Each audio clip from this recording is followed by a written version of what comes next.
All right. So, Raiden came through. Did not like what Liu Kang did to the timeline here. I don't know why, but he definitely struck down with lightning. And not just the whole venue just, like, kind of lost it. So, we're trying to get our stuff back together and go back into the players. But, hey, guys, this is going to be more MK1 action. The players are even more, and it's looking like we're about to get things set. The match kind of, we can pick up where we left off, Aqua. That's what I'm feeling. Now, you guys didn't get to see it a lot because, you know, power was up, stream was down, but the crew here was taking a look at, like, where the power went out in the match. We had the replay here. We were pulling it up, and they were going over it so many times that I feel like what they're going to do out there on the stage is set where the match was. Even though I heard Tios talk about how it's just going to be a flat reset of the match, and it's going to be round one fight again at 2-1 Dexi Dog. Or if they're going to do the other route where they're going to try to set where it was when the power went out. I don't know what exactly route they're going to take. They're handling it right now on the stage with the players. For those of you just now tuning in, we were interrupted in between Ludi and Dexi Dog. It was 2-1 Dexi Dog. Dexi was on match point, but Ludi had just started a comeback to send us to a potential final game in that 2-1 set. And they are right now putting Dexi Dog up around in the match. That's what they're doing right now. Dexi is down 2-ing Ludi to take the first match. And I think they're gonna try to get the meter right as well, or they're gonna reset right after this very first match. We'll see. Oh nope, they're fist bumping. It looks like we might be going in just up the round for Ludi here. It is 2-1 match point Ludi now, and I think that they're going in. I think this is match. Here we go. Sorry for the interruption, guys, but here we are. Mortal Kombat has begun again. All right. So same situation. Dexi's gonna be in has the lead, and he's up the round and see if he can be able to take it out. But Ludi, he can possibly make this comeback happen. I know nerves have to be so shot after a moment like that. Can they turn things around? Dexi, one jump back ball roll finally works out for like one of the few in the whole set that's worked out that hasn't gone around the zoning, just a straight hit. Ooh, that's what he jumped back in the ball roll after the whip soft sticker, but he's not going to be able to get it this time around. Jumping back, trying to find that clean hit, the low side afterwards, tagging both Chameleon and Melina. From so far away, and here we go, Ludi. Gonna start this comeback with a lot more health this time around, Tento. And then the prize gonna set up Play City. Oh, it was hard to block, and there's Dexi driving that breaker. And there it is. Soft sticker once again throws down a lower hat, using that synthetic weave, but catching the clean hit. It's gonna be a lot of damage. Ooh, and the optimal double stand 4. You know it's going to be chunky for 393. Looks for another thing to react with a roll to. Oh, came back, but didn't get the clean. The hit advantage of the Lual hat stopped him from getting any kind of conversion right there. Ludi gets interrupted. Wakes up with buttons. That was so brave. He's a madman. He's mad indeed. Situation afterwards. 3 bars to work with Ludi though. Seconds. 11. We've Lock been down. here before in this set. The sweep chip is a big problem. Wakes up with the 1-1 full string. Jumps back. Lual hat. Nice falls box. But the Sai is going to come through. Dexi is going to take it 3-1. And Ludi, you see the emotion there because you guys didn't get to see it, but when that happened, we got to see a cut to the players, and Ludi's reaction was immense. He was devastated. because it was mid him making a comeback happen. He had just gotten Dexi off of a break with a fatal blow. Dexi had just teched the throw. Neutral was reset, and then that's where power went out. Ludi only had 1 health to his name, or sorry, 1 hit to his name at that point. Power went out, internet goes out. Combo Breaker was attacked by the Elder Gods. Dude, we were attacked. They did not like the timeline Liu Kang created at all. And they someone had the amulet out there, and they did not know how to use it properly. They were just going crazy. Let's take a look at some of the highlights of this one as Dexi was able to close it out. Post-massive reset, once those nerves had been resettled, Dexi did play a wonderful game here, a really smart war of attrition. And that's what I was really impressed by with Dexi. He played health so well. The moment he got a health lead, he just let Ludi pressure. And the moment that he was that he felt a release of pressure, he backdashed and he got away. Immediately would walk back and he says, "Okay, I have the health lead. I don't care what you do, buddy. You have to make a risk from here on out." And that's what was so smart, is that he was riskless up until he forced something out of Ludi. It's a great way to grind down your opponent. And Dexi takes it and will make winners top 48. Make winners top 48, but Ludi's not out of this yet either. He's actually making it out of his pool as well, but just on the loser side of the top 48. We're going to see if he makes things work. It was unfortunate what happened there towards the end, but hey, we're hoping we don't have any more Elder Gods interrupt this fray going on right here. But our next match is going to be crazy before. So, are we doing this before swapping over, or are we swapping over now? Because I was told that we'd be swapping over now. Yeah. So we're actually going to be going into the next set of pools. If I'm not mistaken, I'm going to get a confirmation on that, and we're going to go to a break right now. All right. Thank you, guys. We were just a little confused on the run of show here, but we're going to miss out on a couple of matches for Top 48, unfortunately, because of that time, guys. And we'll be sure to update you in the chat as well with some of the folks that have already made Top 48 and when the next set of commentators come in for the next set of pools. It's going to be ketchup. It's going to be mustard, Tento. It's going to be awesome. Out there is going to be coming up next, but don't go anywhere, guys. We'll be coming out after this break. Stay tuned.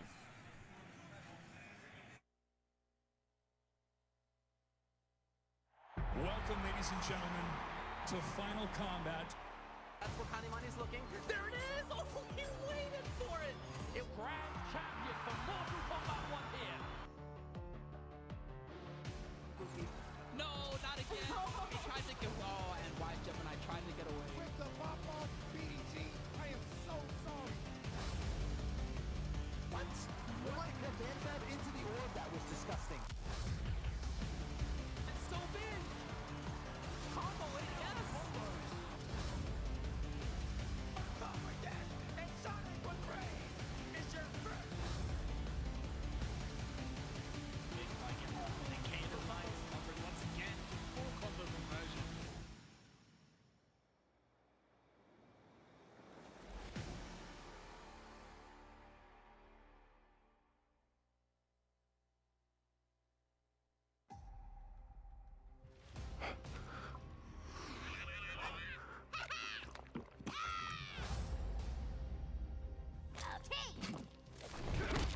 You have chosen war with a god. No, you have.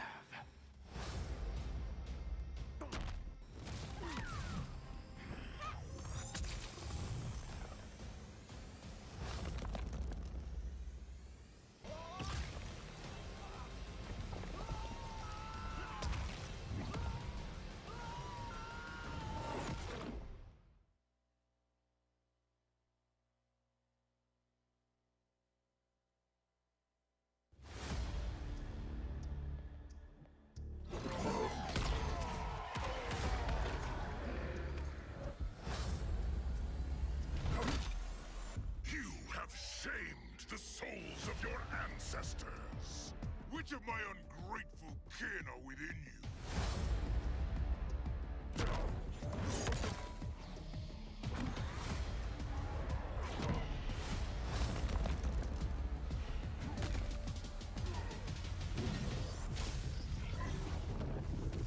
Fight.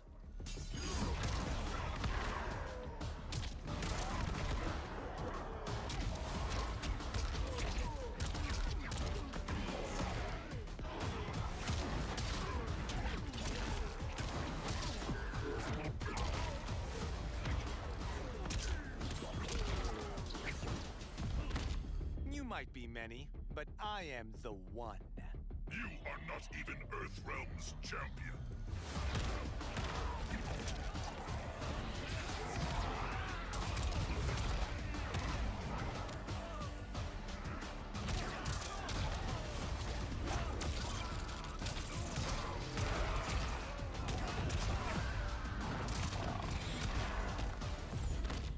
You've changed since we first met. We believe for the better.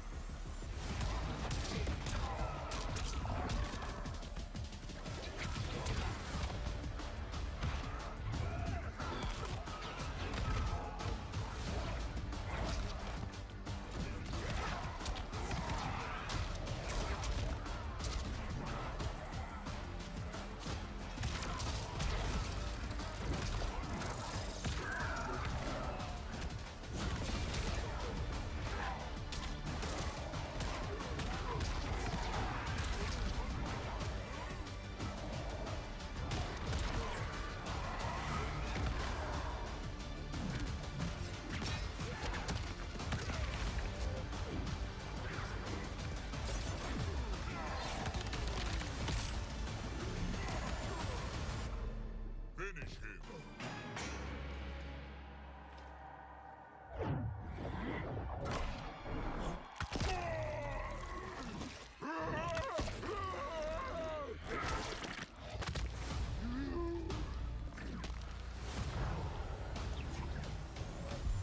Fatality.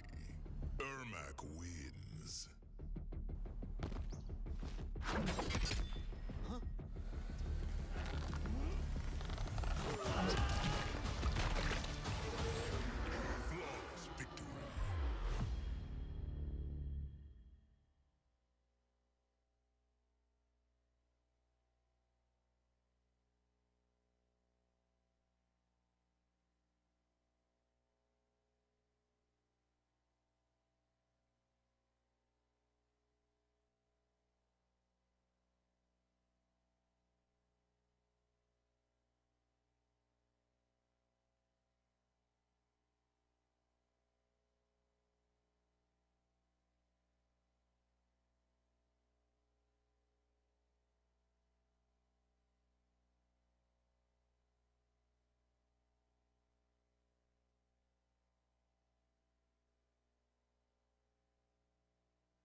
Welcome back, everybody. You're currently watching Combo Breaker here for the Mortal Kombat 1 Pro Competition. My name's Ketchup, joined by Mustard. It's a pleasure to be back, and Combo Breaker has always been one of the most special events to both of us, I think. That's fair. Nice to be here for Mortal Kombat 1, and as you can probably imagine, we are moving on to our next set of groups. So, a bunch of new pools, fresh batch of players. There were some of our matches due to the current conditions, as I'm sure you've experienced and seen on social. The cursed weather. Raiden has caused us some trouble, and it meant that some of our matches had to be played off stream, so we'll update, just check the Start GG brackets for those. Right before I had to go over here, I could see Mari versus VGY. That was 2-1. And they were like just super, super, super close games. It was also Euphoric versus Banditos was another one that was happening. By the time I had to go away, it was 2-0 to Banditos, but I don't know if a comeback was made. It's crazy. There's matches happening left, right, and center. And we're now going to start with our first match, Lord T-Rex versus Chub. I love pool play stage, especially at any of the events of this caliber, where we're this late into the pro competition. Season 1 is about wrapping up over the next kind of 3 to 4 weeks or so. Of course, we even have the finals in Canada in a few weeks' time, but it's by no means set. We obviously have this final event here, Combo Breaker, the classic event for Mortal Kombat fans in competitive at this point. But again, it's all about those points, and that is what today is all about. Only so many points can be earned, but even still here, we have so many fresh faces that we haven't really seen offline at any point throughout the pro competition. So even the players who are here that can't make the finals and the points running, they're still here to play. They're still here to compete, and we're already seeing some really good games, and I'm sure we'll be seeing a great continuation of that as the event goes through. But we're still in the early days, my friends. We're only 2 hours into day 1. We are in for the long haul today. I don't think we're scheduled to end until about 10 p.m. local time here. Bit late. Strap yourselves in. Bit late. We are in for a chunky one. But of course, we are going into game number 1 as soon as we're ready to go. Like Ketchup said before, those of you that have been here will be aware we did have some issues with some of the weather here in Chicago, where Someone told me that like lightning hit the venue. I don't know I how saw true. that too, but I'm not about to spread misinformation. But all I know is the weather is not playing nice to us, so we're just making sure everything's good to go. It's a bit stormy. It is, and we're just making sure that everything's good to go before we, of course, continue I think with we the should competitive. say, actually, at this point, obviously there have been some conditions happening. I want to say shout-outs to the Combo Breaker staff, the tech crew, everyone that's doing all of these different shows. You know, this is one of many stages here at Combo Breaker. There's a lot of people that have been having to do a lot of work in a very short space of time to kind of get these issues resolved and get these streams back online. So definitely an opportunity to say thank you to everyone that's been putting in that hard work to provide the show and get it back up online as fast as they possibly can, especially with what's been happening. Could have taken a lot longer, I think. So either way, we're just getting set up now into our match. If it is correct, I can see Ermac versus Kenshi. Now, if that's going to be the match we see immediately, that's kind of interesting to me. Maybe. It is a button check, so we have to obviously check. But I know these are definitely two teams we've seen quite a lot of. We've seen like the Kenshi Darius. Well, I say a lot of. This is actually the opposite. This is a team that You can't even see this on stream. Yeah, With the yeah, button yeah. check, there is a Kenshi Darius. Yeah, so I hope that's what we see. Yeah, so player 1 we got Kenshi Darius, which is a popular character with a cameo that we almost never see with him. And obviously the Ermac Janet Cage is the polar opposite, which is by far the most common cameo we're seeing with Ermac so far. But I've got to say, shout-outs to Combo Breaker being the first offline major pro competition event where we can see Ermac. And obviously not only just Ermac, but even Movado as well, going to be legal competitively. Of course, there is that kind of grace period of about 2 weeks or so after new content comes out that it's not allowed in official events. Combo Breaker was just after Just 2 outside weeks. of it, yeah. So Just obviously after. we're seeing Ermac now, Movado too. Ermac, I am sure we will be seeing plenty of in this tournament. I mean, even a bunch of the off-stream games. Definitely a character quite a lot of players are believing in. You know, definitely strong, very tricky, execution heavy. On the flip side though, Movado. How much do you reckon we're going to see Movado this weekend?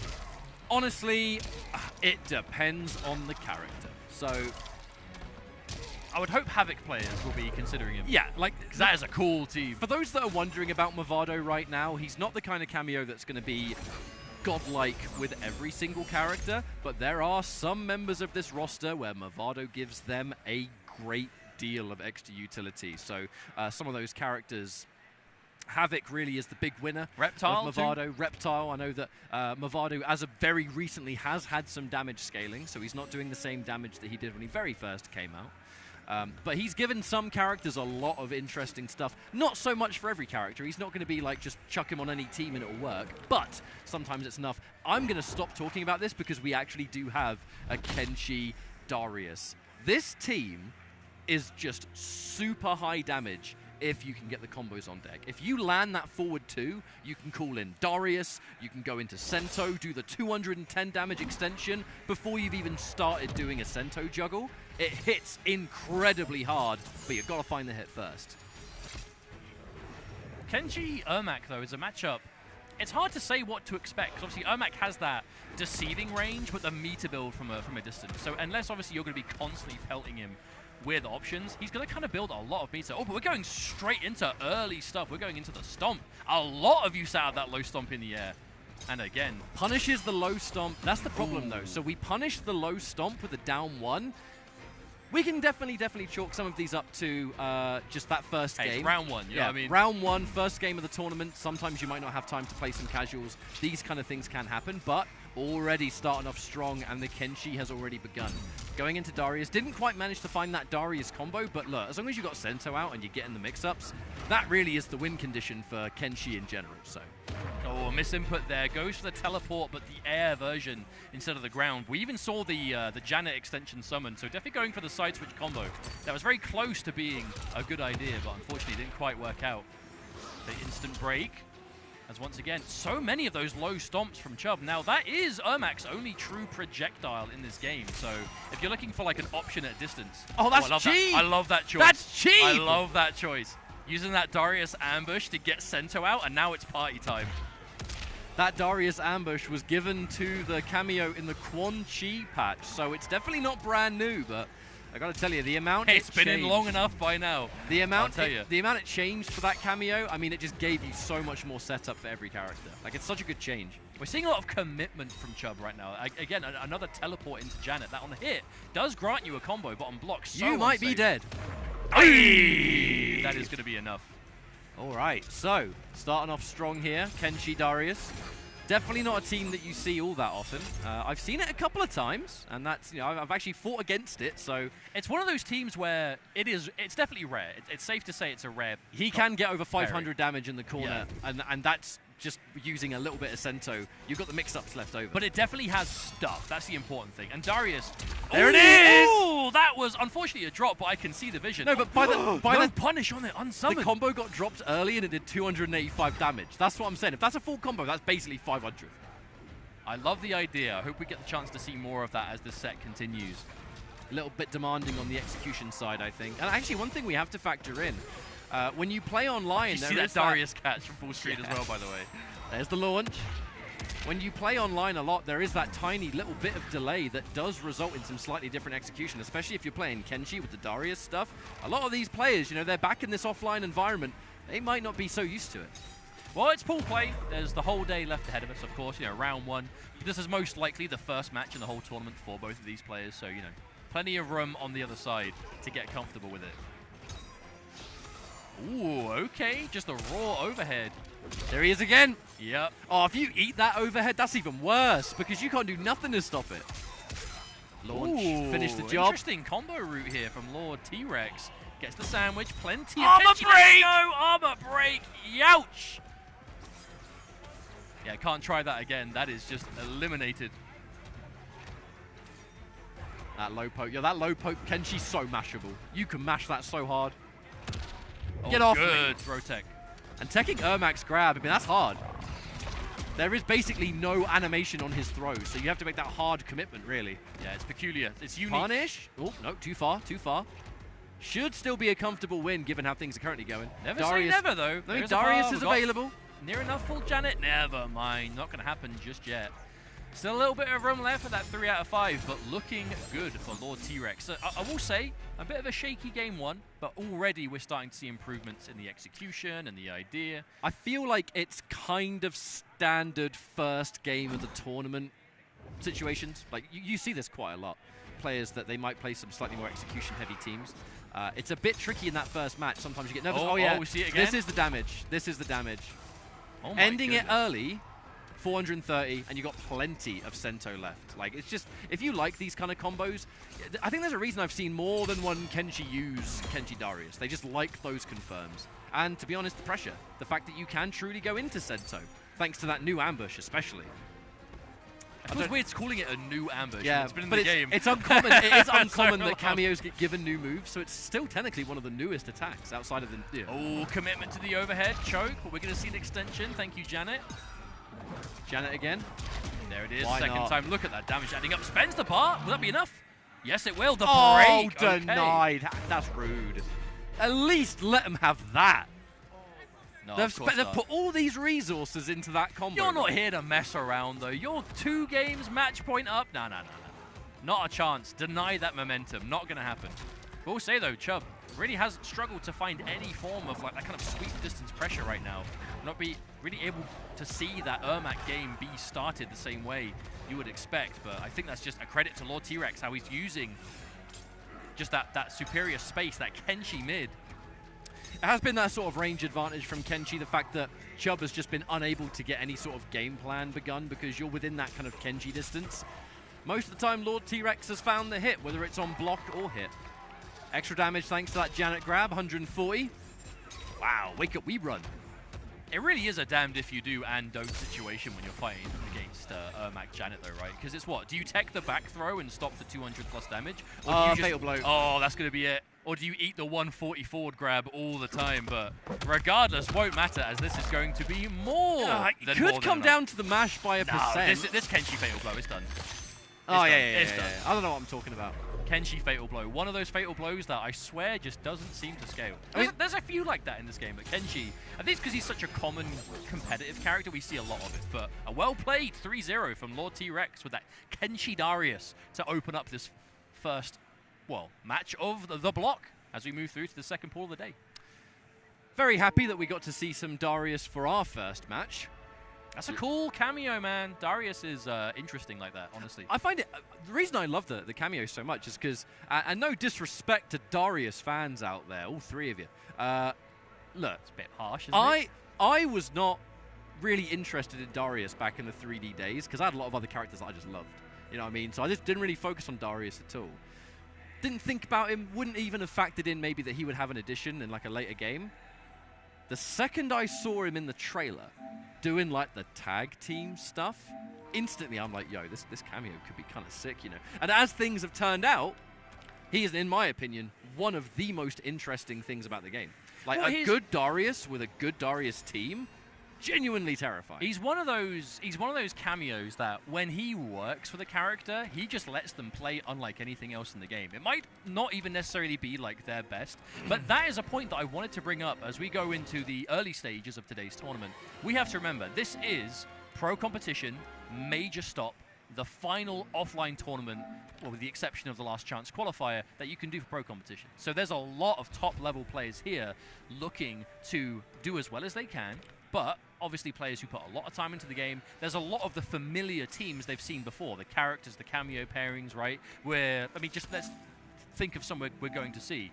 Various characters with Chameleon, a lot of Janet pairings, a lot of, you know, Baraka Kano I'm seeing a lot of stream, of course, things like that, right? The Johnny Cage Lual, right? These teams you see all the time. However, there is a degree of, if you play a cameo that is still quite solid, but not the most common in the game, but you're playing like even a character like Kenshi, who we've seen so much of, but even having a cameo like that isn't bad, might not necessarily be their best, but is enough of a spanner in the works that you can kind of just throw at somebody. And you might be prepared for a million things going into Combo Breaker, but did you lab Darius?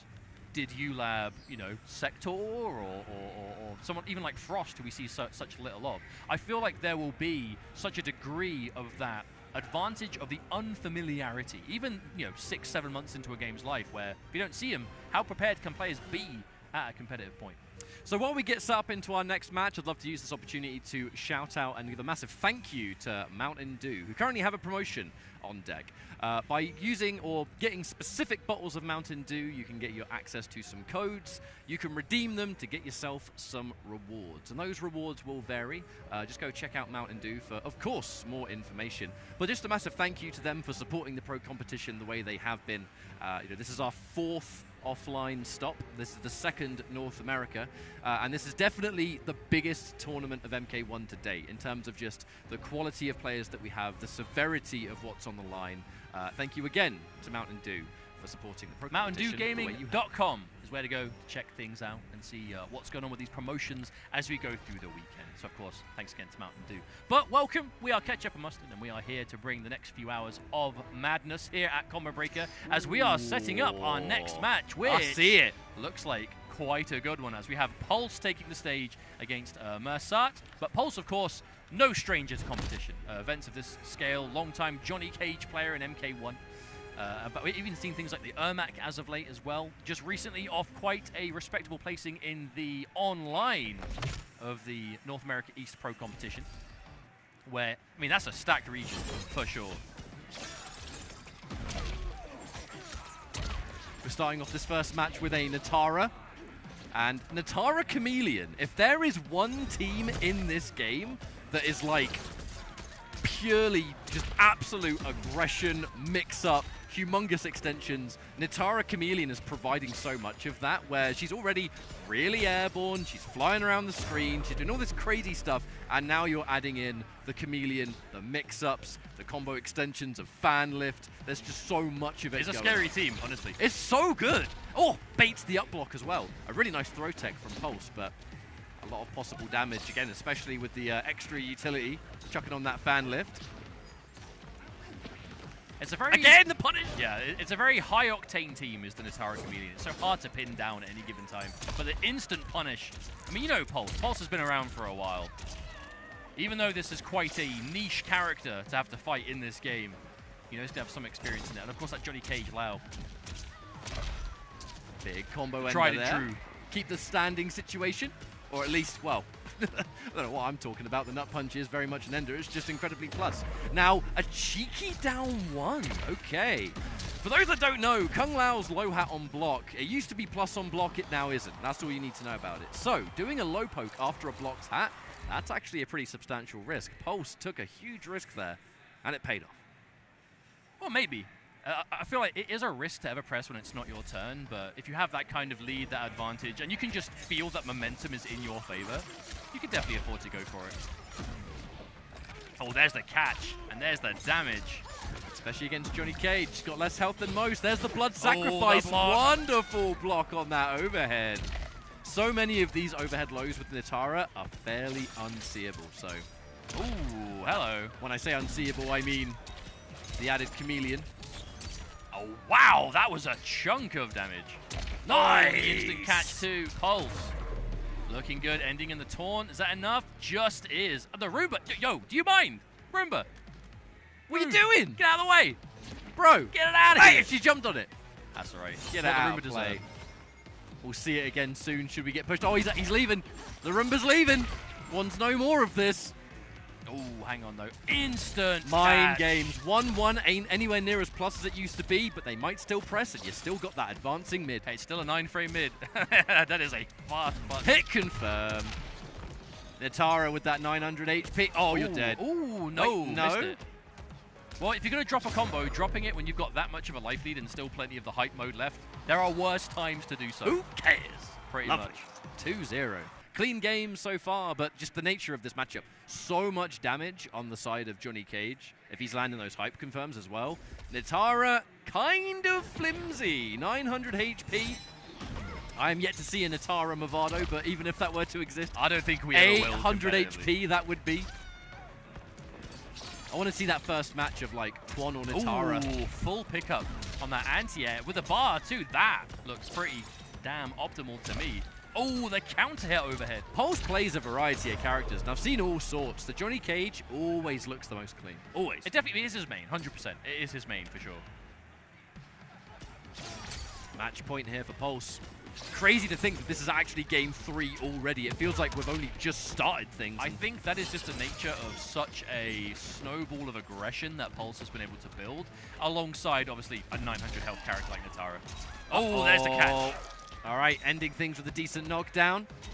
Now, I mean, you cannot be tempted to take the bait, and that's the end of the game. The second Johnny Cage is in hype, and he does any special move, and he hasn't done that third one, You can't risk pressing a button. The moment you risk pressing a button there, EX nut punch is coming out for free, and you're going to die. Like, you cannot be tempted to It press. is why you see players kind of freeze up when they're defending against type mode. You kind of have to. It's the yeah. safer thing to do, is to do nothing. I mean, as frustrating as it can be. It looks weird on paper where, you know, you might watch it and be like, why are they not punishing any of these moves? But knowing that any other special can come out, especially the EX version with the invincibility, so scary. But nice to see Pulse doing well. Pulse has had quite a good competitive run, I would say, in MK1 for now. Well, from launch, I would say, up until now. Has always been quite consistent. It's from a very contested region of strong players in the East Coast, of course, of North America. Even quite recently, like I was saying before, the regional finals. That is a stacked region, and Pulse consistently did well in it. So, of course, looking good. Was it Level Up Expo recently as well? Yeah. Was it second place? Han Rashid won that. Yeah, of course, it was second place over Han Rashid taking the first place. So now, always looking good. I recently watched Pulse playing a long set against the one and only Sonic Fox, and the Cage was doing extremely well during those matches. I believe that matchup was Sonic Fox trying out a new team of Sindel and Tremor. Why might you be bringing this up? The reason I'm talking about this is because I have my cheaty little extra monitor, so I can see totally all the threw him off different there. cameras. I just robbed the hype No, at the that's last fine. minute. That's Sorry, fine. mate. I mean, look, the hype's there. There's probably people in chat saying, "Where's Sonic Fox?" The answer is here. Right bloody now. Sonic Fox is up on stream next, going up against Killstreak, actually, which is a name I have not heard in some time. If I'm thinking of the same Killstreak from MKX.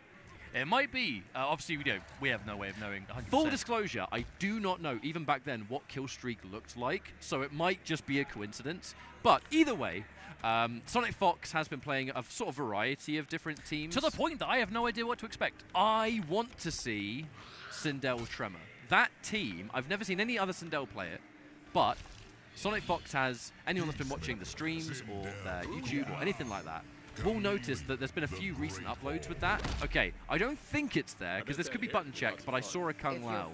However, I think in a competitive sense, there is a chance we might see Tremor from Fox. Because Maybe. it's extra health, mix-ups, the ability to do the snap so that you can get the Tremor back way quicker. Very similar mix-ups to the Lao low hat, but in a slightly different way. I mean, I'm gonna. Super good. I am Love gonna it. cut you off though, because I feel like Fox has been very vocal about specifically Ermac, and has been streaming tons of and playing loads of Ermac Janet. Really at the forefront of that team. And to the point saying, I think I'm going to main Ermac Janet in this game. And Fox this says they're going to main every new character. I know. But my point is, this is the first time to Look, maybe play. Sindel. Peacemaker. This to Peacemaker. me looks like an anti-Peacemaker idea here, and that is going to be good for a number of reasons. Peacemaker is the character to watch going into this weekend. This character is a problem for competitive players currently, especially the Peacemaker Chameleon. But when I see that was a huge instant commitment, but I like the boldness to instantly commit to that mix-up and be like, I am willing to do this. It might be a risk, but I don't care that you're Sonic Fox. I'm going to go for this mix, and even you are still going to hit this. Fox has been known to use Sindel Sub-Zero against highly projectile-focused characters for obvious reasons. But it's not just that. We can get this meterless confirm, extend things beyond the screen should we want. Lovely damage. The snap is going to bring our cameos back much faster. Oh, watch your head. Drops the combo. That's unfortunate. Breaker. Still a chance to come back here. And there it is. That is why I expect we are seeing Sub-Zero in this matchup. That ice armor. Why is that so good against Peacemaker? This character is a lot of projectiles in that neutral. That is what he's looking for. He wants the eagles, he wants the chameleon projectiles, he wants the gunshots, everything with it. Something interesting I'd like to point out too is this is the first time in a very long time that Sonic Fox has been a free agent in competitive play. It's very weird seeing Sonic Fox without some sort of sponsor tag. Yeah, it is kind of strange. All right, there's the reset. Waits for the Eagly. Play against enough Peacemaker. You know that no low poke is coming without an Eagly if the Eagly's available. I will say, I really like the way that Killstreak is just establishing that brick wall, but never mind! Right as I say that, whiffs a button, and Sonic Fox immediately capitalizes with a whiff punish. And there it is, using the freeze to get that guaranteed fast recharge on the cameo. We'll be seeing Sub-Zero a lot quicker than usual. Do they wake up down one? Oh, Something that Fox will remember, no doubt. I wonder if we might even see just a I meaty love that. button. Oh! See you later, Jade! We're seeing some really good decisions from Killstreak, but not following through on the execution. Oh, that was good for Killstreak, though. Managed to neutralize that ice armor. Takes the big risk. What is going on here? Missed punish from Sonic Fox. Where did that raid come from? From the stage, I think. What? Left side. We're stuck to him. Can we get an instant replay? Oh, right. As we've been talking about what that sub ice armor is going to do in the matchup, we see it absorb 3 shots of that EX gun.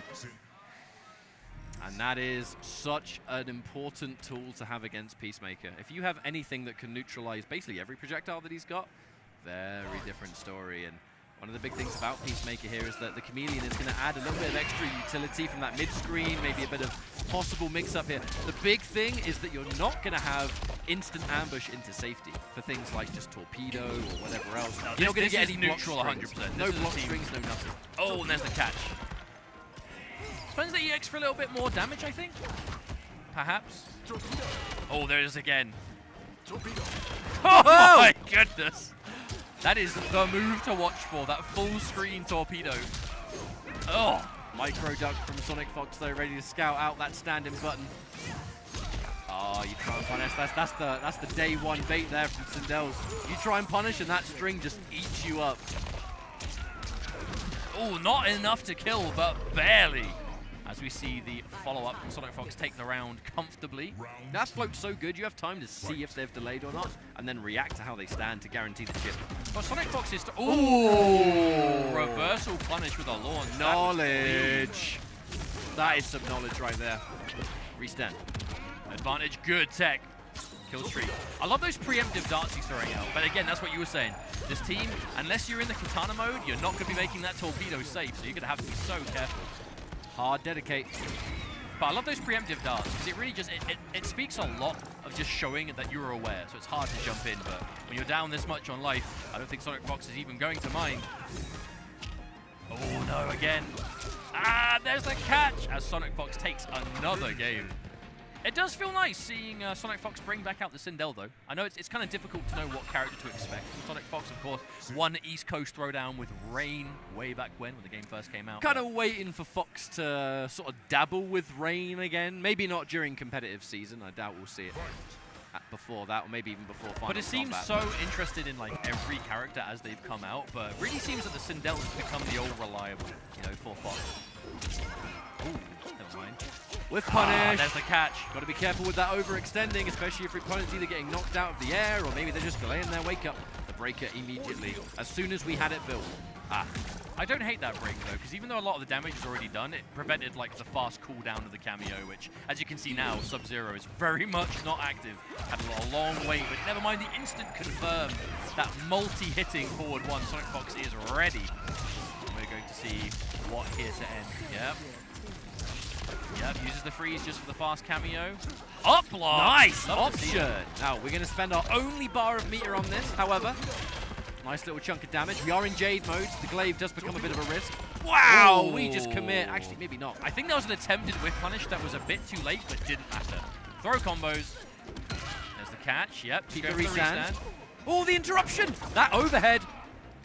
I love the choice from Killstreak to not fatal blow off of that. Oh, you're dead. Because it would have scaled so much. Never mind. Never forget 130 damage on Sub's throw. That is so much more than most cameos. Underratedly strong tool. Again, so many of these raw torpedoes. But I love that coverage. Oh, big whiff. Instant whiff punish again. I think that's what Killstreak tried last time, but it was a bit too late. This time, no such delay. Oh, tried to intercept. Yeah, Sonic Fox even waited there. Stayed safe. This is why that sub armor comes through so clutch. Oh, but the second it's applied, instant torpedo again. Ooh, dash up grab. I don't know what that was. The problem here, though, is that now the snowball can begin. Sonic Fox, who gets the freeze. Knocked down. What you got? Ah, no up block this time, but Sonic Fox not deterred. Forced the previous. Yep. Oh, there's a poke. Instant catch, but no. No huge confirms here. Armor immediately. Sonic Fox doing everything Fox can to deny any momentum here from Killstreak. I think that's the first time I've seen Fox use armor all set as well. Like, just saving it for that final round just to deny anything that resembles momentum. Oh, you're dead. Fatal blow. For sure. This is super dead. Fatal blow. Thank you very much. 3-0 Sonic Fox over Killstreak. moving on swiftly in this bracket. Now, there's quite a few different stories happening this weekend, the big one being obviously pro competition points. One of the other stories is that Sonic Fox is yet to win a combo breaker for Mortal Kombat. That is true. This could be a chance for Fox to essentially break that curse, because at this point I think it is a bit of a curse. Whether it was the MK9 throwback, the MKXs that we had, the MK11 where Scar took first place, it just feels like Fox has been second place in so many of these, but it's kind of yet to take that #1 spot. This could be the tournament that changes as we go through our instant replay here, powered by Mountain Dew. And if you wanted to look at a Mortal Kombat superstar, it didn't end there with Fox. I've been looking at our stream queue. Our next match is going to be another legend, but this one a bit more recent. Scorpion Procs from Chile going up against RX Queen. Now, Scorpion Procs, one of the few players in the world that is in an amazing situation for Final Combat through points alone. The actual leaderboards, I've got the leaderboards in front of us. Thank you very much, Aqua, for printing these out for everyone. To remind us all of the journey, Tekken Master and Scorpion Procs both sit at equal #1 with 820 points. So they are as close to completely guaranteed as anyone can possibly be. Scorpion Procs... And by that, of course, you mean guaranteed. Yeah. That's what I mean. If I misspoke there, I've already forgotten about it. It's fine. We have... If I explain it, it won't be funny anymore. The joke's over. Sorry. We'll just my swiftly, fault. My fault. My bad. We'll just swiftly Continue. move on. But my point... I've even forgotten my point. No. So what I think is more likely is Scorpion Procs is one of the absolute favorites to win. Hot off a rather recent victory. Early in March, the Brazil offline pro competition, Scorpion Procs took first place there. And being able to win a tournament with the greatest players in South America, that's no easy task. One of the highest concentration of talent, I think, is South America. Scorpion Procs reigns supreme as #1. I think one of my picks to win the whole tournament. But I want to say as well, interesting point, Scorpion Procs with so many points, long guaranteed for Final Combat, doesn't really need to be here. Doesn't really gain anything beyond just winning the event and the prize money. But besides, you know what? letting people know that he is still #1. But that's what I'm saying. For a player like Scorpion Procs, it's not about the points. It's not about the Pro Tour. It's about competing in the game. It is about the win. That's why we saw Nicholas and Scorpion Procs travel when they did. A kind of post-pandemic when they started first traveling that year of MK11, where they were so dominant and strong, and we would see so much success for it. There is a clear, just genuine love for the game itself, which is why I expect we're seeing both of them here again, despite, again, both being guaranteed for the final. But I will say I'm happy to see him make the trip. So I know Scorpion Procs and Nicholas, we haven't seen them compete against Americans yet. In North America anyway, with the exception of those that traveled to Brazil. They haven't been to America for a tournament so far. There haven't been tons of offline opportunities to do so.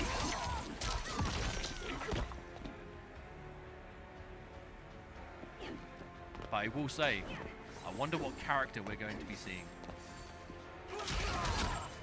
Because for Scorpion Procs and Nicholas, it really is a question mark. They play what's good. They always play what's good, but they play what they think is good. At the most recent tournament in Latin America, they were both using Johnny Cage. Yeah, that's However, true. They play those good characters, like you said. This is something I was thinking. Scorpion Procs and Nicholas, they play similar characters, but have like kind of one favored option. Now, for Scorpion Procs in this game, Baraka has been that favored character. Yes. It was Kotal Khan in the previous title. And I'm kind of interested to see just how because the Baraka is always clean, and Baraka Kano still cooking. Look, this is a scary team. Shoutouts to Queen with an Atara Jax, bringing us back to 1000 HP. Let's see if Jax is going to give us some crazy tech here. And the Kano to begin. The question's going to be, can Queen prevent this, right? The constant rush down, the block strings, the pressure, because Baraka Kano is so good. You see that instant call of Kano as well. One of the benefits of Baraka Kano is being able to make every special safe, including, of course, the stab. But you have to be so quick with the calls to get that one off pokes. And Scorpion Procs with a relentless round one already RX Queen stuck in the corner. Absolutely merciless beginning. And the big jump into, wow, not only hit the Natara, but the Jax as well. So no opportunities to break until the Instant penalty is confirm. gone. And Jax gone for so long, has only just come back. And there's the low. That cheeky little low that says, watch your toes, I'm coming. Oh, the break. Oh, never mind. But to be fair, even in that situation, I'm not sure what you can do to stay alive in the face of Baraka with that much of a life lead. No Kano, but at that point, who even cares? You've got a flawless block. Absolutely everything to even remotely stand a chance. Absolutely fearless is Scorpion Procs, and with the perfect character to just get in at decent range. Ooh. Tried to anti-air with the instant air down forward 2. It is down forward 2, isn't it? The flip. Please tell me I'm right. Oh, you mean Baraka? Yeah, the spin in the air. I believe so. Yeah, I mean, it's the spin. I had to confirm. You played Baraka. I'm sure it was. I'm sure it was. Knocked down. Kano coming in now. And here we go. Just to continue. Oh, that actually, dare I say, looked like it made it unsafe on hit. It can do. That does happen sometimes for Baraka. Oh, there's the catch. What are we going to do from it? No, drop the combo. That's unfortunately, that's unfortunately one thing you must never do in the face of a player like Scorpion Procs is miss those opportunities, leave them on the table. You just get that damage, you need to take it. Because if not, you know Scorpion Procs is going to take it right back. Ooh, never mind. Catches that back 3 again. A nice little confirm, actually. Familiar, you know the hit's going to land, the knives are coming, so you kind of make do, still try and squeeze out as much damage as possible. Oh, counter hit as well. Scorpion Procs immediate back-to-back buttons with the confidence behind them. To know, tries to Anya with stab, but does not matter. Queen manages to find something here. Always having to chase down. Oh! Almost got launched by your own combo, your own cameo. Ah! Is Jack still there? Have we seen 3 ground pounds? I think it's been 3. Oh, never mind. That is going to be another game. We almost saw a full combo off your own Jax. That is the worst feeling ever. Especially, well, because in that situation, it could have killed. Like, yeah, actually, it could have been enough to take the round. I'm going to say RX Queen has to find something here to bring this back, but definitely a, I mean, there's no avoiding the obvious. It's a rough call getting Scorpion Procs game 1, but that's what pool play is for. We could potentially be seeing the game 1 upset, but there's so many killers in this group, though. Oh, just all day long. There are people that your first match is Ninja Killer, your first match is going to be Sonic Fox, it's going to be the Twins, it's going to be VGY, it's going to be anybody. And that's what we love about these tournaments. Gets a big knockdown, Jax is still there. Could be a punish. Ooh, too far away to capitalize, though. Queen with a life lead, sizable life lead. The Jax grab is going to do a little bit of damage. This round is looking better. No, never mind. The punish. Threw it away. The problem is, though, we know what this can lead to. Oh, never mind. This could lead to continued offense. Right now, Scorpion Procs, as soon as Scorpion Procs has had that opening, it has been GG for the rest of the round. Never mind, there's a hit, okay. That was so clean. Does this do enough? It does, 950. I think so, 950. Okay. RX Queen around on the board. Signs of life. That's what you need in this situation. You're getting on the verge of being 3-0'd, being able to bring it back even around here. Punish again. I will say that's where a significant amount of RX Queen's damage has come from. Never mind. It's just unfortunate. You know, you're in a good situation. Just a temporary lapse of judgment, maybe. Good block. Nothing. Scorpion Procs with another up block. Uh-oh. The reward of the up block is it's just going to favor Scorpion Procs so much more. Queen hasn't been able to show any sort of substantial amount of damage on a read of the up block. So if my reward is shutting down that jump and getting a full combo, I'm going to keep doing it until it doesn't work. Oh, there it is again this time. I actually love those preemptive charges because RX Queen is thinking that Scorpion Procs is going to jump to avoid the Jax ground pound. But that time, Scorpion Procs did not bite to it.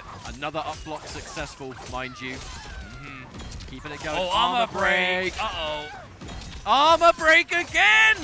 You think I won't, but I have no reason not to. Oh, and there's the down one. Where are you going? Gets the catch. And the end of the set, 3-0 Scorpion Procs. Looking ready for combo breaker, I must say. You said before going into it that, of course, you know, known for playing a lot of those really strong characters and teams in the game, but Scorpion Procs definitely having a a fondness for the Baraka in particular, you know, especially when it comes to, you know, crunch time and we start seeing the most important matches. And of course, this is the character that I believe Scorpion Procs had most of his success with competitively, whether it was through the online events for Pro Competition, of course the offline Brazil tournament as well. Just definitely a tried and true Baraka player in this game, and we're being reminded now exactly why that is. Though I will say, not really seeing anything extended. There was nothing too overly complicated about what we were seeing from Scorpion Procs. Just a brutal and relentless application of just offense. Poke into barrage. You know, just strings into safety, constant safety. I know that you know nothing's going to be punishable, everything is going to hit, and it's always my turn, says Scorpion Procs. One of my picks to win, genuinely. There's been a lot of top-level players to test Scorpion Procs, but has just consistently been the most dominant player in all of South America in things like Liga Latina and various other community tournaments that have been happening over there. Definitely make sure you check out stuff from the Kombat Club and everything else, because they do so much for South American Mortal Kombat, and often the twins are right in there securing that first and second almost all the time. Not always. There are some players that are able to do really well, but story for another time. We're going to go for a quick break. When we come back, we're going to go into more of our group stages. I believe it's going to be Diock versus HZR, and that's going to be some General Shao on deck. We're going to go for a break. When we come back, Mortal Kombat 1 at Combo Breaker continues.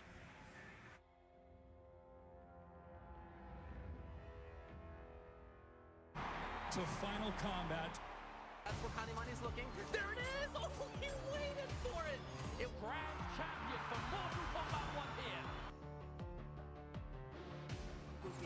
No, not again. He tried to get and wide jump, and I tried to get away. With the pop off BDG, I am so sorry. What? Like a Banditos into the orb, that was disgusting. It's so big. Combo it, yes. Oh my God. And Sonic with Wraith is your first. Big like it. The candlelight is covered once again. Full combo conversion.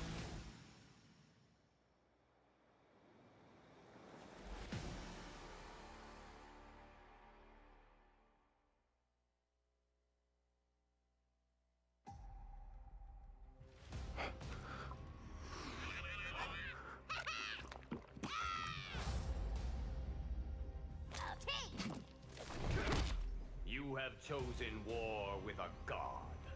No, you have.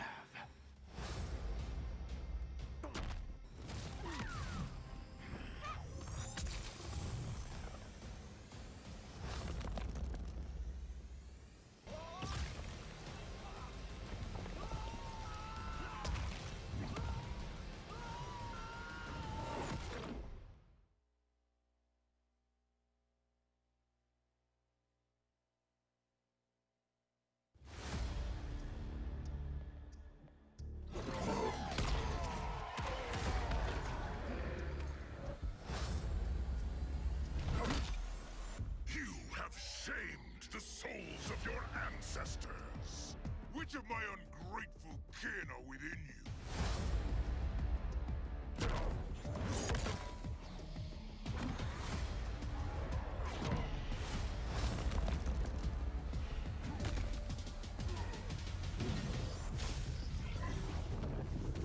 Fight.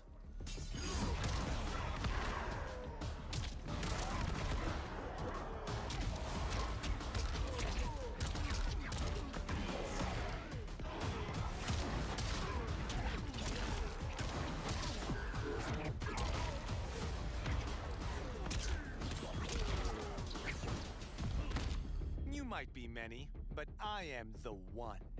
You are not even Earthrealm's champion.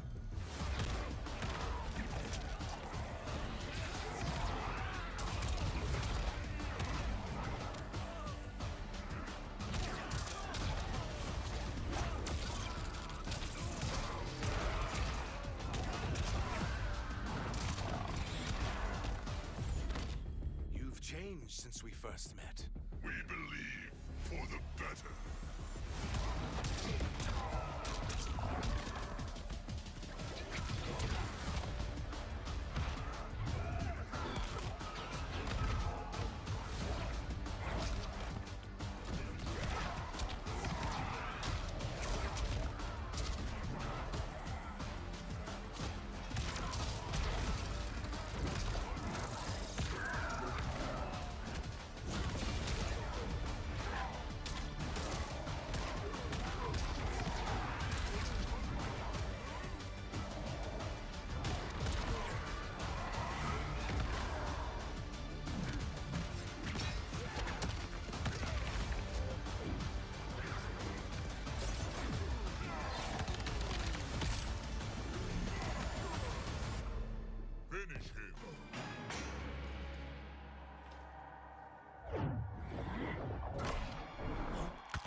Welcome back, everyone, to Combo Breaker 2024, as we are still in the earlier stages of the tournament, as we are here to find out who will be our final Kombat qualified players via the points leaderboard going into the finals in a few weeks' time, as we have...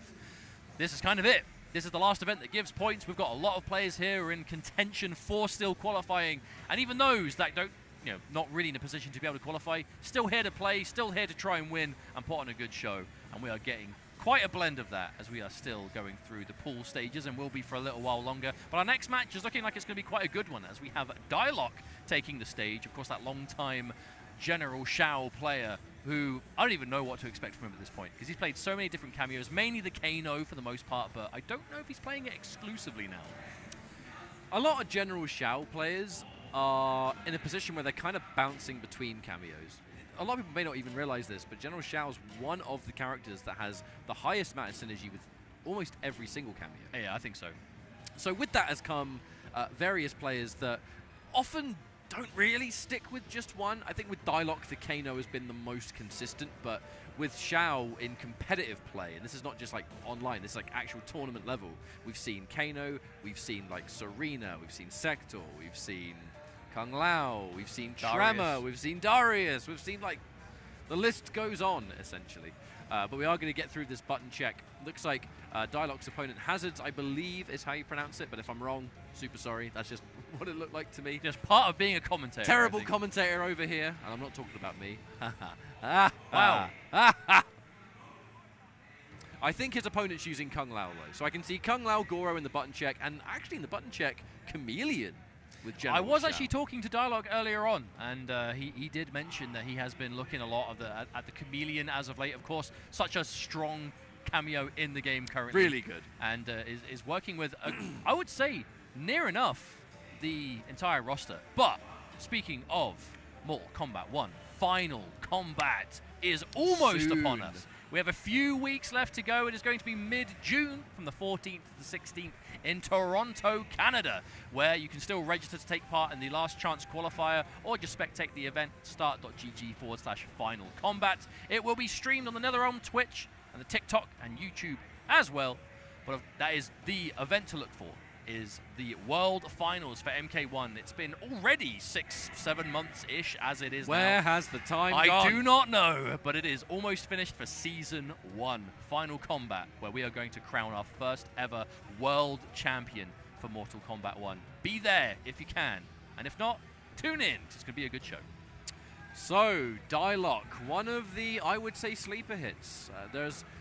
We've seen great success from Diock competitively, but I think the masses may not have. Like, there's been various big tournaments that have taken place that are not in pro competition that Diock has done superbly. No, I tell you, Diock is one of those names that kind of just keeps showing up in like top 8. This guy could absolutely get top 8 at Combo Breaker, and it would not surprise me. So, General Shao and Chameleon versus Kung Lao Goro. Wait a minute.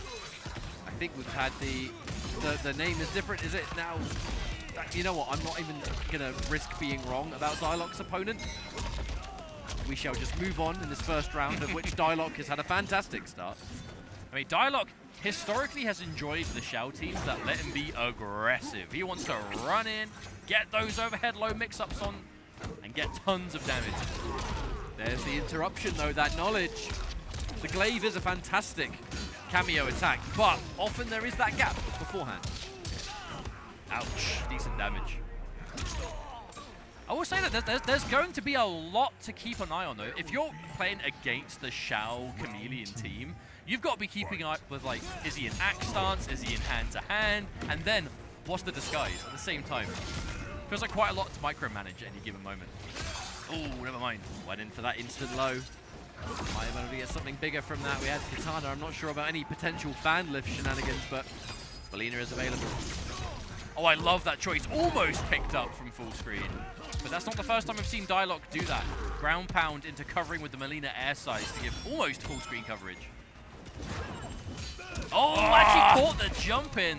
You think I'm unsafe? Fan lift has other plans. And then straight from the fan lift for safety into the Melina mode. Never mind, Hazard's managing to find something here to get out of this corner. Never mind, turn Diock once more. Winston. Those dive kicks, big risk against Shao Kahn. That fast standing 2 with the room to reach. Doesn't guess right on the back 3. Hang on. The low hang this on. time. No, the combo drop! That could have been the perfect time to swing the round, but not going to happen on the back of that combo drop. Just didn't look ready for it at the moment, unfortunately. But the worst kind of combo drop, where it's like punishable on drop, like that just feels bad to be on the receiving end of. Hazard's receiving a little bit of coaching. Must remember though, I believe some of the ELG players, there's quite a few of them if I recognize the jersey. Must remember 1 coach per player. These big offline events, sometimes that might be a bit hard to regulate in pool play with like big crowds and everything else, but you must remember 1 coach per player. All right, first hit as well as a grab, so not too bad. Spending the meter, get that meter back from first hit, always a good start for you. All right, we want to manually go straight into Katana. That really tells us what Diock's trying to prioritize here with Disguise. Well, I feel like he spends most of the round in just anything but Jade. And it's not even that like Jade is bad. For Shao, I think it's like, because the glaive is nice, but you really want the utility from Katana and Melina more than anything else. Yeah. You want the low, you want the air control, you want the fan lift. Hey! Wow! That was just a straight up single button into launcher right there. Diock. Off to a fantastic start. He stuck out that standing 2 once or twice. Okay. Hazards is forced into a weird situation though, because would you go for an armored launcher at that health? Do you think maybe it's not worth the risk? Goro is gone. Hazard's gonna have to do this. Just me, my hat, and my 2 fists. Oh, big jump, but not quite close enough. A preemptive stand 2. Patience again, gets caught. Diock taking the round, looking good. I feel like that right there is what happens a lot with the Kung Lao teams, though, is when you use Goro twice for some good momentum or combo extension, and suddenly he's just gone. Fantastic up block, though, from Hazard. Opted to go for the EX launch instead of regular launch into Goro, which definitely shows what we're trying to pay the most attention to. We want to save that Goro whenever possible, because it is lovely anti-air. That was like the cleanest down 2 pickup I've ever seen, because that was like such a late Goro just to make sure. Oh no, again! Same situation, huge drop for massive damage potentially, and now you're back to the corner. Melina advantage. We have meter to armor, but no Goro to make it worth a damn, so is it even going to be worth it unless Desperation kicks in? Oh dear. Unseeable launching overhead, big damage. Had to break that because Axe would have come back, we'd have got another launcher. Sweet, plus on block. Very few people know. Axelis at the hand-to-hand low sweep. That's plus right there. It's just a safe bet. Whenever you're against a Shao and he's in hand-to-hand, just assume that every button you block is either plus or safe. To the point that he's going to be able to threaten his own down 1 after. So scary. We're going into a game 3 now. Diock looking so good in the set. That aggression I was talking about before coming through so much here with this Chameleon team. When we see Diock and General Shao, it's always rock solid. Tries to go for wake-up ball roll, crushed by the Kung Lao 2-1. Such a good string. But I feel like Hazards is playing well. It's just missed the dive kick though. That's what I was about to lead my point into. It's the execution that's letting him down. He's like making decent decisions, getting the hit, but then doing something wrong with it that's resulting in him being straight up punishable. Trade. Ooh, I was half expecting that to trade combo, to be honest. Oh, wow. Diock was actually walking back and still got caught. I wonder if Diock thought he was out of range of that armor, but never mind. Bit of a strong life lead here for Hazard. Ooh. Really trying to bait out that up block now 3 times. Oh, God, the raw overhead. EX. Fatal blow is in play. Reset. Overhead. You must break. You must escape this. Goro, flawless block on the Goro too, just to shut down anything. Good Katana fan, and now Hazard's just like that, not in a good spot. The Goro, another whiffed dive kick. These have been killing Hazards all series long. Execution just has not been up to par. Easiest thing to correct, but frustrating when your opponent's on match point. But on the flip side, Diock is so unpredictable in what he's going for. There's the catch.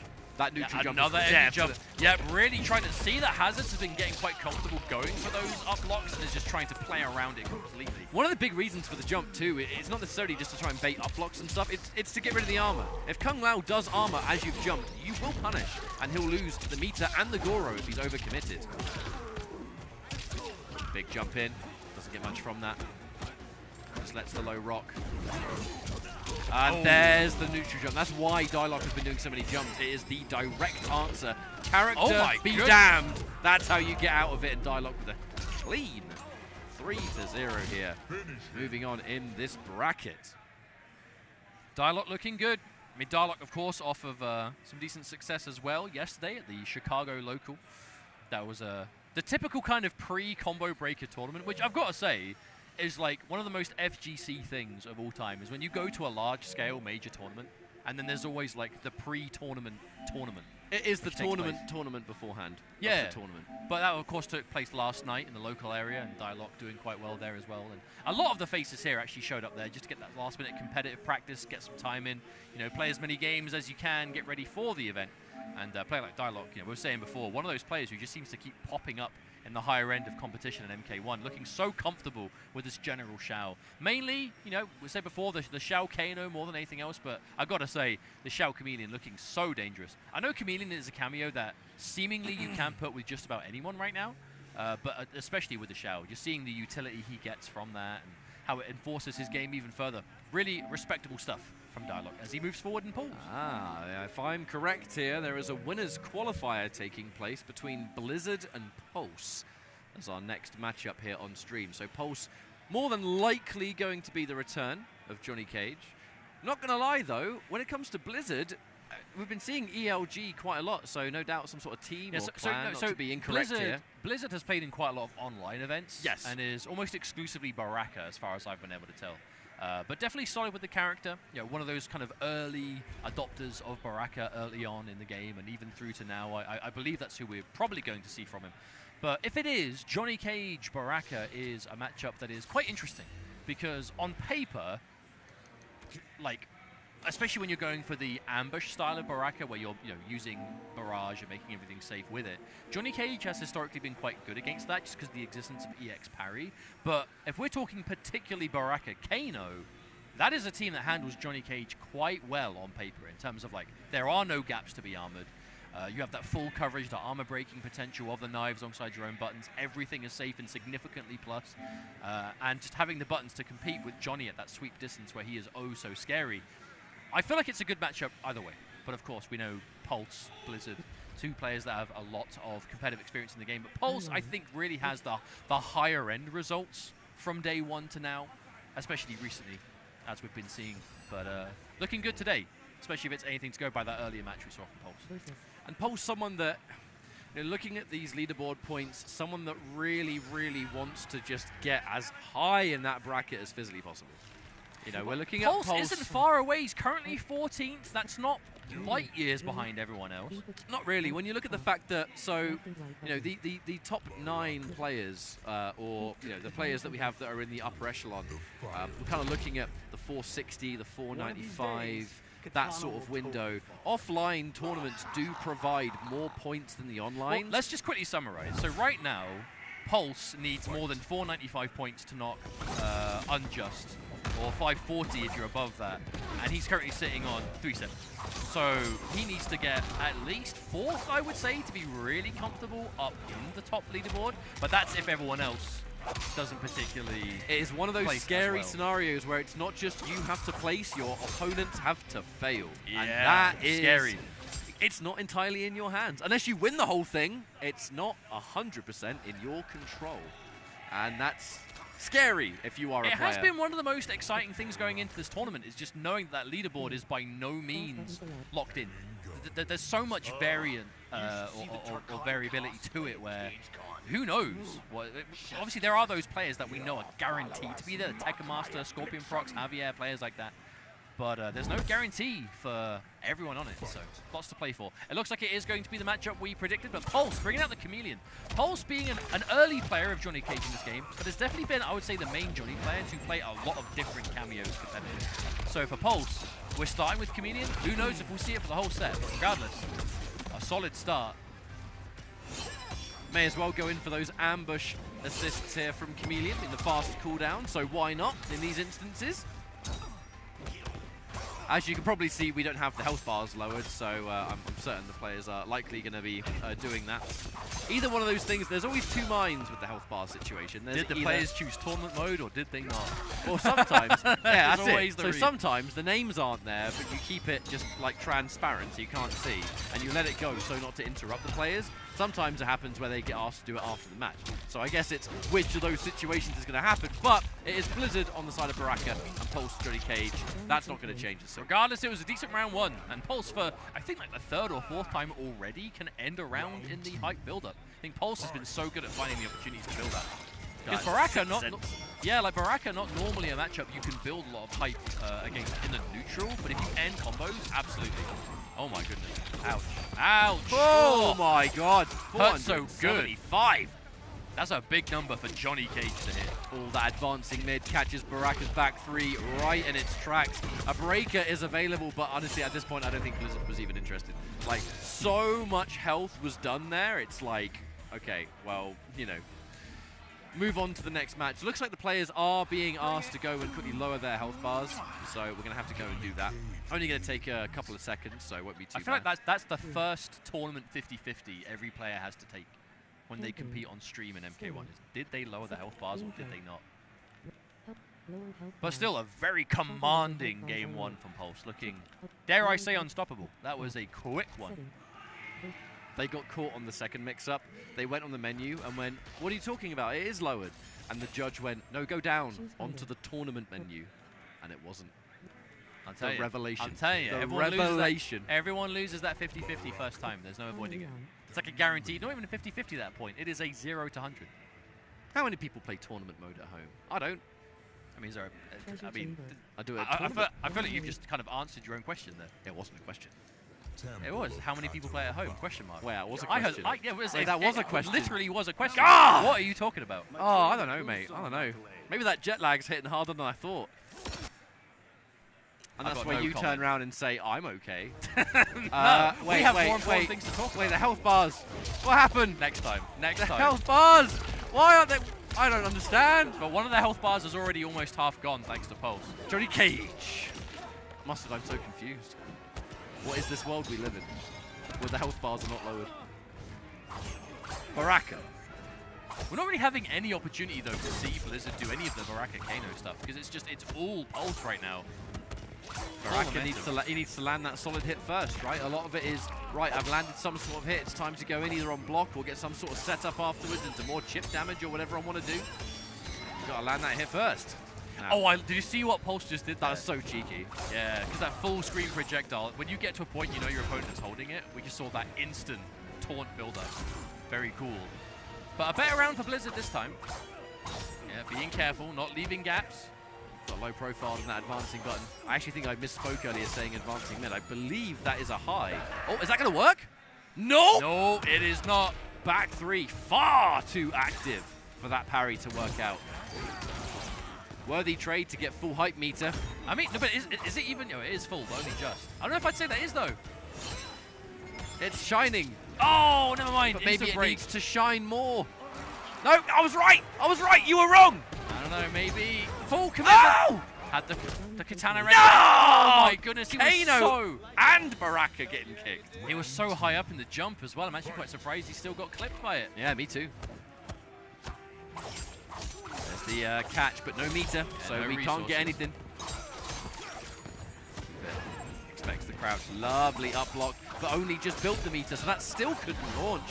Uh-oh. Hang on a minute. Parry. It's not the damage we're worried about, it's the side switch into corner that we don't want. There's so much corner carry on that too. And with that glaive toss being plus against Johnny Cage, pressing the button there versus him is so risky. Big jump in, another one. That is something I'm seeing more and more players do. When Baraka goes for a jump in that he's trying to cover with Kano, if you just low profile and hit Kano, the jump in gets totally messed up. There's a catch again. So many of these hits just resulting in 400s plus for Pulse. That's so much damage. Not quite enough for the round, but can he close this out? Just, yeah, that was actually really well acknowledged by Pulse. Just went into katana mode, but like the moment he went for it, just enough to keep himself potentially safe. Obviously, didn't need to as a Shadow kick connected. Players being told for a second time to lower their health bars. And At this time, point, I'd be like, screw it. We'll just tell the people at home who's who. We'll just tell them. All right. A really good match coming out from Pulse though so far. Is 2-0. the third time a charm though, Mustard? I think so. I think they get it by now. I'm watching them do it. Tournament mode. We lower have the health unfair bars. advantage. We can Oh, see what they're doing. Maybe they didn't save changes, or maybe the wrong person selected tournament, and it didn't save their settings.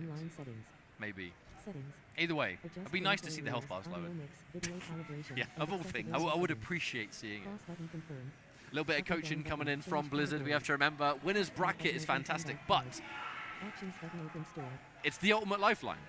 If you make it far in the tournament through winner's bracket, you always know that even if you, man, I ain't lose no one want to this- go to loser's bracket in this tournament. Not here, not Absolutely this early. not. Not this early. But that's the scary thing, is it has to happen. I actually saw a statistic on Twitter. I can't remember the exact numbers, so I won't go into too much detail. But it said something along the lines of like 25% of all players in the venue are going to like lose their first game, and then another 25% will lose the second one. So if you are the kind of player that are watching events like this and you're thinking to yourself, I'd love to play, but man, pro competition, I'm just not at that level. It's worth trying just for the fun of it, because so many people here, like whenever you look at the cameras in the background, you see just the thousands of people in the background. I've had a lot of people come up to me this weekend that follow these tournaments for Mortal Kombat, and it's their first. And, Yeah, exactly. and everyone's asking, advice. I'm nervous. What do I do?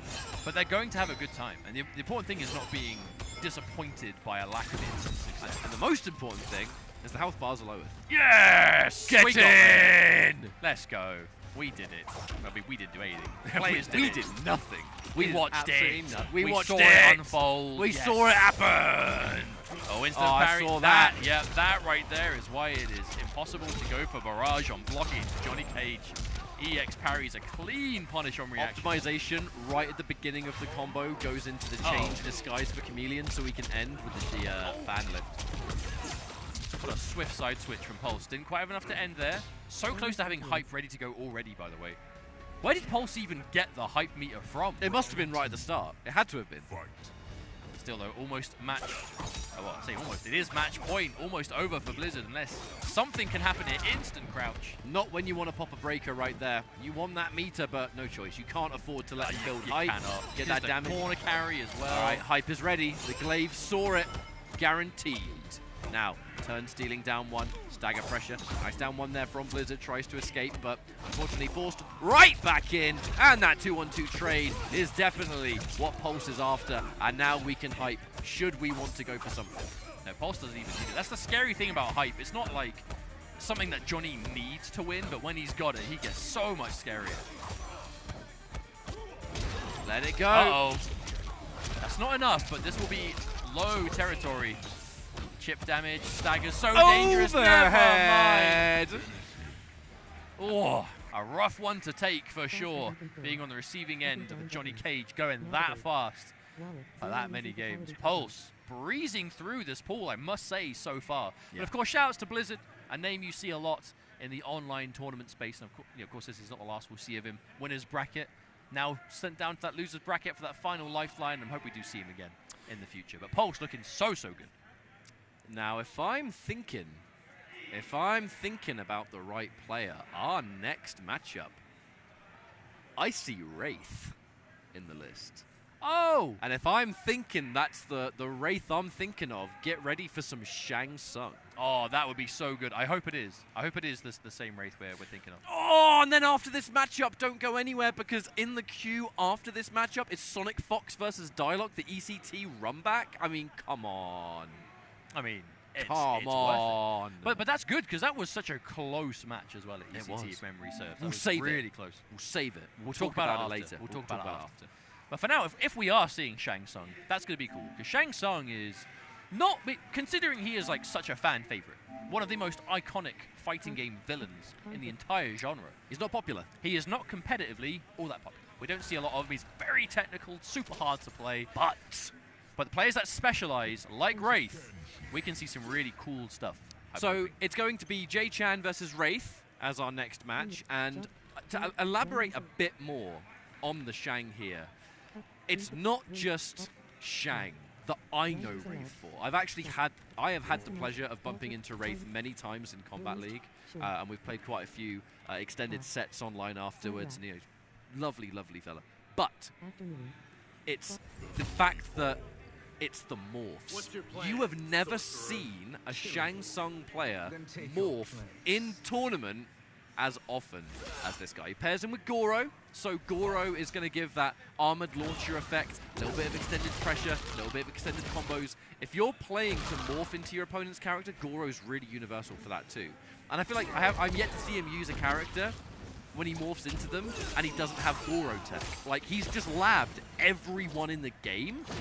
It's one of the sickest things I've ever seen. But that's what we mean when we say that Shang Tsung is hard work. Because to play Shang optimally, he's one of the hardest in the game. You kind of are massively benefited from knowing how to play as everyone in the game.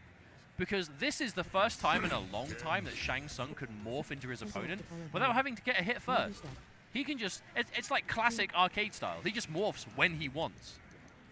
He doesn't have to hit you and do like a move that ends in him morphing. He just becomes you at any point. What excites me so much here, though, is that he's actually going up against Kenshi. If there are certain characters you know you've already labbed, Kenshi's got to be one of them. Because you know you're going to bump into Kenshi when you play online or anything else. So let us see how this goes. JChan on the side of Kenshi, Wraith with the Shang Tsung. Some players have really been seen saying could be the #1 Shang right now. He definitely has been putting in the work from day one to now. I'm looking forward to seeing what more he's got up his sleeve. Trying to play that ranged game. Bad trade, though. Yep, there's the resummon. JChan. Obviously, we've been talking at length about Wraith, but JChan with that Kenshi Sub-Zero. Not that we're biased, of course. I just like Shang Tsung. That's all. Ooh, the escape. Bed of spikes. Oh, there's the catch. That's one of the scarier things about Shang Tsung. Not going to be hitting huge numbers all the time, but does have some nice damage access to him if he can catch his mid. And if he does catch a full screen fireball, he's turning it into respectable damage at the very least. I like that JChan went back into like standard Kenshi mode because you are going to have some slightly better confirms, higher chance to win the round, a bit more range to play with. Against Shang Tsung, you're definitely going to need that. Counter poke into Goro, into Skulls. But that's so much trickier than it looks like. That's like, that's young Shang into Goro, into Morph, into like Fireball. And that is a combo starter. You can do more with it. But having to constantly change from young to old and vice versa. So tricky. That projectile, though, going to be pretty good at dealing with Sento. Being able to create those multi-hit projectiles totally neutralizes it. But that's why we're seeing Wraith play this matchup at such a longer range. It's because that is where, obviously, like Kenshi is so strong, and we've seen a million times over what he can do when he does get Sento out, and we're starting to see crazy damage and mix-ups. If you keep him at arm's length and don't let him get in, it's kind of hard for him to start his game. Dare I say, he's quite weak at full screen. Went for the resummon there or some sort of thing and just lost the meter. That's unfortunate now because you're not going to be able to break for actually maybe even the rest of the round. You don't have much health left. This chip damage is certainly helping that meter gain. Tries to get around the Goro. That overhead certainly lands, and that's not good news for JChan. Keeping yourself nice and safe with the EX better spikes. Okay, but again, just the benefit is going to be you can at least walk through that fireball, but just Wraith one step ahead. Haven't really had the need to do anything fancy, nothing special. We can just keep the range. You want to fight against Kenshi, you want to deal with that Sento stance, you do attacks that keep you a far distance, stay out of his range, and if you have things like multi-hit and projectiles, that's just going to neutralize Sento instantly and just deal with the whole situation. I mean, Wraith is playing the matchup well. Even obviously with the sub cameo too. Even still plenty more to see from there. Oh, did not commit to 1-for-1. And that still got whiff punished from the ground skull though. Didn't commit to the string, and Wraith was still ready with the ground skull. Deceiving. A launcher anywhere on screen. Wraith always prepared.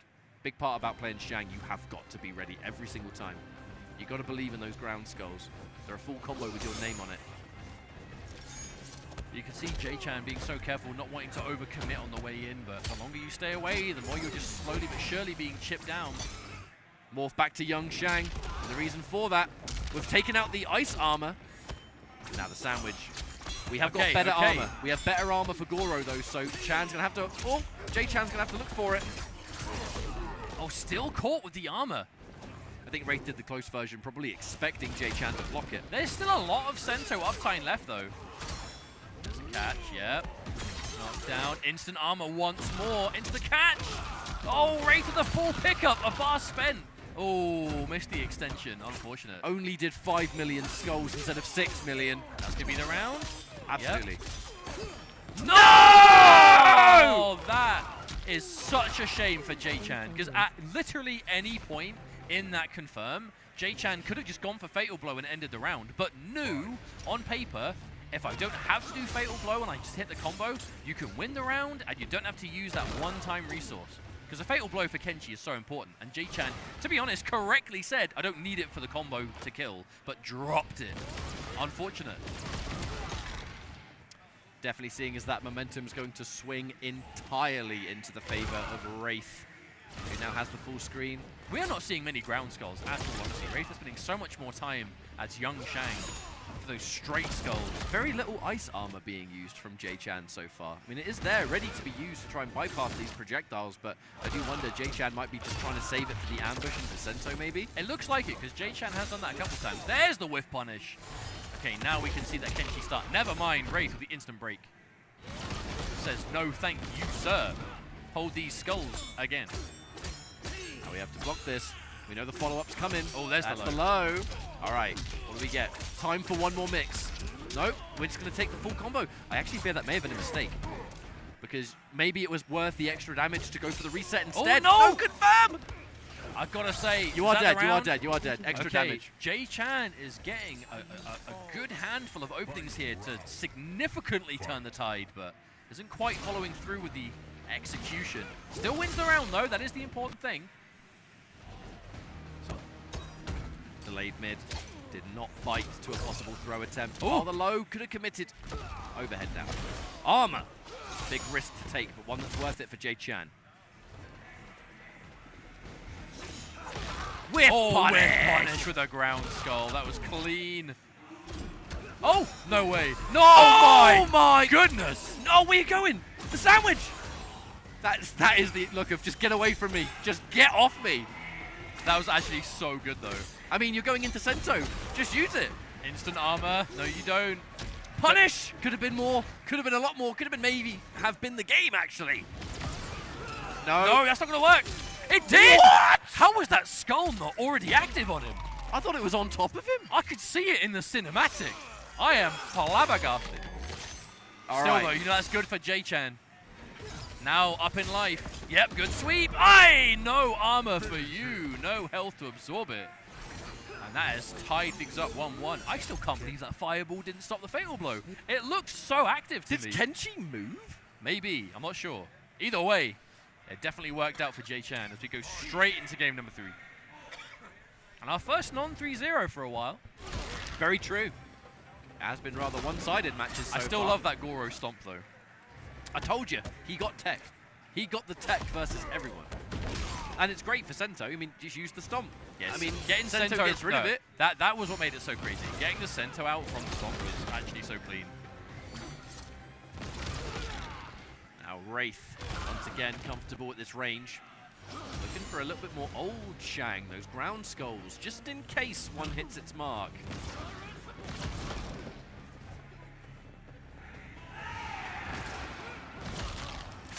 Dash in. I feel like even though this round hasn't told quite the same story, JChan has been slower at making the approach, but Wraith, again, playing so dry. Needs to, though. Again, playing the matchup correctly here. Yeah, backing off. Yeah. Yep. Oh! Anti-air. That was tidy. We're talking about this game being Mortal Kombat 1. That was an original Mortal Kombat 1 right there. The Shang Tsung and the Goro, the original final bosses. Xiaohu. Oh! Confirmed from max distance right there. Unfortunately for Wraith, there was the break available. Those 3 bars cooking. But building so much meter too, like the style that Wraith is going for. Again, it's definitely on the drier side. Again, it's about just minimizing the effective range that Kenshi wants to be at. This guy, his win condition is get close range, do Sento, put him in sandwich, and maybe win the game. Like, if you can avoid that, grand. Sensational. JChan opting to break that combo. But those combos off of the armor scale significantly, but if you do have the execution, wow! Neutral ducking old Shang with that mid. Scary business. But this is why the reward, look at how much damage is now being consumed. Knockdown. Slightly mistimed on it. No, I actually feel like JChan is opting to go for as many armor breaking options. Oh, fatal blow. There it is. That's going to work. Yep, there it is. It does kind of scale after those ground skulls, so I do think JChan will survive. I think if he does, it will be because of the extra 50 from sub, but should be alive. Now, this is going to hurt, but I think you're alive. Just. Sub-Zero, save me! Oh, I and love Goro that. didn't even get to start the stomp. That is actually such a, dare I say, checkmate, where you got to deal with EX, like triple straight skull, and Goro stomp, like simultaneously. How do you avoid that? I don't think you can. Dark cotton cover. I think it's an impossible situation. Lucky to escape me alive. Oh dear. Which makes Don't mind me. taking you down Just died for a feel minute. that much better. That's all right, mate. You just got to cough. Cough it out. You'll be all right. Fight. Not with the headset on. Actually true. I swear I'm a professional. Right. Next match. Great. Starting off strong again, just keeping that dominant ranged game at play. Oh, where you going? There's a confirm. Right, JChan hasn't really been able to establish a significant, like, Sento sequence yet. Oh my god, we did damage though. But credit where it's due, I think that's mainly because Wraith's defense has been quite on point against it. A lot of the armor, but now like so much armor that JChan is having to respect it. Good choice there, the EX sword toss. Hello, Much profile. better round for JChan.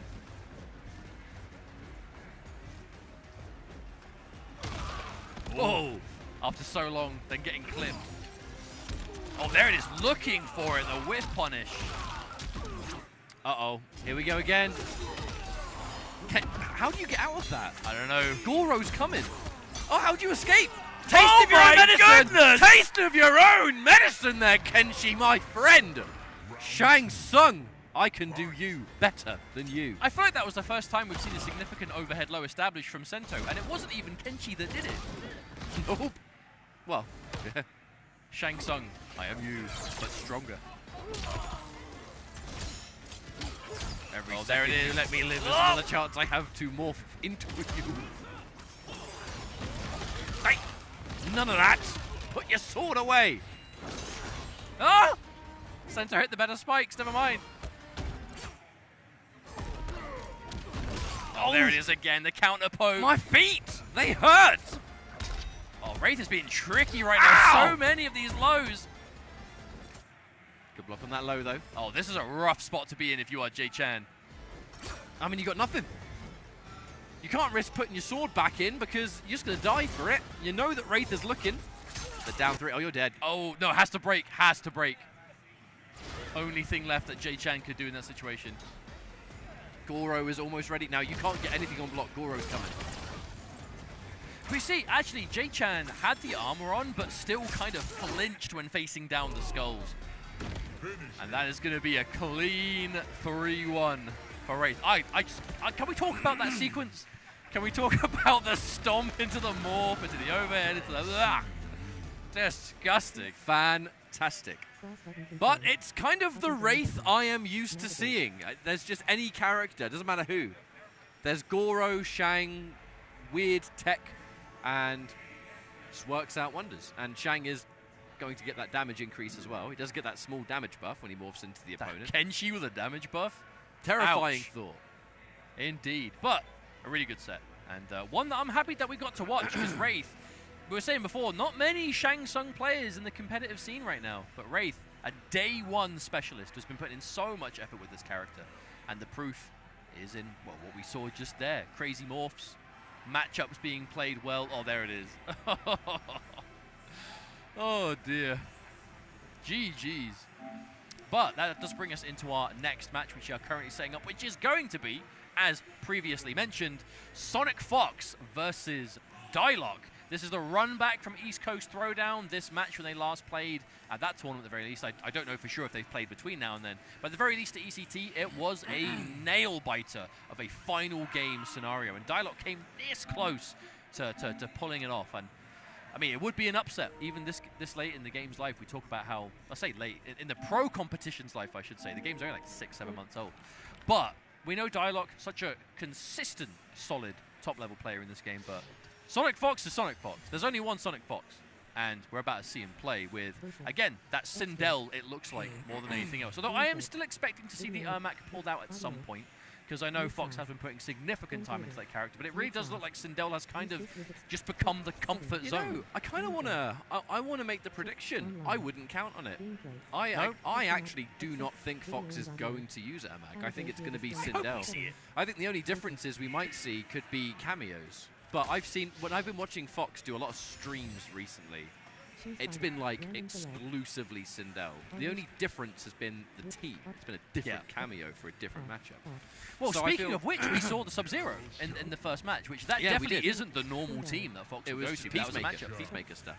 Yeah. Definitely a button check, because you can't see it. Fox is picking General Shao at the moment. It's absolutely going to be a button check. There's no way. There's no way. No way. I would, okay, safe bet, probably not.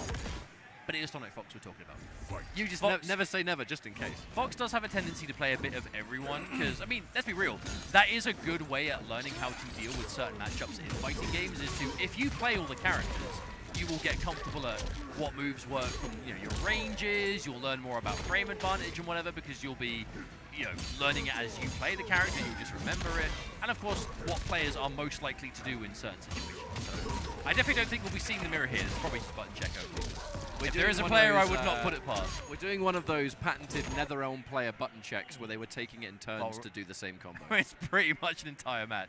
Well, it could be like UFA where we saw the forbidden 3 button checks in the same match. That was a bit cursed, actually. True. And General Shao was involved in that also. The wretched button check. Sindel and who? Kung Lao. All right. So this team still works primarily because Sindel can do that cameo charge buff to always give Lao the faster cooldowns anyway, but it definitely isn't quite doing it off of every single touch as it once was. But still a solid team. And of course, Sonic Fox, one of the real first players to bring this into the competitive forefront. I know, of course, players like Shout outs to Quasi for doing a lot of Sindel stuff in the online realm, especially early in the game's life. But Sonic Fox, I think, really brought this to a lot of events. In online and off, and we're seeing it here at this combo breaker. Kung Lao still incredibly reliable for Sindel. Shot out of the air with that Melina ambush though, just in case. Absolutely dealt with. No meter to Wake up down 4 from Sonic Fox. We are starting off with some of the, dare I say, disrespectful wake up options. Xiao's a weird character. He's got range, but he doesn't have a crazy long-range mid, so disrespecting him on wake-up can often work. In that case, definitely didn't. Ooh, ground pound.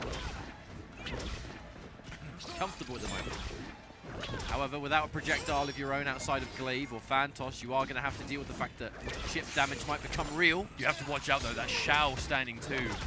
I would say maybe the best standing 2 in the game. There's a catch. Oh, that quick micro dash into nothing. Diock is baiting something here. Always looking. That Sindel armor is so quick. I'll tell you, but Diock is being so reserved in his offense. Clearly looking for it. There it is! Was looking for the armor the entire time. That actually caught. You are kidding me. Sonic Fox with a magical pickup. Yeah, I mean, can see. They know. If you are in the jumping away from that at ranges can be good because it has been changed. If you are in the air outside of a combo, the low hat don't hit you. But still, Sindel's forward 1 has other ideas. With punish. With punish. How much damage does Shao get? Because normally the Katana Phantos combos, you don't normally get a lot of damage for it. But then enter General Shao. Overhead! Oh, near enough 400 into reset. Cuts it early there, wants the knockdown. I respect that. Plus frames of the return. Fox down 1. Delayed mid just in case. Makes you think a grab's coming. This time it will be. Wake up, button press. I want none of that. Minus. Fox will not press there. But you have to remember that when we're talking Sindel's forward 1, it's such a common option when you're just trying to poke it out because it's so super confirmable because of how many hits it is. The first hit's still a high, so you can go underneath it. With the right timing, there's the low but no commitment from Diock. Was actually in the Katana mode, so good. Staggered pressure. A breaker from Fox. Still confident in the game win. That wasn't enough. Diock cannot whiff. Anything into Fatal Blow is going to do it. Oh! Down 1. the glaive, and the standing 2! A safe option, remember you are plus after that glaive away. Diock knows it. Ooh, hello. Oh, back to back. It is that lack of ranged mid. That's really what's working out. But if you are going to press too many times, Diock gets a clean hit. This is going to be a significant amount of damage. Big damage and a reset situation. Dash in. Katana, do you get a throw combo? Yes, of course you do. Well, how much are we getting? Over 200. That's a lot of damage for a throw. Oh! They're in Melina mode though, no combo to be had this time, Sonic Fox. Flawless block, and the down one! Wow, Diock with the grab! All right, a little bit of banter, Now, you know Diock. Diock is the kind of player that when he's feeling himself, he is a bit of a machine. And we know this is a match that has been close before, but you could see it, he knows. He knows he can do it. He can, but will he? Sonic Fox down a game now. Ooh, instant adaptation, seeing more of the sweep now. There really is the best way at stopping that Shao offense, right? He doesn't have, he's got so many. No. Who's controller? Who's controller? I don't know. I think they are deciding it. I think Fox is saying that it might have been Diock. Who did it? I think they're just saying play on. Oh, it was Diock. Yeah, it was Diock's controller. I think it was Diock, unfortunately. I mean, I'm just assuming it is. If they're running down the rest of the round, it was probably Diock. And they're going to end mid-screen as well. Well, not ideal, but players sort it out themselves. These things happen, unfortunately. Sometimes lightning literally strikes the venue and turns everything off. Yeah, you know, it's possible. These things happen. Sometimes your controller turns off. Everything, right? We've got the full guide. Anyway, Diock continuing this pressure. I will say, an unfortunate time for that to happen, though, for Diock. Such a momentum just being, like, stopped right where it is. Still, though, one round. It is merely one round of many in this 3 out of 5. The pressure is real for Fox, though, who is keeping things very unpredictable. Does not hit confirm that mid, though. Oh, jump huge in. Diock. Oh, no. Doesn't turn it into anything. I do feel there's been a little bit of just a definite momentum killer. For sure. All right, looking likely that this is going to be Sonic Fox's game, but never say never. There is still 100. Yeah. Oh, yeah, no breaker. All right. Diock, character select. Probably not to change, just time. No, Take honestly, that time, mentally reset. No, for sure. Definitely agree with this decision. I mean, we could see a change. It is Diock, but we know the Shao Chameleon is the most consistent thing for him at the moment. Kind of talking to him before the pools even began, talking about how, you know, Chameleon is definitely like the go-to one for him at the moment. It's just, for me, I almost half expect him to at any point just bring the Kano back out. Because he was definitely the first Shao I saw playing. It still Shao works. Kano. Yeah, still a good team, but hey, it's what it is. Use what you want, use what you gotta use, what you want to use, and all the in-between. We'll say the score, it should be 1 all apiece, as Diock did take that first game, so it is technically 1 to both players right now. There it is. But an immediate change, Sonic Fox really, I was going to say, slowing things down, but Diock with the immediate counter-adaptation of his own, instant fan lift. You want to throw projectiles? Okay, I'm just going to jump over them with fan lift and get a full combo. Now, if Diock does want to intercept these zoning attempts from Sonic Fox, it is going to require the right disguise. So Diock's going to have to be keeping a pretty solid mind to juggle them appropriately. Big jump in. Ooh, that actually could have been a huge catch. Never mind, gets it again. What is happening? That's 2 times now. There's nothing from that. Not sure what Diock's been looking for, but a full jump in from Sonic Fox. And this is probably not going to be enough, but I do wonder if there's just been a bit of controller woes in this series. Oh, never mind. Could have been huge. There's so much more damage on the table that Diock is not taking. Meaty! Do you actually... Wait, is that enough? Fatal blow? No, never mind. Goes for the setup. Good block on the overhead. Diock with the armor! Hang on! That's enough. Oh, God! Man, that hurt. But a great turn of momentum. Execution hasn't been quite on Diock's side here. It's a mishap. No, I was going to say, that round was looking good. There we go. Yeah, that round was looking good for Sonic Fox until Diock with a sudden clutch turnaround. Decided to turn things up a dial. All right, grab here from Fox. Diock, kind of happy to take some of those grabs when you have so much health to work with. Getting hit is far worse. Saved by the fan lift once again. So we've not really been able to see Sonic Fox establish a significant amount of the kind of cheap stuff that you normally see from the Sindel Lual. Diock just not being in a position to get hit by it. Charge low. Oh, Interrupt. instant. And no attack landed, so full combo for Diock. That is a 10 frame, very fast off of the ground special move. Anti. And yeah. We have Melina ready. Knockdown I have into big never damage. seen that. Overhead again! You're dead! You are dead, my friend! I have never seen that air string from Xiao in this game. I've never seen that before. But Diock 2-1 up versus Sonic Fox right now. And this is still pool play. We are early days. If Diock can get this win, and you know, the best thing about the situation, if you're Diock, Sonic Fox is going into this as a relatively high seed, I think is safe to say. If you beat Fox and you move on in Fox's place, you basically got the path that Fox had as a high seed. That's Very like the true. best scenario. Very, very true indeed. But are we getting Diock. ahead of ourselves? Or will Sonic Fox going to bring it back? I mean, Fox has to do something quick because that's over half of the life already gone. And Diock on the hunt. Back to back, punishes. Called it out this time. That's one thing that Diock's doing is not committing too Surely much. Fox doesn't break. Breaker! That's a risk. That is a bold decision. You have got to make this count, otherwise you've just thrown away hang 3 on bars. though, but it is Sonic Fox. This could definitely be a comeback. This combo's going to take so long, you can charge another low hat. Is that what Fox is going to do? Drops it! Uh-oh, that's not how you do it. Not a lot of bar for Fox, though. That's the main problem. Hasn't even got half that health down yet. Let's not forget General Xiao, 1100. Still not half down. Like, only just done it. The trade, any trade's good for Diock when you have this much health. Ground pound, not no, worked. never mind. Okay, dash up grab. Back to mid-screen, though. That's actually pretty good for Diock. No, but there's the poke advantage. Another throw. Sonic Fox. Still doesn't have the life lead. Oh, never mind. So close to bringing this back. And the armor. You doubted it. But Sonic Fox reminding us why sometimes those last-minute breaks are worthwhile. Sonic Fox believed in it. It was a massive gamble to break with that much health down, but that is the kind of break that you know, if a player does it at that life deficit, it's no, I got this. Because you can see it, you can feel the comeback. Sonic Fox manages to make it happen. Still though, Diock's still up in game. That's a momentum killer. Diock, is going to get the confirm at the very least, will take the lead on this combo.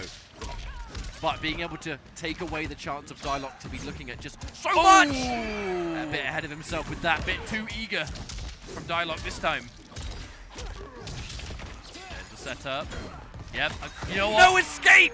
I respect the decision from Diock in that situation, because it's if you just sit there and block, you obviously could potentially take a very tight overhead, low overhead, or if there's even a slight delay from Fox and Fox gets greedy, boom, you're going to suddenly hit them. Because that move will make the low hat whiff. So if they wait with the float, you get the full combo version of beating it. But obviously Fox, seen that one before, remembered it from last time. Big smile on Sonic Fox's face right there. Another game 5 though. We're running it back again. The set delivered at ECT, and it's delivering again here at Combo Breaker 6 months later. Question is, will the result be the same? If Fox gets sent to loser's bracket this early, that is quite a path to take. If Diock can secure that comfort zone, taking Fox out, making it out in winners, well, we just had a possible top 8 favorite and more. There's the snap. Oh! Diock so patient, but that delayed forward one, instant confirm. That's a chunk of damage too into now the setup. Okay, never mind it with. Delay wake up does escape that situation. Back to the zoning though. Chameleon does get hit, which means that we can't get our way in for free as such. No up block on that jump in, letting it rock. Oh, never mind. There's the catch this time. Something Diock had been looking for the whole time, but couldn't find it. Yep, ends it early. Overhead! Sniped out the air, too far away for standing 2. In fact, Diock was thinking about it. Plus. Ooh, wow! Instant challenge on the advantage. Sonic Fox. That's not good. No, but Diock will build a breaker, but does he use it? Holds on just in case. Like he's not. Setup time. Low hat. No. Runs away! Oh my goodness! No, missed the pickup. That was surely meant to be EX. Surely it was meant to be. We traded. What even did we trade with? Diock, there's no last breath in this round. You can't get hit by anything. Oh! Good lord. Counter poke overhead. Sonic Fox calling it out. Now gets to match point. Axe buff activate. This has been such a roller coaster of a set.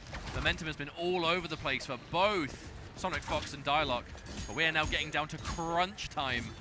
Oh, instant punish! Now such a sweet spot range to be standing at as well for Fox. Yeah. Not a terrible trade. A free axe activation. We'll take that.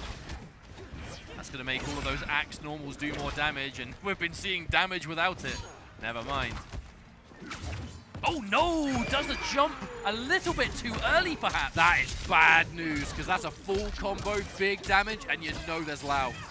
Set up! Hang on! That's it! No, I don't surely. think so. I don't think this is enough. We got meter! Oh, hang on! No, that's still 1100! Xiao's a big boy, he's got a lot of health, and there it is! Low overhead to seal the deal. The Sonic Fox manages to pull it off once again against Diock. We go to game 5, we go the distance, but the result, once again, going towards Sonic Fox. And that's just one of many victories that Fox is going to need as we move on. Later today, we're going to find out who's moving on into that top 24, beyond who makes top 8, who's going to be in the running for points, all that really important stuff. And it still feels like we're in the early days. That was simply to make it through the group, if I'm not mistaken. So, a good set. Diock, some mishaps. A few confirms that weren't quite 100%. Unfortunate controller disconnect. We have to remember that. It is what it is. But Fox, the clutch factor, that immaculate comeback the game prior.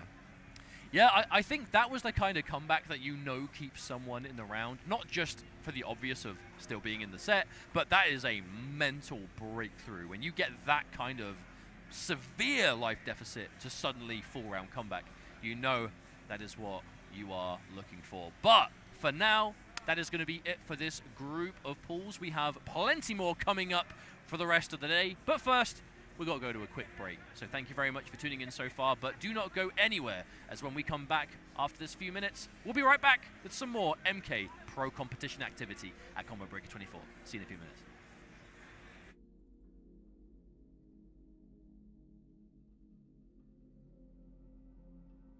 That's where Kanimani's looking. There it is! Oh, he waited for it! It grand champion for Mortal Kombat 1 here. No, not again. He tried to get and wide jump, and I tried to get away. With the pop on BDG, I am so sorry. What? Why command that into the orb? That was disgusting. It's so big! Combo it, yes!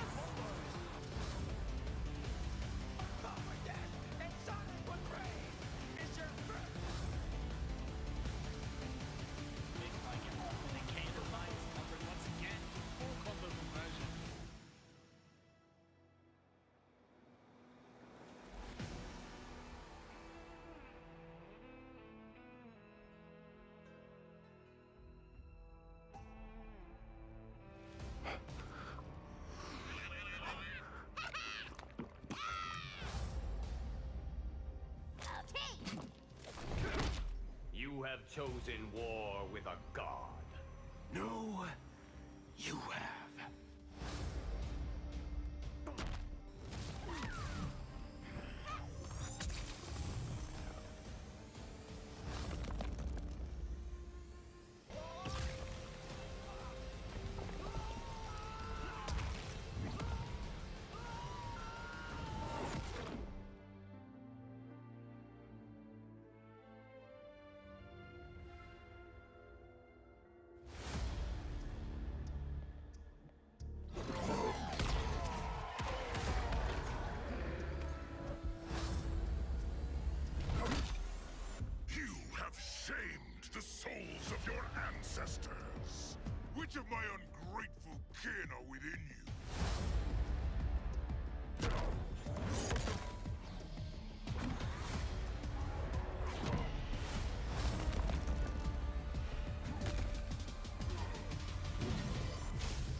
might be many, but I am the one. You are not even Earthrealm's champion.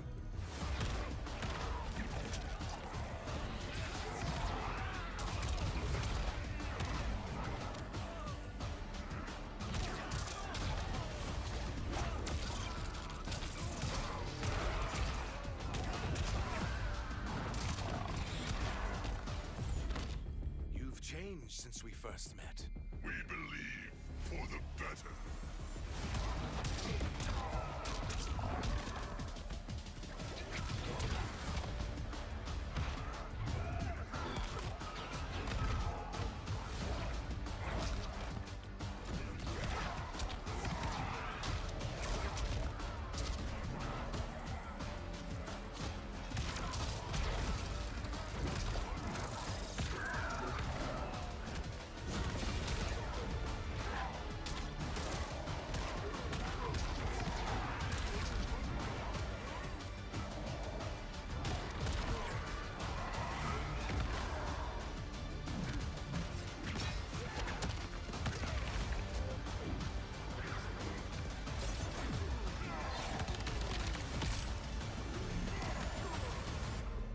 Finish him.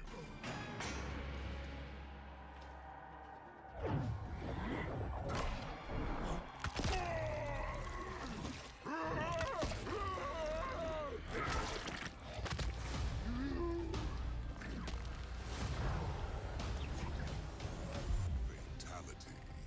Ermac wins.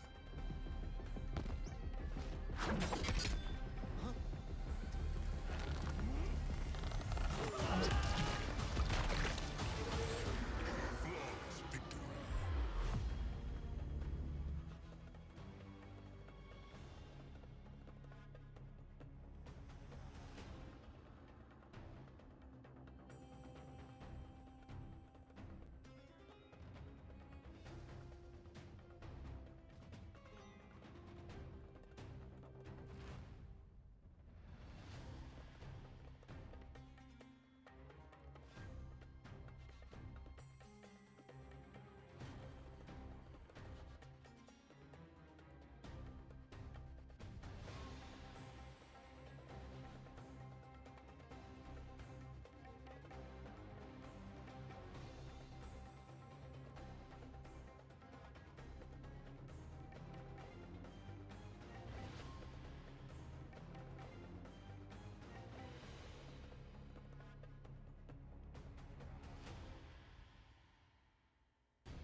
And welcome back to Combo Breaker 2024 Mortal Kombat 1. We hope you guys just enjoyed that Sonic versus Diock match that erupted the crowd out there. All of us at the edge of our seats. What a match of Mortal Kombat 1, and that was just from pools, baby. It has only just begun here at Combo Breaker. I am Mr. Aqua, been here a long time here at Combo Breaker doing Mortal Kombat, and I am joined by my dear friend, Tento, first time commentating here at Combo Breaker. Yes, Welcome, man. It's been great. It's actually a great feeling actually being commentating your home state for the first time. I'm very much appreciative. Thank you for the opportunity as well. That last matchup you just saw, Diock is now officially disowned by me. He was supposed to win that set. I'm sorry. I'm upset. But, you know, Titan 2, Sonic has been showing why they are on the Mount Rushmore of the FGC. They have been doing massive work time and time again, and always weathering through the storm. That has to be looking forward. It's going to be I feel like a rivalry is being built between those two. Yes, it is. It's nice, actually. They've already played twice here in the pro competition, both going to the final edge of in a Game 5. Diock up 2-1 in both of those sets offline. Not bad for your first couple times fighting Sonic in competitive Mortal Kombat. Happens to be the best player on planet Earth when it comes to the game. Yes, so that's very good stuff. Diock definitely going to try to make that losers run. So, like, reminder for you guys. So, every pool that you see that's in winners finals, both of those boys will make top 48, but the winner will go to the winner side, the loser go to the loser side. So, Diock is in top 48. just on the loser side of things. 3 people make it out of each pool. So we're moving on right now to pools. I believe this is E. This is off the top of my head. Don't quote me on this. Don't quote me on this. But we have BDG versus Phillip going up on Zach. It's going to be the G pool. BDG is in the G pool. That's so funny, actually. I just thought about that. Look at that guy. Of course he is. Yeah, it makes sense. He's the big daddy of this pool. Big daddy in the pool, indeed. Hey, remember Daddy? Sorry, another one. It's his name. It's his name, you know? I can call him Big Daddy. You can't call him Big Daddy. Man, Big Daddy got some big combos right now. What the heck? Wait, you already getting started? Don't room for him. And he's completely invisible. Here comes the low. What's coming? Oh, he's no! blocking it, though. Oh, that's a trip guard. You tried to jump through it. That's not going to work out. But call Goro in wrong. It's BDG. Maybe just some wrong timing on there. Looked like he could have gotten a pickup for sure. Goro just giving the wrong information on where to land. That's the thing about Goro. He comes in like a U.S. missile. Just has to have the right coordinates to hit the target. Correct. You know what's crazy? I actually thought about this. I think BDG is the only smoke to win an offline tournament, being first attack in Puerto Rico. Ooh, I think you're right. And I believe he's also the highest placing smoke offline for pro comp events at night at ECT. He's been going under the radar because he hasn't traveled a lot, hasn't played in a lot of the online tournaments. Big Daddy just kind of, you know, in that hyperbolic time chamber coming into this particular event. Times that Goro right, invisible mix coming. Oh, he's getting nasty with it right now, and it was the low. The overhead afterwards. Sorry, that was so disgusting. Yeah, it was definitely disgusting to see because we couldn't see a thing. Goes for the reset afterwards. Goro to help out the homie. He still has to break it. He has the bar to break, but oh man, he's back invisible. Striker coming through. Hey, but it's not looking too good for him, man. Rocker, what do you do? Oh, he flawless blocked that, so he's still technically working on flawless. Got the hit. Can Phillip turn this around? Possibly. The duck on the throw? Why did you do that? Dude, was it a duck or did he grab him in the middle of phasing? I feel like he actually ducked that. We're going to probably get a replay sponsored by the good old Mountain Dew very soon. Ooh, I hope so. To him, but like, that looked like a duck to me. Yeah, that looked like 20 ounces of a reed to me. Is it 20-ounce bottles? It is. 20-ounce bottles of Mountain Dew, guys. Yeah, he's trying to find that. Go claim those codes at MountainDewGaming.com. He's trying to find that reward under that cap being that duck. But you know, oh my goodness, Goro for protection. The overhead afterwards was cheap. Bro, what is this? Oh, drops it though. It was pretty cool how Smoke was invisible for a second and only Goro came out. Like Goro was finally like on the main roster for a moment. He's like, I'm here. You guys thought. It's my turn. Why'd I sound like Taserface? That's not Goro. What? Did Goro even talk in the story? Oh, no, that's a mistake. No, he just showed up as a beefcake and was like, yeah, I'm here. Oh, smack Goro, but unfortunately did not deal with the armor in time. The double down force. Oh. Full string, he does not care. Goes for the cancel into the poke afterwards to steal his turn back. Oh my god, another smoke bomb set up into the overhead to the cancel. Striker coming in for the assist. But here's the issue. You need to see if you can get a hit. And this is all some great defensive reads by Big Daddy G. Phillip not using a lot of that striker offensively, so Big Daddy has been freely just swinging and taking turns in reversals. Phillip might need to up the offense a little bit. I'd like to see him, you know, get a little more combative, throw the striker, get a couple of, you know, pressure sequences going. It's been a lot of quick mixes. Even they're a little early. That could have been stolen, I feel like, unblocked by Big Daddy G. Get the back three to open up, but he cannot get the combo. Yes, he's false blocking everything. Couldn't complete the combo, and now BDG with the overhead, getting the extension to the corner. Oh no, a safety setup, and guess what? You're still not blocking. Breaker's going to come through mighty soon. Oh, never mind. He's going to set the damage, accept his fate, and that's going to do it. Phillip, he's looking mighty flustered against this Smoke and Goro. Yeah, it looks like he kind of just conceded that final hit. Did have a breaker available. He's gonna be thinking long hard what to do against this invisible plus frame mix that's coming in hot. Look at all, he's like, bro, I do not know how to deal with this, bro. How you keep on going invisible? Have you ever fought someone on stage and like just leaned over to him and like, how do I beat you, man? Well, I have never been that because I've never gotten on stage. That's why I'm over here, you know. You know, this is a stage in and of itself, Tinto. It is. But I'm not good enough to be with the big boys. Oh, the down four though. Stepping on the toes. Nice falls box once again. Gets the grab. Does he get a combo? No, he don't. I like the stagger, but unfortunately. Oh, it would have been bigger if you got a back three right there. Stepping back, you know. Space game. G is waiting for him to throw a projectile so he can just smoke phase through. He's waiting. Oh, no, even worse. Got him with the last little flutter kick there. Here comes the offense. It was the overhead that opened him up. No bar for Phillip right now. And Big Daddy G just letting the forward four rip right there. Got to a time. Went for the 4-4, immediately to the sweep afterwards. That puts himself on set point. Forward, just some big, active, beefy frames on the screen that advance and lead into plus frames. A really fun button to press as a Smoke player. That's for sure. He comes in hot here.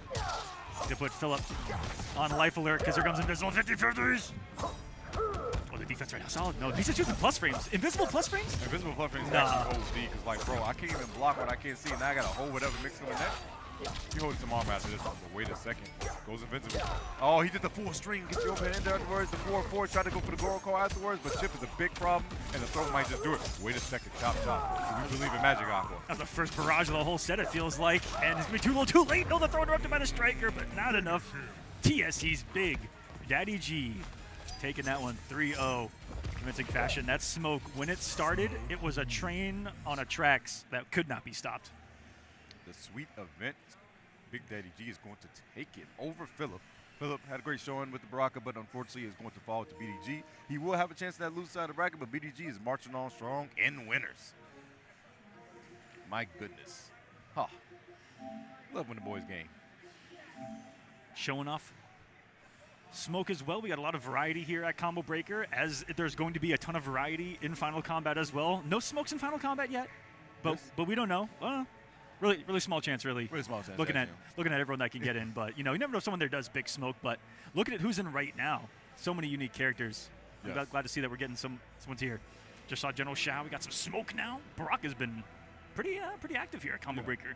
Despite Baraka, I feel like he's probably one of the most nerfed characters in the game. He's still pretty much around, actually, when you think about it. Baraka and Striker both, heavily touched in one of the recent patches, and was one of the big talking points for a while of, are they even, still competitively viable? And as we've seen, I think that Baraka and Striker are both, sitting decently pretty right now. Striker, I'd like to see maybe do some more crazy stuff, but love to see that they're still active and that team can still take it. Because we see the likes of Online Kill and a few others using that too. A couple other Baraka Strikers in this tournament as well that are here. Baraka Strikers definitely throwing out them nades and definitely throwing out them prizes, but there's more prizes underway through the Mountain Dew. If you guys do not know, you can buy the Dew. Check out those bottle caps under the 20-ounce bottles, and you can possibly get some awards on MountainDewGaming.com. Please do so. It's some great stuff. And prizes, as Aqua said, they change every month, They change every month, and that's off of 20-ounce bottles.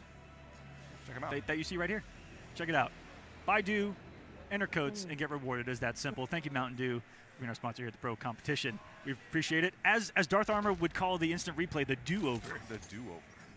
Sponsored by the Shouts to Armor. Big shouts to Armor. We love Armor out here. Ooh, the next match on the set is going to be Cosner versus Tame. What is the odds of a dude? He's fighting a dude named Tame the Lizard, and he plays Reptile. I saw that in the bracket, and I said, this is meant to be. Cosner, oh my God, who's been playing Reptile since the womb. Literally. Reptile main at heart. Like, never has stopped. Man, actually, no, Cosner, MKX. No, you're right. Sector. No, I just thought about he that. did pick up Sector. He jammed it out with Sector. I take every word I just said back. Never mind. I forgot about it. I was like, he definitely really vibed hard with Sector. And the crazy thing, in my opinion, well, Reptile was kind of broken, MKX. But Sector was arguably like the Nimble existed. Bro, Nimble was like 50 into a setup and like, bro, please help. Help. In a frozen time. It's a mirror. A Reptile off? Wait, it's actually Tame Lizard actually plays Reptile. He's actually staying true to his name. This is a battle for way more than winning a Combo Breaker now. This is a battle for Reptile supremacy. Pride is on the line. King of the Lizard Squad, okay? I'm gonna see that. Who is gonna be the leader of the cult of the Brotherhood of the Snake? The Brotherhood of the Snake. Slytherin, if you will. Salazar Slytherin. Do you think they're both Slytherin? Probably so, actually. I wouldn't be surprised. I'm Slytherin. You're Slytherin? Yep. I'm Hufflepuff. Come on now. That explains a lot. What? Wow. That explains it. That sounds kind of derogatory. That's what a Slytherin would say. Next thing you know, you can call me that word. Oh, there's moguls all around, though. If you're not Sateran, what are you? My kind are sorry. Hands have been shaken. It's a lizard off, folks. Yeah, it's definitely a lizard I never off. thought I'd say that in 2024, but here we are. And it is some spiciness, too. Two of the latest cameos added to the game as well. Oh, our first showing of Movado. Actually, yeah, I haven't seen a single Movado. Oh, my goodness, he caught him in the legs, and guess what? Cosner's fighting on all cylinders because of it. My goodness, look at the damage off this. Into a setup, down 4 into blade. It's still plus, by the way. The throw. Starting off with a flawless victory. Message sent, possibly received from Tame Lizard on that one. What a start. Cosner. Per my last email, you gotta respond back. Oh my God. He still got it. What the? Oh, that was nasty. This dude. Wait a second. He puts out the dirty bubble. 2 of them this time around. This time's my turn to combo. Slide to the DMs? No. You think Rain's bubble's dirty? Look at that thing. Yeah, that thing's kind of nasty. Toxic sludginess. Just big so active frames. Ooh. I wonder. I like that because if it was blocked, he was setting up the attempt of the punish. Oh, that's just mixed right there. That end of that string is a low, so he goes for the ball roll instead. Gets it set up again. Checks with mid. You're not blocking. It's going to cost you life, brother. Oh, wait a minute. Wait a minute. Wait a minute. You're going to have a change of pace. Do we believe here? No, the wake up death roll. Cosner didn't even have the Chameleon Katana to back that up, which is something to keep an eye on here in this matchup is which rotation of Chameleon he's going to be in, because there's a big difference in cameo usage and what Reptile is able to do with these particular cameos. Although Movado, we haven't seen a lot of it. One of the kings of conversions, and I wonder what he can pick up off of Reptile with some of those launch-only mechanics. Goes at the bubble, has to punish with the reptilian. That's actually really cool. And wait a minute. Another beautiful conversion coming out of the fan. Cosner's looking really strong right now. I am loving this pressure with the counter flow behind the acid bubble. Tame Blizzard has been unable to breathe defensively, except for 2 drops on the corner. Okay. That's a slow bubble coming in, but what way to get rid of the bubble other than Blaze? That's actually really smart. Oh, bring us closer. Oh, that's cheeky. Oh, I like the back that afterwards. Not want to deal with the mix-up, right? The downside to that kind of... Oh, that broke the armor? What? No, I don't think it was armored. Oh, just doing a bubble? Oh, okay. Yeah, oh, it was armored. Yeah, you're right. Otherwise, you would have definitely went through that. It's not 2 hits for the bubble. I would hope not. Man, I'm at. That's what I was like, oh, maybe. Knockdown, another dash up. Oh, good blocks this time around, but did not get the punish. But hey, you smack a million for the time being. That's pretty cool. I push back a little. Oh, a little too far away for the stand 3. But when in doubt, Cosner's just kind of acid bubbled, even up close. Yo, the safe jump off the acid bubble was crazy. No, not the Chicago. Punish the Chicago, brother. The down post. Oh, nah. You guys teaching Cosner something new out here? Yeah, I have to. Oh, wait a second. Drops it, though. Just a stagger. And it opens Cosner up. And only in the corner does Reptile get these juicy pickups off the needleless strings. And the plus frame media setup. I like it, but no, the fan toss afterwards is forced to spin 3 bars, and Cosner throws out the slow bubble into the fast one, too. It's too much. Yo! He made it. How did you threat the needle like that? That's insane. That was a miraculous. Okay, yeah, he's down 2-0, but that was cool. That was cool. That was really cool. That was definitely cool. Sometimes you like to see people. It's almost like, you know, Super Mario Maker. You're just watching people figure out how to get across the screen in really unique ways through all the trials and tribulations out of the projectiles of Mortal Kombat 1. And we'll see if Tame Blizzard can do that here. Oh, no falls one, though. Overhead, and then Cosner. About to get Chameleon back as well. Oh, but then the gets back. Oh, he doesn't get the full combo. See, kind of what separates these 2 cameos is the fact that how active you can be with Chameleon versus how you have to wait for something with Movado.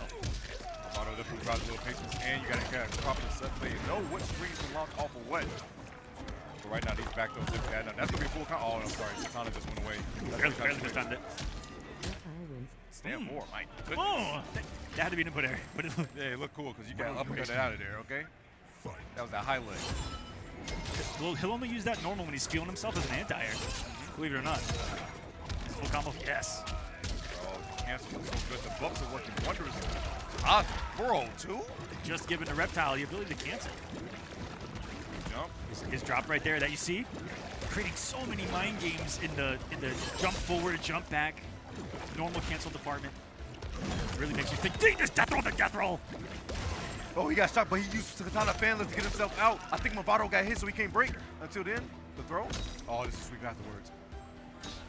Tame got to work his way in, but he's going so slow. And if only he had Movado, could have comboed off of that sweep as well. One of the few characters that does get a OS off his sweep is Movado with Reptile, which is really cool.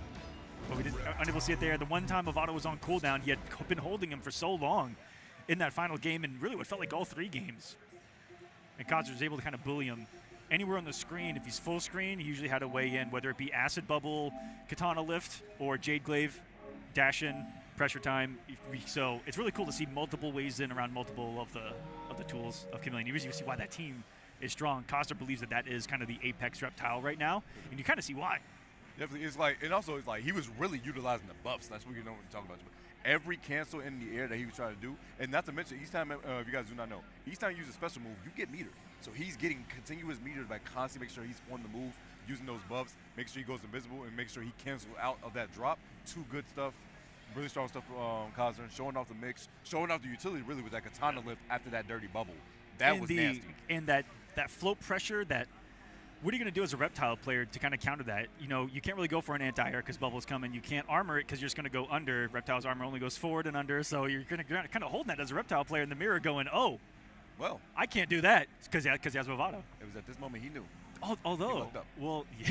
He lucked up indeed. He definitely got lucked up. Could have possibly maybe, wait a little bit down to eat the bubble, get a Movado, then you're reset neutral. It's not a good situation to be in when a lizard grows wings. Especially Komodo dragon just flying. Yeah. I would lose my mind. I would just Harikari. This is done. Can you imagine just a Komodo dragon flying at you out of the sky? I would literally just cry. Like, no, you're good. What do you do? Like, what do you do? There's no point in even talking about anything that's going to happen at that point. So absolutely insane. In these pools, in these G pools, I'm actually going to go over them real quick because I didn't take a quick look before getting over here. I was watching the Sonic match. Yes. Here in G101, we got Rewind in here. Snowman's in here. Let's go. July. Poseidon, a Lord of the Ocean, is in this. I'm vicariously vibing through him in this one. Violets is in this pool. Furious Pillow's in this pool. Furious Pillow, Zintai, and Furious Pillow, you never know if he's just going to show up and upset someone's life. He definitely did it last time. And he has done it before. If you guys are familiar. So that's G101 if you guys are following. Exclamation point bracket, I think, in the chat. In the chat, exclamation point bracket at any time so you can keep up with everything that's going on. There's plenty of matches that's going on off stream, but there's matches going on on stream as well. So please, exclamation point bracket at any time if you want to keep up with said action. Just that name. God. Like, that just makes me happy to see. We got Gur, Big Daddy G. So Big Daddy G's in the bracket with Gur. Again. Possibly facing off. Yeah. It's like that story is time to time again. Oh, go ahead. Saki Sakura. Oh, she's unfortunately not here, though. Henda Kid, who I recognize. EVX is here, shoutouts. Shujinko Dink in this pool, the Quan Father, and Magic Snacks. That's an interesting one because if Shujinko Dink meets up with Gur does not like the Quan matchup with Gears. Ooh. That can possibly go in the favor of Shujinko Dink. And what does I was going to say Shujinko Dink, but Shujinko. That's not right. That's not fair. Why did you pick up Shujinko Dink? What does Shujinko take from Geras? I'd be really curious because because is Dink only playing Quan Shujinko, or is he off of the Shujinko only phase? He might be off of the Shujinko only phase, but you never know. Quan definitely has some. I feel like he has actually decent synergy with a lot of characters actually. Especially with the yeah. And so we're getting Violets right here, but we'll go through the last couple of pools that we got here real quick as well. Dopic, what a name too. Killer Shinok is in this set of pools. Cam is black. El Kukui. Cosner in this one as well. That pool's stacked. My goodness. These players all around. But oh my goodness, Violets right now. Oh, that's going to be a big punish to the block. Not going to break. Enough? Yes. It's damage. 412. Violets from Texas. Big STG shout outs. boys. Yeah, Texas boys.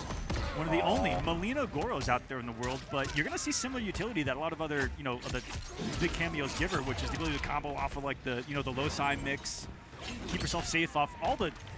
What I like about this team in comparison to others is that she can just do anything full screen and then be safe, which is unique because this build, you're worried about teleport way more than any other version of Molina in the game. Oh. And he blocked the mix, and he got the Bro, he wanted to just blow. He was really out of spite out for blood. That man blow darted Goro just to make sure he never came back. He poisoned that man in the worst way.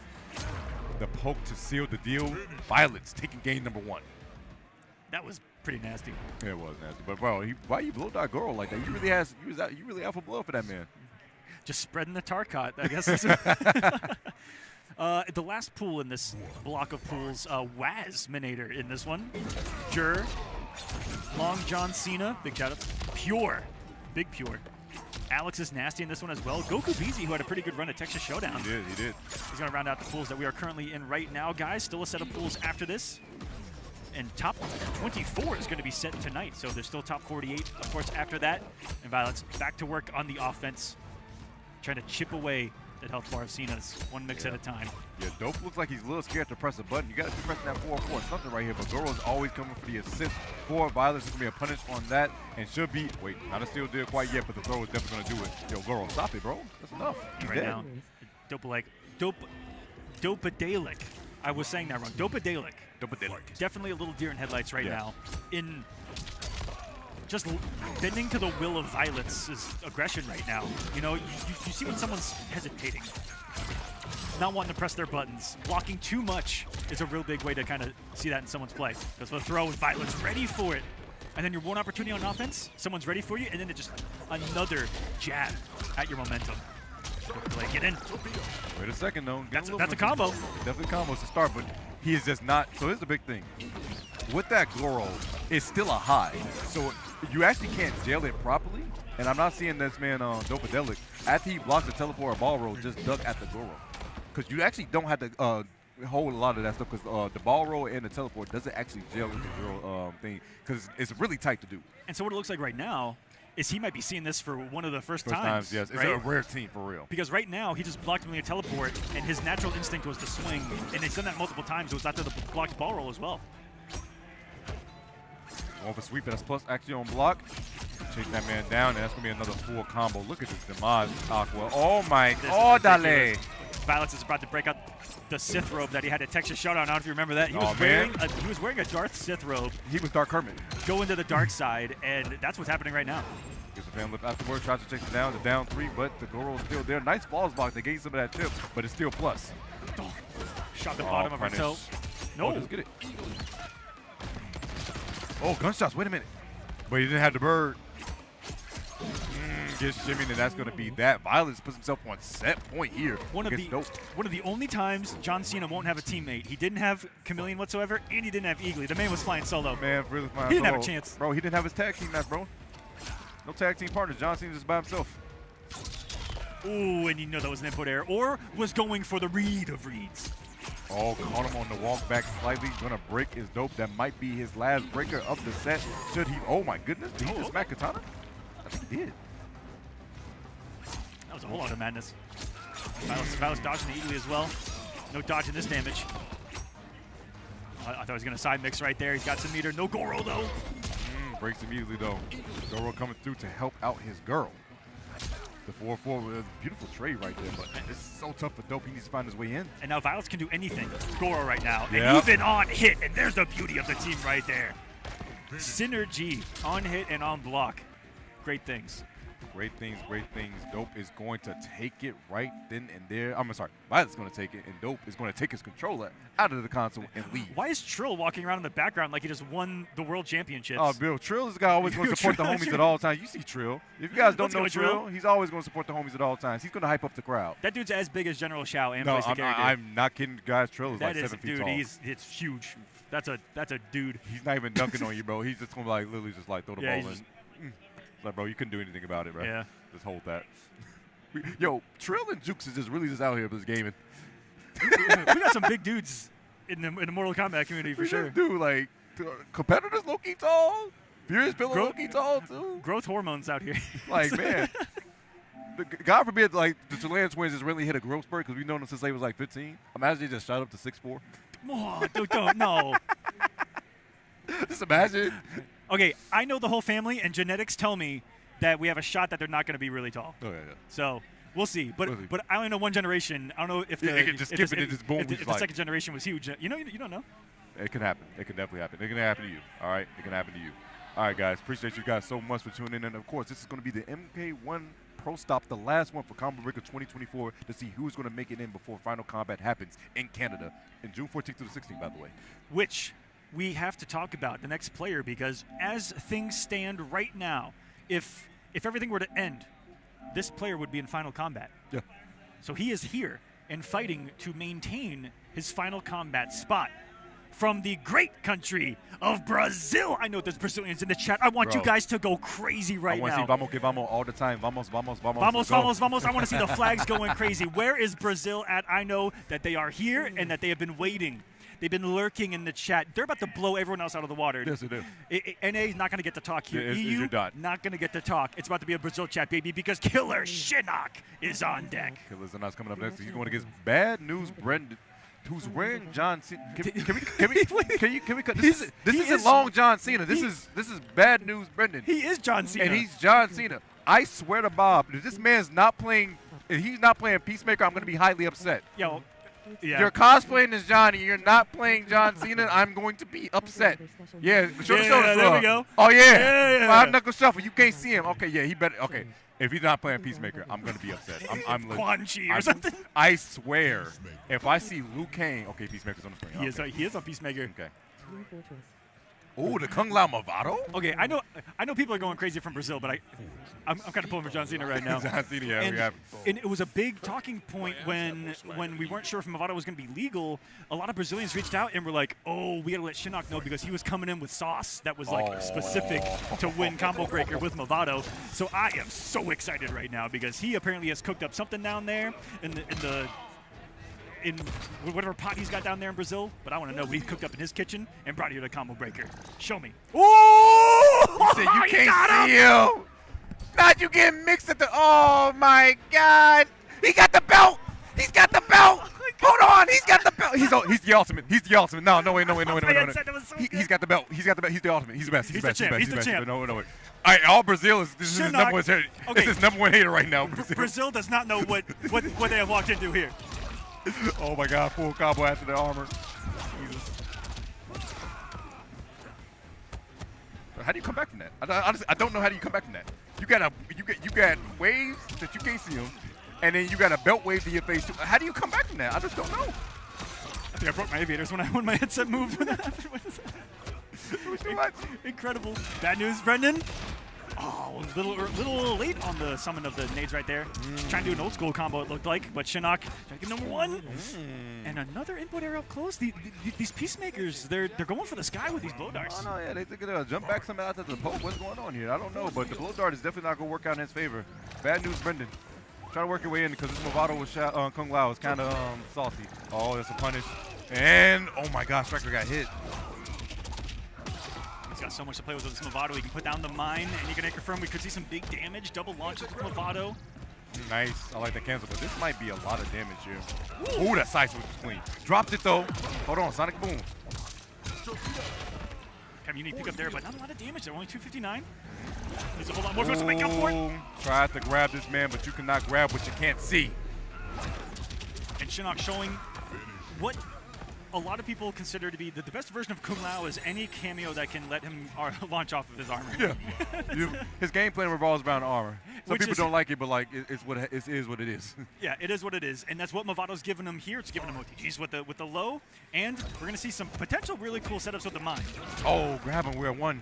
And what's great about that move is that even in pressure, you get super plus frames off of it. +6. Everyone gets plus frames with Movado, man. but at the sacrifice of a little bit of your own health with that move. Oh my God, it's 428. Now we're in the corner once again. Tried to go for safe jump into safety, but unfortunately he couldn't get it. Down pokes. And I think that might be the most unique way to nerf plus frames in a fighting game. It costs your life, bro. Bro, he down to it on the wake up, and then he called him Movado to convert it. It's an OS. It's definitely an OS. Why not? And that's what makes Movado so unique with that property of in a launch state only being able to activate, because so many stray hits from so many characters, it gives you so many unique combos now. And routes like off but down to nice little side switch. That forward Movado summon, which is what he just did right there, can allow you to forward dash under and get side switches. Really cool.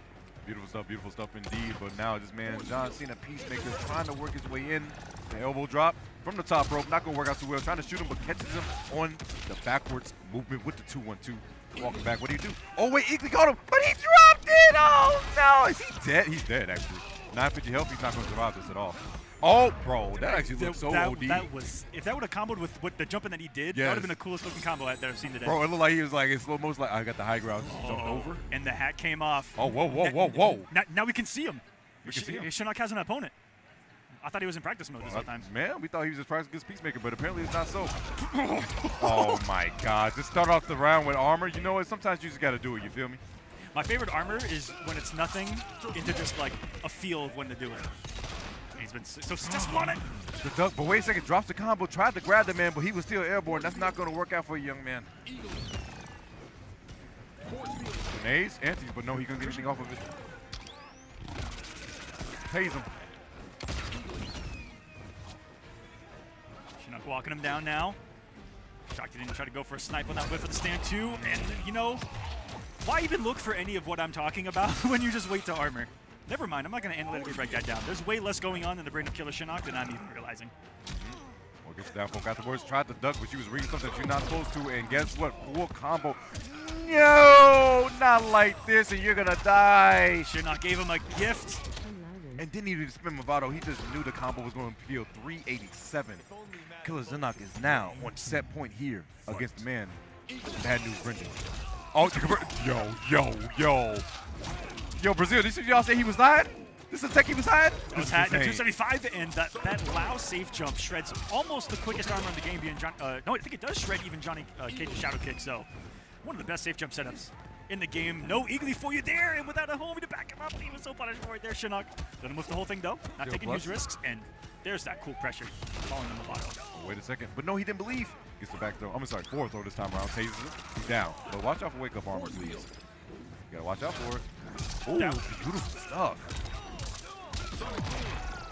That's so low. I didn't think that was actually going to hit, but wait a second. Bad News Brendon.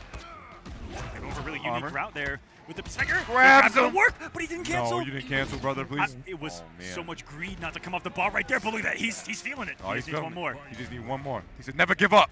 Never give up. Yeah, I like it. Come on. John Cena's watching. You got to believe. Show him the 5-knuckle shuffle. Come on now. Oh, never mind. Oh, God. That's okay. Striker saved him. Striker always saved him. Has the lead. It's looking good for Bad News. It's good news right now. That one punch, that was sensational. Knock down afterwards. Don't go for throw. Oh, armor through. Doesn't get the side switch, but gets the Nicky. Oh, wait, this side switch actually. Can take some risks here. Has a striker if he wants to get nutty with some armor. Gotta take his turn with a high and Killer Shinok all over it. So he's giving those plus frames, and he's smartly disrespecting it. We saw that the high was coming after Killer Shinok, but there was such a late attempt at the crossover. Killer Shinok knocked down though. Oh, afterwards that's a punish, and that should do it. Should not drop the combo. Bad News Brendon shall fall to Killer Shinok. Unfortunately, John Cena could not complete the green. Hats off to the man. Tip of the hat. Tip of the hat for the man, but Killer Shinok will move on after that 3-0. Definitely had his chance there at the end to take us to a little bit of a distance. But Bad News Brendon, not out of this yet. Still alive in the loser's side. Great showing, man. Great personality. Had some fun up there on stage, Yes, which you'd love to see. You know, we don't get to see that a lot, is get people expressing themselves. And that guy was just having a good time. He definitely was having a good time pressing buttons, using the things that what Peacemaker John Cena can do. The instant replay is sponsored by Mountain Dew. Gotta love someone that's on theme, too. Yes. All the stuff that's on theme. Little slight hiccup right here, but luckily, you know, the poking the special into up blow dart was questionable, but Mike, that combo, and there was a drop that could have been one of the sexiest combos. A miscancel right there almost cost Bad News Brendon. And here was the closeout by Shinok. And some GGs. Beautiful, good to see some sportsmanship out there as well. And we get another international representative coming up next. Another player highly talked about right now because he needs at least like top 4 at this event to have a decent shot at Final Combat. And it's someone who had one of the highest percentages of probably winning their online region based on history. And I'm not giving any disrespect to the region. It's based on competitive history. Waz usually wins everything. Yes. From Oceania. That's literally the best. The way it is, you can fight me on it. I'll pull up statistics, and you can sit down. But explain the Cinderella story that happened. But in the Oceanic online side of things, which you can win a spot in the Final Combat with, a player finished 9th in that region, and only top 8 makes the regional finale. Someone who did make the finale was unable to play in the finale, and I believe it was N Megabytes. It was a really old name there from Australia. Wasn't able to make the finale. Soul's Clue was 9th in points. They're like, hey, we need to fill in. You got us? And Soul's Clue was like, I got you. And little did we know. He had us for real because he won the whole goddamn tournament. That he comes in with Sindel and Cyrax. and murders everyone Like- in that Oceanic finale. You guys should go watch that. It is on the Mortal Kombat YouTube. I believe he's 16. Unbelievable. Like, honest to God. In a reset grand finals against Waz here, it was incredible, but it's the only reason why Waz isn't in Final Combat already, and he's currently sitting 11th, tied for 11th in points. He has 420 points, does Waz, currently sitting, and to make it in, again, he needs, realistically, about 200 points minimum in this thing to have a shot, which is fourth place. Yeah, well, also to note, he needs to get 4th place, and he also needs to outplace And he Rewind. needs help. He needs to outplace Rewind, because if Rewind also gets high placement, he's right there on the cusp behind him. Yep. So that's the biggest thing. He got to outplace Rewind, too. VGY as well. Zombat. Man, this is nuts. It's going to get crazy. It's going to get crazy. But wait a Some second. Waz. Rain Janet. Second time seeing this one on the screen. The Australian assassin is here, ladies and gentlemen. Waz. Showing the stuff off. Whoa, he's got to wake up with some buttons, huh? Waz, YouTube God Lord. Yes, yep. Big shout out to Waz and YouTube. Doing massive work out there. Dealing with Killer Spanky and this Reptile Sonya. You don't see that pairing every day. Actually, it's a decent pairing, actually. Well, I'm really thinking about it on paper. Sonya is a very slept on cameo. Just Yes. overall, that will be the round. No. There's a will, there's a way, but no, misses the throw. The stagger, wait, gets back to the come around. Wait, whoa, did Sonya? That was, it doesn't combo, but it's just for the hit, which did less than the throw. Actually did more than the throw, okay, technically. I lied. It did There's another throw! Wait a second! No, there's no way. I don't believe it. No, I don't believe it. It's not going to happen. I think he missed a dash right there. Or he's reading a jump. Oh, the down 3. He got the reptilian toes washed. Hey, them things dirty, so they definitely need to be washed.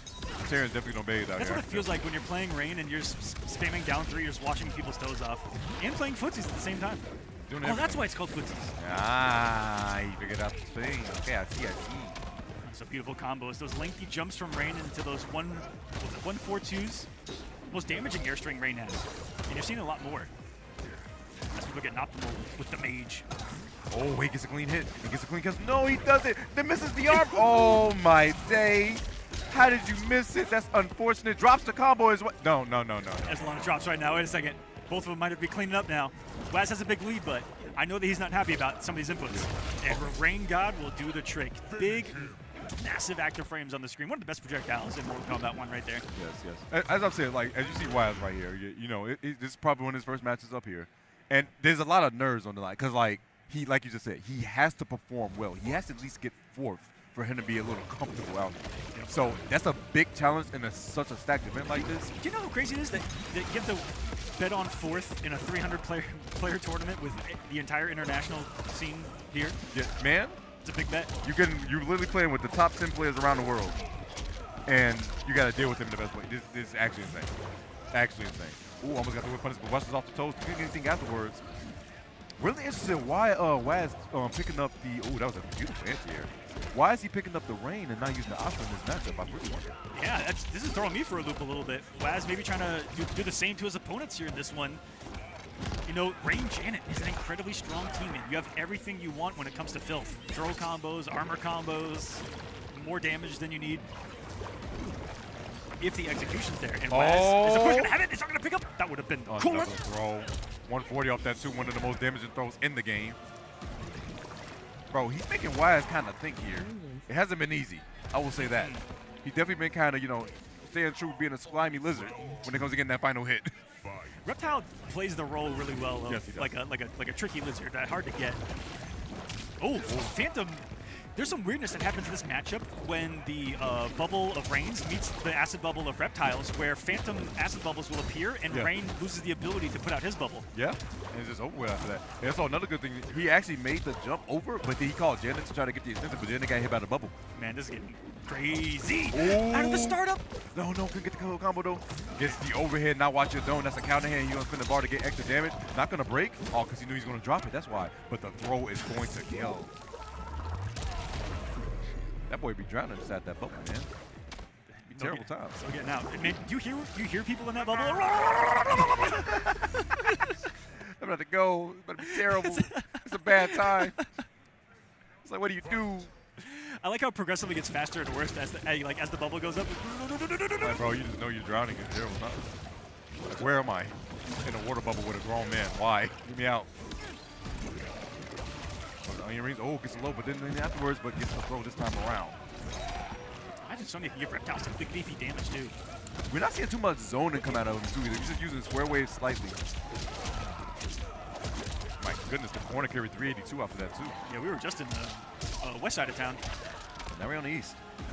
We got a lot of stuff over here. Flawless block. Oh, but couldn't get the punish. You got to do 1-1, I guess. Overhead. That's a lot of damage. He actually might be gone. Oh. The fact that didn't even over again. 360 and 4-2 as his meaty has been shutting Killer Spanky down, who just hasn't been armoring enough to make Waz respect a wake up, or even just wake up EX dash. Yeah, he could. But just choosing not to. Both of them are smiling even right now. Oh yeah, I just looked over. Yeah, he was just talking. He was definitely trying to talk to Waz like, bro, what are you just doing, bro? Like, bro, why are you pressing this button, bro? Why you styling on me like this, man? Why was that combo 27 hits? Yeah, like, bro, you got just answered. 200 into a safe jump, by the way. Doesn't get hit by the low, but oh, damn, for afterwards. But tried to outspace, but guess what? My back three's just a tad bit better, bud. And this match, footsie-wise, it's kind of unique in labbing it and kind of playing it. It's almost a mirror because they gave Rain a very similar normal to Reptile's back three, and that's what they fight each other with up close. Oh, good bait, and that should be the kill. Should Waz not he held it a little too long. That will pick up. It doesn't have enough hit advantage to go into the Rain God. Maybe he was trying to swag on us a little bit into the Janet. Definitely not going to swag enough, but unfortunately, wait a minute. Going to find a clean hit, but ducks the throw this time around. Not going to give me Waz. Show off a little style with the combos. Not done yet. You want to take us coast to coast? Woo! Making sure the execution's there. 4-4-4 for the effort. And Waz will move along. All the YouTube subs are going crazy right now. Yeah, Killer Spanky is going to fall. Waz is going to move on. Congrats to Waz going on to that winner side of the bracket. But, hey, don't count Killer Spanky out and don't count out Waz because he's still got a lot of matches to go if you want to try to make it to that top 8 exclamation point bracket at any time in the chat if you guys want to find out what is going on because we got a lot going on today, man. Waz's journey has begun, and looking at his path in winners and losers, I was looking at it before, and they're both not great. Yeah, not at all. Like, we got to give a buck. Like, he has a mountain to climb. He has one of the hardest challenges here, and we'll see if he can rise to the occasion and make Final Combat. It's a big challenge, but Waz is one of those guys that the more pressure you put on him, like, he loves that challenge. Yeah, one of the last combo breaks he competed in, he actually took out Dragon in 2019 in that one. So, like, that run was, like, amazing. Just, again, another miraculous run. I think he won the mirror with Big D, too. Like, it was crazy on that top 8 run, but we'll see if the run will continue. When we come back, we got a battle of two of my personal friends from back in 2013. I met both of these players. I was in high school. Gur and Shujinko Dink. Two old legends coming up next. It's going to be Gur going up against Shujinko Dink. And right after this, more Mortal Kombat on the way here at Combo Breaker.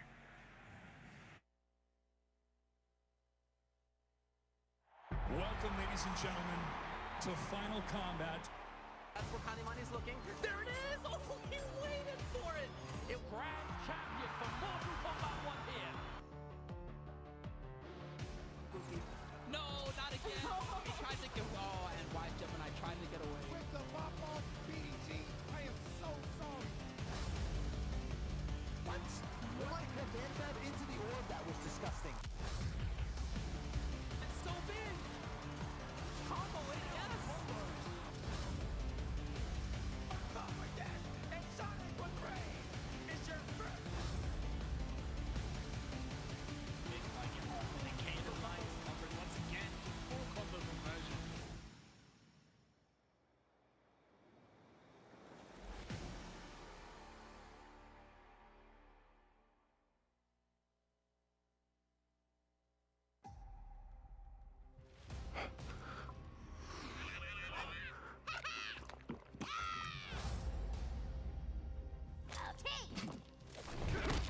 You have chosen war with a god. No, you have.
might be many, but I am the one. You are not even Earthrealm's champion.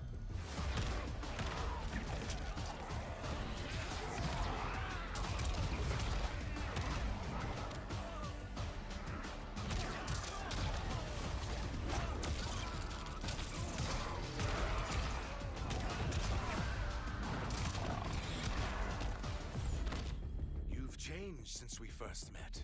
We believe for the better.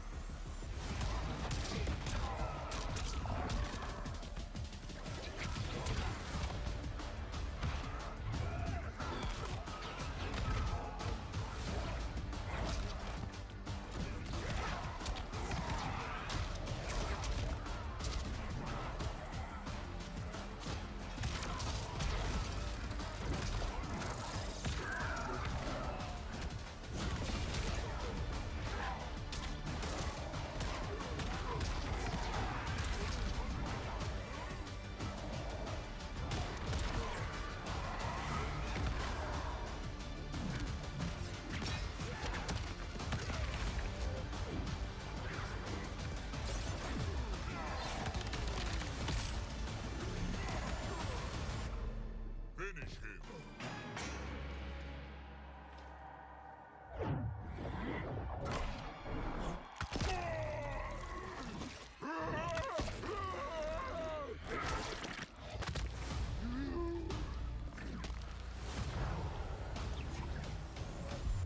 Fatality. Ermac wins.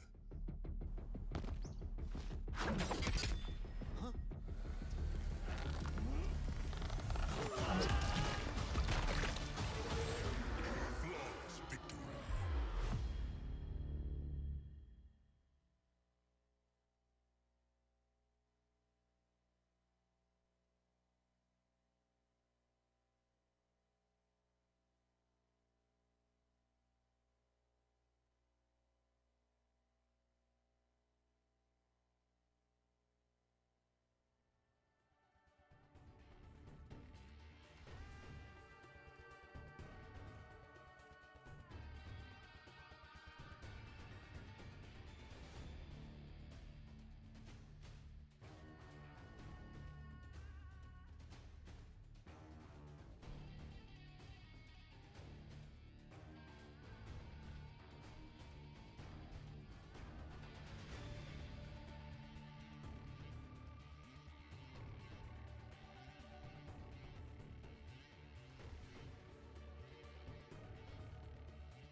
Welcome back, everyone, to Combo Breaker 2024. I'm Mr. Aqua, joined by the one and only Tento, and we're here bringing you some Mortal Kombat action. We're in the thick of pools right now, and they have been thick, Tento. Boy. I don't even know what I Dummy mean by thick, that. bro. No, you went dummy thick car chop. Okay, dummy thick car chop. Dummy thick pools here at Combo Breaker 2024.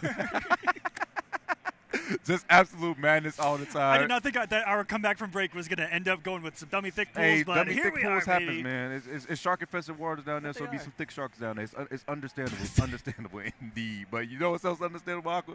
Can we talk to him about Final Kombat? Yeah, let's talk about Final Kombat, where all the big sharks are going to be whale sharks at Final Kombat. June 14th through 16th in Toronto, Canada. Final Kombat will be going down. It is the world finale of this Mortal Kombat World Tour, guys. June 14th through 16th, you can register yourself at start.gg/Final Kombat if you want to go, or if you want to compete for the final spot in Final Kombat, where 19 of the best players on planet Earth will earn their place into Final Kombat, which is that tournament, and the 20th player will be named on June 14th at the Last Chance qualifier. Right there, you guys go check it out. Start.gg/Final Kombat. There's only $200,000 online. It's only the world finale for Mortal Kombat, baby. Man, it's a great time at that world finale. And then, you know, Aqua, you know what really sucks I didn't think about too much? What? Second place at LCQ. Yeah. That's like... That's worse than... That's worse than Night the Evo, I would assume. Yeah. Night the Evo, like, Yeah. getting second at LCQ, knowing that you were one spot away from the finale and to be on the grand stage, you get nothing. You get nothing. Like, you don't even get props. No, like, you do not get props. You just, and, like, you and failed. I know for sure because, what was it? We had an LCQ for the last Injustice. So it was Injustice Pro Series 2 tour. It was at East Coast Throwdown, which was the last chance qualifier. And I cannot tell you who got second place. I can only tell you who won, but I'm also misremembering his name. It was Basics. Basics, yep. And then Foxy won the previous year. Crazy. But, absolutely insane. But can you remember who got second? Nope. Can't remember who got second. No clue. Can't. You do not remember who got second. It's actually just painful. Gurr's looking comfortable right there. He was just leaning back. So these are two of my oldest friends in the community, and I feel like this is just going to be a positive experience or a positive couple of words for those of you watching. That what's possible here. I met both of these players 11 years ago. Been longtime friends since, longtime competitors. And that's just what's possible here in the community. And if you guys would like to get involved yourself, check out Combo Breaker yourself next year. Come out. We don't bite. We don't bite. Yeah. It's and unlike Twitter, let's be real. Yeah, let's be real here. Unlike Twitter, unlike online, which isn't real, by the way, here in person, it's nothing but positivity and awesomeness. Well, for the most part. A little smack talk here and there, but hey, we still having fun in the middle of the day. It is such a different environment, guys. It is a welcoming environment. It's a fun environment. Hope you guys check it out yourselves. Join the fighting game community. And join us here at Combo Breaker. What? He takes Sand Pillar! That's what he takes. He takes Sand Pillar. But why didn't track him behind him? Oh my God! This match is gonna be insane. This is gonna be insane. Why did he have a better Sand Pillar? You know what? It's just Shujinko's. He got the buff. He got the buff that was needed. That's an old wisdom. That's an old man wisdom that he's bringing to Mortal Kombat 1. And Shujinko receiving the most buffs of any character. He had his own couple of sheets of buffs. So all right. So if you guys do not know, Gur actually hates this matchup. He said this is one of Geras' worst matchups because he feel like he cannot do a thing. Not only that, because he's running Motaro, he's at 900 health. And Quan, who starts off at 900 health, just because he's Shujinko, look how much health he has. Back to the top, baby. 1,000, and he has more health than Geras. That didn't punish? Oh, God. That's the sacrifice that Dink makes. Oh, my goodness. Like that HP. No, he's been playing Shujinko since the beginning of the game. Has been a Shujinko loyalist.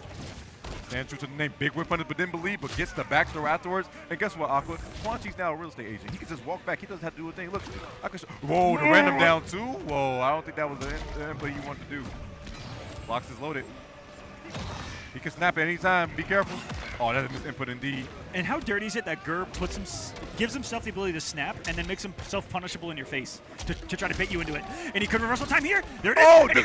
Oh, the skull actually didn't count towards the hit. It counted towards the projectile. That's actually insane. That's really weird. Takes round number 1 off of madness. And a couple of seconds. So, Aqua, me and you both did our bracket predictions, as you know. Yeah. I had Shujinko Dink taking %. Because you had some wild picks in your pools, which I was really thinking about. And you had Dink over Gur? Yeah, because Gur does not like this Quan matchup at all. He really doesn't like it. And Dink has been zoning with this character since the dawn of time. Yeah. But I love when people prove me wrong. So we see Gur's going to prove us wrong right now. The command grab to the corner. 92. My God. He's hurting. Oh, the stand for a whiff, but gets the down poke afterwards. Oh, we blocked those. We got the fuzzies on deck. Don't try me out here, man. Tried to hit him in the online, and as long as Quan's got 2 bars of meter, that's something that you should have on the back of your mind. Quans love to throw it when they're money. Oh, he went for mix. That's going to be it. So we haven't seen any filth coming from Shujinko yet, other than the 1 pillar. Yeah, that 1 pillar that came from behind you was like, oh, okay, he just got that, huh? But I feel like every stray hit could potentially lead into it. You know, those advancing lows. Oh, he tried to block right there. He took the hit, actually, when he tried to go for the punish was Gur. That's crazy. And now, as Shujinko does, when you use him, you'll see that he's empty there in the top right. You actually have to summon him and charge him as the match goes along, and that's what makes him really unique. You gotta charge him, then use him. Oh, that's still plus frames, and he's just harassing this man in the corner right now. He can't do a thing. Unlike Motaro, who's always ready to go. Oh, he gets a trade, though. And he's been staggering that back. I mean, that 4-3 looking too much coming out of Quan. Gur is just taking his turn afterwards to poke. And look at the difference in pressure that we saw with Burritos, Geras Motaro versus this, where you're seeing him low shot him to oblivion on block. He definitely is. He definitely is. Shujinko Dink. He's saying there's an issue with the controller? What's going on here? There's a little talks here. He said I'm pretty sure that Shujinko needs more buffs. That's what. Yeah, I did see him do a random stand switch right there towards the end, though, so I'm Yeah. thinking he might have his buttons changed. Yeah, he's going to the buttons. Something was all wrong if he did a full reset. That Springs died at 4-3. He was just doing 4-3, actually. He was getting a full screen, too, actually. Wait, he just set his flip stance to 4. Ah. Okay, there we go. Release check. Button shortcuts. I want to say he almost did it again. And Dink took a round, so that was pretty impressive if he was missing a button. Yeah, he was missing the button. Yeah, I thought I saw the random stand switch. Like in neutral, I was like, oh, he definitely, I think his buttons are not the same he wanted. Remember, guys, always important to do buttons checks before you do matches. Just to make sure, just double check, you know. Everyone plays on weird stuff, especially hitbox players. Man, we're going to battle the baldies, aren't we? Oh, yeah, battle the ball guys, all right? Oh, okay, there's a button check. All right, Why did that down 2 hit from that far? That was, I think he did stand for and it was extended to her by just Dude, that was an extension and a half. That was kind of crazy, though. That's a big boot coming from Gears, okay? That was a size 13 for real, all right? I want that in instant replay. Ooh! Because Quan's down 2 is like the shortest. He smacked the hell out of Shujinko. He didn't get no time to run out there. He didn't even get any charge. At all. No. He shut that down. He said, yeah, bro, get out of here. Poor Shujinko. What's that guy afterwards? Stay with the chest. Oh, the duck. And there's the full string this time. Yep. This is exactly what Shujinko Dink wanted. And really smartly, every time you get a hit, when you have Shujinko, you just immediately press and load while you're doing that combo. Yeah. Oh, boy. Wait a second. Big launch up Stir. Mounting that momentum. Command grab. Doing nothing. Oh, no, he's just not blocking. Brother. That's not the way. Losing about 300 on block right there. The low finally works. And Gur will end with the airstring going for the knee. And then ends on the little Imhotep away. Smart load by Shujinko. There's Shujinko fully loaded now. Can he access him? Can he break out the ancient secrets? Oh my gosh. This cameo. Oh, he said, no, I don't want that bone cage dog. Hold this overhead and get the low afterwards. This is not looking too good for Shujinko Dink. Immediately with the break. Wait a second. Whoa, you didn't get, well, at least he's out the corner. Yeah. And now you're back in the cage. Good luck after that, brother. He jumps out, and guess what? No, you're right back in the stand 3. It's so strong. He dropped it, though. Dink gave Gur extra life here, and comeback started. Probably red command grab right there, finish the string. Gur staggers it this time. He gets hit by the... Oh, the burst. Goes overhead. The sweep. Gets it this time around. Gets the full combo. And that should be Shujinko Dink. Oh, my Taking goodness. the round. It was off of something really scary, which was Shujinko... this is not fun to try to say Shujinko Dink and Shujinko at the same time. But Shujinko he hit with the kick. I'm sorry. I'm not No. I'm the one getting mixed. Oh, no. Not like this. Oh. I don't even know what I was going to say. Oh, my goodness. I lost my thought. Oh, no. Well, anyways, what I was going to say was that, you know, the Shujinko hit, but the second hit unfortunately missed it. Gur back to work here. He's keeping his full Motaro. Doesn't use it for any turret setups there in the corner. He loves that bullying pressure with that shot and says, I don't care if you're going to look Shujinko in my face. Oh, my God, that killed. That was a big boot, bro. That did so much damage. I thought it only did 160 raw.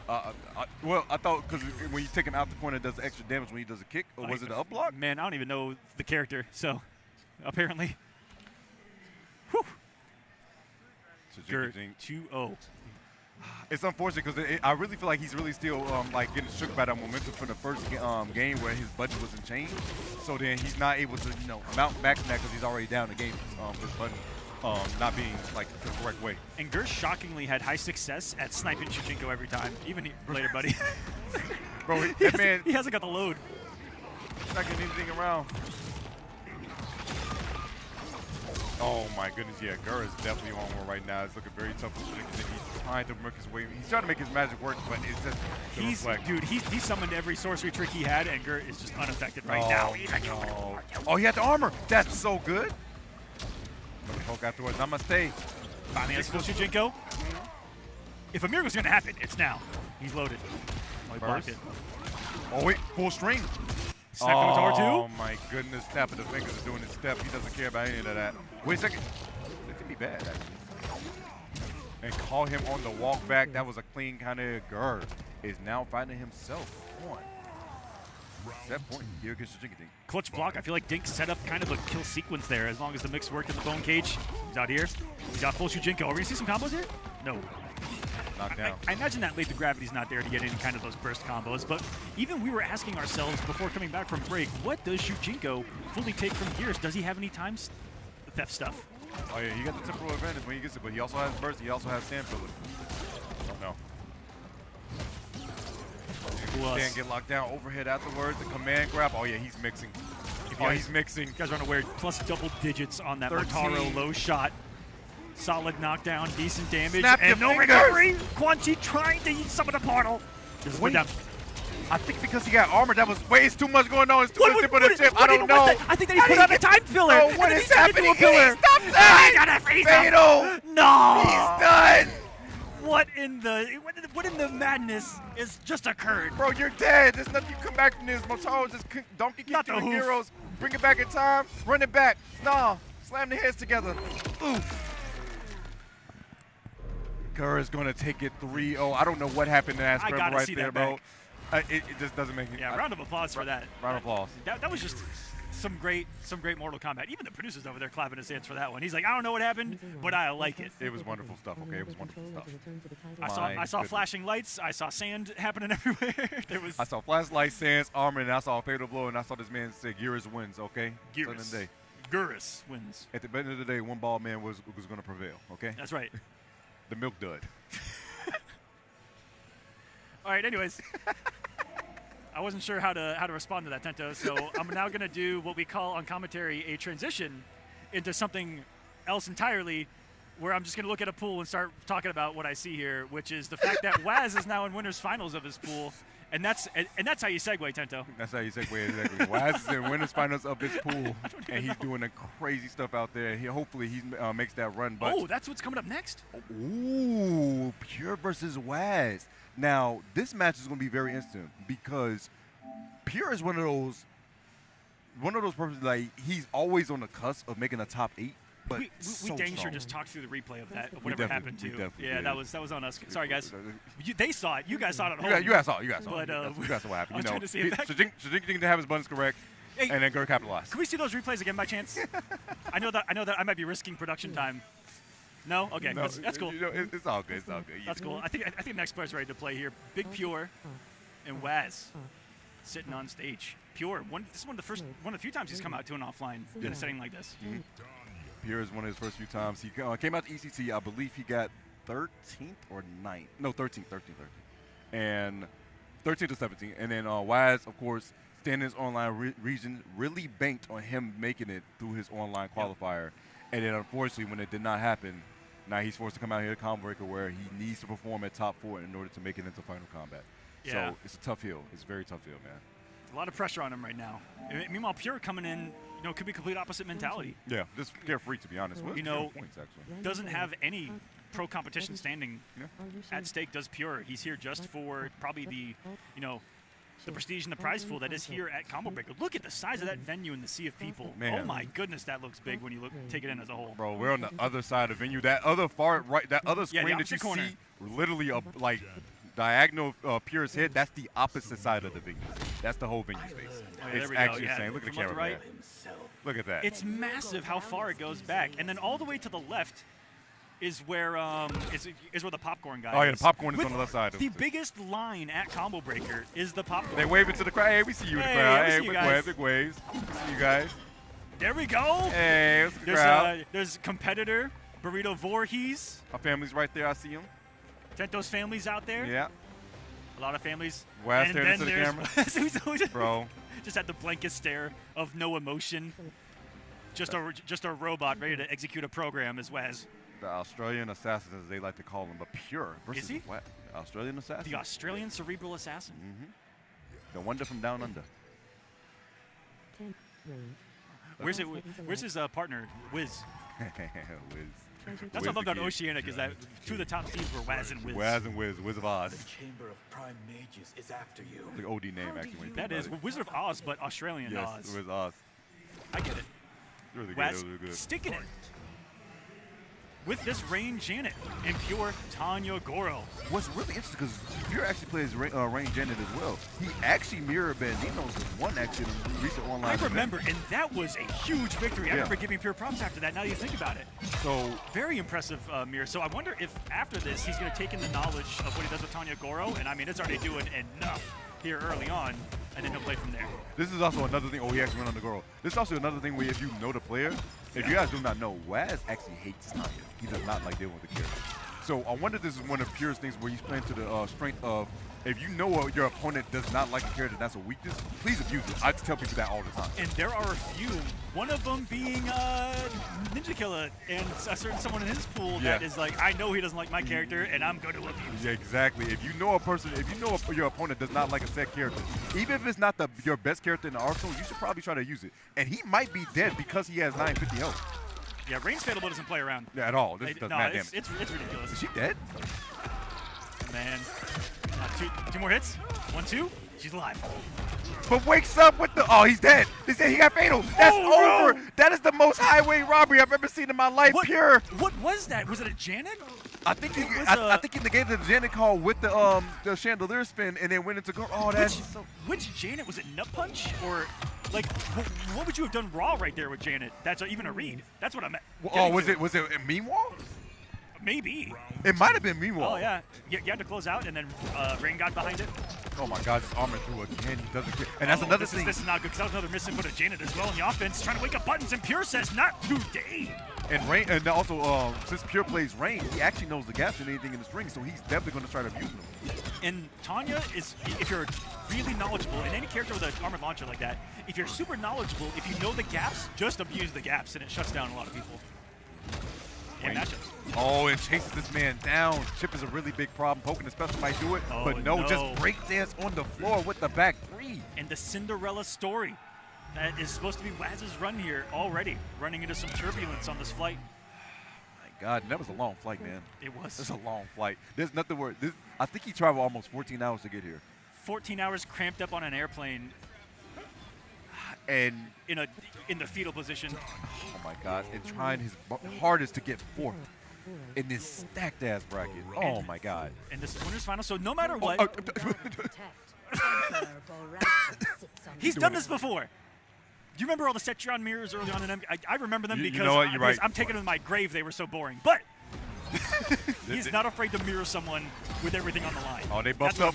Wait a minute. The up block. Waz said, I got those. Don't worry about it. If you guys trying to figure out at home, Waz is the blue, and that man Pure is going to be in the gold. Solid gold. Solid gold. Chandelier swings, and guess what? We back to square one. Who's going to be activating buff first? He was going to be reacting that buff summon. That's what it looked like they were looking for. Was trying to fish each other out. Oh, knew the armor's gonna come, and he jumped over the armor after that time around. Buff is up, and guess what? If you guys do not know, the buff literally, all her moves get increased range and forward momentum. So it's so scary to think about whipping anything in neutral. It's almost like fighting a different character and how you have to approach and respect certain things while that stance is active. Forward raises the roof. Waz takes the lead. Now he's in rob territory. That's Pure sitting on the fatal blow. That's it. If he doesn't drop it. Added on as much damage as possible to secure it, and the fatal blow will do it. Pure. Wow. Taking a big lead now on Waz.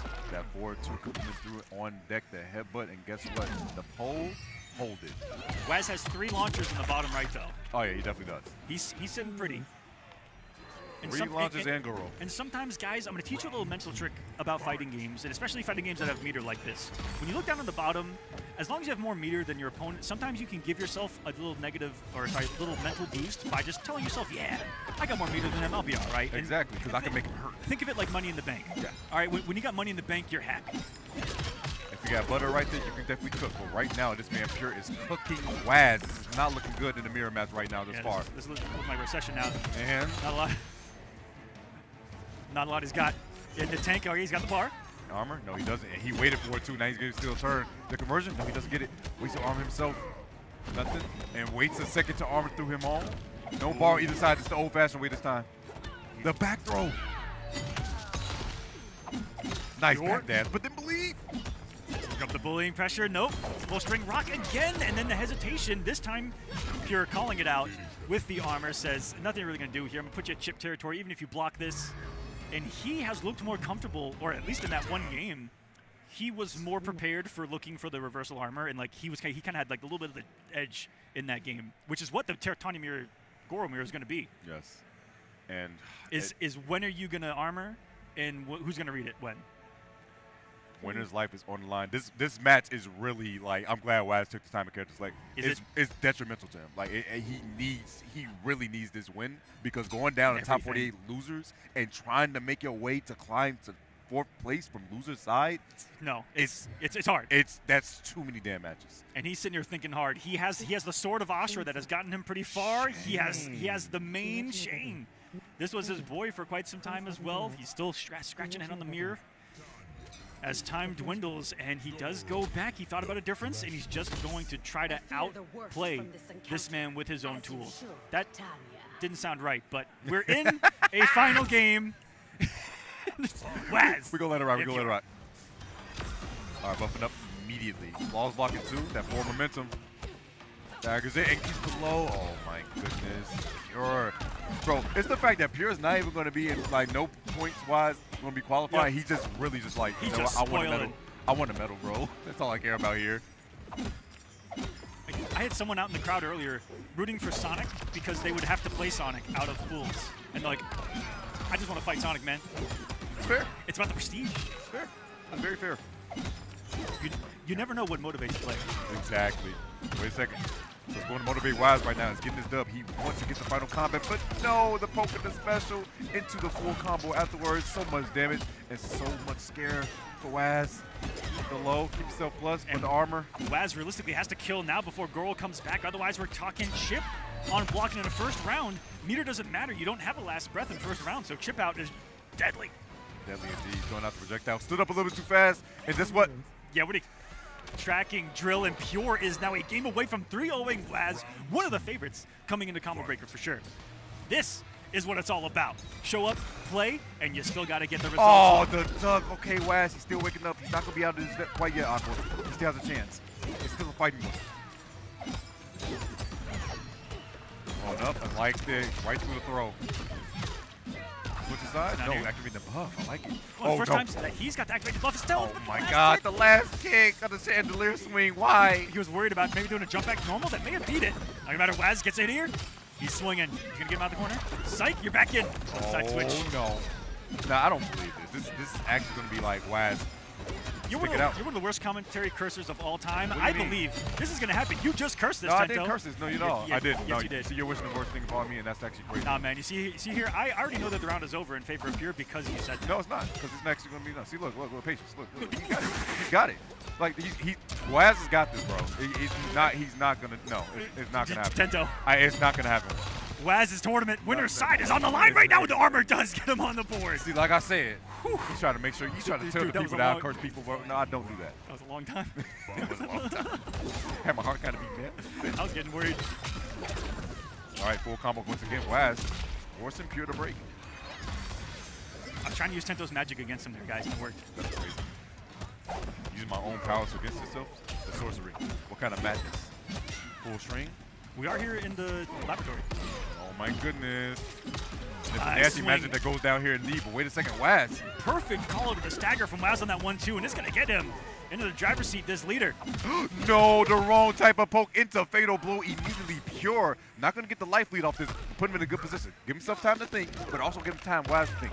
Waz still has fatal blow on his side and has the meter advantage. Right side for Pure. He's not going to give him the fatal blow, so can he? I lied right to your face. Oh, no. Oh, you weren't blocking? You got to break. Well, you wouldn't raw drill, would you? You wouldn't raw drill, would you? That's not a pure thing. That's not a pure thing to raw drill. Not a pure thing. Man, any of these walk forwards, you get Waz from downtown is into fatal blow's gonna do it. Waz is gonna stay alive, stays in clutch. One thing that was the Wazmator factor in those online qualifiers for Oceanic was just how clutch this man is when his back is fully to the wall. Get the camera, Waz. Get the camera, Waz. Please look at him. Look at him. He's so stressed, y'all. Get the camera, Waz. He's so stressed. Oh my God. And he just moved his hand when the camera cut. Bro, his hands on the he's rubbing. His hand was on his forehead. The stress is just. It's reaching him. It's really reaching, guys. And Pure looks pretty reserved. Oh yeah. For the moment.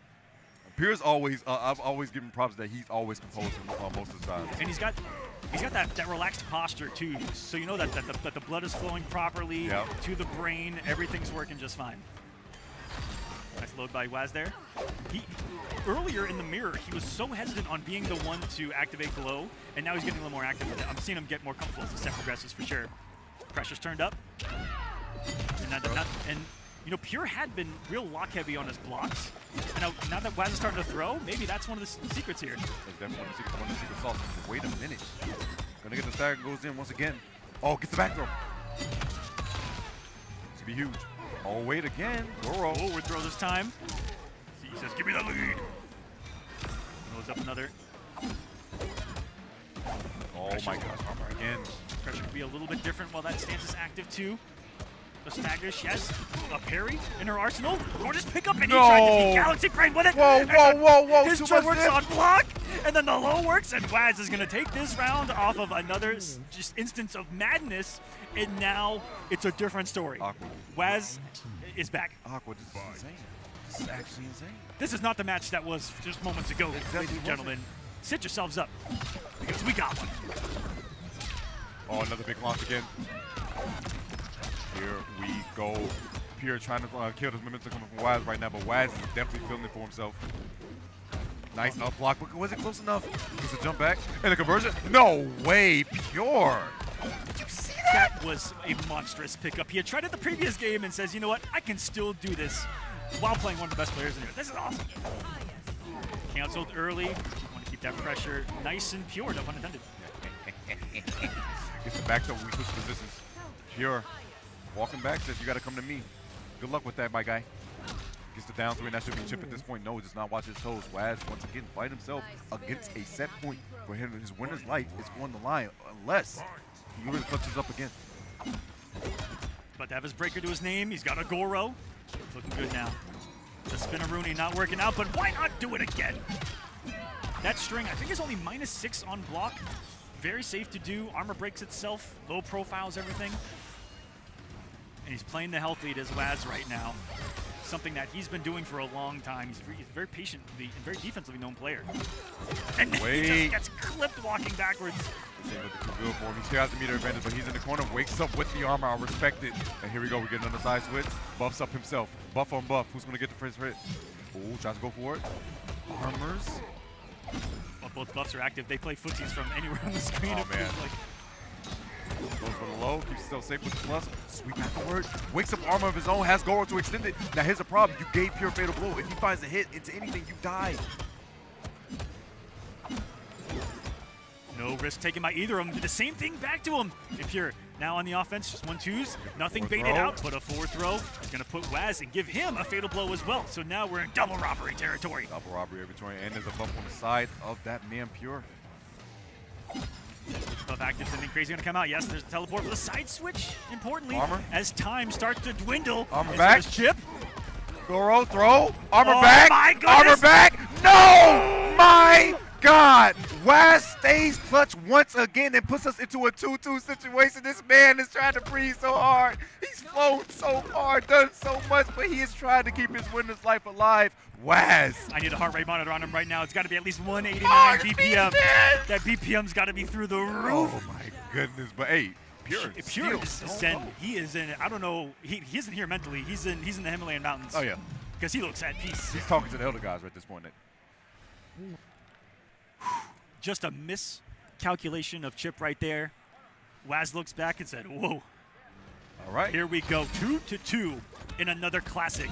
Here at Combo Breaker. First blood going to Pure, who had the balls, the cojones, to try to dash up and throw this man.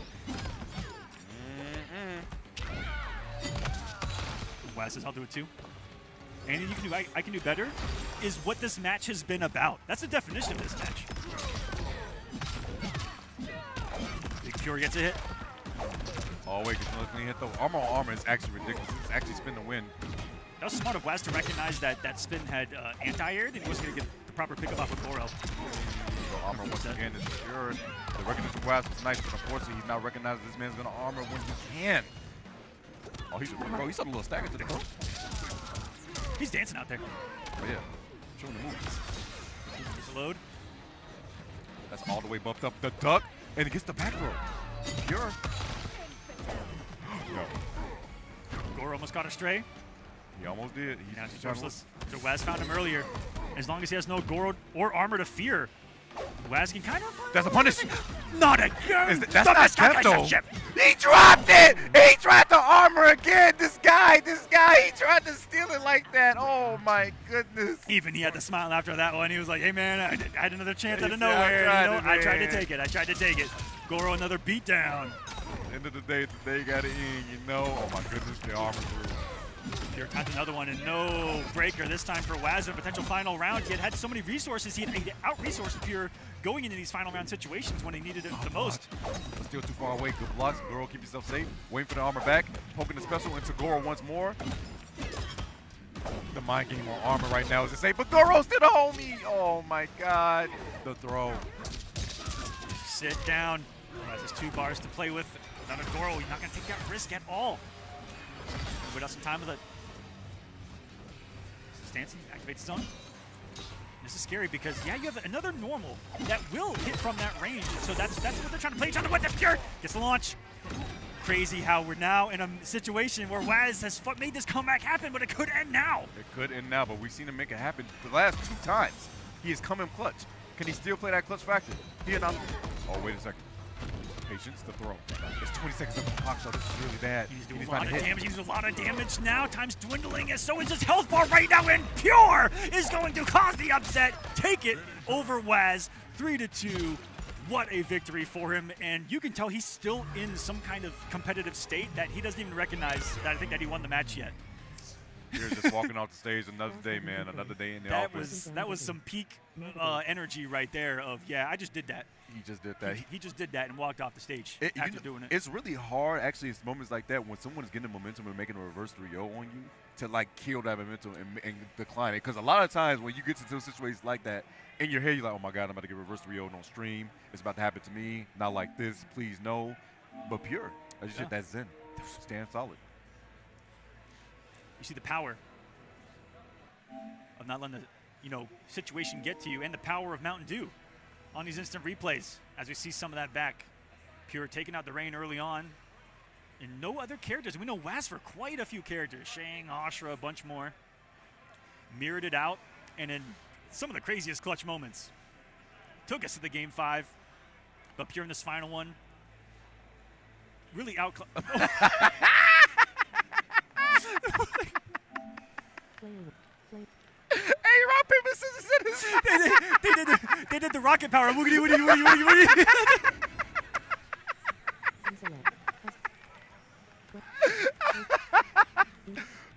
If anyone got that rocket power reference, I'm gonna give you a high five. That's what they did. Oh my God, guys, we're sorry. We're trying to be. That looked so funny on the replay. It really did. It's just like just bring it in. Their hands glitched. I'll take my helmet over your hat. Guys, our next match coming up on deck will be good old El Kakoi versus Killer Spanky. Yeah, it's a big one. Oh my gosh. It's a big one. Brazil makes some noise, and one of NA's most on-fire players, El Kakui, one of the twins, yes. We talked about twins before, yes. Coming in with one of the strongest Peacemaker Chameleon, I believe, is everybody rocks there, going up against this unique Lual Movado cooked up in the rainforests of Brazil. Also to note, the combo starter event that we had yesterday, the pre-bracket, Kakoi took it. What's he got pulled up? What's that? Oh, Why is this song? Is Why is that this song? Yeah, that's Wise. Big shout out to Wise Gemini out there. One of our potential. Oh no, he is. Wise Gemini is making it the final combat. Also a musician. Yes. You never know. You know, and that's what's great about life, guys. Is Mortal Kombat and being in this competitive scene. There's other things in life. Yes. And it's great to see people exploring other things in life. Like their passions, like music. It's wonderful. So, shout out to you, Wise. Shout out to you, Shouts to El Kakui, showing him off here on stream, and tries to start with a steal with that armor. armor. Oh my God. And he's closing the gap immediately with that Movado. Doing that hit. Wait a second. This is going to be kind of bad because Kakoi right now running the good old, Peacemaker with the Chameleon. There's going to be a lot of chip damage added up. And guess what? Kung Lao has 900 health this time around. So it's a lot of mistakes that he cannot make. Now Movado going to be real handy in this matchup, Oh. as he's always going to have the threat of I'm going to close the gap, which is going to beat the force field as well, and not to mention damage. Oh, that was so mixed. The low on wake up, and guess what? Just walk back afterwards. I don't want to deal with the mix. Well, he just did the mix afterwards. He did Sonic Boom instead of going for the grab after the 2-2. Insane. And the whip punish with the throw. Gets the 132, whack on the pull. He's coming in. He flattened him. Yeah, he definitely flattened him. It looked like he tried to upblock too. All right, so if you upblock it, it's still 5% of chip. So you actually need to flawless block it. Gracious. I know. And so a lot of people make the mistake is they Kokoya Unjust, he wants you to upblock it so you take the 5%. What you need to do a micro backdash and flawless block. That's the only way so you can negate the chip. Oh my god, the big neutral jump coming out of Kokoya, take him to the skies, the full combo launch, the blow dart. Oh man. But misses the Sonic Boom, but pokes afterwards. This man's pressing some buttons. He is. I mean, when you have a health lead right now, you're working on a flawless right now. I'd be pressing buttons too. And the only damage he can get did a little damage to himself. Oh, nothing afterwards but the shoot. Poke into special Y because I got Katana, and I'm just going to keep doing it. Wait a second. No, we're going to stop all that noise. When you see Chameleon in rotation there in the top left, guys, always be looking for anything into a lift. So any kind of YOLO specials in play, any kind of YOLO down two or read or throw can, you know, be canceled, of course. And game one going to El Kukui, Brazil. A little stunned right now, probably, as to what just happened to their boy. That was a comfortable first game from El Kukui, getting first blood with Eagly. Starting off so safely with that, too, because he gets you away and kind of keeps the distance. Eagly playing neutral as you zone. The same stuff right here. Beautiful armor through, and he has Movado take it out. No. Chameleon says we're going to put a stop to all that noise right here. Full combo because of Katana fan lift. And a safe jump too? No, just go for something. Wakes up down too. And had to combo, but he no, tried to get dropped sexy with it and it dropped. Unfortunate. Force field is up and goes one another down to the other side, and that's a beautiful conversion. A. Just slight crumple. And get your ass back to the corner. Not optimal damage, but it's all about the position that El Kukui gets out of there instantly. Chased down by Shinok on the escape of the Katana, but he's got some pressure going. Plus frames, and El Kukui thought it was his turn. It's never your turn, and that's going to be the kill with the Shaolin Shimmy. Maybe check the armor, because if frame perfect plus 6, his stand one's only 7, right? Yeah. You have a frame. You have a frame, but it is tight. It is tight nonetheless. Oh no, Movado brings us closer again. Oh, bro, he tried to use force field to back away, but it still has stellar range. Oh, got him this time. And what's great about that even on hit is that you have a lot of hit advantage to still be able to pressure. Yo, that conversion of Kokoya was so sick. Oh, wait a second, but yo, Chameleon is so clutch. She's a great homie. She just watched out for everything. I thought he had an answer right there, but you know, saving him. Movado gets to pick up. Beat him down. 292 into a safe jump. The down two conversion, and he does. Look at the damage on this too, Aqua.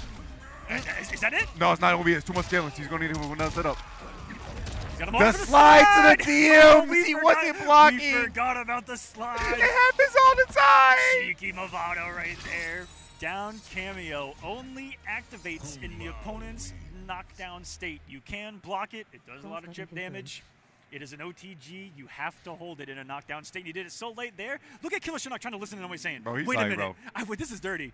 Oh, his brother and brother right here. The twins talking to each other. Shinok was like, what are you saying? What are you saying? The biggest downside. Okay. I got you. Okay. One of the biggest downsides to the boy, in my personal opinion, he's a great player.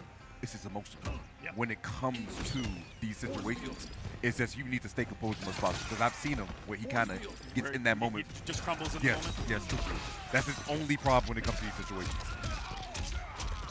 Now he's finding himself in a little bit of deficit. I would have been lying.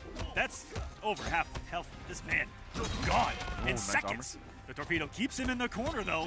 Unfortunate. Balls blocked that. Gets the fan lift afterwards. Tried to go for down two after the back dash, but misses it. A little too early. Oh no, that was so unfortunate. And gets the low afterwards. He thought he had Eagly for the roll, but Eagly wasn't coming back yet. Just had a raw toss and then instantly down two afterwards. You see how more important it is now in this set that Motaro suck in.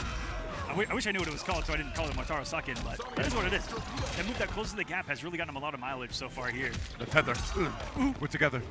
The bungee. The bungee cord. Oh, wait, the full combo Chameleon. We go all the way to the corner. Look at this corner carry. My God. Goes for it.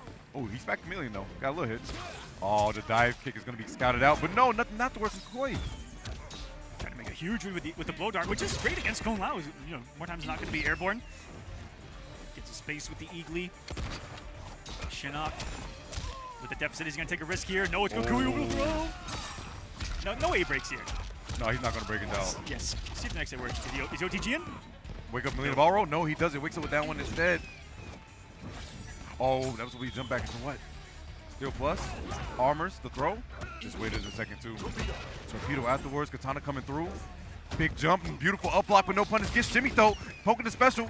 Anti-gravity. Flawless blocks it. And that's going to be a clean punish in the fatal. That was so clutch. Like I said. He is godlike. You have to flawless block it instead of up block it. And that was Killer Spanky with the knowledge. Immediate character select. Kukui did not want to see it. Dude, my jaw almost hit the ground on that one. And did you see the stance that Killer I've never seen someone hit the Superman like proud chest out. He said, oh yeah, that was me. He was like, yeah. That was me. Yeah. I am him. I tell people all the time, you have to flawless block that instead because they're always looking to chip you out because they want you to up block. But flawless block always negates chip. Phenomenal calls out there by Killer Spanky. I know that the Brazilians just went crazy. And speaking of crazy, El Kukui going deep up the sleeve of characters that he plays. And it will be Reiko. Reiko is coming up on deck. In my opinion, this is Kukui's best character. We saw him win the Coliseum last season with this character. El Kukui is our Coliseum champion, by the way. Huge shout-outs to all those who watch the Coliseum. We love you. We appreciate you. And thank you to Procom for allowing us to bring our beautiful voices here. Much appreciated, guys. Thank you, guys. Full armors right through that, and the full combo because Movado is coming through. Oh, plus frames. Oh, try to grip him, but no, he's not right there, but doesn't get confirmed. Pokes after poke after poke. Patience. But you're not getting, that's going to be a throw combo because of the Movado mine. And that probably scaled better because the first one whiffed. Yeah. So and the gravity worked a little bit better, too. The overhead is going to be blocked. Keep it safe with the shimmy. Down poke afterwards. The command grab EX, and that's going to kill. 900 health is definitely not going to last through that 210. 210 damage? My God. And he still had Goro right there. Tremor right there to back him up if he needed more damage. Oh, he thought it was your turn, but he didn't believe. Second time he's got caught either pressing there or trying to armor. Oh, big jump, but no, he doesn't get it. The stubbiness of Reiko coming into play there. Oh, the slide to the DMs afterwards. Overhead once again. Oh, wakes up with the tackle. Meek to knock down. Oh, that's going to be too short. That was so smart, though. Throw a mix instead of trying to go for the punish. You thought it was going to be late. Got him. Close the gap immediately. Oh, I like the down poke afterwards. Sweep is still my turn, but doing it afterwards. Goes for up block. No lot of pressure? Yes. Overhead, good blocks. Keep yourself safe. Good patience, no Kukui. Life lead is definitely in his favor Killer Spanky, but the problem is he still has Tremor on deck. If you find a good hit, it can be detrimental to your health. Wakes up with down two. My God. Bravery. Oh, that's a beautiful trip guard, and that's going to be hit. Oh, no. This is so scary for Kukui right now. The scariest spaced walk-back normals of the entire tournament was what just happened right there. What a whiff punish. I think even El Kukui was like, oh my goodness, I'll keep punish that from far away. This is actually kind of bad, actually, when you think about it for gamblers, because he's actually rooting for Kukui right now because he wants to make sure Killer Spanky does not get too far. Otherwise, it can make Gambler kind of tough for him to get into that top 9. Yeah, Killer Spanky right now is in Final Combat. Just has to place well here and outplace players like Mighty Unjust, like Video Games Yo, like Waz, like Rewind, Pulse as well, Dexi. If he can, he'll make Final Combat, and it's one hit at a time right now. Execution's there, yes, for over 300. Oh, I lied. That's scaled down to 298. Get the forward throw. We round up here in Mortal Kombat. We always round out here. This is looking so bad for this man right now. Gets the anti-air, and if he does drop this is it. This is actually it. That's all she wrote. He's got Movado to keep going if he wants to. And ladies and gentlemen, Killer Spanky is on the winner's side of top 48. Doing it for Brazil, baby. Yo, he's trying to make Final Combat. Vamos in the chat. Vamos in the chat. Vamos in the chat. Yo, Killer Spanky from Brazil is going to continue on his reign in that winner's side of the bracket. Kukui going to go down to the losers. And that's a big one because that's one of North America's top dogs right now, going into losers or being on the loser side of top 48. See, not getting sent down there because right now everyone that makes the winners finals of these pools, they do both get out, which is what's great. And we got another one coming up, and this is the run back. If y'all saw my face, it was because I have no words right now. We're going to talk about this replay real quick. We definitely missed the last one, so let's not miss this one, as that first one was the chip out with the anti-gravity, right? Yes. I forgot the name of it. It was anti-gravity, then Killer Spanky literally grew wise to it. Said immediately when he went for that up block and noticed he died, the back dash into the flawless dock into it, as I just said, was able to get that Shinok chip. looked like Superman after that, he played like it. He said, the camera wasn't on Shinok, but when he got that one flawless block punish, he said, in there. He felt proud. Who does that? Proud dad. That was proud dad vibes. That was definitely proud of what he just did, and he should be with an accomplishment like that. Killer Shinok, who, if you've been watching Mortal Kombat for a long time, you should know the name and put the respect on the name. Has won Mortal Kombat at Combo Breaker. MKX 1 year. It was 2018, Killer Shinok. Put some respect on the name. The man's a Combo Breaker champion. Yep. I believe that was either 2018 or 2019. He had won. 2018. It was the year that MK9 was here as well. 2018 for sure. 2018 for sure. So yeah. I think. Yeah, right. Was MK eliminated? I don't know. It might have been. Either way, he won MKX. That's no the bottom line. He definitely took it out here, so he's definitely out here for sure. No slouch whatsoever. A deadly player is Killer Shinok, and we'll be in Mursaat Top 44. So coming up next, tell them about it. Next match on deck, guys, is the storyline that we've all seen throughout this pro comp. Gur versus Big Daddy G. Now, let's talk about the storylines of each one of these. So, first pro comp, ECT. BDG double eliminated Gur. 3-1 the first time they met, and then 3-2 the second time they met at ECT, taking that man out. They met again, not a pro comp, but at DreamHack Atlanta in December. Gur took it 3-1 and took BDG down the winner's side of the bracket. This is the next time they have played now. Rivalry going on right now. And Gur's one of those players that is a nice guy. He's the nicest guy. Yes. On the outside. I know. Well, I'm guessing. I'm speculating wildly.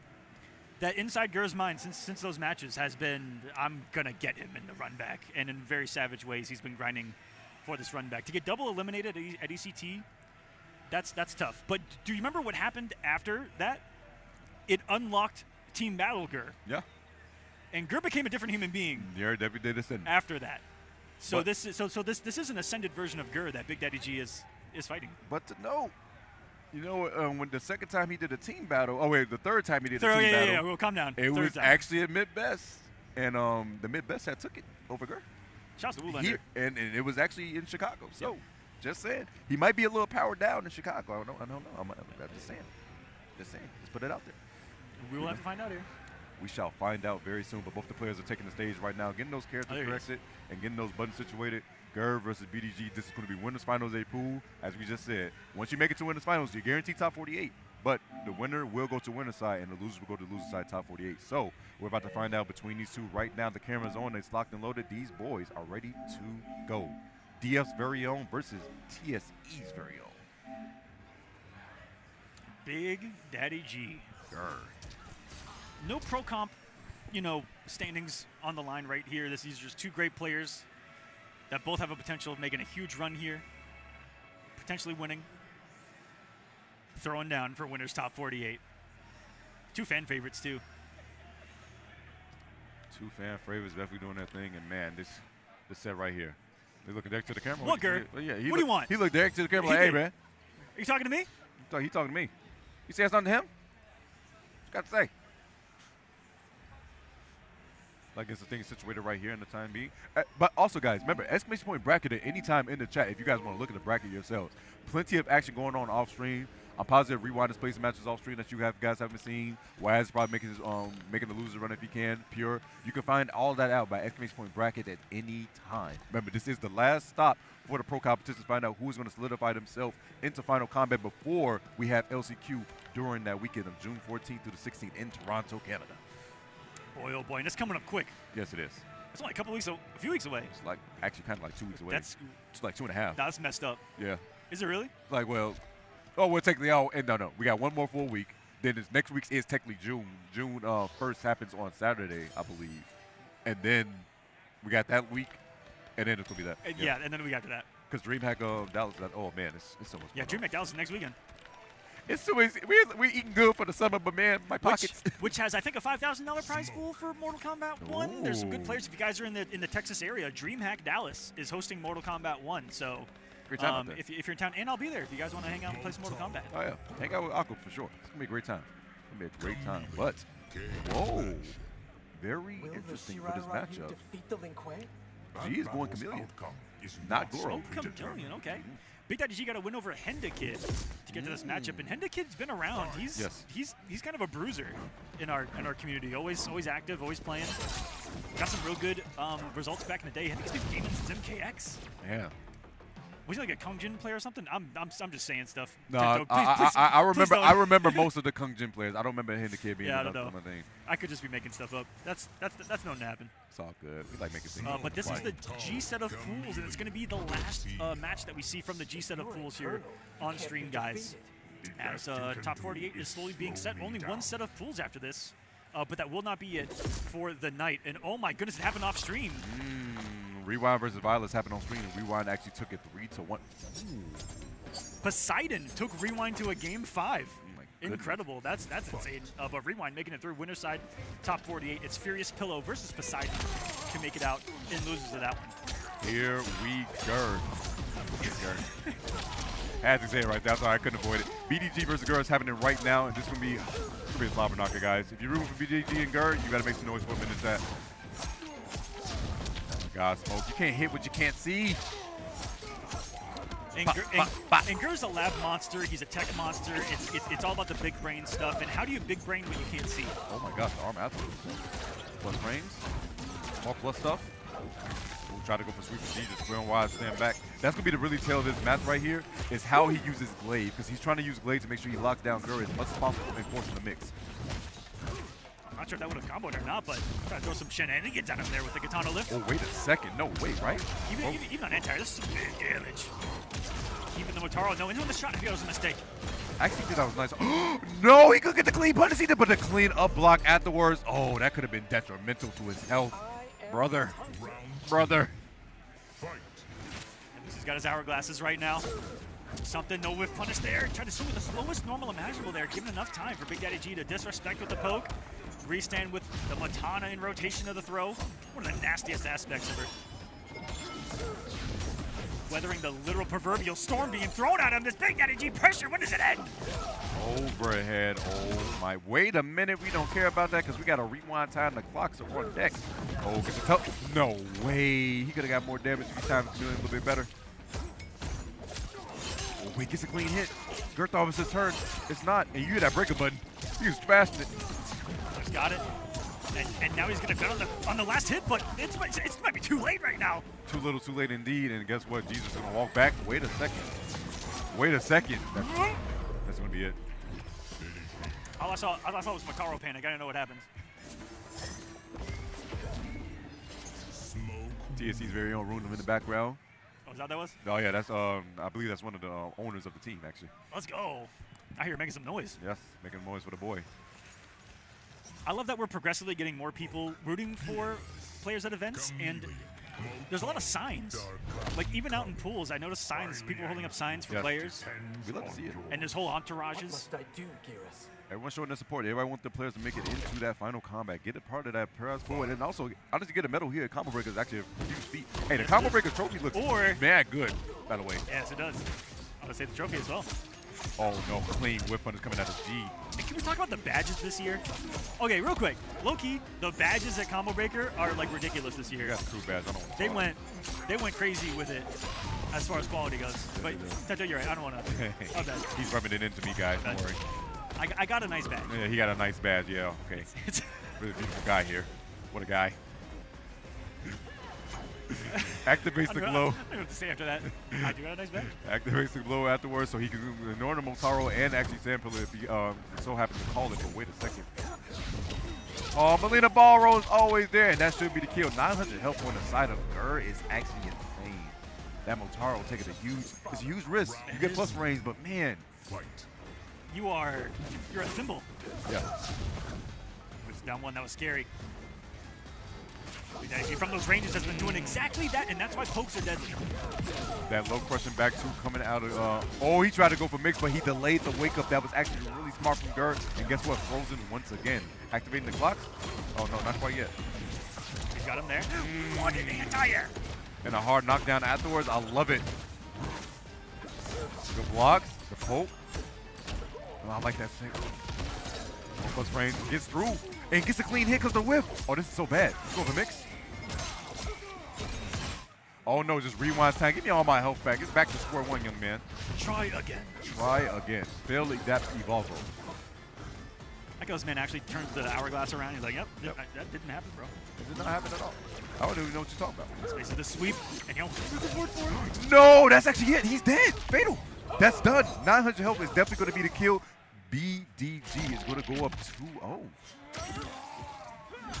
My goodness. He's on fire right now. Absolutely. I've been so impressed with how active he's been. Like, on the screen, he's really active in his buttons. He's not hesitating at all against Gur. Offense has been crazy. Cancels have been clean. That one cancel into the Molina, into the first low cancel into the Molina overhead, that's gross. It's nasty. When you have a string with multiple lows in it, and we were kind of talking about it as well with like Raiden backed up with the Chameleon Molina overhead. It's like you have multiple lows that can go into it. That's gross. It's unreal. It's the level of mix that you have. It's just, honest to God, just unbelievable. But we got coaching coming out of Gur here. I don't know who's up there behind him, but he's giving some words of advice. Yeah, what an angle. We have no idea. We have no idea, no clue. Unless. Oh, we had another angle. KDZ. There's no way. Former EVO champion, KDZ. Injustice 1 champion, but hey, we count that in interesting. Oh, yeah, we're counting that here. He's up there giving Gur some advice, some sound advice on what to do to deal with G. And they're from the same local and have been since the beginning. They used to be from the same local called The Break, which KDZ used to run up there in the tri-state area, and that's where Gur was forged in the pits of The Break Weekly, which had the likes of Darth Arma, Decay as well back in the day. Oh good, my gosh. good times. Good times indeed, good times indeed. But the times are not good for Gur because he's down 2-0. And he really needs to get this game so he can try to mount a comeback. However, G is looking mighty powerful right now. You know, the idea was there because he got the stand one before. If it was the overhead teleport. This time the low teleport, which limbos down to the ground, and Big Daddy G has caught some fire right now. Wildfire even, and it's spreading in the forest. Oh, the 4-4 breaks the armor and gets the low afterwards. This might be doing it. This might do it. Yo, Aqua. KDZ, what did you tell this man? I don't feel like it helped at all, bruh. He hasn't played a Mortal Kombat game in 10 years. Yeah, well, man, I don't know what advice he's giving out here. He just wanted to yap, bro. He walked up and whispered in Gur's ear, "Play Soul Calibur." Bro, he's just yapping, okay? He's just yapping. Crazy. Okay. No, he wasn't able to follow up, though. I feel like he could have got another hit. Motaro's on cooldown, so throw was a no-go. The forward throw. That's worth it. The overhead, that was the last active frame. That is so much, but guess what? He has rewind time. The anti-air? Okay. Wait a minute. Another clock. That's one. Looking at bottom left. That's where the hourglasses are. Can he get to 2? See if you can. He needs a clean hit first. You see that? How far that Motaro shot goes, too. Oh, no. Dual combo. We're going to push the corner once more. This is so bad for Gur. And he doesn't have any clock lock low, so he has to hold the damage. This is going to be all invisible setup. It just took a turn. Oh, no. They'll have the meter, but the situation afterwards. The ball rolls. Hey, he's got Molina. So many mixes can come. Right, you got Breaker now, too, just in case. Man, grab. Okay, wait. Scoop. 3 bars to work with. Plus rings. Nice walls block. Overhead. How you like it? It's not so fun, is it, getting overheaded? Yo, the stand 3 after the teleport is actually insane. Wait a minute, BDG. He stopped. Wait, Motaro stopped the Molina ball roll. Gearus running out of time right now, though. Throw. Not something I thought I would say here in Mortal Kombat. The down one, and Big Daddy keeping no. the pressure. Gearus tries to It's the split break. the Breaker with 3 seconds. 2, 1, and the time master falls to a timeout to Big Daddy G, who will make winners. Top 48 here at Combo Breaker. Congratulations to that young man. Gur, one of the crowd favorites, will fall, still be in this in the loser's side. What a match. What a match indeed. That is going to be BDG taking it 3-0 over Gur and going to secure himself, and like Aqua just said, into top 48 winner's side, which will be going on later tonight, guys. Stay in tune because that's going to be mighty spectacular. Aqua, that was actually It was tough for Gurf. Truthfully. It was. G was just capitalized on any and every moment that happened when it came to outspacing the man with the overheads and the cancels. That walk back out of the range of all of Gearus' normals and then just abuse with the overhead. Is he going to cancel it? Is he not? He has Chameleon as well, so once you're respecting that, he has other ways in. The mix was there. The teleport shenanigans were great. I love that he baited the anti-air attempt from Gur in the end. That's very high level to do. No one anti-air smoke out of his teleport anyway on reaction. Gur did, and for the immediate adjustment to happen, that had the counterplay to it. That's always signs of a good player to me, because that read blew my own mind at the end, where he just low teleported and actually baited Gur on the response with the stand one. And Big Daddy G takes it in the run back. So here in Pro Comp is undefeated against Gur. In a Pro Comp in Gur. That's actually an insane statement to say. Not an easy feat, to say the least. And that was that set of pools, guys. G set of pools is done. I believe we're going to the I set of pools next, which are the final set of pools. Then we'll get into top 48, the real meat and potatoes. Before we do that, we'll take one more break, and when we come back, the condiments are back on. Ketchup and mustard are going to bring you those pools. Thanks for watching, guys. We'll be back with some more Mortal Kombat here at Combo Breaker.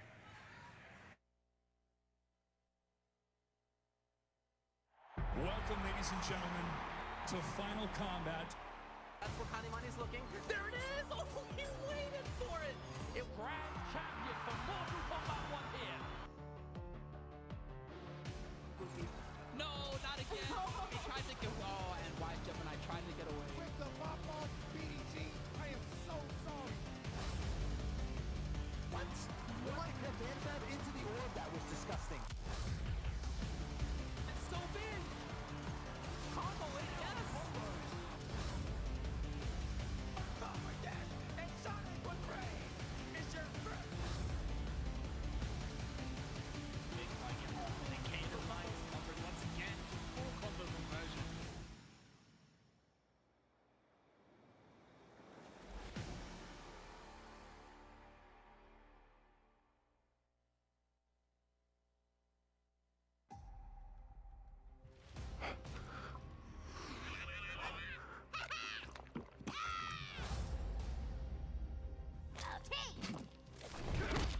You have chosen war with a god. No, you have.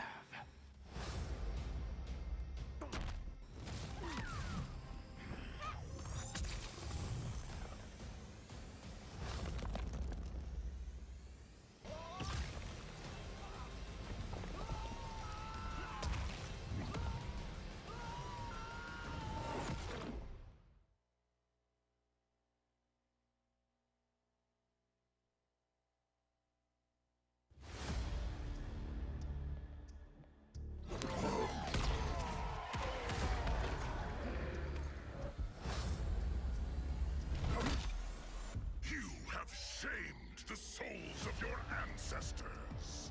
Which of my ungrateful kin are within you?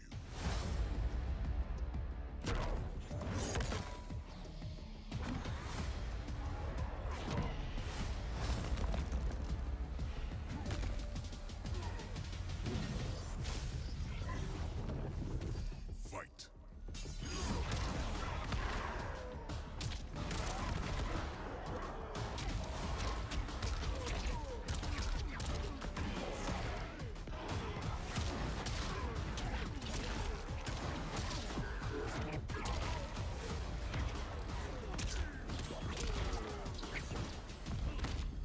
Might be many, but I am the one.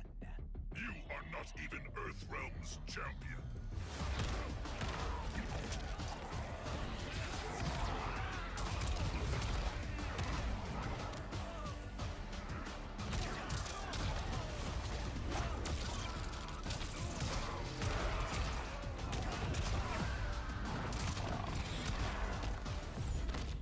You've changed since we first met.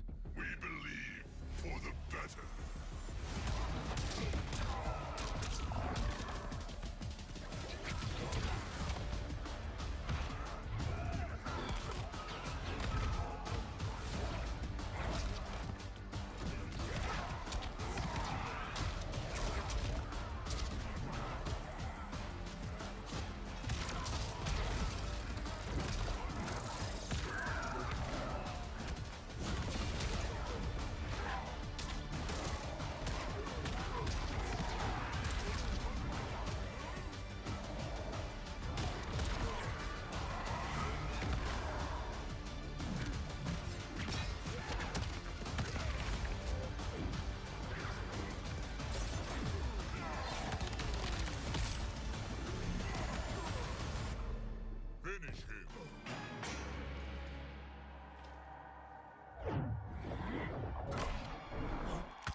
Hello everyone and welcome back to Combo Breaker 2024. We are Ketchup and Mustard and we're getting through some more pools for the next few hours. But we are getting to the point that, so I'm trying to be subtle, we are getting to the point that there aren't many pools left to be played. We are getting closer and closer to that top 48 territory where so many of our top players today have made it out, but we're not done yet.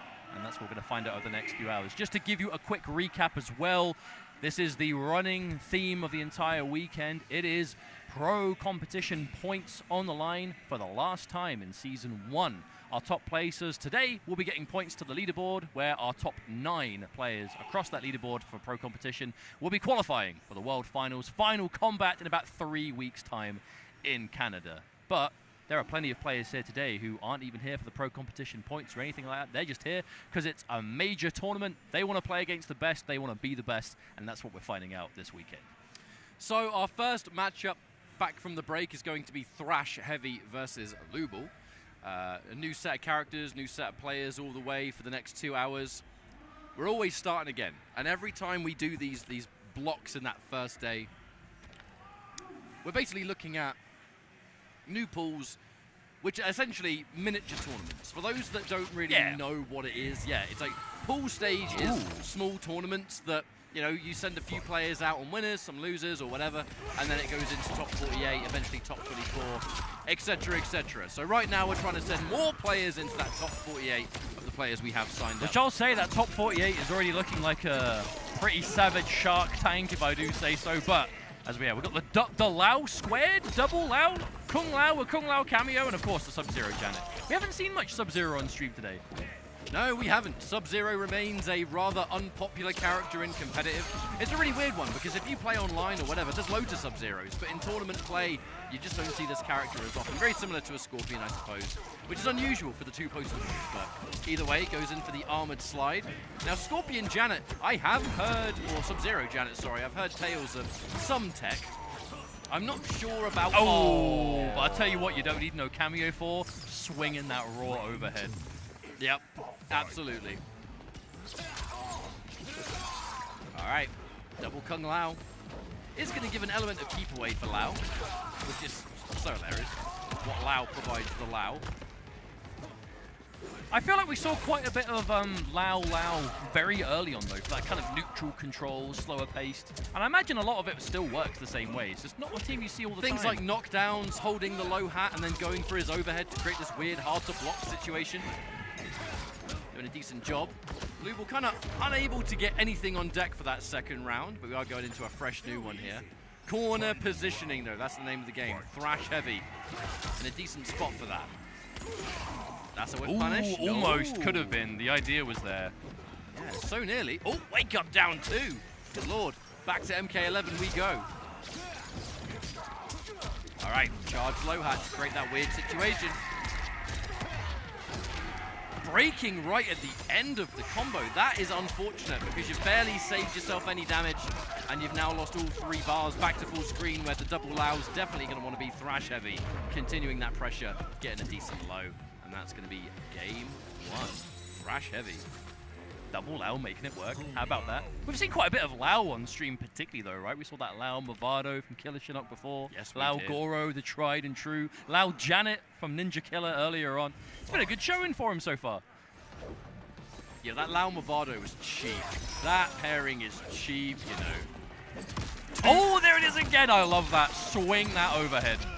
Get that damage. Oh, speaking of which. Oh, okay. Dropped the end and almost dropping a combo at like 40% life and still having more on the table. That's a sign of good damage, I think. Big punish coming through, though. Either way, that's a full knockdown here for Thrash Heavy. Lao ready. Oh, not sure that dive kick was intentional, but who cares? We're going to whiff punish that back too, all the same. Another break. This one a bit more understandable from Lual, I think. There is a chance to bring this one back. Sub-Zero, especially now that we've push. seen crazier comebacks today. Oh, but won't be seeing it this round. Never mind. Round 2. Fight. All right, back to it. Thrash Heavy, definitely a bit more comfortable, I think, right? Capitalizing on damage just a little bit more. Not throwing himself at the opponent the same. Lual is playing rather risky, I think we have to say, right? Loads of slides. Definitely is trying to be in the driver's seat, more often than not. And another one! The overheads are, I mean, we are offline. There's no excuse now.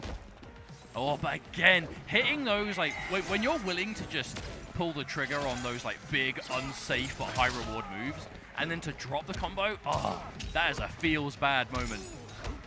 Especially when we're seeing what kind of damage could be there on the table for Sub-Zero.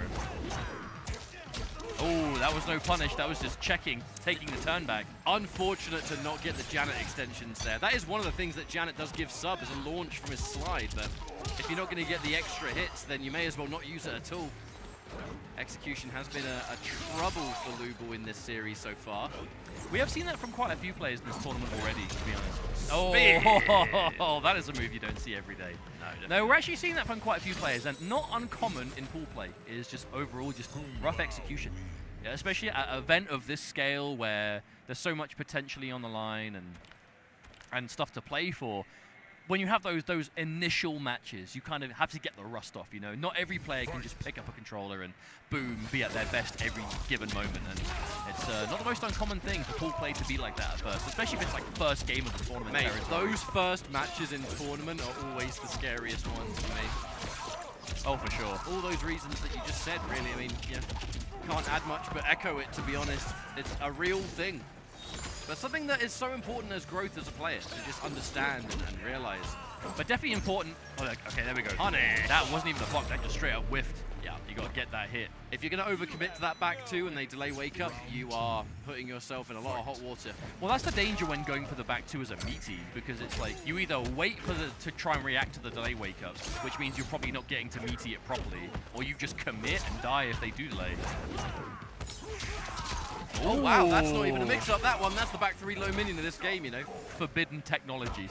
The overhead that comes there's later. the punish. Yeah, we're wise to it. Get hit by it once, not going to get hit by it That has been the away. major adjustment from Thrash Heavy in this set. It's just the patience to just wait. Because a lot of what Lual is doing here is like big reward on hit. And there is, again, big reward on hit, but punishment on block. And that's what we're seeing Thrash Heavy. We want to make the most of there, as there it is again. The patience to wait for the slide, taking the damage guaranteed. I feel like we're not even seeing a tremendous amount of Lual cameo coming out from Thrash Heavy. Honestly, this is mainly kind of just default Lual doing his thing. And that is going to be a 3-0 to start things off. The double Lual. Lual squares. Lual with Lual. Doing it. That pool play. I've seen Thrash Heavy in quite a few different games around Combo Breaker historically, so it's great to see Thrash Heavy still here with Mortal Kombat, kicking around the double Lual technologies. I mean, I don't even know if I should say this on like a Mortal Kombat Twitch, but that genuinely is like one of the best things about Combo Breaker. As we just look in the background, every single major screen you see, and obviously the wall that MK is being played on that you can't see, they're all different games. You know, it's like the fighting game community. Look, so many games under the same roof. All these like hundreds of people you can see in the background, we're all here for different things. That's the thing. And you know that banner at the back, I'm not going to say the game again, but that banner right at the back, P&D Mustard's name on that. Oh, you mean because you won a tournament last year, you beat me in grand finals. I was a game away from my name being on that banner, and I wasn't. Sounds to me like your name's not on it. Yeah, Sounds to me like my name's on it, in fact. Though I appreciate the shout out. I wasn't going to say it. Not only the banner, but the guidebook. That's true. Your name is in the guidebook and the banner. But we are going to go into our replay here. Shout outs to Mountain Dew for their instant replay. Immense support here of the pro competition. Our next matchup is, it's going to be Spooky Meme versus Woolender. Love that. So but as if to we're definitely going to have some Quanchi. As if to very quickly finish my point. That's why I love you, because you mentioned Thrash Heavy playing a lot of games and a lot of brackets. That's one of the real like appeals at coming to a major event like this, is if you are into different games at any given time, and some of these games that are in the tournament, they go back, like, we're talking decades. Because it's like community events and players getting the games here and showing up to support. That, someone's got Mortal Kombat 4 set up in the other room. Indeed, I saw. And there's some MK cabinets in the arcade, which there's always an arcade, by the way. MK3 upstairs. It's fantastic. But a real appeal for an event like this, so definitely worth going. But if we're talking shout-outs, let's shout out to Mountain Dew, the headline premium sponsor for the pro competition. You can buy Dew, enter codes, get rewarded under the cap of specially marked 20-ounce Mountain Dew. Bank points, go to mountaindewgaming.com. to find what rewards, various promotions are going on. So check the website out. Of course, we do massively thank Mountain Dew for the support of the pro competition, but you at home can go to that website and get some stuff yourself at the same time. So it has given us some time to set up our next match, and actually looking at the monitor, yeah, so Woolender's going to be going in with the Quan Chi. Has been pretty much all Quan since the character came out, and especially when Quan got those upgrades. Indeed. Quan Chi now is not the Quan Chi that first released. The Zone of Waste, a really, really important new spell that drains meter from the opponent, but armors him as well.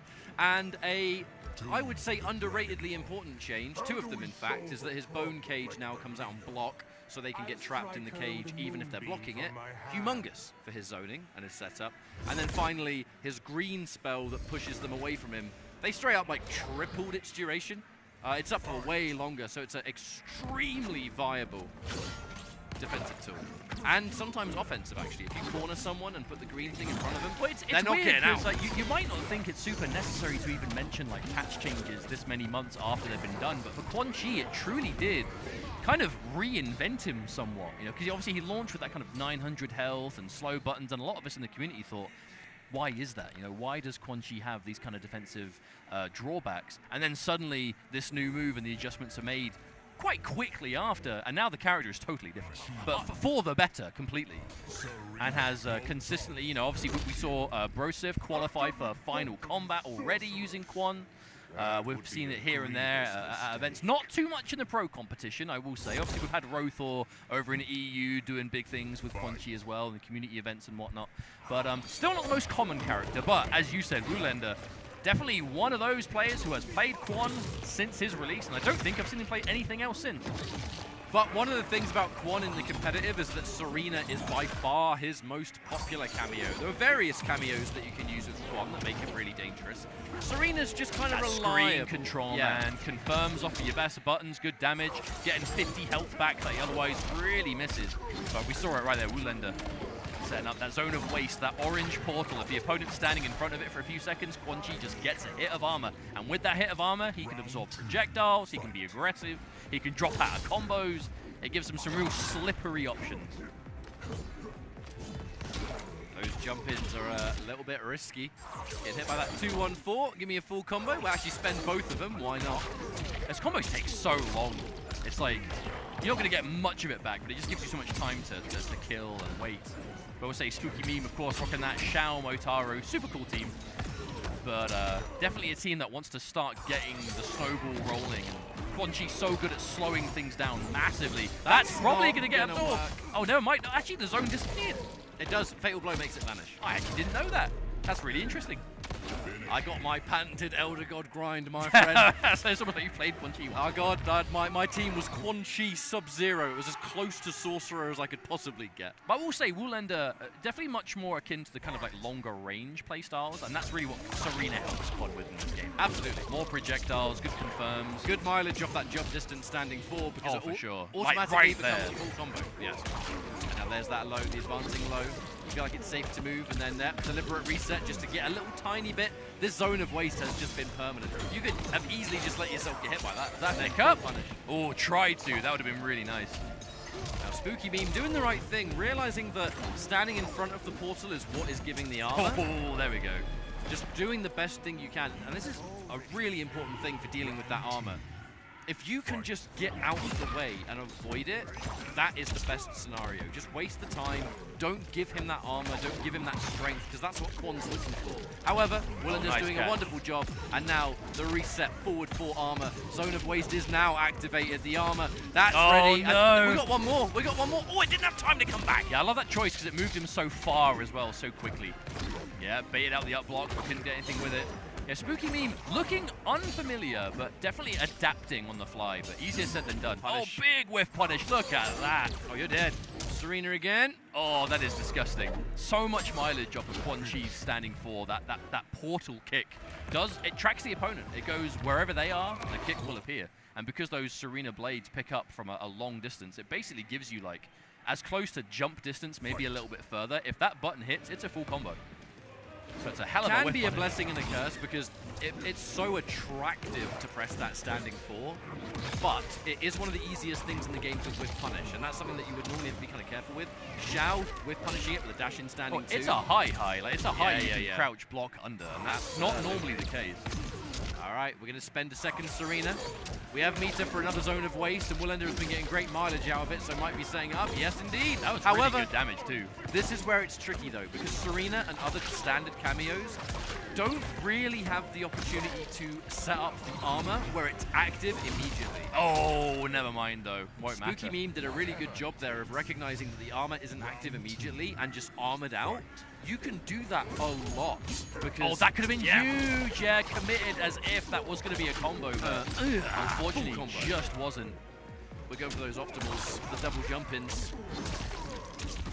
All right, waste once more, but this time, so smart. Knowing that Spooky Meme is just instantly fighting back, low profiles with something that would have made the armor whiff, and you can't break nothing. You can break now. But at this point, unless it's going to kill. Oh, okay. Wait, that was tricky. That was tricky from Woolander. I was like, when I saw him commit to that second Serena, or the Kia's blades, I was like, I don't know. I wonder if that's like going for a juggle, but that was timed, so the returning boomerang just hit as a meaty. That was actually really, really tricky. Some would call that smart stuff. It was smart stuff. And Woolander reminding us as to why he is such a menace with Quan Chi. And honestly, I think the character fits him really well. Woolander has historically, as long as I've been seeing him play NetherRealm games anyway, has always thrived with those kind of like jump distance to long range. Not necessarily like loads of projectile characters, but control. Long range control at the very least, you know, because like when you think of constant fast projectiles, you might think of something like a Deadshot from Injustice, or Johnny Cage Fireballs in MK1, especially when he was like Outtake and Variation 3 and whatnot. But then you have those characters who are the longer range, but mainly for long range buttons, and not necessarily tons of traditional projectiles. And I think Quan Chi kind of fits that really well in this game, because yeah, he's got the fireball, he's got the the diagonal air skull, which are both really good. He definitely zones, but he can be more opportunistic with capitalizing on buttons at ranges other characters can't. That's why standing 4 with Serena is so good. Because if you stick out one wrong button and that standing 4 punishes, and you're within jump distance, he's doing it, and it's meterless 400 damage or something. Crazy good stuff. Now, our next matchup, I can see, is going to be Rin versus Perfect Shinny. I haven't seen Perfect Shinny in quite a while, actually. May actually have been since Combo Breaker last year, but I know Shinny has become somewhat of a regular face, especially at Combo Breaker. Playing Melina, if I'm not mistaken. But I've been seeing Perfect Shinny share various pieces of tech on social media. And it's always with the weird cameos and Melina, so I'm almost wondering, are we going to see... I mean, I'm sure we're seeing Melina, but I don't know for sure if we're going to see a standard Melina cameo. I was saying this early in our first block of commentary today, but I think there is a true power in this game to play a popular character that is proven to be quite strong. Obviously, Melina, we see a lot in this game competitively. Shouts to Hourglass of Rain.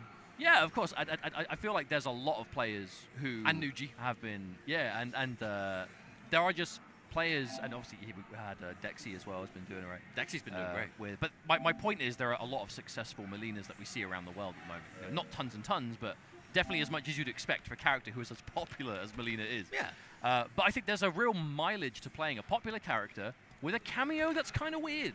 Because players will be so prepared for the main fighter, but how prepared can you be for the real niche cameos?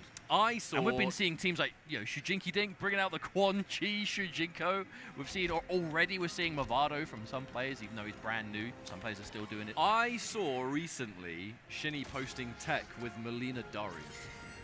Now, I don't think we'll see that. I think that was we're in training mode and we're looking at cameos and kind of just having some fun.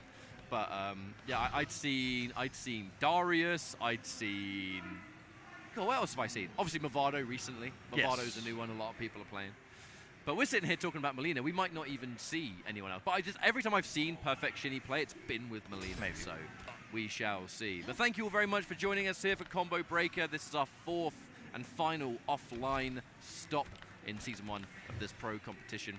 And it's been a good tournament. A lot of players were here bright and early. That venue opened up at 9 a.m. sharpish. Many players were here immediately. Open for the weekend. This is a 24-hour venue. 24-hour venue, baby.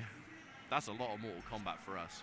Yes, it is. And for the many players here who are looking to play in Pro Comp, I imagine a lot of the players are just going to be grinding hard, especially if they're the ones that qualify for top 24 tomorrow. The moment a single setup is done with in tournament, it gets snapped up for casuals.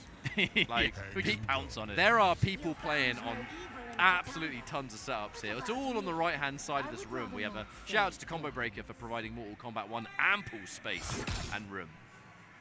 Most of the people are crowded around those off-screen tournament stations. Now, it looks like they are, obviously it's a button check. However, I can see a Chameleon here. Now, Chameleon is just a very good team. It's good. It's like, Chameleon's probably... There are people out there that definitely think that Chameleon could be the best cameo in the game right now, and I would be inclined to agree with just how many characters she pairs with. But with Mileena in particular, oh, it's good. It's so good. There aren't many cameos that you can kind of just like slap onto any of the main fighters and get tons of mileage. Like, there are cameos that have moves that work with everyone, but they might not necessarily be worth picking over something else, for example. But I feel like Chameleon is definitely the exception to that rule currently, where she is overall just good with everyone. I can't think of any of the main roster fighters that can't use her well. And when it comes to Mileena, Chameleon makes her explosive. Like the sheer amount Mileena can now do with the safety behind. But we haven't really talked much about Rin just so far. As Ashra Serena, oh, that's a staple team right there. Hey, if you want to talk characters we've seen quite a bit of that are like proven to be competitively strong, Ashra Serena, I mean, even Serena's not a cameo we see tons of these days, but with Ashra, it's still an extremely common pairing. Just so much neutral control, respectable damage. Oh, it just really excels at what Ashra is already good at. Serena just makes so much better. Now Rin opting to go for quite a lot of dark stance immediately. There's definitely two types of Ashras. There are those that love the light stance and those that love the dark stance. No, truly, that is the difference. Because I feel like there are some Ashra players who see just not even go into dark stance a single time in the game. They just ignore it completely, but be fine, because that's just not the way they play. No ball roll for you there. As the straight blade is going to deal with that, taking round one here for Rin.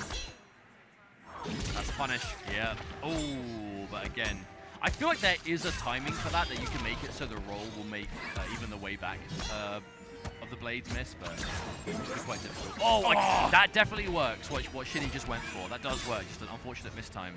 It's a weird one because you can either go for that instant one or you can go for the close leap and like a late jump kick. I think both have weird timings. That's how I fight against my good friend Nuji very often. He uses this exact team. She has so many different ways to catch these mix-ups. Oh, spending the second bar. That's going to be a lot of damage. Big dot though, and no breaker in sight. Drops it, goes for optimal. Doesn't get the whip punish, doesn't have the confirm either. This is not a clean game at all. That is a real unfortunate turnaround for Shinny then, because I feel like Shinny went from losing the round guaranteed to suddenly like 2 or 3 lifelines out of literally nowhere. That should have immediately turned the round away, but still could not clutch it out. An unfortunate start. The perfect Shinny. But if it's going to happen, make it at least happen right at the start when you've got plenty of time to tighten things together. That is true, but definitely a situation you'd rather just not have happened at all. We are once again in winner's side, but it's early round pools still. Some of these players still having like some of their first matches, maybe second. Okay, ending things quickly, but again, Ashra 2-1, so powerful. Oh, it's so good. And these mix-ups, that's a confirm, that's the round. There's no way Shinny breaks that, no way. However, by not breaking, holding on to all 3 bars, you got a full Chameleon. We are in the corner. Oh, the counter poke. That is such a risk, but one that paid off here for Rin. That's the kind of thing that when you do and it's blocked, you can't help but just feel like, man, why did I do that? But then it works. And it's like, I am a god. Shinny is having some real execution troubles and is just, frankly, leaving masses of damage on the table here. Yeah, hate to see it, but we saw the straight-up Jade Glaive into just the overhead. That's a full combo.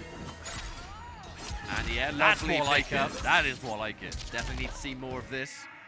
Good weight. The patience. It does become unsafe when it's used as a wake-up, the Serena. There's the pickup. Meaty. Oh, nice meaty setup there from Shinny. That round is much more the kind of thing we need to see. Because I know it's like the oldest tale in the book for fighting games, where it's like, don't drop your combos and it's easier to win. But in this kind of situation, when we're talking Melina combos, she's one of the highest practical damaging characters in the game. Especially with Chameleon. Yeah, you do not want to be leaving those numbers on the table, especially when you're ending in like a hard knockdown, into meaties, into whatever you want to do. It's just so much to miss out if you drop those confirms, but Shinny really managing to stabilize this somewhat. Excuse me. And again, that Dark Stance, Rin getting so much mileage out of it. The real benefit of Dark Stance, of course, being that that right there, the kind of the teleport she has, normally it's the strike. Dark Stance, you can cancel it. It's basically just a movement tool. So it gets so powerful. Instant break. Definitely overcommits there in the neutral and actually risks doing the same thing again. Meaty mid. Oh, pulls out the stagger perfectly to Shinny, but not ready for the confirm. That fan lift should give you a meterless pickup. But just a little bit too late, it looks like. Now the mix-ups. Oh, you're expecting it. Ooh. Wake up, the flash parry, overcommit, and that should be the game. Fatal blows ready, and I don't think it's going to scale all that much. Yes, you get the extra 50, but I feel like you're dead here. That should be, yeah, that is definitely enough. That is definitely enough. Melina, fatal blow. I feel like Melina's the kind of character that she hits you with anything, and you're seeing the number 400 at least. I know that was a fatal blow combo, so I'm kind of cheating, but still. She just hits you so hard all the time. But night and day, when everything works out. That's the kind of win that can really spark up your confidence, though. Especially after, let's be real, the mess that was Game 1. And in that first round of Game 2, execution just not on point. If you're able to sort of work around those and continue to push forward, your execution tightens up as you go. That's just you getting more comfortable at the end of the day, and right now, good pickup. The flash parry to escape. Nice. Jump. Ah, now we're gaming. Now we're gaming, Mustard. Oh, staggering the... Well, the reason that's effective is because you have the 1-2 overhead, but with many of the different disguises, mostly Melina and Kitana, you can do low. Yeah, you got a lot of mileage out of it. Low is unsafe, but it gives you an unseeable 50-50. Oh, hello. That was a Melina maneuver. Hey, but Shinny wasn't, again, in that Kitana disguise. That's the benefit of this team. You're saying before about how explosive Melina Chameleon is. It really is, because when you think of Melina, you typically think of a character who has like high risk, high reward, punishable on things, but unpredictable offense and movement and whatnot. And then you throw Chameleon on top of that, and it's all of the above, but so exaggerated. Ooh. Went in for the Serena there, but left a lot of damage on the table. Now, left struggling with the cooldown, plus frames of that projectile. The glaive, though, challenged, blocked correctly. Glaive, Serena. Oh, hit the return! Get hit. That is a surprise. But even though the penalty's there, Serena is shortly going to be returning, so Rin has another opportunity. Well, I feel like so much of Rin's damage in the first game was capitalizing off of pretty severe mistakes that Shinny was making. And now Shinny is making less of them. Suddenly the damage is a lot harder to find. Absolutely. You have to start opening people up traditionally, and Ashura Serena, she's got strong neutral, she's got that range, she got loads and loads of different tools. There's a couple of things we haven't seen. Haven't seen a single overhead yet, Mustard. Oh, haven't seen a single overhead from Ashura. I wonder when we're going to see the trigger pull. We've got to see it at least once. It's only ever a matter of time. Absolutely. Nice Dark Stance lows. You have to be so careful with those Dark Stance projectiles, though, because of all the moves in the game from that range that are susceptible to just being jumped at, I feel like it's one of the worst for it. Oh, absolutely. For the recovery. Quite easy to react to as well, you know, because that's extremely telegraphed animation, plus frames. Okay. Oh, and that was a ball that got stuffed there, too. That would have been some nice damage. Nice flawless block. Hang on a minute, walking right into that, advancing high. Damage. Oh, you know what? I respect that. Letting it go the max range just to get out there. Real reaction. Anytime Melina disguise is available, that string becomes a mix-up. She got the low, she got the overhead. She can go low again, or overhead again. That down one challenge was crucial. Never mind. Back in the same scenario, minus the bar now. Oh, hello. What do we challenge? We have another Serena. Do not get hit. That's the name of the game. You have a break. Must break. Saves your skin. Oh, just put into Melina as well, so close No range. access to the fan lift no more. Oh, again! So many of these crucial pokes to challenge what otherwise could be game-ending offense. I like the way that Rain is playing this, though.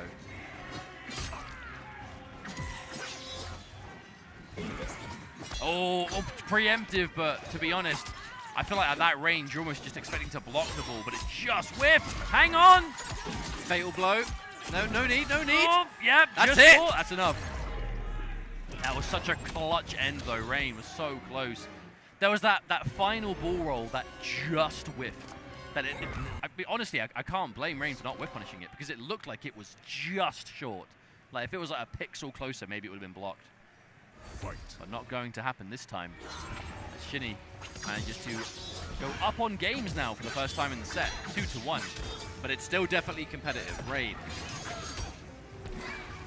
keeping it nice and composed. However, unfortunately, teleports right into a glaive. Oh, that's the timing right there. Haven't seen that in a while. It is very hard to time that.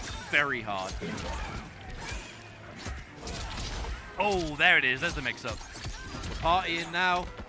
Drops the combo. Honestly, an unfortunate drop again, but at least this time, Shinny is up by like 500 life. We're just trying to prioritize corner control, because if you get that corner situation with Melina, I mean, I don't need to tell you about the damage. It's ridiculous. Acknowledges that from that far away, you can't crouch. The daggers are going to be too dangerous. I feel like perhaps that was shades of Rain being a bit too comfortable, normally being in dark stance, and suddenly wasn't. Ooh. Oh my goodness again. Bull Roll City, baby. With Melina. We're rolling. Hey, that's still a... Ooh, there's the overhead. Didn't get a huge reward for it this time, though. Okay, confirm. No bar. Oh. Oh, pushed him out of the meter drain. It's like Asha was like, wait, no. I don't want to drain your meter. Oh, that was huge. You can't break. Yeah, can't break. Because Minion just got hit. No! No! Oh, no. That was such a great opportunity for Rain. I wonder why Rain just didn't fatal blow when Serena was out. I don't know. Maybe a moment of hesitation, but that can be all it takes for Disaster to strike. And the duck. Oh my. I don't know. Oh, there it is again. I don't know if there's coming back from this. I really don't. The combo drop, and now your opponent is styling on you. Every mix-up's working. Escape failed. I mean, this is pressure. And the ball roll. It's got to be over. Surely it's got to be over. How do you come back from this? I don't want to say it's impossible, but it is. Ugh. It could be tough. There's no two ways about it. All right, hang on. Oh, I can't even have that. That's when you know momentum is no longer on your side. Hang on. Sweep. There's no bar for Shinny, not even close to a break, so... And we have Fatal Blow. And this Asha with Fatal Blow. And you're approaching 500 life. I don't know, I think this is possible. I think this is definitely doable. But with every slither of life going away, it gets all the harder. And you need that bar. You can't afford last breath. You need that bar to confirm. That's it. That's it. That is actually it. Finish the job. Finish your plate. It's Ashra's Fatal Blow. Surely that kills. It's Ashra's Fatal Blow. If it were anyone else in the game, oh yeah, you're I'd dead. be You're dead. It's curious. Ashra Fatal Blow. You're dead. You're definitely dead. Here it comes. Here it comes. No, not quite. Oh my God! I told you. Didn't I tell you? Yeah, you did. Yeah, you did. Ashra's Fatal Blow and scaling. They don't like each other very much. Now, just like that, an avenue back into this match. I wasn't sure. Shinny had so much momentum, and everything was going again. perfect. So many of these raw rolls have just paid off so much for Shinny. There's got to be something about it. There's got to be something. Just It's a Melina thing, honestly. You just can't help it. It's like some unofficial like agreement you enter. Oh, Shinny so consistent with that. Opts to go for the launch instead this time because we get a stance change. Or chase down. Where are you going? That is enough, I think. You get a Melina after this, if not. Yep. And just like that, Shinny closes out what was a very competitive set. All honesty, GG's. That was a good time. Shinny just started to... I think it's like, you know, when you're driving a car and you're shifting gears. And you're sort of... Or maybe a bike. Maybe a bike's an easier analogy. Something with gears in it. I'm talking about the fact... You could just say warming up. I was saying that... Yeah, but you could have just said warming up. Yeah, but that achieves the same thing. It's the same metaphor. We're commentators. That metaphor actually has loads of different meanings. You could talk about shifting gears. You could talk about warming up. Why are we still talking about this? You could talk about, like, imagine I'm putting something in the oven. And it starts You've off, lost me now. Starts off and it's cold. Wait, no, that's warming up. Wait. That's warming up, actually. Which is what I That said. fits into warming up. That don't work. I asked it for a second time. Why are we still talking about this? I don't know, jet lag, I reckon. Anyway, we've got our replay here powered by Mountain Dew, but let's talk about this set seriously for a minute. Shinny did start very shaky, just not very clean, and unironically, got to say it, warmed up throughout the course of the rest of the set. Because, look, great analogy there. Game 1 Shinny and final game Shinny, totally different player. And when you're playing something like Melina Chameleon, you kind of need to have those gears moving because you just need to be able to It is a high-octane team. Quite demanding, I think, though. like, if you mess up, you're punishable. But you have to remember, like, to defend against a team like that is... You've got to be able to keep up with it, right? Because of the constant rotation of the disguises, but also the fact that Melina's a very fast character and normally appeals to players who are they're looking for that style of character, right? But if you're playing it, you've also got to keep up. So, again, if you're off to a slow start and you aren't ready, then obviously you're not going to be able to see the same level of mileage. But, of course, Shinny was able to do it by the end and ended up with a decisive win, I would say. Even though it was a very competitive set, that last match was looking really good. Although I've got to say, shouts to that comeback. That Astra comeback was clean, but not quite enough to swing the set in the end. But it's time for our next match. And this next match I'm kind of interested by because we're looking at the player names. And it's Emperor's Hayuno. That's our first opponent. And then the opponent is going to be, and they actually did give a short version for us to use, but I'm going to try and read the full one. I made it to the Bean. But in brackets, just call me Bean. That's it. So we're going to do that. That's what we're going to do. I mean, we're British, you know? Bean. Beans. How appropriate. Yeah, sure. I was thinking of Mr. Bean. Oh, I was thinking of the jar. Oh my God. What are we doing? What is this commentary we're providing? We're just waiting for the game, innit? We're just waiting for the game. Talk about beans, or just Mr. Bean, or whatever. Just lamenting what is lost back at home. That awaits for us when we return. I miss my beans. Fantastic. This tournament's been good so far, though. As we get ever closer to the top 48, which I believe is the next chunk of games after this one. So this is the last set of pools today. It's been a grueling day. There have been some players that have been here, like, fresh out as soon as things open up. They've been trying to get their casuals in and grinding as much as they can, supporting their friends or their fellow players. But they've been having to wait around until 6 p.m. local time to get their matches in. That is a challenge in itself. Well, I think it's one of those kind of like double-edged sword scenarios where if you're playing at an event like this and doors open at like 9 a.m. but I don't think the first pool for MK was until like 12 midday. So what do? If the first pools are at 12 and the last pools are at 6 p.m., would you rather play a 12 p.m. pool and play immediately and then have to wait around all day?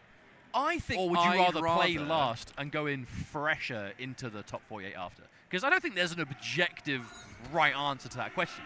It just comes down to whether you... Because if you qualify straight away and you win your first pool, you're chilling for like the next 4 hours or whatever, right? And you're just practicing or, getting some food, relaxing, whatever. Or if you're not doing any of that, you could just spend the next 4 hours just worrying about it. I'm going to be honest, I've never been the kind of player that likes playing later in the day. I've played in various tournaments in my time, and I much prefer playing earlier because you're just a bit more in the zone. Maybe not first thing, Oh, your Baraka Jax. This is a team that I actually think is pretty solid. And that Kung Lao Chameleon on the side of B. Yeah, so that Baraka Jax is an interesting team because it's quite high damage for Baraka. But because Baraka has so many moves, or what I say, he has the right moves that... Oh, what a setup. He has the right moves that make him airborne. He's still there. While doing it. Like there, right there. With the proper timing of the barrage, you can make it so the opponent's forced into blocking, so they take the unblockable ground pound guaranteed, but you yourself leave the ground, so Jack stays out and just keeps slamming. Oh, and that was I tell you what, Hayuno's got some supporters. I can hear them. They're definitely watching from the stage, and they're popping off every time Jax does a ground pound. Doesn't quite get the down forward 2 in time, but Jax is still there. Dude, every time. I don't know if you can hear it on stream, but I'm loving it. Every time Jax does the ground pound, a group of people are going, "Hey!" It's so good. And yeah, no, just let it whiff. Smart stuff. Don't want to overextend. Got the grab, calling in Jax.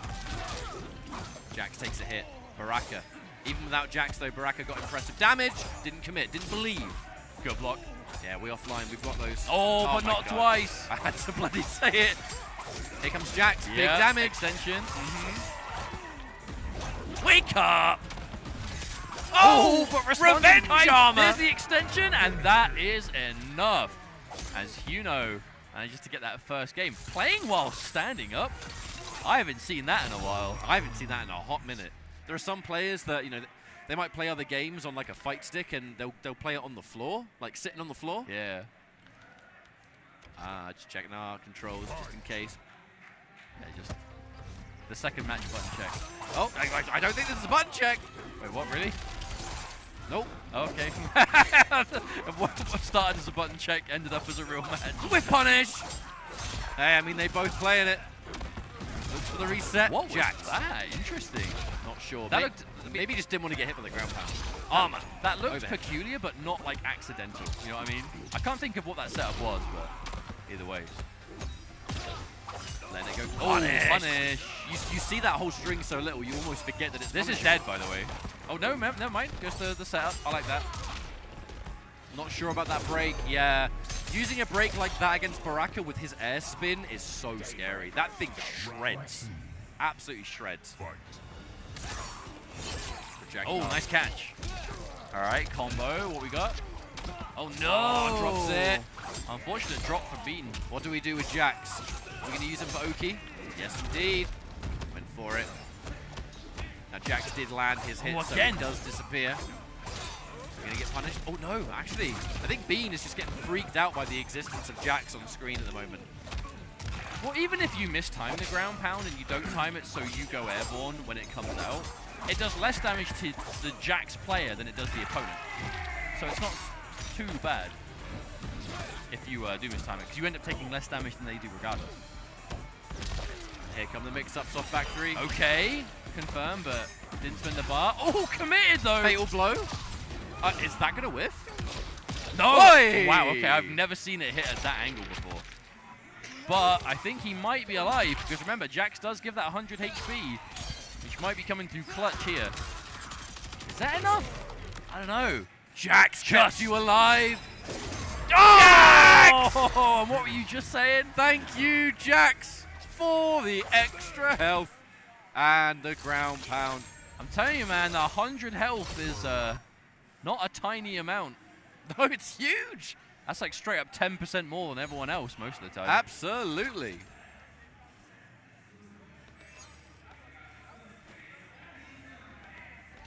Still, though, that is quite a good set start, though. 2-0.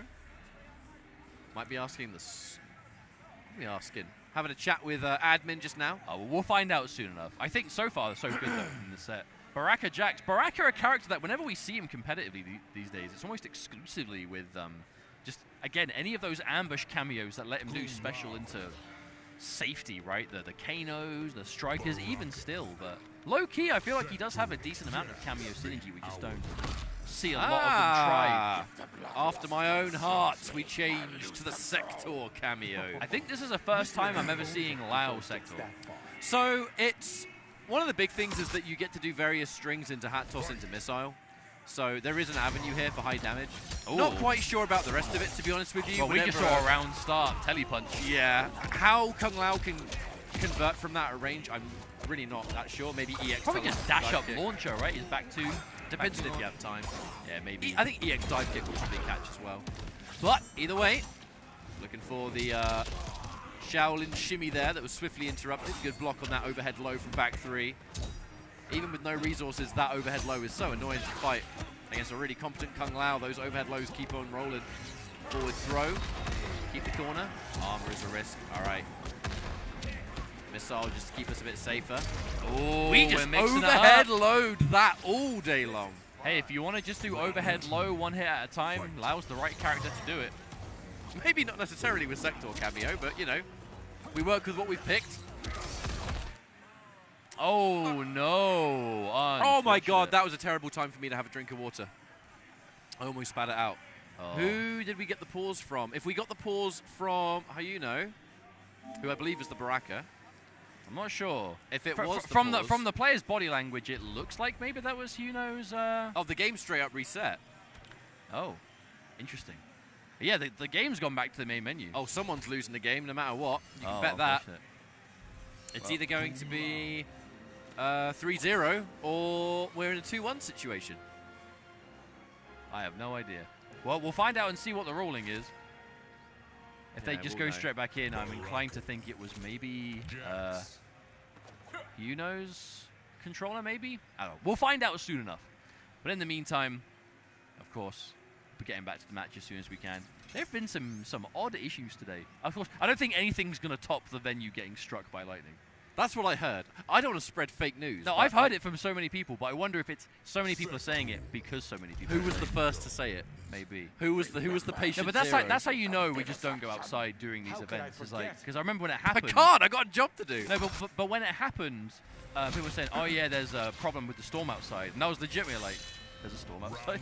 I had no idea. I hadn't looked out a window. What time is it? I haven't looked out a window in days. Is the sun still up? Okay, 2-1. I guess it was Hayuno's controller in the end. Yeah, It is what it is, but swiftly moving on. Ah, so we are chucking the energy wave on top of things here. It's a fast cooldown, decent pushback, safety. All right, now the grab game begins. No armor here for Kung Lao, so it's party time. Ah, you actually can get a grab combo with Jax. It's really hard, but it does work. Wow, just happy to retreat. Play that zoning game. Yeah. I'm not sure how I feel, because there are instances here where Baraka could really be getting and doing some damage. That back three, that was an armor break wake-up attack. Oh, but whenever it comes to overhead low time, that is where Hayuno is oh, that's fatal blow right there. 2-1, fatal blow. No, it didn't go. I actually don't think that would have killed. Scaling. Oh, the armor break. Still alive. Jax is still there. Oh, Jax! The tag team! That was so clutch. Jax Briggs. Not surprised with that whoopee. Oh.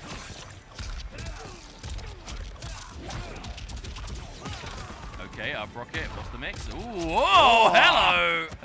I see. Unfortunate drop on the combo, but I respect the vision. I have seen that. Sector does give quite a few characters sweeps that launch if you time it correctly. Good old up rocket. Love it, mate. Oh, those dive kicks, though. That was a great dive kick. That one definitely looked like it was on reaction. I feel like Hayuno has really struggled to just find the projectiles in this round. Goes for interrupted pressure there. No overhead to be seen. Jax, Jax getting hit. Face. That's a long penalty. Yeah, puts him out for the count for quite some time. There's the punish. Now, fatal blow will not kill here. But Jax only just started coming back, by the way. Only just. Right, by the time this fatal blow is done, Jax is 100% regenerated. Do we think he's coming out to play? I mean, there's very little reason not to if you're Hayuno. The question is, do you do it in the neutral and just try and cover, or... Here he is. There he is. Into the end spin. Lovely stuff coming out from Emperor's Hayuno. Looking good. Baraka, Jax. Cool team, honestly. I like what I see. You don't see enough variety with Baraka these days. Baraka has a underrated list of compatible cameos, I think. But it's like... So we've talked about this. The tried and true method of powerful ambush is very strong and clearly the most successful way. But if you choose to play him with other cameos, he has different styles that are still good, but we just haven't really seen it enough. And then you get like someone like Jax, who I think is giving you straight up weird utility, but it's not bad. Like, to really make the most of Jax, like, there's a reason we were seeing the ground pound more than anything else. Not every character in the game has strings or, best case scenario, special moves that put you airborne, so the ground pound doesn't hit you and it only hits them. But as we can see, you know, with the Baraka team, you get the combo extensions off the backbreaker, which you do get off throw combos as well, which is really nice for good damage. Energy wave for safety is nice, but it really is mainly about the ground pound and the pop-up extensions with the backbreaker. And obviously extra 100 health is nice. That's not bad. It saved him. It did. But also, if you think about it, he gives you 100 extra health, and you're always doing a little bit to yourself if you ground pound yourself. So you're kind of using it to give yourself that instead. So, we're going to go for a quick break, and when we come back, our next match is going to be Bustman versus Joystick is lying in wait. So, see you in a few minutes. Mortal Kombat 1, back after this. Welcome, ladies and gentlemen, to Final Combat. That's where Kanimani's looking. There it is! Oh, he waited for it! It grand champion from Mortal Kombat 1 here. No, not again. He tried to get. Oh, and wide Gemini tried to get away. With the pop off, BDT. I am so sorry. What? Why command that into the orb? That was disgusting. It's so big. Combo it, yes.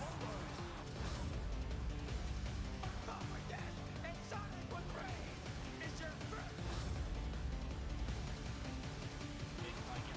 The Killer line is covered once again to full combo conversion.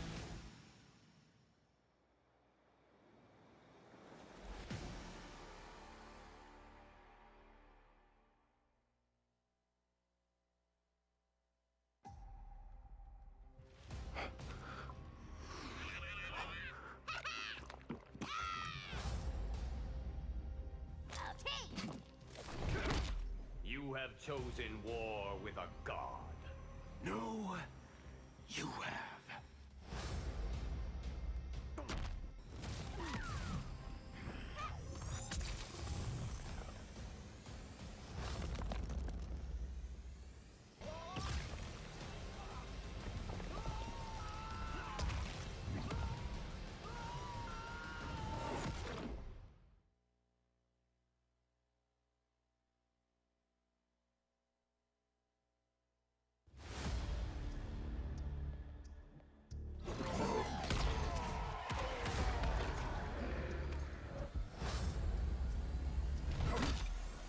You have shamed the souls of your ancestors. Which of my ungrateful kin are within you?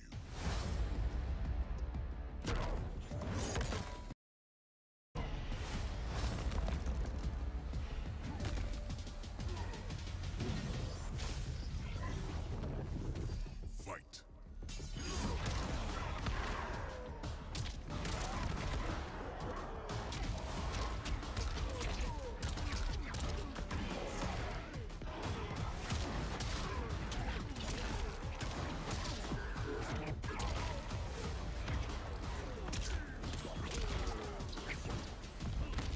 You might be many, but I am the one. You are not even Earthrealm's champion.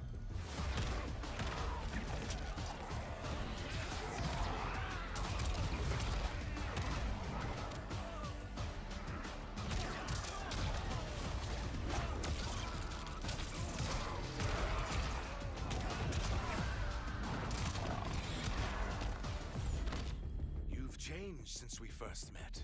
We believe for the better.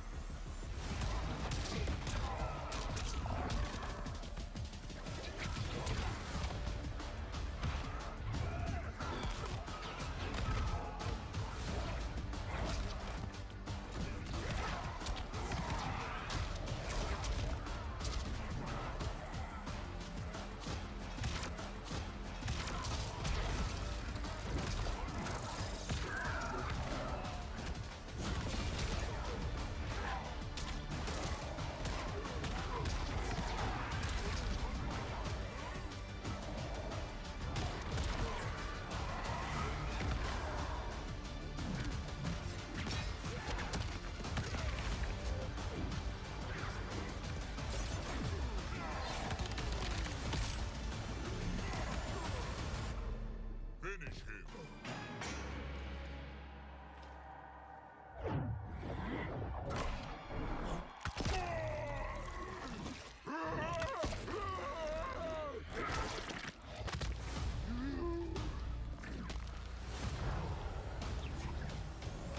Fatality. Ermac wins.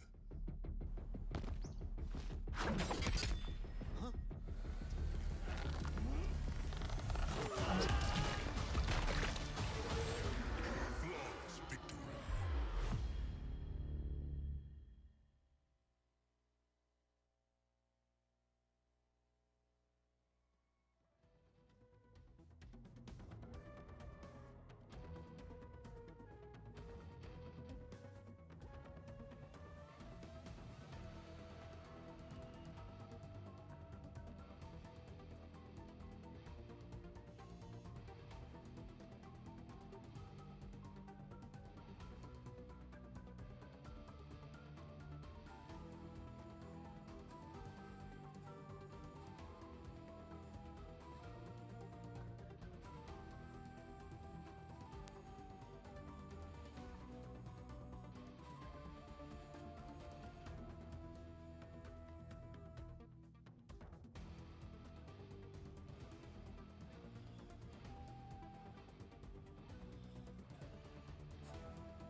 Hello, everybody, and once again, welcome back. This is Combo Breaker 2024. We are Ketchup and Mustard, and we have a few matches left to go before pool play is pretty much finished. And it's time to get down to the, well, the cream of the crop, you could say, as Top 48 awaits us after. But before then, we do have, I think it's like 1 more hour of pool matches to go, and then we're pretty much there. But before there, let us talk to you a little bit about Final Kombat, which is the big one. The big world finals for the end of Pro Competition Season 1. Merely weeks away, June 14th to 16th in Toronto, Canada. Register now to either take part in the last chance qualifier or just spectate. It will be a cool event to watch as well at start.gg/Final Kombat. And obviously, it will be streamed on the NetherRealm social media channels as well, like you can see at the bottom of your stream. So if you are in the area, if you're local to Canada, or you want to make the trip, get over to start.gg/Final Kombat and make it happen, because it's going to be a good one. So it shouldn't be too much longer. Excuse me. I tried to squeeze in some food during the break, and it definitely was not the choice. We have our next match, which I think should be ready, because during the break they sat down and they were getting themselves sorted anyway during the adverts and stuff. Should be pretty much good to go. So it's Bustman versus Joystick. So character-wise, not 100% what we're going to see here from either side. I can Could see. it be? Oh, hang on a minute. All right. We're using our cheaty monitor, so we can see a little bit early into the future. We might be seeing Havoc Movado. Please tell me we're seeing Havoc Movado. Liu Kang Chameleon and Havoc Movado. Yeah, Joystick's definitely playing Liu Kang, for locking sure. in? Yeah, Joystick's 100% going for the Liu Kang. I would be very surprised if not, but would love I'm to just see looking it. at that Havoc Movado, man. Would love to see There it. it is. Now, I'm not going to get my hopes up too much. It could be a button check, but their fist bumped. I mean, surely it's would got to hope be. they did their button check during the break. They've been here the You whole would time. assume, but you never know. I hope we see it, though. The Havoc Movado, this team is cheap and very cool. Oh, That's they're going it. in. Yes. That's what we're seeing. All right. I'm going to try not to be biased, but I'm not going to try very hard. Quickly give the people at home a 10-second TLDR. Yeah, so Movado gives you so much offensive utility that is unique to him, with the drawback of losing 100 health. Doesn't matter for Havoc because he naturally has 1100. So at worst, he has the same health as everyone else. But right there. Oh no! Unfortunately, he mistimed. But Was it too late? yeah, getting combo extensions off of everything. This tether stuff gets so much scarier with Movado. And you just get so much damage, meter build, utility, just all over the place. Genuinely really cool team, I think. And a lot of Havoc players seem to be enjoying it right now. The fact that his sweep becomes a launcher gives him a launching mid. It gives him a better mid. I mean, sweep becomes a launcher, forward 1-2-2 becomes a launcher, back 2-2-4, like... Defensive Ooh, mine! hello! Oh, and so much mileage. Throw combos off of mine, back 2-2 mix up, right? You get a combo off the low, you get a combo off the throw with the mine. You will survive this combo. We are going to turn it into a combo, however, though. Okay, yep, there's a setup. Where did Movado get that mine from, man? He didn't have that in Deadly Alliance. He's a resourceful man. Getting zoned a little bit, but... Oh, okay. He's like, oh, wait!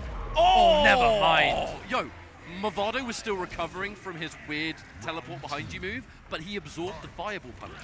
Oh, you mean Nomad Touch? I've never seen him absorb it. I can't believe they brought there back it the is. Nomad Touch. I'm so happy. Okay, there's a launch. Should we spend the tether? Okay, and Movado could be hit. This is going to be guaranteed if it's done right. There it is. Yep. Oh, never mind the cameo toss. Okay, hang on a minute. Joystick had an option. Yo, Bossman actually did a really smart thing there, knowing that Joystick was... So a lot of players, if you know the Havoc matchup and you know that the OTG slide into the tether next snap is guaranteed, they'll take the slide. And Bossman called that out, fired the projectile, but Joystick was again one step ahead. Defensively called Movado was a huge risk because he just straight up got hit. You cannot break. He is currently down, and you're not going to have him for possibly the rest of the round now. All right, goes in for the mid. Good defense from Joystick. All right, we have options here. Oh, there it is. That's enough. Right.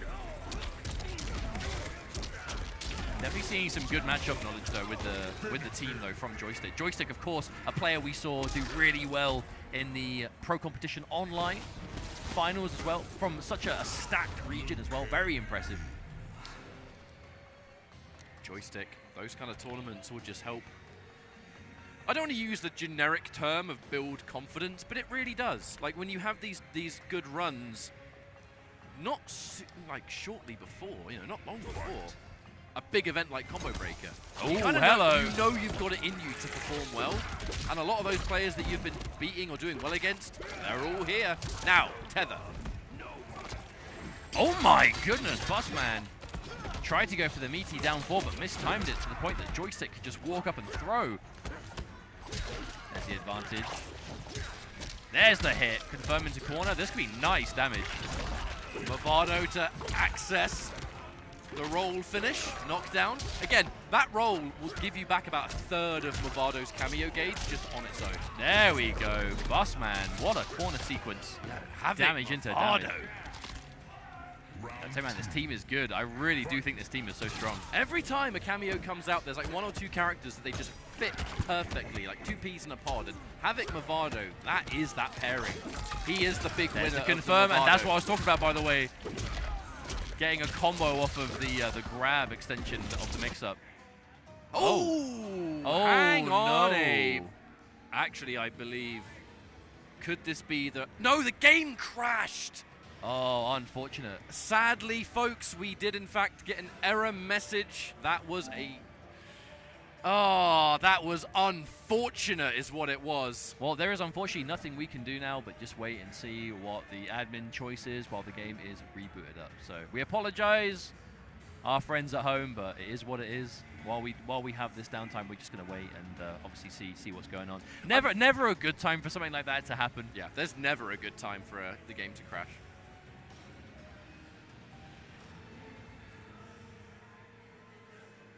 Yeah, we just find out and wait at what the official, like, actual call is on that. But for now, I mean, it's a shame it happened because this is definitely shaping up to be quite an interesting set. Bustman was in great control. Had really, really good momentum. Yes, did get punished right near the end there, and Liu Kang does Looks do a like lot the of damage. instant call, as far as I can see, is they're definitely swapping the console. So there may be a few minutes of downtime, so we apologize in advance.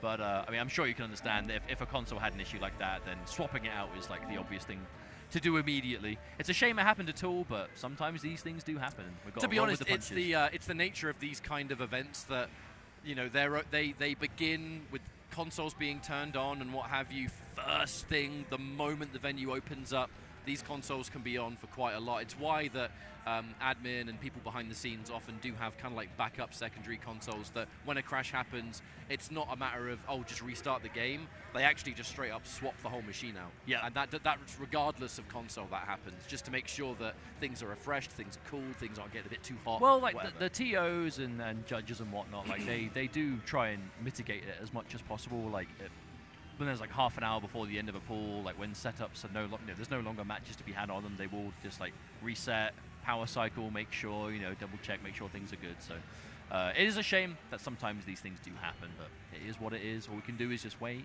and see it remedied. And we will continue on with the tournament, as we really do not have many pool matches left to go at all. This is the last block of pools before we go into that later stage of the best players who have managed to make it out of those group stages as we get ever closer to top 24, which is going to be tomorrow, and top 8 tomorrow as well. So a 2-day event for MK here at Combo Breaker, but plenty of matches left to be played. And I do have a little bit of the queue in front of us, so I can tell you our next match on stream is going to be AVO Reigns versus Bacon Lord, so that's going to be our next matchup. But while we sort of wait for this console, I think they've actually already swapped it out, so they're just getting it booted up now as we speak. Let's kind of talk about what we saw in that second match. We are seeing some very interesting Havoc Movado stuff, and I am happy about it. That was kind of my whole point, is that we saw a lot more of what kind of makes that team so good, and kind of a chance for us to kind of run it back and talk a little bit more about that team, because it's a new development. It's something new in the game, and that happens with the cameo inclusions. I said kind of during that match, I try not to talk about it too much because obviously there's a match happening, but every time a cameo comes out, there is 1 or 2 characters that really just fit it perfectly. Even someone like Chameleon, who fits with almost every single character, there are some that particularly thrive. Sub-Zero could be one of those. Melina's a great winner with that. There are other characters too that you put Chameleon on, it's like, oh my lord, there's just so much more happening. Janet provided the same thing. You look at Tremor and it's someone like Reiko, for example. So I feel like the way I've been putting this, because it's an ongoing talking point and a discussion in the community, is how do you know what cameo to put with a character and things like that. And the idea is when you're selecting a cameo, the best 2 things to keep in mind is what is my character missing that a cameo can make up for, something important that a cameo can now give my character that they don't normally have? Or what is something my character is already good at that a cameo will make even better or even stronger? And then, you know, therefore, that element of the character now gets really strong. There is like a third option to that, which is what if the cameo does all of that? And I feel like for Movado, Havoc is kind of that character where Havoc is normally missing pickups from some of his strings on hit, normally doesn't really get anything for them, suddenly he does. He has the kind of chase down potential, he has extra threat, his plus frames get even stronger because he's got plus frames everywhere but not a lot to do with them, and then suddenly you've got Nomad's Touch, which is like 1-1 into Nomad's Touch, that jails, it's plus enough to do another 1-1, that's plus, so you get true block strings off of your existing frame advantage.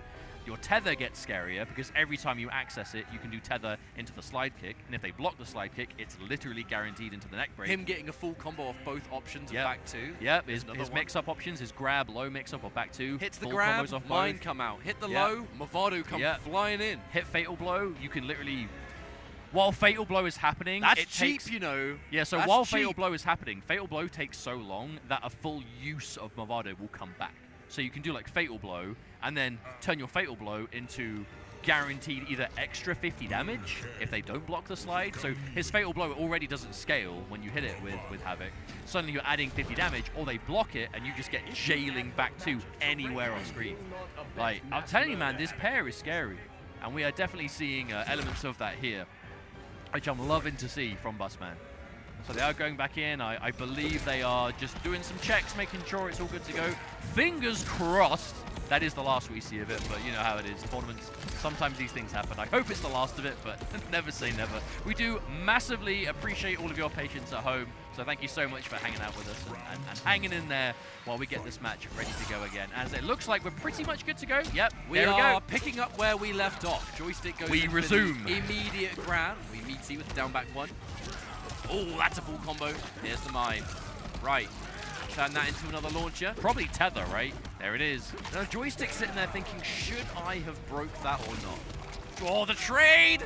Oh, the corner carry first. I love it. Yep, there's the Movado. Already coming back. There's the roll knockdown, spending all that time. That whole combo, Look at that we've almost got another Movado just through that one combo. Oh, I love that option, though, to down three underneath. Oh, we tried to be cheeky with it. Side switch now. Corner pressure belongs to Joystick. Oh, that was such a bold walk-up throw, too, but difficult.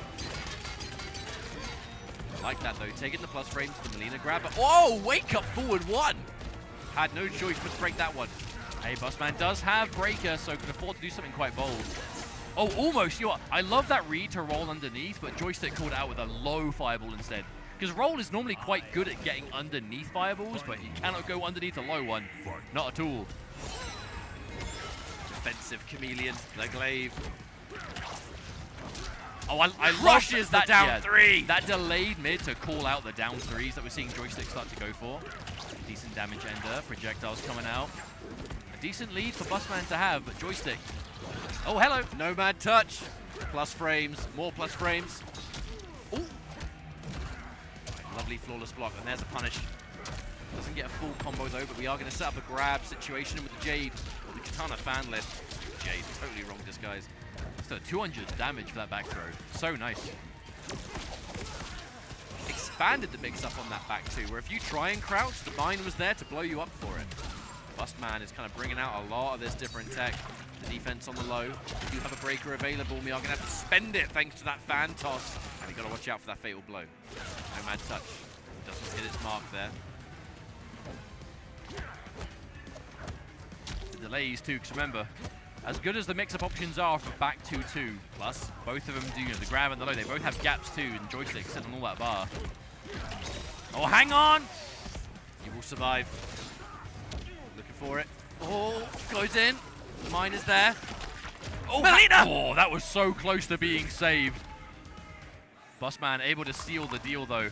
That was so close to a Chameleon just absorbing that. And Joystick staying alive, but not going to happen. Tying things up, one game apiece. Oh, I'm so happy we got to see some Havoc Movado this weekend. We've seen a decent amount of Movado. We saw Killer Spanky absolutely cooking. I mean with Kung Lao. specifically Havoc Movado. This team is cool. Movado may take away 100 health, but with the right character, the stuff he gives you is absolutely worth it. It's definitely easier to excuse taking a character that gives you less than a, you know, Speaking of which, I mean, General have, Shao Movado's pretty dirty as well, you know. That's true. But then you look at the payout, right? Just 105 by itself for that grab, despite being a punishable high throw. Suddenly mine makes it a lot more attractive. But, you know, we've been talking about it a bit too much, I think, maybe. But Joystick, playing around it's so good. Enjoying it. Speaking of Back mine, throw combo. grab combos. We end it immediately, just to get a bit of damage. Importantly there, side switch. Yeah, I think that was more positioning than anything else. Now, Busman has got to be careful here. Joystick is going to be able to keep you more than arm's reach. Oh, and now someone's controller has disconnected. What is going on today? It put them back to the main menu. Was that one of their controllers? I think if you disconnect a controller, it might log you out of an account, perhaps. It might do. And if the account is on there, it might take you out. The question is, whose controller disconnected? It has been an unusual day, Mustard. We've been having all kinds of weird stuff happening. The leverless is wired, but I think it's a wire that disconnects. Either way, we'll see what's going on. Once again, some frustrated head shakes from Busman. I can't blame. Honestly, can't blame. I fear it may have been Busman's controller. It might have been. Yeah, it's looking at actually having a instantly swapping it out. Swapped out with maybe a friend's. Oh, that is unfortunate, because that's the kind of thing that like sometimes like we've all had like a controller or a stick or something that has like a wobbly connector or something, and it's like the worst possible time for that kind of thing to happen. If that was back the case. when Foxy used to compete in Mortal Kombat 9, he used a controller which his D-pad was on the verge of falling off. It was like fighting tooth and nail. It was so wobbly. It was so wobbly. It was fighting for its life. Hope and Rain standing 4 was the only thing that kept it like connected to the controller. Oh, dearie me. Oh, that is unfortunate though. Oh, yeah, I hate to see it. Instantly going in with a friend, like a replacement with what I assume is a friend's leverless. I do wonder if there was maybe a bit of concern before. You know, like having a backup ready already means maybe there was some issues beforehand. So I wonder if that's just the overall game gone, or if it's just a round forfeited. I'm not sure. I guess we'll have to wait and see. What is left of Saito's government? All right, okay, so Joystick will is get 1 round. Yeah, so it's not the end of the world. Joystick is being given the round, not the entire game. So as much as it is a shame to see more downtime, there's still a quick fix. So shout out to the admins for being on. It has been a bloody weird day, hasn't it? A gauntlet, you could say. All right, through it. Joystick will be taking that round. And then we can resume once again. Resume ×2. Again and again. Until the end of the tournament. The revenge! Havoc got a cooler costume. Mate, all I can say is at least our health bars are lowered. Oh, that back forward 4 was so smart. That was so smart to get out of range of the mine. And Joystick has been playing this matchup real clean, I must say. I know I've been talking at length about Havoc Movado, but Joystick definitely deserves the props. I mean, Joystick is just rock solid. Every time you see him play, he's just playing just so smooth. Went in for the disguise change. Big read on that grab. Straight up neutral jump. That's a full combo with our name on it. I love that setup. We're seeing so many players give like tons of respect to the idea of just overall safe jump. Just every hit just leading into a safe jump, safe jump. I felt we saw that for the first time tremendously on Brazil offline more than anywhere else. But nowadays we're seeing it all over the place. Now potentially 1 game left for Joystick. Maybe. Busman considering options right now, of course. Maybe just some time to... Not that we need any more time, honestly. But just that split second to think about it, cool off a little bit. Frustrating scenario when a controller disconnects the way it does, but no choice but to play on under these circumstances. You have to make do with what you got. And there's that Nomad touch. Good for full screen, but many people underrate just how plus on hit that move is. You might see Nomad touch and think, why you use that move if it knocks you both down? But don't forget, you get up way before your opponent It's does. really plus on So hit. it is actually significantly plus on hit, yeah. It doesn't look like it because you both get knocked down, but you get up so much faster. It's pretty much a free way in. You hit them at full screen, you pull Well, it's them not in. free because it does a little self-damage, so that is the Oh, true you cost. know what I mean, But, yeah. Mr. Well, actually. I mean, I'm not wrong. No, you're not. No challenge. Well, actually, I'm correct. And you are, in fact, incorrect. Right. Oh, timing it as well, making sure those launchers connect at the same time as the return glaive for that extra bit of damage. Again, you said, right, the joystick so solid. Match point here for Joystick. 1 round away from moving on this winner's bracket as we dawn near that top 48. And that is where things are going to get absolutely ridiculous. I love Busman's timing on the grab option of that mix-up. Because calling the mine really early, so like on hit you still get the combo, and if they do duck the throw, it's so much harder to punish because the mine is there, it's active. Joystick looking so good.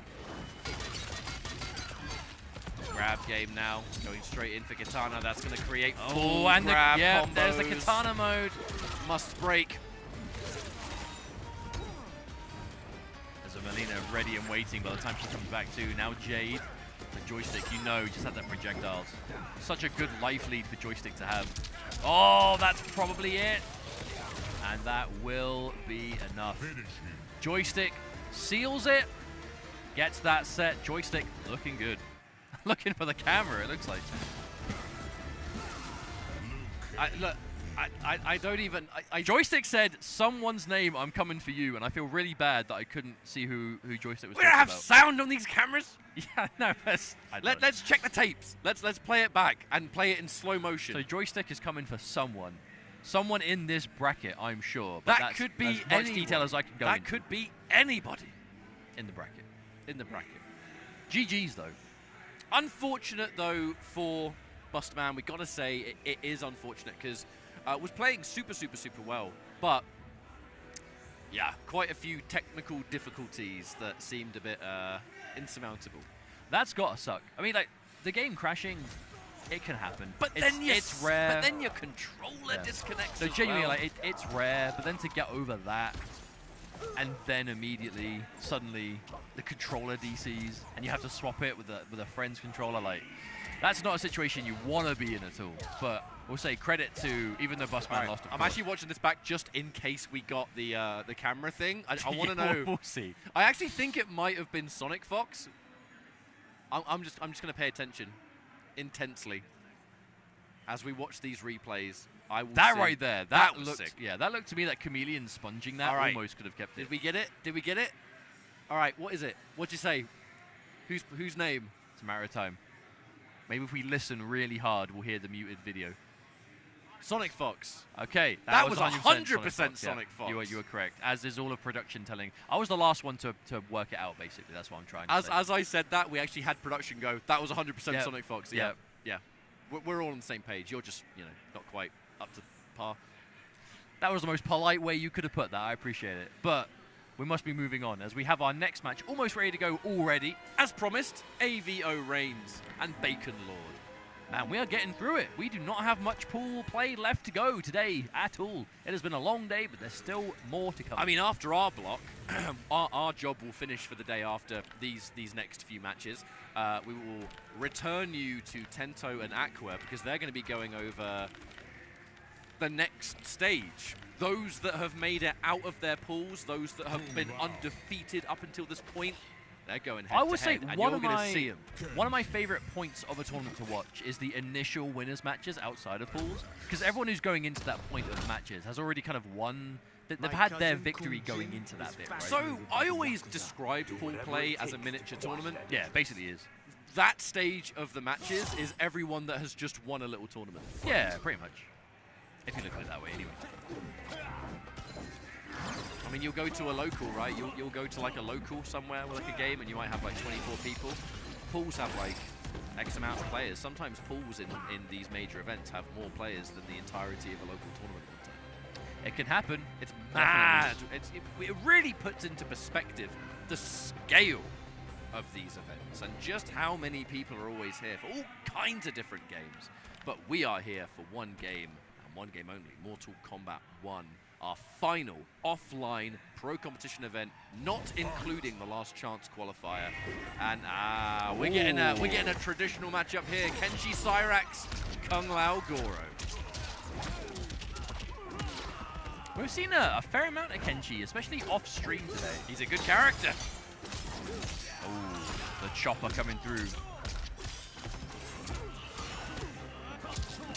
Oh, I just got a teaser of our next match. I'm not going to say what it is, but it's an absolute banger.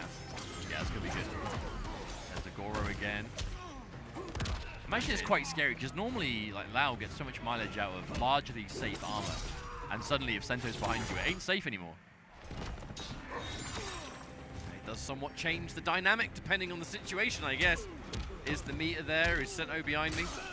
Oh, there's the overhead. That's one of the benefits of having Cyrax. He does give you a true overhead launcher without having to have Sento out, so that really helps you. Oh, Dash in! Dash in armor. Get out of here! We love it. Round 2. Fight. Good block on the overhead. That's it. You block 1-4-1, and that chopper's ready. Oh, it's a different dynamic. 2-1-2. That's so good. We're going to get so much pushback. Sento's going to have to take forever to reach us now. I would argue maybe it's not even possible for him to do so. Oh, no punish though, unfortunate. Probably quite difficult for Sento stance normals to punish that actually in hindsight. Resummon. Spend that bar gladly. Push back on block. The grab, so smart. So smart. Waste the time, push us back to a safer distance. You gotta watch out for that launcher. Oh, that hat toss. Finds the magic moment and the overhead. Meaty mid. AVO Reigns taking that first game here. That's got to be the sweet spot for Lao players. When they can see their opponent is under like 100 life and suddenly mid into overhead or low becomes a serious threat, is why not? And especially so many if they don't have the health to armor the gap. But they're so good at just leading into itself again, right? Right, and activate. Yeah, nice, good catch on the low, Bacon Lord. This is the opening you want. Oh, another drop, but never mind. Turns into a reset. Oh, but another drop. Punish again. Spend the meter. Resummon. Smart stuff. May as well. Armored interruption. Drops the combo. That's going to be possibly the end of the round. Not quite, but we have Sento. I mean, yeah. At that point, there's not going to be last breath because it's round 1. Not worth the armor. Can't survive. Don't want to waste a Goro. Kind of have to accept your fate in that regard. Goro coming in. Look at my ponytail. Out you go. Oh, that up block must have been a hard call out on overhead in that situation. Because it's not unlikely for Lao to do it in that scenario. Here we come in again. Wow. Oh. Quite sure what that was, but that was punch walk. Didn't quite remember the last time I saw that used on purpose in tournament. Yeah, do you remember in like the gameplay reveal trailer that punch walk was a launcher? Yeah. Do you remember that? Well, it did get improved in one of the game's first patches, but it still doesn't see a lot of use in general. I think it's hard to ever excuse using the meter on it over like the up punch. Well, I think it's also because he's got a launcher already. Yeah. It's his grab thingy, which isn't really a grab, it's more of an overhead really. Oh, big down two. Oh, landed perfectly in space for Sento to still get. That was a damn good trade for Reigns. Actually, a full escape on that one trade. And now, dive kick might secure. There it is, patience. You could tell Reigns spent that entire last round scenario just waiting for Bacon Lord to put himself at a spot that anything's a guaranteed chip. Oh, punish! That was so good. Knowledge. We were a couple of seconds away from Cyrax having full chopper. Bacon Lord had arguably overcommitted, and now we have a breaker. Yeah, but that was the last breaker you're getting. That was that clean punish, because that was that 6 frame into launcher. Because I believe Kenshi's like running stance is -7, so it's like one of those moves that's safe against most people, but not against Lao. Reset into overhead. Can we get the sandwich? Catch. There we go. All right, the sandwich is cemented. Mix up time. It's a low. We're going to get it. We have time for one more mix. Actually, no. Ending it in down back 4. We did lose the time. Good fullest block. Oh! Overhead. Confirm. 1, 2. That is the game for sure. And that's why we're going to swiftly go back to character select. We know that's going to do enough damage. No need to watch it. Now that was going to be more than enough, unfortunately, for Bacon Lord. Now, is it a different cameo, perhaps? Nope, just taking some time. Just taking some time. About the world. Lual. I am not as sheltered as you think. I mean, they're not absolute blowout games. I feel like Bacon Lord can absolutely do this. I think the main thing in this set, though, is just range. What can we say? Playing so good. Rock solid, mate. That's exactly what you want in this level of the tournament. If we're able to keep Kenshi at a far distance, there's a real strategy of fighting the Kenshi Cyrax, because if you block anything, spin is coming out. And if spin's out, you've promptly activated Sento. So it's a matter of just, not necessarily just running away the whole game, but just never being in distance for forward 2, 1-4-1. Anything that he can go into chopper. All right, we activate. Now there's a chance for a comeback, but there's no last breath. And Armor it's the will right hurt. character for it. Armor will hurt you here. Overhead, reset. I don't know if we can ever undersell the comeback potential when Kenshi is on the screen with Fatal Blow ready. Even though it didn't happen, it definitely could. With dive kick EX, you would have had to make the God read to get around that. And it will be a match point here for AVO Reigns, who has been playing so solid here.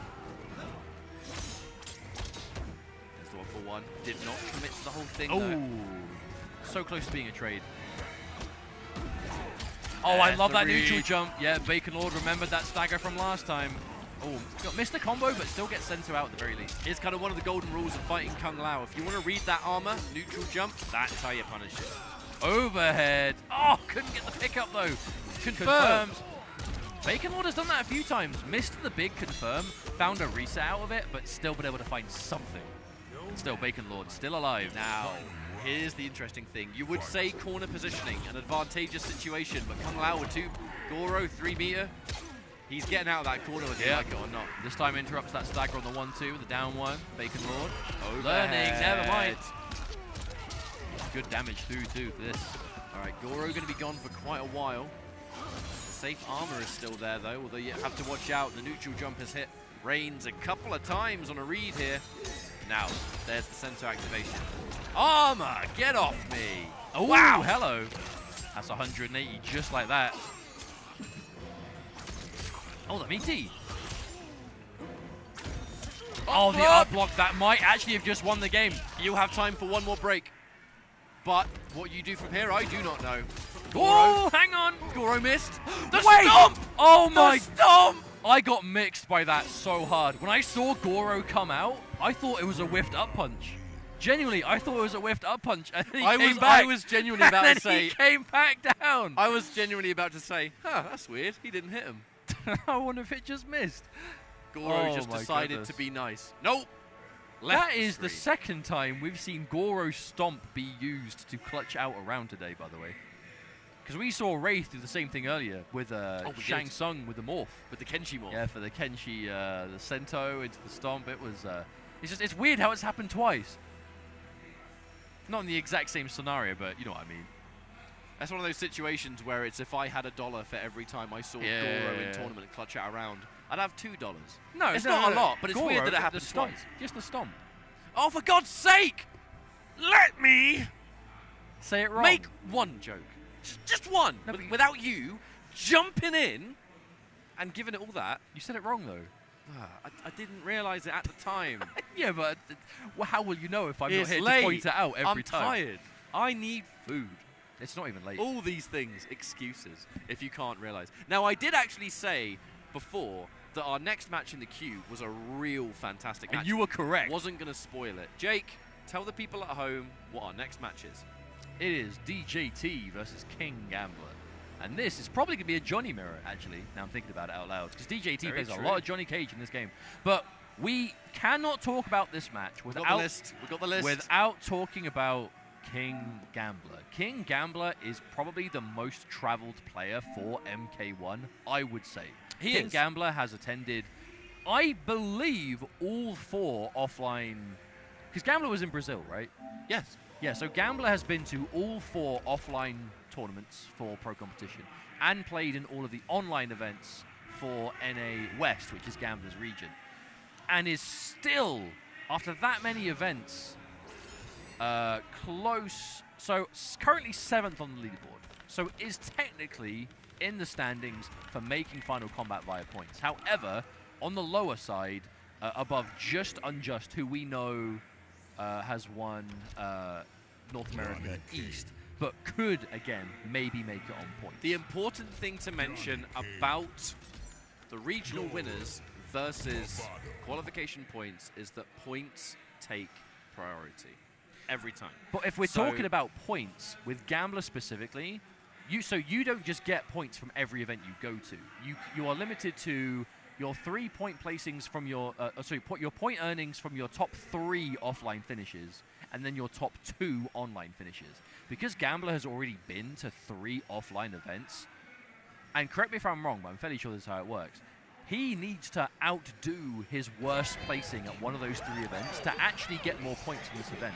And Gambler has been pretty damn impressively consistent offline. So he's got to not only get out of his pools, he's got to get to like top 16 and beyond, at least, I'm fairly sure, to get more points to be in a comfortable spot on the leaderboard. So I don't think there's anyone in this building who is quite as stressed about the outcome of this tournament as Gambler is. Now, DJT, old school Denzel legend. Terry, an absolute legendary NetherRealm era player, famous for... yeah, we'll talk That's about Johnny Movado. We'll talk about Johnny Movado in a second. DJT, an Evo champion for Mortal Kombat 9. Indeed. But we have to say, DJT playing Johnny Cage Movado. I've seen some cool stuff from this team. It's just risky. 850 health is not much, especially with Cage damage output. Now, DJT hasn't had a chance to really get started yet. Gambler has been all over him, and actually, that's going to be very close to end of round. Just a little bit left. And again, no last breath in round 1, so that's just free chip. I feel like I've seen Gambler play more Johnny mirrors than like any other Cage. Fight. It's because Johnny is such a popular character, and Gambler has been competing as hard as he can, right? So you're going to play that mirror a lot. It's just how it is. Oh, that could have been such a clean whip punish.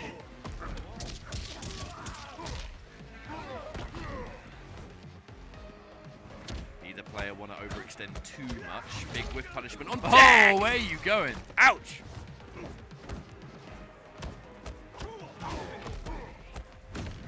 Even the chip damage is going to add up. Oh, but turning Shadow Kick into an instant combo again for the extension. That meaty sweep, so good at dealing with wake-up parry. Cage, funnily enough, having better options than most characters at dealing with parry because of such a good sweep. Some other low pokes, what have you. But either way, 1 round apiece here, DJT.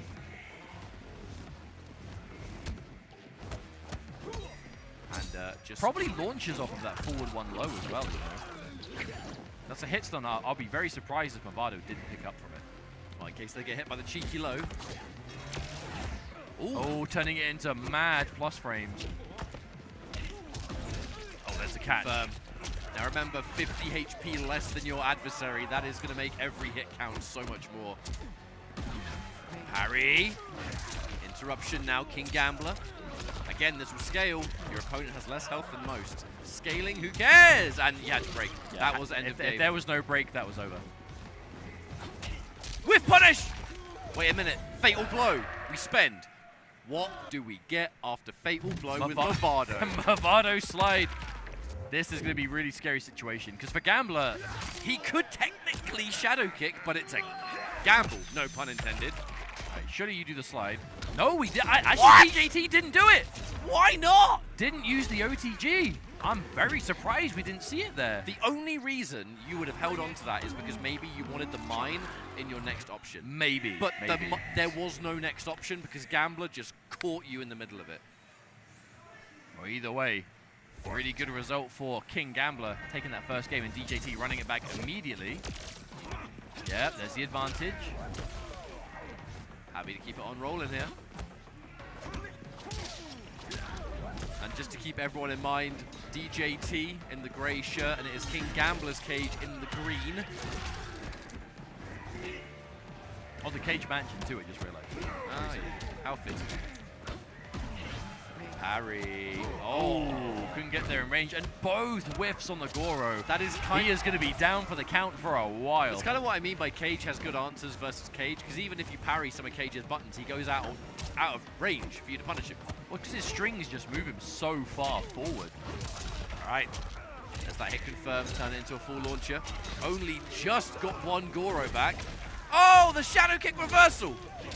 Full combo. And we want even more damage. 2 Movado. A second Movado, it gave the life lead. Not plus. The back up into the mid there. And there's the in parry. range this time. It's going to scale, but it's definitely going to win. You can count on that. You know what I like about this confirm with Gambler, though, is because I feel like in that instance, you maybe could have confirmed into EX Rising Star to kill, but Fatal Blows take so long, there's so much of that cameo coming back, and Goro was almost completely gone. So I feel like in this instance, Gambler kind of traded Fatal Blow for pretty much a full Goro meter back.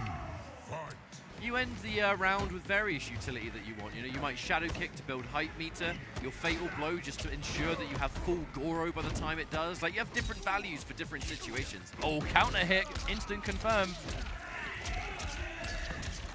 Gambler, significant combo here, that meaty mid. DJT trying to fight back the delayed mid in case you think a grab's coming. No ambush there. Oh! Ow! Wow, that just went over completely. And didn't even need the Goro to connect for enough damage. King Gambler 2-0 up over DJT. Do we think DJT changes cameo? Maybe. Last time I saw DJT before this tournament was Chameleon. So could see that. Vado was a worthy try, but wasn't really able to get much. I mean, he might go back with it again. DJT is known for being quite confident in his character choices. So might just be taking some time. Yeah, maybe. You know, I'm still looking back and thinking, though, Game 1, why didn't he use the OTG after Fatal Blow? Honestly, I it was don't know why the safest option. It really was the safest choice to make. But now, no time to reflect on the past, because it's time for Chameleon. Is this? Oh, they're both wearing those shades. Love that. You got to be feeling good in this situation, though, if you're Gambler. Because DJT is no slouch. Like, one of the longest standing, like, truly powerful Netherrealm players, especially for Mortal Kombat. Experience almost unrivaled. But Gambler, yeah, here he is. Looking good on the leaderboard currently, but wants as many points as he can get. And if he can qualify out of his pool winner side against DJT, that's going to be some momentum. That morale for sure. Good defense here from Gambler so far. Can tend to hold quite a lot of his block pressure. No need to be too brave yet. I mean, we have plenty of games to work with. This parry has been giving King Gambler a lot of mileage. Not so much right now. It's more reverse of momentum. It's going to scale. Some pressure. Goro. Oh, the parry for parry. I know that you know. It's like I said, Cage fights Cage very well. Who knew? That one. The interruption. Enough of this. We have been seeing a lot of staggers on highs, but they're all plus. Oh! DJT has to be careful. Because if he gets hit, he has to spin breaker to survive. No grab combo. We did not have the fan lift ready. Oh, we tried a fatal blow. Wait, did we? That was a stance change. Would that have reached? I don't know. No time to reflect on it. Time was. I mean, it wouldn't have worked anyway because Goro's on the screen, but that could have just been a brain part. Oh, that flawless block. The breaker. Oh, still hang confident. Oh! Overhead! That was actually so good. Are you kidding That was me? the only real thing he could have done besides just a random shadow kick and hope it worked. Well, the safest thing for DJ to do in that situation, I think, was maybe block. But I almost wonder if the impact damage of a throw connecting would have lost the life lead. Maybe. Either way, a much better round for DJT this time, but pressing after 2-1-2. King Gambler managed to get a swift confirm. Yeah, consistently flawless blocking the Goro, so DJT is avoiding the chip enough, but what a catch. Oh, decides to break the final nut punch. Not sure about that. Breaking just, I mean, you are going to avoid the knockdown, I suppose. Oh, that's it. That's got to be enough. No, I do not think Gambler was expecting that overhead to connect at all. tried to catch something, but just could not find it. Never mind. Gambler letting it rip with a final reversal and sealing it 3-0 indeed over DJT. That is good result to win that pool. One victory of many if King Gambler wants to keep that dream of the pro competition alive, and it will be stressful. There's a lot to factor in here, and there's like I said before, I don't think anyone in this bracket is going to be quite as stressed over the result of this tournament as Gambler, because Gambler has obviously so many events under his belt for pro competition, to the point that he's hit like the cap of events you can earn points from on both online and offline, and he's still not in a guaranteed spot for finals. We must say for sure, Gambler had one of the absolute hardest online regions, and for sure. I don't want to sound like, you know, discrediting or anything like that. There's just, he didn't place badly in any of them. He just didn't place like top 2, top 3 consistently, which is, I mean, let's be real, where a lot of those points is dictated. For sure. So and it's just with how much are distributed, the big benefit to King Gambler doing well at Combo Breaker is that offline events carry much more weight in regards of points. I mean, we have access to the point distribution here. We can like, have a look. Let's have a read. I mean, first place for online, 210. First place for offline, 400. You know, you're talking across the board, almost double points for the offline events. So if you can, but obviously the problem with the offline events, if you're looking to get points, is it's not regional separation. So it's everyone who's there is going to be able to play. And some of these offline events, dare I say, all right, scary. Here we go. We have the final match of pools of pool play. This is the final match of pool play, and afterwards we will be moving into the official top 48 as we will whittle down even more players, setting up for top 24 tomorrow. Our final match to make it out of pools in winner's side, Woolender and the Mighty Unjust. Mighty Unjust, we've been talking about pro competition at length today, and if we talk about Unjust, we have to start talking about that again. Unjust winning the region for North America East. With this tournament. Indeed. The winner of North America East, taking it over players such as Zombat, Ninja Killer, and the many scary players who reside in the East Coast of America for MKN. A great result, honestly. But obviously isn't happy with that just alone. Here to try and win Combo Breaker, to do well, add another tournament to the belt. Because I gotta say, Unjust has been around for quite a while competitively, but really kind of had that breakout time, like kind of year 2 onwards of MK11, and has just rode that wave of momentum ever since. And has looked so, not unstoppable, but genuinely scary competitively ever since. It took Unjust a while to hit his stride in MK11. He did so at the final Evo, which was the final tournament. Made it into top 6. Got that big victory for himself to kind of complete that story. Going into MK1 though, he was just riding a lot of momentum because he knows that he has what it takes to place among the best, and he has been doing just that. Now mainly plays the Peacemaker these days, who is a character that gives quite a few of the roster a problem, I will say, but Quan Chi, one of those characters that on paper, I don't see why Quan Chi wouldn't have anything to deal with him, but it's going to be a weird matchup for sure. Some say that Quan does well versus Peacemaker because the moment, the moment the purple spell exists, you can eat through the force field. Force field only absorbs up to 2 projectiles, purple skull's 3. So there is that on paper. What is also there, however, is immense pressure and block strings of which Quan's slow buttons don't like very much. Indeed. Best. I think the standing 4 is going to get a lot of mileage though overall, because it will punish bad activation timings of the force field if done on a read, and obviously just a good option against characters with fireballs. But that right there is going to be scary. If Woolender ever whiffs that standing 4, it's going to be, If Woolender ever whiffs that standing 4, he's going to get torpedoed every time. All right, round 1 on the board here for Mighty Unjust, and there's the immediate answer, force field. The Serena might give a little bit of, I don't know, the force field might deal with Serena quite effectively, I wonder. FD jump, maybe trying to bait out an up block, but not going to happen. To see a full combo coming out from Mighty Unjust. Safe jump. Oh! Meaty mid, and that's the problem. Quan gets absolutely pounced on by Peacemaker. He does not at all have the buttons to deal with it. Oh, triple dart! Ha! Shoot him in his legs. He's got a sorcerer, but I have a gun. thrown out of the eagle. It just flew away to find a new home. There's the low. Needs way more than that.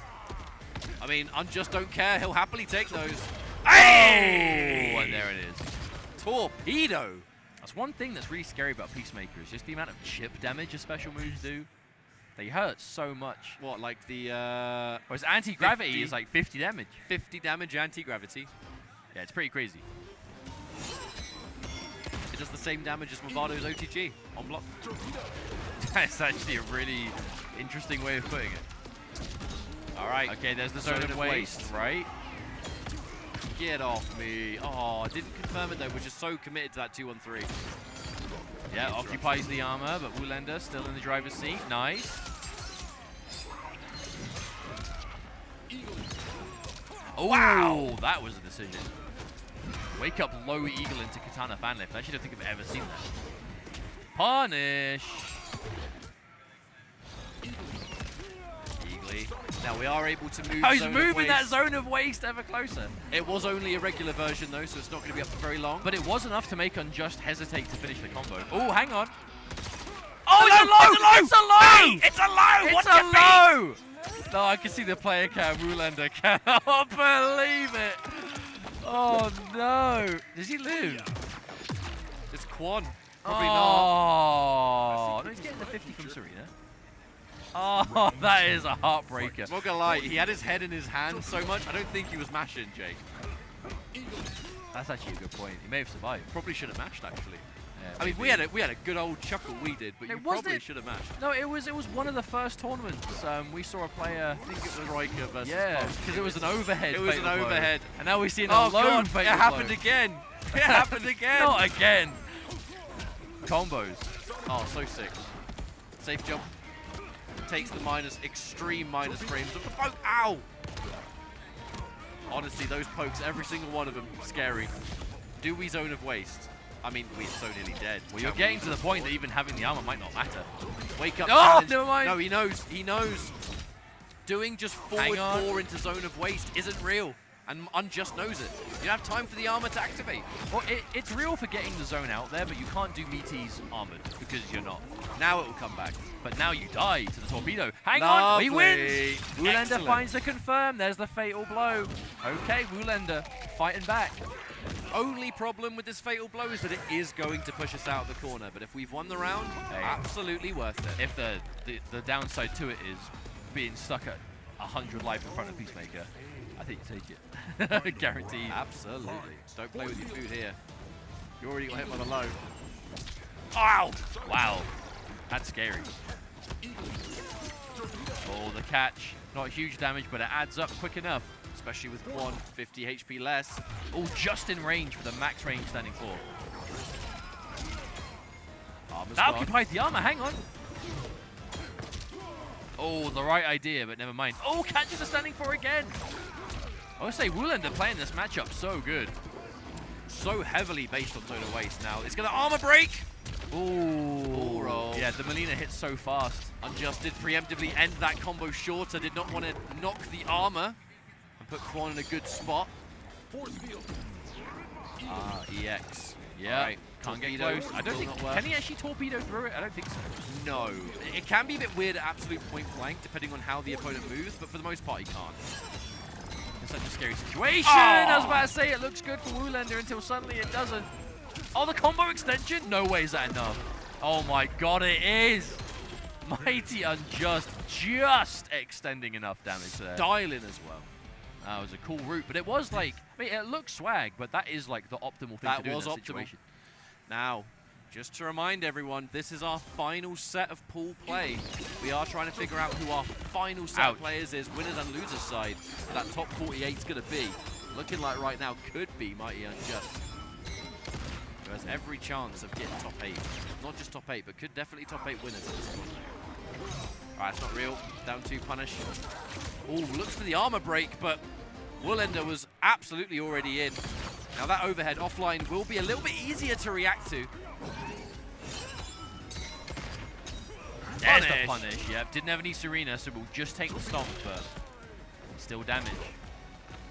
disjointed low pokes. Those pokes of Quan Chi, I mean, they are minus and their frame data is not very good, but they are massively disjointed. So good. Spencer 2 bars for the damage here.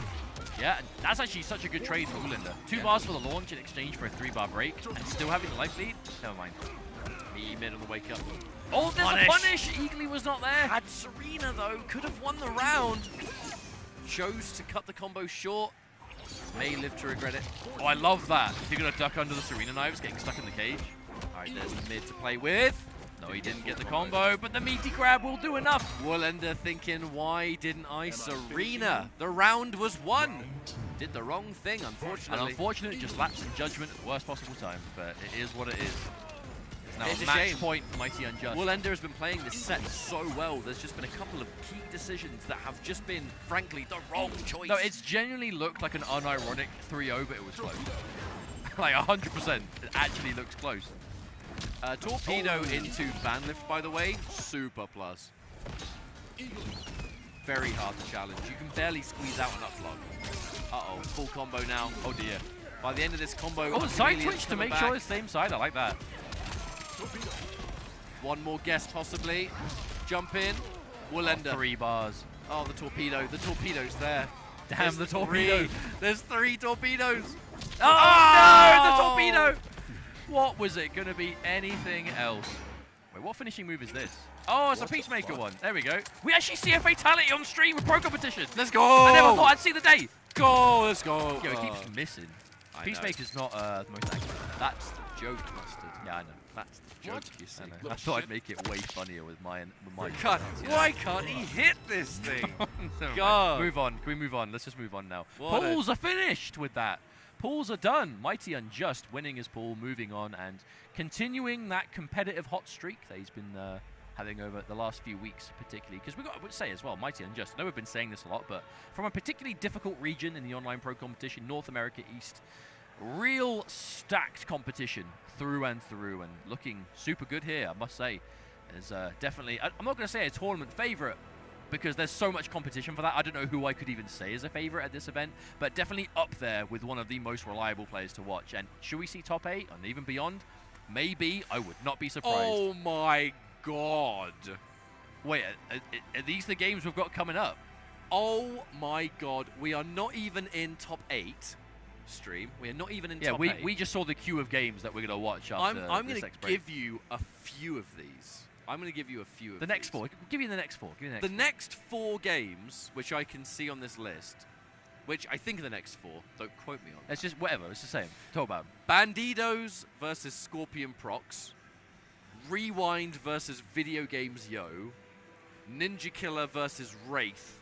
And then Killer Shinok versus Dexi Doll. Ah, okay. We have, and that's just to give us a taste, just to begin things. That is, and there's plenty more where that came from, but I believe we should be good to wrap things up and go to a break. We're getting the thumbs up. We're getting the thumbs production. up. Thank you. So that does bring pool play to an end for the day, but there is still plenty more left to go. We have one final large chunk of matches to go today, and then tomorrow we'll be returning with top 24, and then of course top 8 as well. But before that, we have to get there, and to get there, we've got to go to a quick break. So we'll see you in a few minutes' time. Enjoy the matches when we come back, where Pro Competition at Combo Breaker 2024 will continue.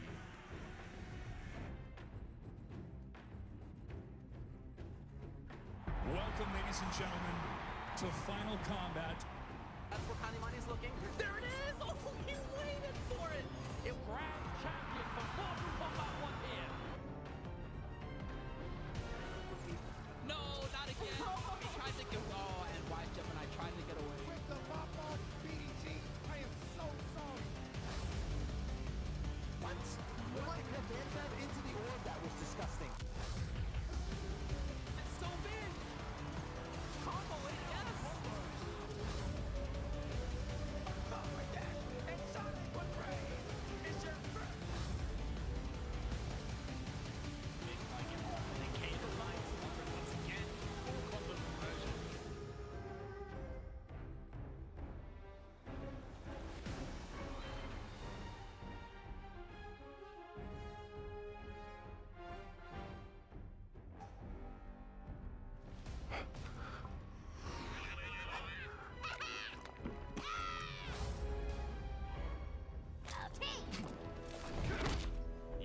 chosen war with a god. No, you have.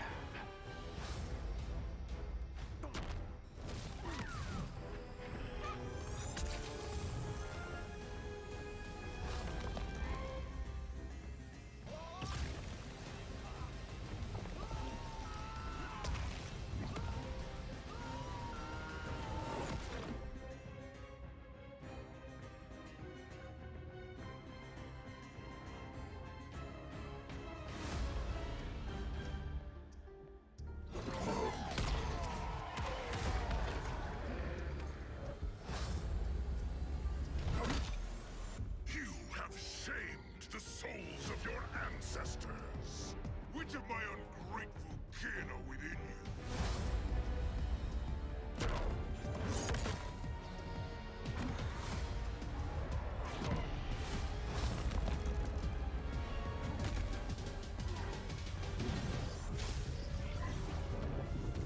Fight.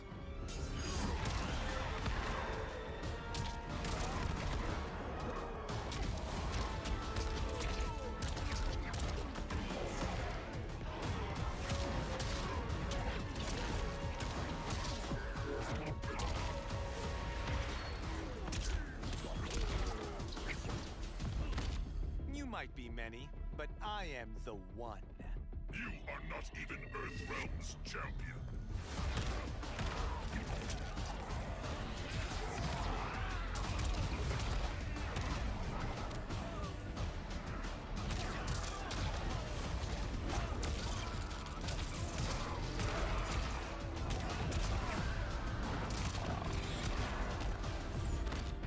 You've changed since we first met. We believe for the better.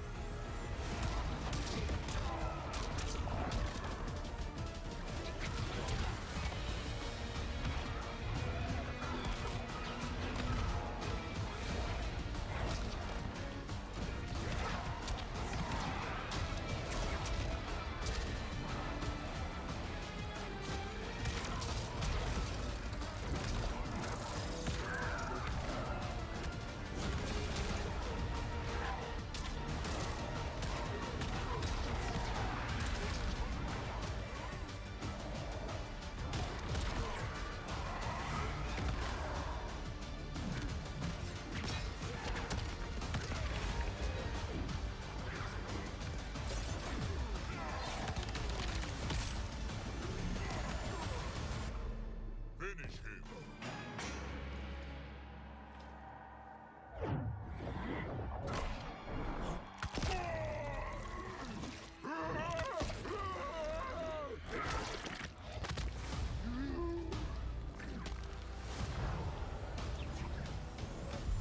Fatality.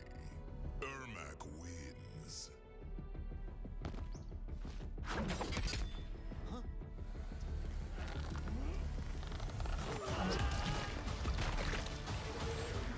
Flawless victory.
Ladies and gentlemen, what is going on? This is going to be MK1 action here at Combo Breaker 2024. Top 48 is now about to happen. You know what that means.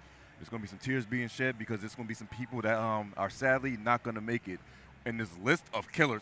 When I say killers, I mean everyone in this rest of this top 48 are top 8 contenders. Just 100%. They just are. Guys, and sadly, they can only be 8. Welcome to the madness. Top 48 for Mortal Kombat 1 here at Combo Breaker 2024. 48 players are going to enter. Only 24 are going to leave tonight to set tomorrow's top 24. Only 8 are going to get some huge points that are towards the pro competition in this. And guys, looking at this top 48, if you haven't been watching all day long, if you're fans of competitive Mortal Kombat 1, the names and the matches that I'm about to call out, every single one of them is madness. And let's just go ahead and get started with some of the winners' side matches, as top 48 is going to be split in half. And in this first hour, we're going to do what is going to be on Start GG KA 101. And then in an hour, we're going to do KDA 101. That is the actual bracket itself. And so right now, on this side, in winners, top 48, Banditos versus Scorpion Procs. Oh my. Rewind versus Video Games Yo. Ninja Killer versus Wraith, and Killer Shinok versus Dexi Dog. That is the winner's side of this top 48. On the loser's side, Ludi versus Wits. El Kukui versus Forever King. JChan versus Furious Pillow. Sparks versus Burrito Voorhees. Mari versus Hayate. Violets versus Zupa. Fairy versus Cosner. And Euphoric versus Black Jesus. That is half of this top 48. Right there. That Hayate versus Mari one is the one I want to see. In round 1 losers of this 48, that is crazy. I really want to see Hayate being sent to losers off stream, I believe it was, by Sparks in a game 5. Sparks 2-3-4-5. Also in losers, having to face Burrito Voorhees in this section. But Bandino is going to against Scorpion Procs. That's a matchup we've never seen. One of NA's best going up against one of the twins. Rewind versus Video Games Yo, which has been a bitter rivalry. I think that they played at Celtic Throwdown back in 2000 and something before the pandemic, back during the last pro competition, and it was an absolute classic every time these two play. And Combo Breaker 2022, I believe Rewind actually took out VGY as well, got third, and lost to the twins over there in losers finals. It might be a rivalry going on right here, man. It might be a slight rivalry D. So let me explain this situation to you guys at home. Rewind is currently rank number 11. Guess what rank VGY is? Rank number 10. Remember, you can only be top 9 in points, make it in. So this is actually make or break for Rewind because VGY is already in through him winning his regional finals. Yes, he is. So he's here to just to gatekeep. Rewind needs this W, and I mean needs it so he can put himself in a very comfortable position because I think he needs at least 5th so he can be, at least 4th and outplace Waz in order to make himself in. So this match is really like one of my favorite matches because this can turn to tie for Rewind. It's a lot riding for. Someone playing spoiler on the left, and I mean still playing for a lot of money. Yeah. Here at Combo Breaker alone, 10K pop bonus. Thank you so much to the pro competition, and of course, $10 for every player in the tournament. So you take 273, I think it was here for Mortal Kombat 1, times that by 10, and you can add that to the 10,000, and that is your prize pool here. A decent amount of change. Yeah, because I'm not doing that math. But I wasn't. We're not doing that math. Even though it was easy, but if it was by 10, you just add the 0. I still didn't know how many zeros to add. Shakes. Hands have been shook here. And Rewind VGY, a classic in competitive Mortal Kombat. Baraka Reiko here to get us started. It's going to be a matchup, but Rewind really had to utilize that stand 3 and back 3 appropriately, as well as timing his projectiles, while making sure he does not get this man started on any of this. It's really that projectile war that we got to look at carefully, and Rewind just timing himself. Like I said, that back 3 is going to be his best button to use. Look at this damage, by the way. 440 into a safe jump. Wasn't safe enough, but like, just no. That can, I believe, armor break if he does it right. Yes. So if timed right, could see something nasty there from Rewind. I have seen him break the armor out that before with the overhead as well. BGY going for a risky throw right here. Rewind all over. He's dead. Is the execution there? I'm not even going to question it. And that one combo wasn't done. That combo wasn't done. We're in a time. There was no previous timeline where Reiko was 2-tapping people. Oh, yeah, he's 2-tapping his man. This is a new era. And he got 950 health because Kano. So, yeah, that's definitely being detrimental. He got a whip punch from the back, too. This man's insane. Rip him. Oh, no, look at the full combo into another hard knockdown. Overhead, stupid. Plus friends there, he said, I don't care. Went out. Oh, that back 3. Oh, no, he messed it up. But, yo, the awareness for you to cancel your button because you realize it whiff. He so just you gotta whiff get the combo. confirmed. That's actually insane. Rewind. That's some tech right there. Clean hit. No tech about that. The great button finding its mark here by VGY. He's going to meet you with all this chip damage, and he's putting every blade in the arsenal on and display gets too. shimmied again is man rewind. Oh wait, but he drops the combo. Tries to go 4-4 whips. Missed the magic kick right there. You're going to try to chop him up. Yes, it was the stagger. It blocks you over correctly, and here comes some more chip damage. Nice false blocks. DX, yes. Woo! Gosh, a lot of knives though. Only took like 1%. Oh, caught the back dash, but he didn't spin the bar. Unfortunately, the armor through the mink. That will be rewind ticket game number 1. That was down to the wire right there. So composed, that guy, man. He is. He take his risks so calculated. Some of those tackles out of the corner that would have gotten him killed, like it's one of the things that separates rewind from the pack sometimes. The boldness. Dealing with a menacing VGY who just got whiff punished so cleanly. That back 3 is going to be the name of this game right here. He wants to stay out that range of 10-2 and back 1 for VGY, as well as using that button. There you go, try to do it again, but wait a second, gets caught. Now it's counter hit. You were pressing something that wasn't the block button. Oh no, not blocking again. Wait a second, fatal blows is a big factor here. Factory, I think he tried to wake up micro duck right there. Those hits are so quick coming from Baraka. Down 4 in the slide to be a crazy thing. Okay. Chip, wait a second, flawless blocks it all. He slides it at the end, but he couldn't get the kill. Oh my days. That was so smart, because if he would have done the special, I think he would have had a flawless block opportunity, but because he finished the string, no gap, have a nice day. It's chip out, baby. That was good stuff. That was good stuff from VGY. Rewind. Get kind of Dexter trying to slide to the DM so he can get the kill, but unfortunately, this man, VGY says, I'm going to take a man. Blocked him. Bold blocks. He's saying you have to come to me, big boy, with those blades if you want to play. Oh my God. Conversion, slightly. It'll be a little awkward, but hey, making the most out of the situation. Nice flawless block. Oh, tried the back 2, but unfortunately not going to get it. Catches him. Spacing once more from Rewind here, coming in, abusing the down 4 as well, and putting him at ranges where if VGY decides to do any of those Baraka things from that distance, should get clipped by the active frames. But VGY a little more patient in some of these instances as we're getting along here. In the corner, Chip adding up, no false blocks, clutch from Rewind to make video games where you'll have to think again in the pressure and not get the guaranteed chip. Almost at the conversion too. He's coming in with the strike throws. VGY got a turn in there though. Kano gonna give him another one. Knocked out. Out of the range of the normals. Really smart. VGY picking up on when Rewind's trying to go for those big ones and doing some double back dashes instead of singular here. And is he dead? No he got a bar. Oh, wait, no, that's why he went for safe jump right there. Yo, he's dead for real now. He doesn't. I don't even think he needs to spend it, but he's going to make sure he just gets the kill and saves. I respect that. Let's see. This is going to scale astronomically. Is it really? But it's 950. It's off a throw. It was on command grab, though, yeah. So he's dead. He's dead. Yeah, he's dead. He's on. Yeah, he's on. Even though it's command grab. Oh my God! Okay, no, he's dead. 100%. I was, bro. The way me and Aqua was staring at the L bar, and it said 3 points. I was like, bro, brother in Christ, can y'all give me one chance to be right on stream and not make me look stupid? I'm dying for other reasons, which was just the fact that you're wrong. Which kills I said it with confidence, and then I'm like, bro, I'm gonna be on JChan's Will of Kill at this point. God. Hey, JChan, if you ever cover Tento's Will of Kill, please don't. It's incredible. The whole chat is going to be mad at me. Oh my goodness, how? How did it whiff? If Baraka doesn't have that slight lean back in the recovery of that, I think it would have got clipped right there. But there's such a wonkiness to that normal, that advancing low of Baraka's where he, like, in the recovery, steps back again. Throwing him out. Looking kind of scary for Rewind right now. He can't get it. Poking the special, lock him down like the flawless block. The throw. Take a big chunk out of him. He got Tark off the show after that. Ugh.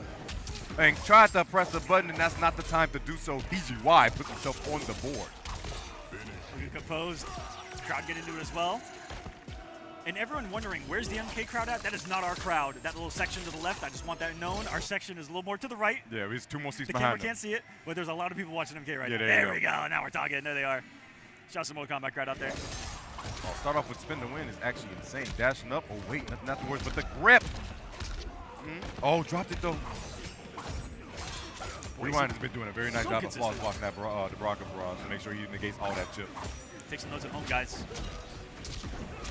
You're going to avoid a lot of health, a lot of damage by flawless blocking those, and that combo is gorgeous. Every time he does it, there's the safe jump there. Not pressing, not going for the armor break, just keeping it safe. Keeping it loose. Oh my God, what just flew at us in 3D there on the screen? I don't know what it was, but it scared the hell out of me. But anyway, Rewind's going to be able to get that chip. It was a rib cage. Oh, the rib cage. Oh, there you go. Flying again. Look at it. It was running like tumbleweed. Fight. We're in Chicago. Those aren't supposed to be here. Hey, sometimes you're in the Wild Wild West out here. Oh, the Wild Wild Midwest? Yeah, the Wild Wild Midwest. We westbound, okay? Oh my God, the raw slide into the DMs and whoo! I don't know what happened. That's why I ended up VGY getting up shimmy. The animation of the overhead center in the orbit is what happened. You're still in the corner? Yes. And that was hello! You know what? This is one thing I'm gonna let you know. Okay. I'm gonna give so many props to Rewind because the first thing I did was look at the player cam and he did not flinch at all from what just happened.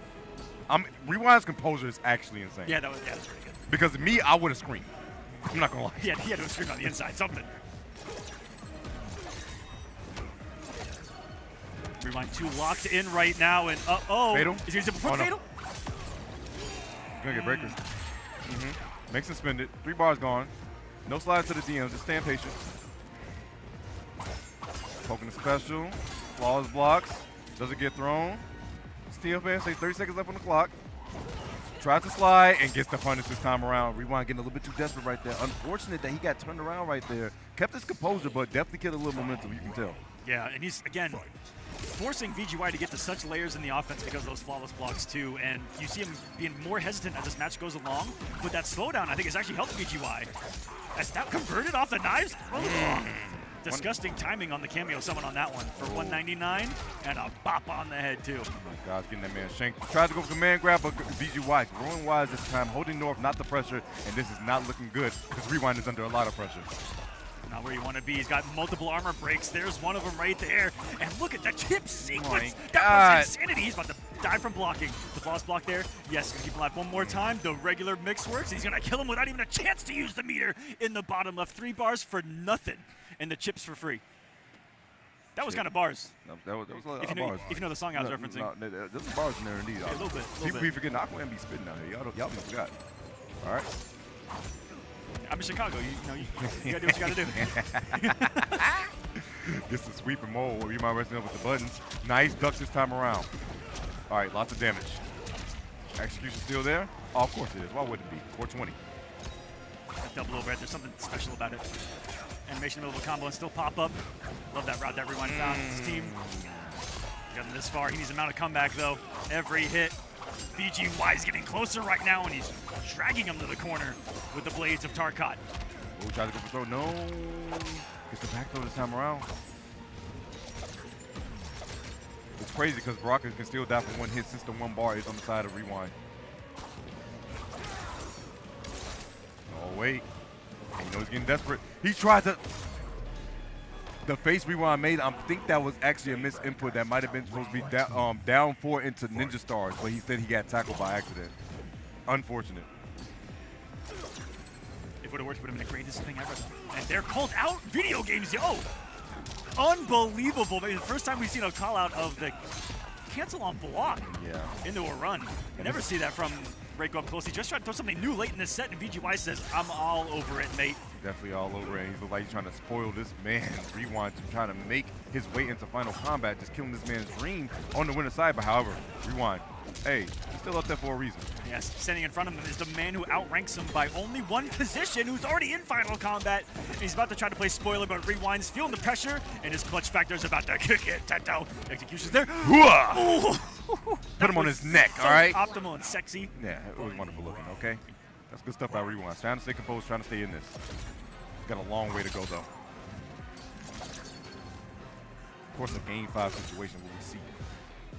VGY creeping in with those 4 dashes. Everyone unafraid to challenge with a couple of 4-dash buttons of his own. One's down 4, they're the 1-2. Plus advantage, those Kano knives. VGY finally doing throw. Oh, command grab afterwards, and guess what? That's a full combo into another hard knock. Plus frames on plus frames. That jail this time around. The breaker coming out of VGY. Rewind has momentum on the side. He can play at his pace. However, you got to be careful. There's his way in. Oh, beautiful duck. And that's actually deficit of Rewind not drop this at all. He has all the gen and all the materials that he needs. Hooah! Full cash out 450. Rewind staying clutch.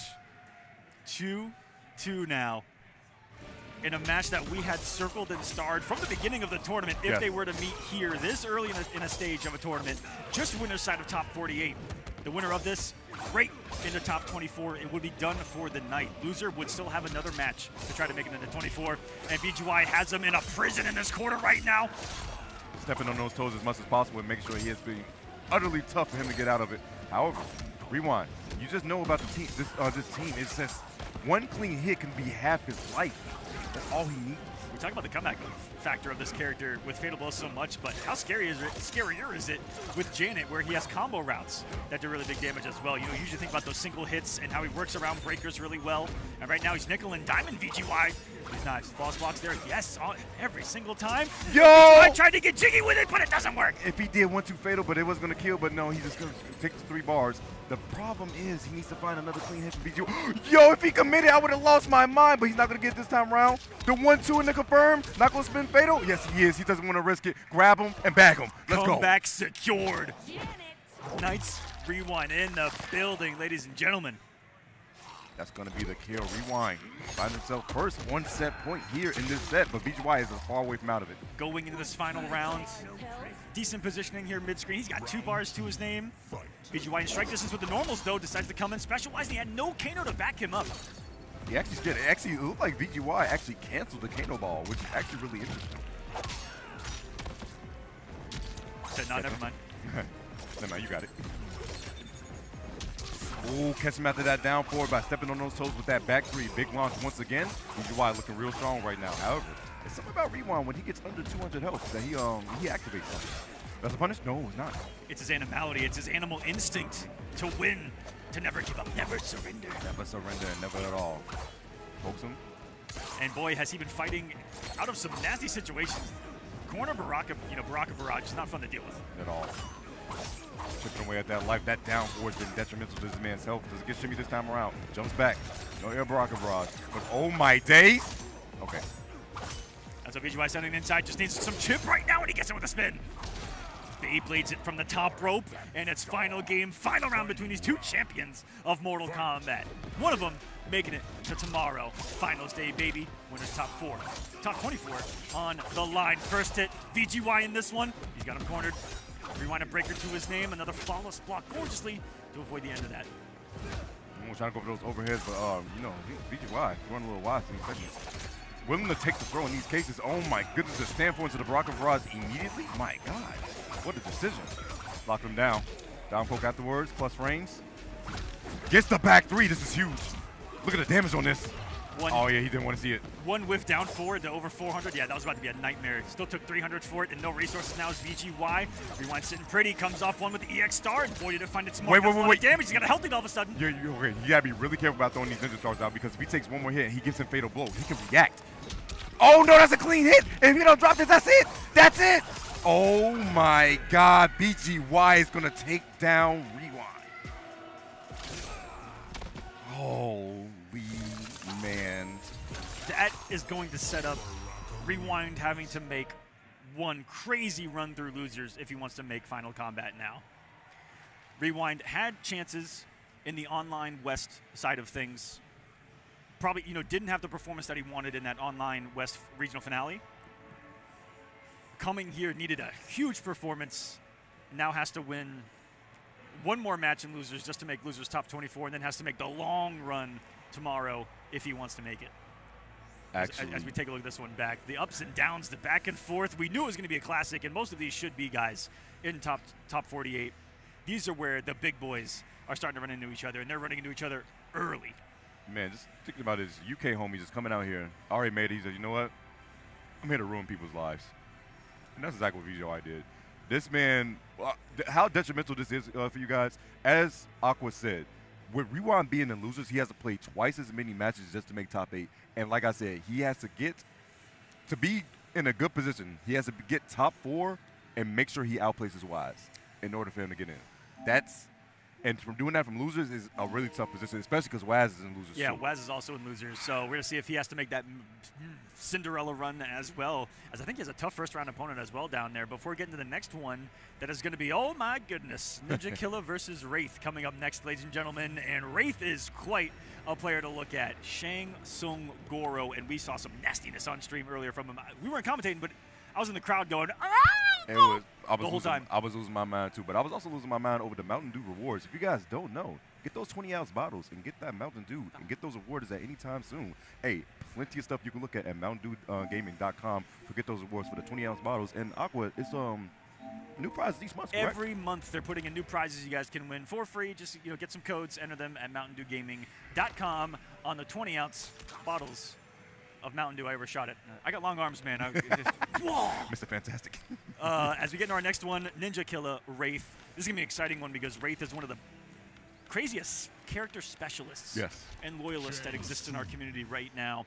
His Shang Goro is quite a team where not only do you have to be a Shang expert, you have to be a expert in every other character, which Wraith says he practices every character and mains every character in MK1.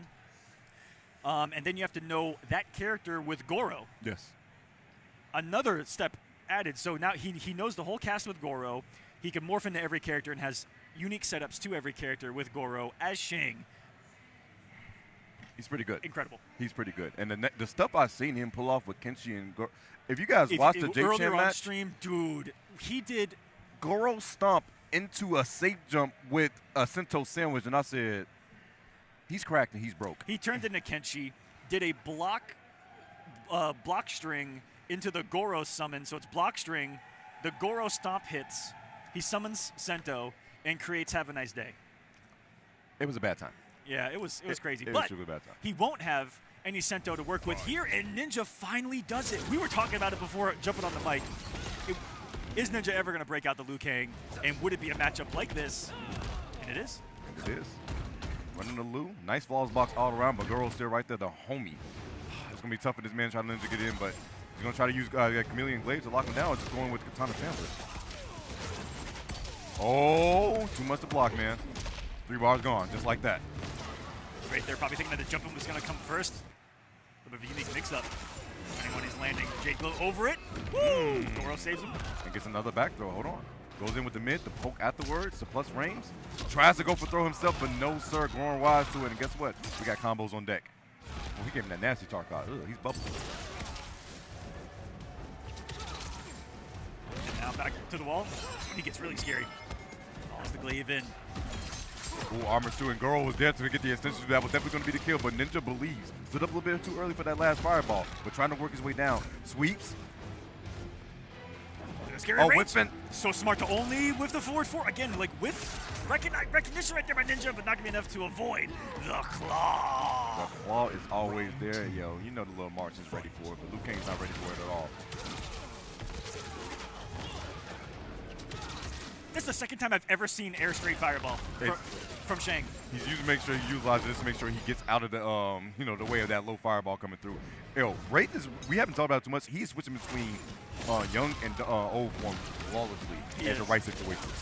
That was going to punish. Looks like he caught him in the start with something. Maybe Wraith says, I don't care. I've got Armored Goro, baby. And as you guys have seen this tournament, or all tournament long, Armored Goro, not a bad tactic to have here in the current meta of Mortal Kombat. Oh my God! That's the chosen foot right there. Oh yeah, that definitely was, and that's a beautiful conversion out there. Chip is gonna be a really big problem for this man right now, and it is Ninja. The conversion off that was actually immaculate. To recognize how much gravity he had and recognize the back two would connect. Why does a human being understand gravity to the level that Ninja Killer does? Like, why does he have a degree in physics or something that we don't know about? He learned from Isaac Newton himself. If that's the right dude. Neil deGrasse Ninja Killer, that's crazy. Neil deGrasse just doing the thing. Gosh, like the stagger into the back throw. Start locking down with Glaive. I like the air. Oh, caught him actually. Nice falls block. Smeary though. Beautiful forward throw. Scores the knockdown. Yeet. Ninja no wake up. Got caught. Oh no, this is actually really bad right now. He's gonna switch forms. What you got? waiting. Hey, you did it yourself, and that's going to be a clean hit, and that's going to be Ninja taking game number 1. Okay, that was something else entirely. If we see that back on a replay, Ninja looking over at another game entirely right there in the middle of this one, but he flawless blocked the last hit of that forward 4, and I didn't even know you could do that. I didn't even know that's possible. I did not know that was humanly Tell me possible. something new. It seems like every time you watch Ninja, he's just like, oh, that's possible. I didn't know you could flawless block that. You gotta take out your notebook sometimes. Write it down, write that down, write that down. Oh no, 4-4. That's the work. Oh, almost got the full combo, but unfortunately misses it. The ground skull's doing massive work. Bro, he is switching between young and old so flawlessly. He's recognizing like full screen. What chameleon am I fighting? Because that could have an effect on which projectiles you want to throw, whether it be the ground eruption or whether it be the straight skulls. Really smart stuff. Nice flawless block, but wait a second, overhead coming through, switch back to that old form. Didn't believe in the shimmy, but gets the throw. Damn, did Ninja react to him turning into old man and go, oh, he's slower than old man, I mean, do wake up buttons. The knees don't work like they used to, huh? Will he get the breaker in time? Nah, he ain't going to spin. He's going to take that kill. He's going to accept his fate right there. 446 and Ninja looking very strong in this game number 2. You ever be in that situation and think, okay, I'm going to live and I'm going to save the and then it kills you? Yeah, it definitely kills you. Oh no, delay on the wake up with that big 4-3, the overhead. Okay, get some trade for Shang. As long as multiple of those skulls hit, and hello, full screen eruption, baby. Bro, I thought it was gonna be done, but no, he got 6 of them. You ever hit by a 7-hit combo, full screen? Same word. You know what it reminds me of? MK1. Yeah. Instant fireballs. Oh, speaking of the devil. Quan Chi's EX. I don't want to think about that at all, please. Michelangelo's over there smiling super hard. Sweet. Nothing afterwards though. Stay patient. I've noticed that everyone doesn't know what to do post that Shang sweep here in this tournament so far. It looks like it's got some wonderful pushback. Probably got some secret, sexy frames to it. No commitment by Ninja. He'll only throw out the stand 1, and it's going to go Cosner around. No! Wait, causing the wrong skull. Oh my God. No. Can he optimize this correctly? No, he's going for the safe jump. If he was closer to the corner, it may have. The back throw. Not going to be the kill, but wait a second. Oh, I respect it. He was trying to make it all unbreakable, get the kill, but unfortunately was not fast enough, wasted the bar, and Wraith lives to see another day. He was so galaxy-brained, he entered the wrong galaxy on that one. My goodness, Ninja. Dashing up. But that's the brain that he has to quickly recognize that situation, be like, all right, I'm just going to go without him having a break. Have a nice day. Yeah, Dragon Tail. Execution. Great Wraith alive. That armor has been timed very well by Wraith, but the problem is he hasn't been getting big conversions off of it. Activates the blade, but can get the clean hit. Big whip, and that's going to be a big punish coming out of Ninja. How big? Enough. 450. The armor has been working in overtime, but that's once again from Wraith. A wrong call on it, and that's a Melina Barrow, and I don't think he's going to get breaker in time. And the instant fireball. Oh my goodness, Ninja. Unbreakable. Could have been another EX Dragon Kick. Ninja Kill is complaining about winning, is what I look. You see him like he's like, hey, man, that was supposed to be more damage. When you write the user, like, I could be cleaner, all right? I could be better. That's what Ninja's talking about. That's an AI right there. if you want proof where, winning, being up 2-0, and you're still worried about perfection. That's AI. I'm not lying about it. Oh my God, a full conversion? No, a safe jump afterwards. That was so good. Full string, first time he's done it. Oh, look, he got one skull out for the trade. Better one there. Yeah, oh, wait a second, but misses the conversion. He was in young. Could get ground eruption. He wasn't old enough yet. That's what you get in punch walk. It's still plus. Ninja new. Chip damage, baby. Full string, but can't get anything off of the sweep. I like it. The back throw.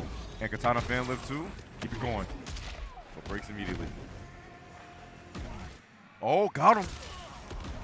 Does it again? Why not? Yeah, why not? Not punishable from that distance, I think. Ground eruption and old stance, maybe. Beautiful anti-air. And that's just textbook right there. As Ninja going up match point. And I think he's watching. He's definitely more interested in whatever's going on next time. Watching what's next to us. I don't know what's next to us at all, but he's enjoying whatever the show is given. Because he's like, yeah, that match is on. He's looking kind of like a body bag right now. Like, yo, anime? Grand Blue, I was right, anime. Oh, wait, does he get it with the armor through and the katana lift just to keep himself safe, just in case if he caught something right there. Oh, Wraith thought this man was going to go for a throw, but it's not happening. But gets shimmy. This is beautiful conversion by Wraith. Oh, my goodness. Balls block, armors, and that's going to be a punish for that man Wraith. But drops it. The wrong ground eruption. Ninja gave him a gift right there with the regular claw. Tried to cover himself with the Goro, but it wasn't there in time, and Ninja will capitalize on it. Wraith is saying, I did the wrong thing completely there at the end, man. But he made it close early on. You saw that the game plan was working, that what he had been grinding everyone else down with the zoning, with everything on block, being able to kind of stay safe with the, you know, bed of spikes away, anything in a Goro, wake up in a Goro, it was all working for him. A lot of those conversions off the armor, he didn't get a single one. He was clean with them earlier. Was that the Ninja Killer effect? Ninja Killer effect is definitely a thing. Well, this is the Ninja Killer effect, if you guys don't know what Aqua's talking about. When you're playing a high-level player like Ninja, Rewind, Sonic, it's this extra layer of I'm going against one of the GOATs. So a lot of people can crack under that pressure. It's a mental barrier that a lot of people have getting through. Like, so that's one of those things where Wraith was definitely looking strong in the beginning, but you just started to see the mistakes start to pile on more and more as the set progressed. And they're close in game number 1. Ninja catching some fire there. They're deciding to save his meter. Ninja was able to close it out. The flying kicks were flying there in game number 3. And what a close out of that round. The reactions from Ninja Killer are sometimes inhuman. Even there, throwing the Jade Glaive, you know that he's just looking at his opponent, looking for something. Max hold of the fist there at the end too. From Ninja Killer. He was waiting. He said, "You're gonna dab me up." Yeah, that's a long extension. I don't know if you guys know, but it could be a little bit of a strain on the arm. Strain, okay. He's like, "You're gonna dab me up. If you walk off the stage without dabbing me up, I'm gonna have issues." Right? that wasn't looking at you on his face like, man, I got places to be. I'm done for the day. I'm like, and Ninja Killer is done for the day with that victory. He is. That's it. Him and VGY are actually just done. They could just be chilling until tomorrow for top 24. And they will not be playing each other. They're on opposite sides of top 24. So VGY, I'm going to revert. Ninja Killer will be playing the winner of this match. Dexi Dog versus Killer Spanky is coming up next. My goodness. Now, this is interesting. And Dexi is, yeah, he's seeded here because of online pro comp, but I feel like he's just a dark horse in this event because he's relatively new to the competitive community, has only been playing here in Mortal Kombat 1, I think. I'm wrong. He played MK11. Injustice 2, I think. He did too? I think so. Oh, okay. I might have not known. I just remembered as I lied to everyone, but yeah, been around, but has been on another level in this game. Online in a West, did a crazy amount of damage. Yes. I think got 7th or 5th overall in the entire thing. Did a good job. Won one of the weeks, taking out absolute killers. Just Hourglass and Rewind on that bracket. It was crazy. Rewind as well. So has the capability of doing it, but facing an entirely different monster here, all the way from Brazil and rocking Kung Lao Mavado, the newest, latest, and spiciest addition to Mortal Kombat 1. And a full combo with that katana family. Now here's the interesting, Aqua. The one thing about Dexi, since he's newer around here, how much international experience does he have? That's another thing to know, because a lot of players that are on the newer and the come-up side of things from the U.S. usually don't have that much experience with veterans that are also from other regions. So there's actually be a good test to see where Dexi is at when it comes to fighting those other regions, because they always have different play styles. And I just saw Killer Shinok separate himself from the pack here, and he just reacted to a Jade summon with Chameleon and punished it with armor on reaction. That's scary. Oh my goodness, that whip punch is also scary, and that means Dexi Dog is going to take that first round. Dexi, one of the most unique Melina players in the world. He has some tendencies and some patterns that I don't see any other Melina do. A lot of the roll, a lot of jump back full screen. He loves that jump back full screen just to look for something. Oh yeah, if you guys don't know why he's jump back full screen, because the Melina homing dash, if you guys do not know, it hurts. It does. Yeah, and it's gonna come really fast, trust me. You're not gonna be ready for it. Overhead. Jump back to wait out for the bait on the armor. He's thinking ahead. And that jump back, it's spaced perfectly so that you'll fall in the recovery of the armor and punish it accordingly. Yes. It's layers to this. Oh, wait, the back though. Doesn't have Melina, so he can get the full combo, but gets to the precision switch he wants to. Oh, there's a the cancels it. Bro, if he actually got that punish right there, I would have actually lost my mind. Oh no, I think Shinok got an input error too. It looks like he's got to stand for. That summon was insane. Does it get thrown? Tries to go for Shimmy. That's still plus, and he waited a second too, and that should be the kill actually. Oh no, he didn't go into fatal. It's gonna scale appropriately. They're gonna scale, but I like the spin. Yeah, might have life here. OTG Mavado? No, he's dead. OTG Mavado. Wait, but you can block it, right? If he knows. No, this is gonna be chip. Doesn't matter. Movado, Did you even? baby. Oh, that was just going to chip it in. Deadly- Yeah. That was from Deadly Alliance right there, baby. We've been sliding in the DMs for a long time. Tried to go for anti-air, but no, he made the dive kick instead. But wait a second, I got a dive kick of my own. The armor version. Ooh. Oh, you got an up block right there. What was that up block read? Instant air dive kick, maybe? I don't know. He would have been a god if it worked. The jump back after. Oh, he's whipping, but no, he got in between the 1-2, and that's gonna be Killers. They're not making the most out of it. That was that high ground exit. Hello! He dropped that earlier on stream. That crossover late jump too, and he got it this time. That was a sexy I'm combo. sorry, that combo was actually ridiculous. I apologize to all people I screaming in the ear. That was just insane. But wait a second. This knockdown situation in the back though, and he has a katana. Yes, he does. He got it did. right on cue. That's it. How do you think that he knew in looking at that back? Was he in Jade? Yeah. Yeah, Jade. He always That- activates glow so he can get the next one over. Yep. That he set up so that that's layers. That's such good awareness. Everything. He's like, thank goodness. Oh, gets caught by the overhead. That's a full combo. The stand 3 extension 2. What makes these players so good is they only have milliseconds to make these decisions and execute. So impressive plus range. And using the throw afterwards. I like that. I like that. Welcome, Slide Larry. to the DM? Oh my god. That was Movado. disrespectful a little bit. Bro, Movado, I want to talk to Melina too, bro. Hey, chill out, bro. Oh, the full combo from the low side. And look at this damage. It's not done. 286. Did he just duck a mid? I think he interrupted. I couldn't believe what I just saw. Oh, and he backdashed. He knew a button was coming, but it wasn't the button that he gets right, and that's going to be another hard knockdown. Safe jump afterwards, the sweep. It's looking very scary. Gets conversion too. Stay down. Goes for the knuckle buster, and Movado from the literal top rope. He's coming down hard with those springs. He does. You know, And for some reason, the grown man's got stilettos on, so why is he coming down and knocking you? I think Phil knows. I think he's got some Doc Martens on. Them crocodile skins. Oh, you know, those are Pradas. Those are Prada for sure. Oh, yeah. Another swap in position. Try to go for another throw, but no. Killers are not cold and North not pressure. The side switch was beautiful. And guess what? Another knockdown. Give me the noogie. Oof. That's a concussion. I don't care. Oh, yeah. I don't care who you are. You know, it's funny. That's the name of the move. Is it really? Concussion. Well named, NRS. Well done. Oh, well done, well done. Wait a second. Katana. Lifting him up. Take him down. Whew. And the Adenian synergy on full display here. Ooh, and he smacked Movado with that low. That was actually so good. Tries to go for throw, but misses. And that was the big Movado, too. That was the defensive mind that he tried right there. This man, Dexi, always gets to jump back. Charges it up. He tried to press something. No, it's not your turn ever, bro. He tried to stay in 3. Now, that's something that I was curious what Shinok would do when he sees it, because Dexi loves to do that, even against people that he knows that he's done it against. Just hold it and see what someone's going to do, because it's so hard to challenge and beat while he's spinning there in the air. It was so low. I thought it was going to hit, but apparently it did. It just sucked him in. Oh, my gosh. 40, we was talking about that. The 482, are you serious? A 21-hit Kung Lao combo? What is happening right now? Shinok. The classic is happening. As we were caught monologuing, decides to erase half of his opponent's health bar as Dexi summons, well, one of the Melina clones, one of the billion that are in the tanks of Outworld. Tries to go defensive mine, which was so smart. That forced Dexi away right there. They're making the most out of the situation. Walking back is Dexi because he's like, here's the thing. He says, you got to come to me no matter what. I'm going to control the pace. I'm going to never make it seem like you have everything under control. I have everything under control. Chipping away at that light bar little by little.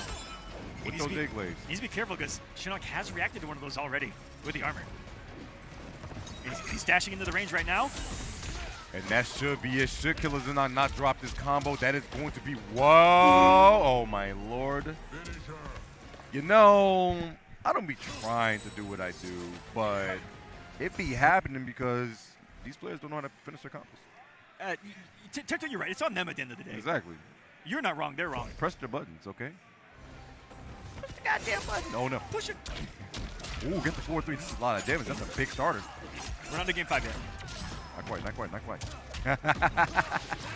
Starts at yet. Oh, he was swinging. Dexi said, I don't care. Oh, my God. This conversion is so crazy. Look at the damage on this. Whoa. 443 into another overhead, and that's going to be it. Yo. That was one of the quickest rounds of the day. That was a 20-second health bar. 20-second round for real? 19 seconds? Oh, yeah, that was no, 20, 25. Oh, we haven't did the odds even in a little bit, but odds. Right now, this one? Oh, yeah. All right. I got evens.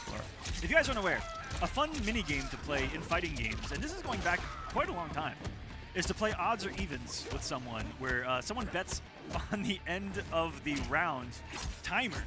So that 69 in the middle there, can't believe it was on that when I looked up. Nice. If the round ends on an odd or an even when the match ends, that's what we're actually betting on right now. So I bet odds. Aquaman has evens. I'm gonna see who wins. Yep. You guys betting in the chat also. What you guys think the time is going to odd or even? Is the round timer going to end on an odd number or an even number? Beautiful duck on that, bro. He smacked Movado. Movado didn't do anything to deserve that, man. He just came out to play. Actually, I still got nightmares from Movado when he took me out as a kid in you know, Armageddon. So forget Movado. Ooh, beautiful confirm. That's gonna be a lot of damage, and it could be the round. No, dang it. Well, it was me cursing this time. 344 though. Dexi secures it, and it's a 2-1 lead for him. Oh, what was it? I wasn't looking. It was evens. Woohoo! That's called being a champion, ladies and gentlemen. I'm just simply the best. Yeah, I see a lot of people call odd in the chat too. God. Yeah, every single one of you. That's how we do it. All right, I'm done. I'm gonna go find ketchup. The commentator. It's over. I won. GG. Shake my hand. Shake my hand. Oh wait, just the 2-1 swing. Really big sense to the corner. Has Movado to open up more? No, he doesn't. He goes to plus frames. That beautiful poke coming out of Dexi, but a beautiful tech coming out of Zenok. Still plus, goes for the sweep. More plus frame, more plus frame. More. Okay, 3 sweeps in a row. Super Turbo out here. This is the most pressure I've seen from Kung Lao in this game. Baited, and that's going to be a huge amount of damage. Doesn't have Movado to get the big extension that he wants to get, but the back dash was crucial right there into the back throw. Wait a minute. Mix. Oh, he definitely tried to go for it. That was 4-2 in the middle of the ball roll for sure, and that is going to be the round. Yeah, I think what Killer Shinok set up prior was doing the overhead string into Movado slide that would have killed. Like, it was just outside of the range where you think that you're not going to die from the overhead, and those are fun mind games to play at the end, because that Movado OTG has changed Mortal Kombat 1 in that regard. Oh, that's that mix right there. Stand one into low side, negating that overhead and getting a full combo because Melina is the homie. Checking with the mid and answering with the glaive. This is the things we like to see. Dexi, look at the damage. 346 and hard knockdown. And guess what? It's still my turn. Was that a throw? That was up. Was that even the full animation? Just a throw tech. I didn't even see the animation on that one. It was so quick. And I was wondering if Shinok was going to come off some resources here, and he is. Oh, but drops it. Armor. Dexi finds himself on set point to make winner side top 24, by the way. Would face Ninja Killer. 1 round away. Killer Shinok does have 3 bars, and he's about to get a fully loaded Movado. That's a lot of bungee cords. It's one massively destructive mine on the field. Let's see how he uses it. Oh, tried to armor this time around, but no, he grew wise. He said, nah, forget that sweep. Misses the stand 3, but wait a second to throw. And misses out on all that hit advantage there, too. One of the most plus knockdowns in Kung Lao's arsenal. Has to walk down Dexi, who's holding a slight health lead. Oh, got him this time. Press button. Does it do more damage the farther you are away? I wonder.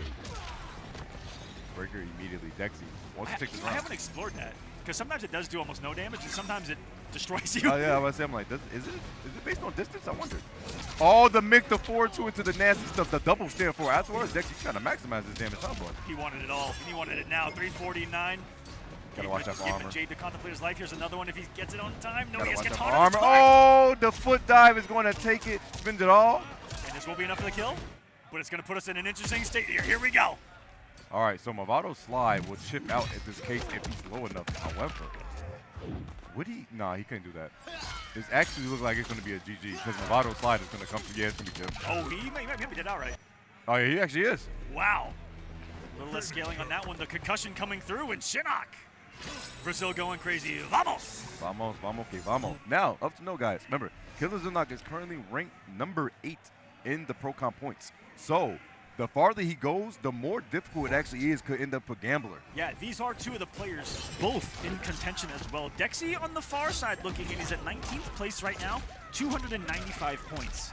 So, realistically, also needs about a top 4, probably higher performance here. Honest to God, rewind. I mean, Dexi needs to win the tournament, and then he will tie with Kanimani.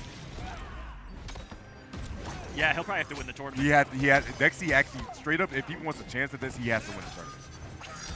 That's a lot of pressure. That's definitely and it can make diamonds. Wow. Fine Kung Lao right there. We get the full combo. Oh, Movado my helps God. out Lao here, and Shinok, hold on a second. Movado coming through to sweep afterwards. Is impatient. Ooh, who pressing buttons first? Plus, still my turn. This corner press has been ridiculous. Oh my days. Killer Zenok puts himself first, 1 set point. Dexi taking that deep breath and locking back in. Dexi realizing he doesn't have any armor to deal with right now, and a beautiful stand one of Movado in the recovery. He ducked Movado and then hit him. So smart to avoid him having to deal with another one for quite some time, and Dexi Dog starting us off, but no, he gets sniped by the Lual hat. It looks like Dexi kind of falling apart right here, but gets the back throw this time around. Gonna get the little side switch and possibly switch this momentum too. But wakes up with the buttons. Killer Zenok. He's definitely feeling the jump back into the ball roll, but he couldn't get the extension with the sides. Big jump, not a punish though. Was too pre-committed to it, or got an instant air normal that put him in too much recovery there, but the throw is going to be able to convert off of. He's going to have a Melita on Meaty too. You want to go for mix, would you? No, he's not. Good at. And it would have worked too. I don't think he got those fuzzies like that. Oh, tried to go for overhead his own, but no, sir. Oh, that's a new full combo. Bold read. It's going to be close. Not enough for the kill. One more mix. He's extending it for the max he can. A throw? No, sweeps instead. And that should be just tripping at this point. Killer Shinok getting what he wanted. He killed himself with the Movado.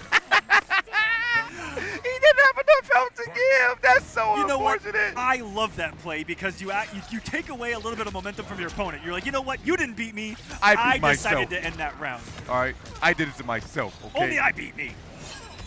I'm the only one that had to take myself out. And that's exactly what ended up happening right now. All right, so now that's some cojones right there. That is definitely some cojones. Set point for both players to find out who is going to be able to play tomorrow. Top 24, they're done for the night, unless. Overhead, good block, gets the forward throw. That's a reach stand. Do raw ball roll, I dare you. Imagine you just did. Decided not to. Had a Movado in the wing, and that's going to be a conversion here. We're back to the corner. Boom, there's a knockdown. Safe jump. Overhead. This is so bad. This might be over for Dexi. Goes for another armor, and that's a full extension. That's actually going to be death. Killer Shinok. Ladies and gentlemen, look at that. You could feel it. The emotion displayed on stage right now as Killer Shinok lets out all of the air, the relief that he is now in the winner's side of top 24. He is done for the day and representing an entire country right now that is going crazy. One of the most hype, large, and in-charge scenes in the world for Mortal Kombat, the Brazilian Mortal Kombat community. You guys are great out there. Doing a great thing out there. One of the 4 stops for Pro Competition was in Brazil, baby. It was actually March 2nd to March 3rd. That Brazilian event had went through. I believe that was Scorpion's Procs that ended up taking it. Second place went to MK Javier, and third place went to Nicolas. Javier, one of the few names that's taken out a Chilean twin in the bracket. Being added to that is actually insane. Only a few people on planet Earth can say that they've done that so far, as the twins have just begun their ascent, as they are just so young. Well, they just turned 18. That's the crazy thing about it, man. So they're 18. They're already at the upper echelon of our game. They've won some of the biggest tournaments and the biggest tournaments that we can do at 18. They've already got like another 15 years ahead of them before they even think different. Yeah. Yeah. And we got to deal with this for like another 15 years. Imagine dealing. Well, they do. I'm gonna just watch it. I'm gonna keep it a buck. I'm gonna just explain what's going on. Y'all are gonna be dealing with that for quite some time. I'm gonna be watching you guys deal with it for quite some time. Coming up next, we are gonna see one of them, and I got some updates off stream for you. Up next, Banditos versus Scorpion Procs. Sorry, I mean rain. Hey, it's all good. It's all good. You know, rain, baby. I'm just excited to see some rain. In losers, let's get some updates. So, Ludi took it over Wits. El Kukui took it over Ludi in a game 5 for top 24. Oh my days. And Ludi, what he had gone through to get here, Ludi, the car broke down on the drive here. Oh my gosh. The power went out when he was about to bring it back on stream. He's had a rough one. He was so close to top 24. Good stuff, Ludi. JChan over Sparks, 3-0. JChan is in losers top 24. Interesting. Hayate took it over Violets, 3-2 game 5 situation. Woo. Hayate is in loser side top 24. And Euphoring taking down Cosner 3-1. My goodness. And Euphoring also took it over Black Jesus. Cosner over Fairy. Hayate took it over Mari and Violets back to back. Gosh. Hayate, we'll be seeing him tomorrow.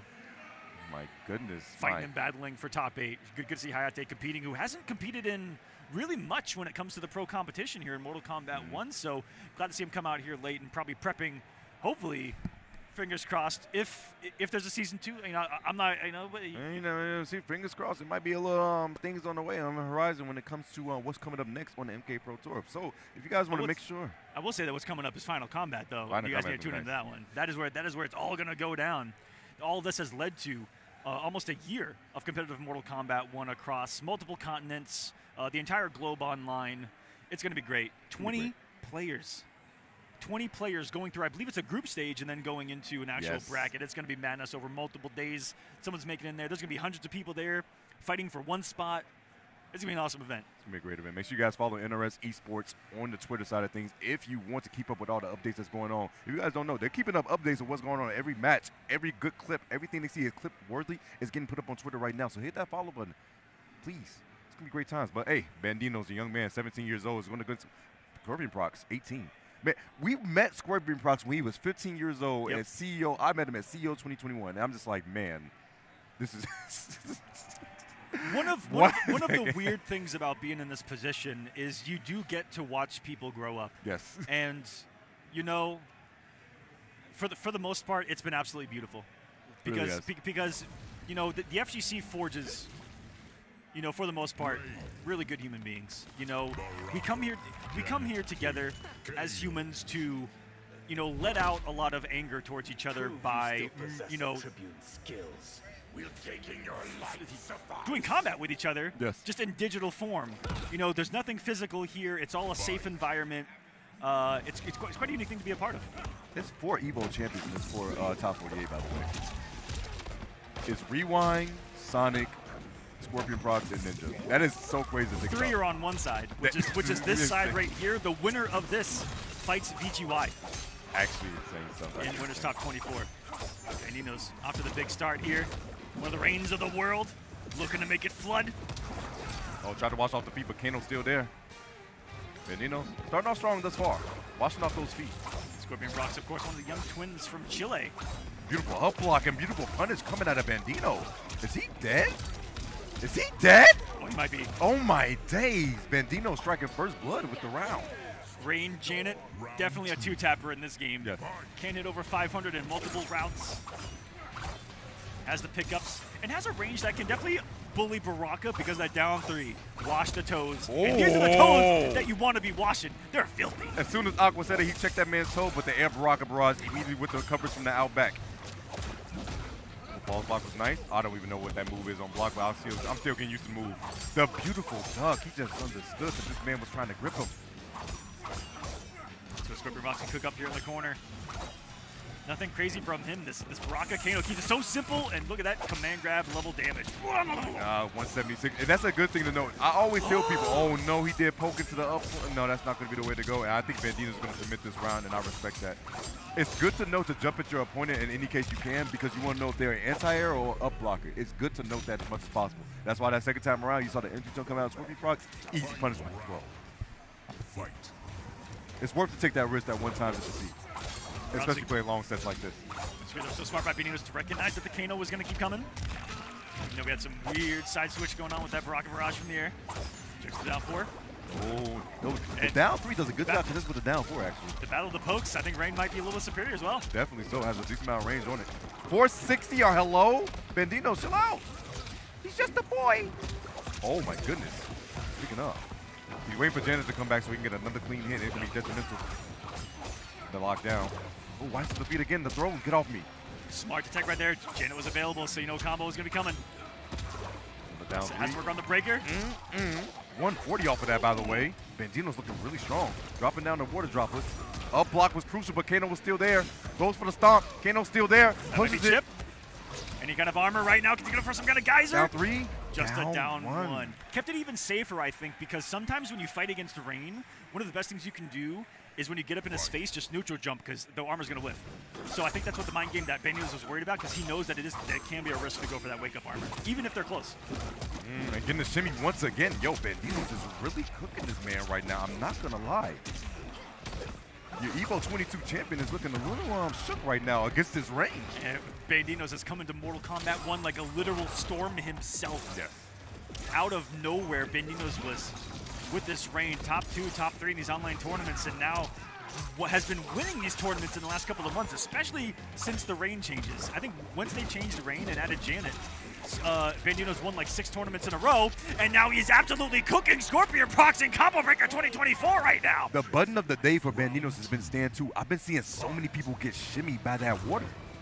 The mage. And you got something in it. And you cannot wake up against neither. Yes, armor break. If you have a character that your armor stays high and it's slow, Rain's just going to shred it all day. You know, versus earlier, there was a Rain player fighting a Tanya, and you never saw it because her armor can low profile. Much different matchup. Different case here where Brock has got to hold that stuff and he's going to fight out the armor. So it's a stand 2. And another one ate him alive. And you know that these twins are microduck OSing everything on God's green earth right now. They definitely are, but wait a second, that was the Chop actually went onto that stand too. That was the quickest microduck I've ever seen in my life. Oh my goodness. Banditos. Are you doing this? This is what you're doing right now? Currently? This is what you're doing right now? He's avoided a lot no of me down right two. now. He poked Kano. Armors. Oh, he's waiting. Stand patient. Don't get too overzealous, though. Gets the throw. He's been a little bit too passive right now. Let's see what he does. Backs up afterwards. Cannonball coming through to lock him down and catch him on the jump, but he didn't commit. No poke. String. Bro, Banditos are deer headlights the whole time. He's a little too scared, and that's gonna be Chip. Way too passive. Yes. In that entire round, you know, didn't want to take any risks, and that's the price that you can pay for it. Through the bubble too. What was behind it? Rain getting hit. Rain getting hit. Wait a second.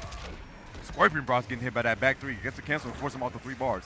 Banditos still in a good position, but the Emperor Barrage is so strong. It's so big. Is that going to convert? Yes. It is. Didn't want to spin Janet because he didn't know how he was going to get off of it. But just waking up with the buttons did not time the overhead enough that, you know, that meaty was looking mighty vegan. Okay, Impossible Burger, if you will. Oh, catches him, but can't get a conversion off of it. Doesn't get shimmy this time around. Banditos now has to, for one of the first times in this match, play a health deficit. Let's see how he handles it. So, definitely so. Attention in. I don't know if he chose or got by random the Pepto-Bismol Rain outfit, too. Oh, goes to the other side. The back throw, and that's going to be a full combo because of Janet if he doesn't drop it. And that's, oh, this is a safe jump. Bait him out. Another one. It's not going to be death, but this is going to be a lot of damage to another safe jump. At least he spins the bar, right? Nope, coming in for the safe jump. There she is, and trying to do gets something. Another Banditos throw. Is now up 2-0 on Scorpion Procs, and I don't think any of the bracket predictors in this one thought that this was going to be what transpired here today. Buck. I definitely had Scorpion Procs taking over Banditos, but Banditos is definitely trying to prove it wrong. The young man, 17 years old, is trying to take out the man Scorpion Procs, the young generation. And I cannot believe how composed that young man looks on the stage as well. Johnny. Johnny with who, though? It's got to be Lual. My parakeet is tougher than Is it Lual or Chameleon? I'm going to guess Goro. Chameleon. It's going to be Chameleon. I tried. Oh, big jump to start us off. Oh, my days. He tried to wake up with buttons, too. Watching off the feet. That comboed. That had enough hit advantage with the down 3 hit. After the 4-2 trade, that was so long. Oh, my God. I'm going to lab that later. We're going to lab that indeed. We're getting some information out here. So here's the big thing. Banditos has a great button being back 3 to negate the parry usage that's going to come out of Johnny. Wait, nope, is back 3 back is a mid. Okay. It is a mid. Oh, my God. I was about to say. So he's still going to be mashing down 3. Oh, you got to mash down 3. But he also has the back 2 if you react. Punish. Oh, was it close enough? Trying to go for shimmy. Overhead. He gets shimmy by the stand 2 again. It's been doing so much work. And Scorpion Procs going to hold this damage. Oh, hello. Cool. Woo. Okay, hold the damage. That's an awful lot of damage. Hold right there. But that's killing. That's 140. Oh, my God. Banditos is looking like he's about to take down Scorpion Procs. 3-0. Is this about to happen? Is this real life? I can't believe how loud that crowd just got. Bro, right I need the camera on the crowd if this happens, yo. I truthfully need it. Bro, only smoke somewhere and standing up. Oh, for sure. That man's popping the up. ante! This is no way. And he's taking a full charge. Oh my God. This setup is going to be insane. Water. The camera guy's there. That's going to be a combo. Because of Oh, my God. No, somebody help him. Someone stop him. Oh, my God. He got a break. It's a massacre. Banditos starting to slow down now. Bro, he's cooking this he's man facing so approximately 3 bad. bars a meter right now. The raw shadow kick out. He's back in with the pressure from Katana. Back three. Okay. And he finally called it out correctly. You pick it up on when that cancel's going to come with the water beam, but it is going to be crucial. And now that Banditos has knowledge to kind of change that up.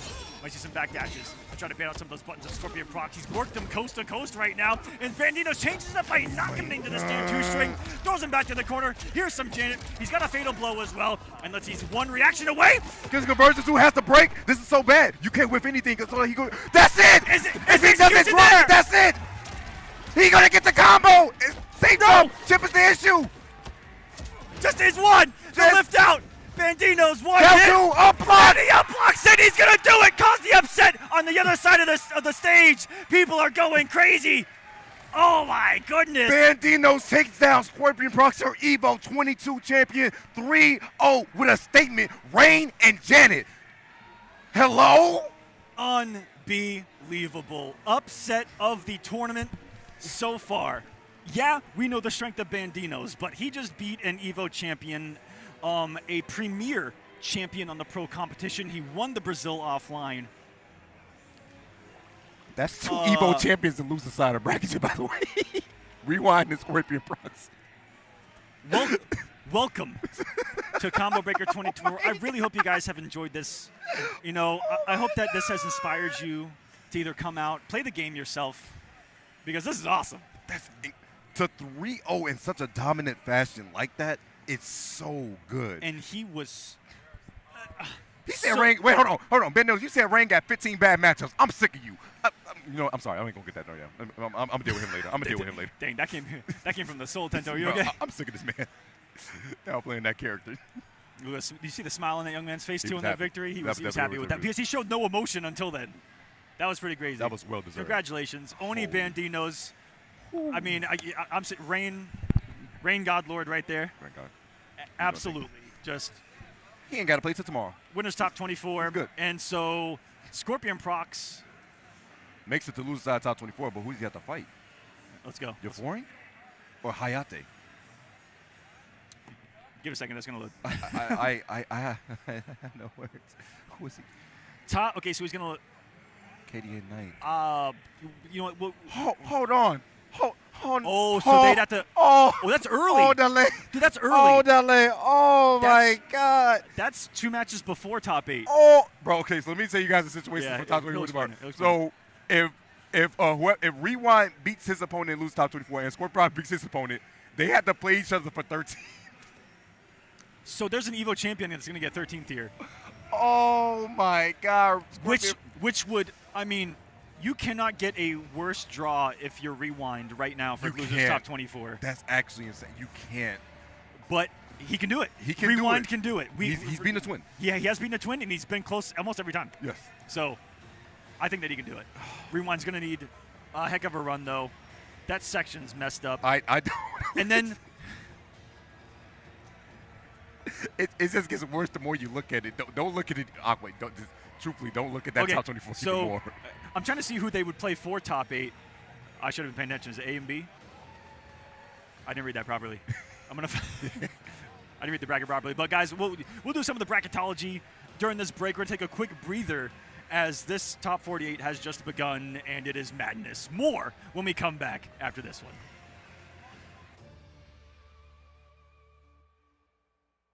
Welcome, ladies and gentlemen, to Final Combat. That's where Kanimani's looking. There it is! Oh, he waited for it! It grand champion from Mortal Kombat 1 here. No, not again. He tried to get and wide jump, and I tried to get away. With the pop off BDG, I am so sorry. What? Like a that into the orb, that was disgusting. It's so big. Combo it again.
Which of my ungrateful kin are within you?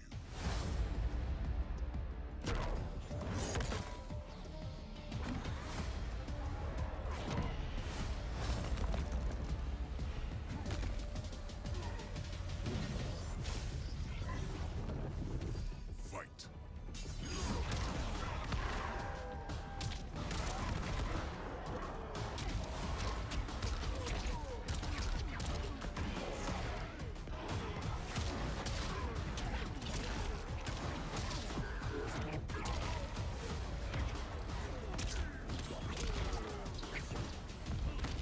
You might be many, but I am the one. You are not even Earthrealm's champion.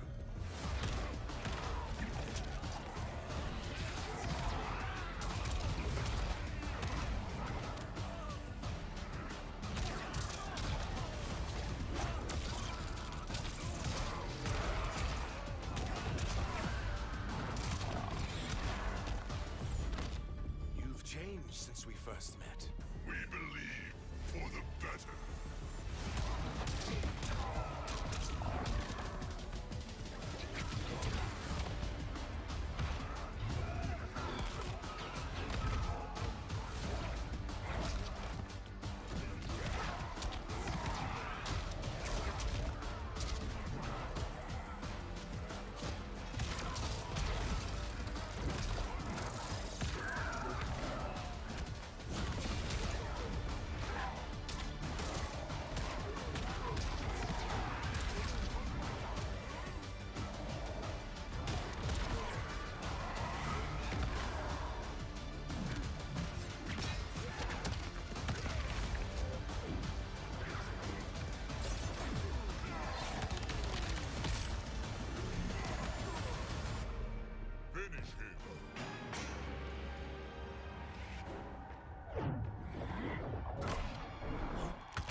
And welcome back, everyone, to the epic conclusion of Top 48 here for Mortal Kombat 1 here at Combo Breaker 2024, the final stop of the Mortal Kombat 1 Pro competition, the global tour for this game. Final stop, we're about to set the world finals here. That is what is at stake. We're trying to narrow down from 48 players down to 24. We're halfway there. We just witnessed the upset of the tournament. All of us were catching our breath in that one. I walked out to the crowd and everyone was just sitting back going, did you see that? Yeah. And I'm like, yeah, I saw it, man. I'm like, it was no words. I have confirmation for the chat. I walked up to Banditos. I asked him, like, hey, how many bad matchups? He said 10. He still had a nerve to look at me and say 10 bad matchups. He did? Yep. Okay. He got it. You know what? I'm just letting him have it. Just because he had his moment, he's got it. I'm not going to say that he's wrong. We're jumping into the next set of top 48, which if you're following along on Start GG is KDA 101 in the pools. There's a lot of pools here, so that's why they get some weird names and letters in there. But yes. we're going to be continuing here in the winner's side. So 4 matches that we're going to be seeing here. It's going to be first up, King Gambler versus Pulse. Oh. If you tune into any North American online tournament here or there, you've probably seen these two play. They're always in top 4 of these online tournaments, and they're the homies as well, hugging it out. And we're getting into King Gambler versus Pulse. We've also got Big Daddy G versus Nicolas. Oh my we got gosh. Joystick versus Sonic Fox. That's a big one. And Joystick, we weren't on commentary, but I was in the crowd when I saw him get one of his wins earlier. He looked at the camera on the stream, and if you guys were curious what he said, he called out Sonic Fox. He wants to fight Sonic Fox more than anything. He gets his opportunity, and then pure mighty Unjust. I'll call out some of the losers matches too, just to give them their props in making top 48. Woolender, Kerbo, Waz, Lanky, Diock, Dark Green, Mikalu, Perfect Shinny, Avo Reigns, Xander, Gur, Hazards, Blizzard, Alex is Nasty, DJT, and Baylina making top 48. Shout out to Baylina getting in there. Final one in. Let's go. Women in gaming doing their thing. However, it is time. Goro with the Johnny and Goro with the Lao. If you guys want to who's who, Johnny and Goro is always going to be King Gambler, and Johnny Kung Lao is going to be Pulse. And a beautiful whip punch coming out of King Gambler. Hold on. And this is a real North American mirror oh right my gosh, here. It's a plus frame Johnny off here, and it's Goro. Gonna put this man on the ground here. 176 for that up block punish. White Pants is going to be Pulse, and oh my god, the Black Pants is going to be this man, Johnny. Oh, I'm sorry, the Johnny from King Gambler. He's going crazy right now. I'm sorry. This is actually ridiculous. Almost we put us down 4, but it wasn't there. Just sweep out the words, backdash into a Kung Lao hat. The patience. No, get off me. I'm Johnny. I'm the real one. And we're looking different in this one. Pulse also will go to the Johnny Chameleon a lot, so I wonder if we're going to see a swap if we don't have a comeback here. Down 1 checks the Lao hat. It is negative on block. And we will get those health bars lowered, guys. Why you're not seeing the scoreboard is because the health bars are high. And sometimes that happens when, player 2 goes in when it's supposed to be player 1 that has the settings set. You never know what happens. So yeah, just so you guys know, like I said, Gambler is going to be rocking the Goro, and this man, Pulse, is going to be rocking the Kung Lao. White Pants is going to be Pulse, and Black Pants is going to be Gambler. Up to no points-wise, Gambler is at 540, sitting at 9th place right now. Pulse is at 14th with 370. He's on the cusp if he actually does a big run here. He is. Oh my goodness. Also, as I look at the point leaderboard, it's scary just how many of the top guys are still in the winner's side of this top 48. And that was the dash. That was 4 dashes, a little grab. Hit the deck. The wave dash was actually going insane, going back in. Gosh, the people in the background are scared, but guess what? That's going to close it out. Kung Lao. He just read that he wasn't going to poke special right there. And it's a smart thing to do when you know that you have your opponent in some kind of respect to counter poke with throw. He's in the low right there and goes immediately to the rising star. Okay, Gambler. Strong, but wait a second, activating the star pass with double dash out of there. No Mario Kart. Big jump. He's hit with the jump kick, wasting so much star power. Is he going to win that game? Sweep out towards the throw. No, goes to poke instead. And guess what? You threw that time, there's going to be a parry on deck. The little ding is going to show you. Look at the things he's doing in the corner. No cojones. Yeah, neutral jump absolutely sets up a safe jump and optimal combo. That's a win-win. It's good Oki off of the forward throw of Goro too. Just gets a meaty check with the mid. And can he get out? Takes the risk input. for his life, but a missed conversion, not going to matter. We call it an American reset around these parts. And Gambler is going to take game number 1. I have loved that I have seen people use Goro since day 1. And it took until Combo Breaker 2024 for me to see people do down 2 Goro. It's amazing things. It's amazing things right there.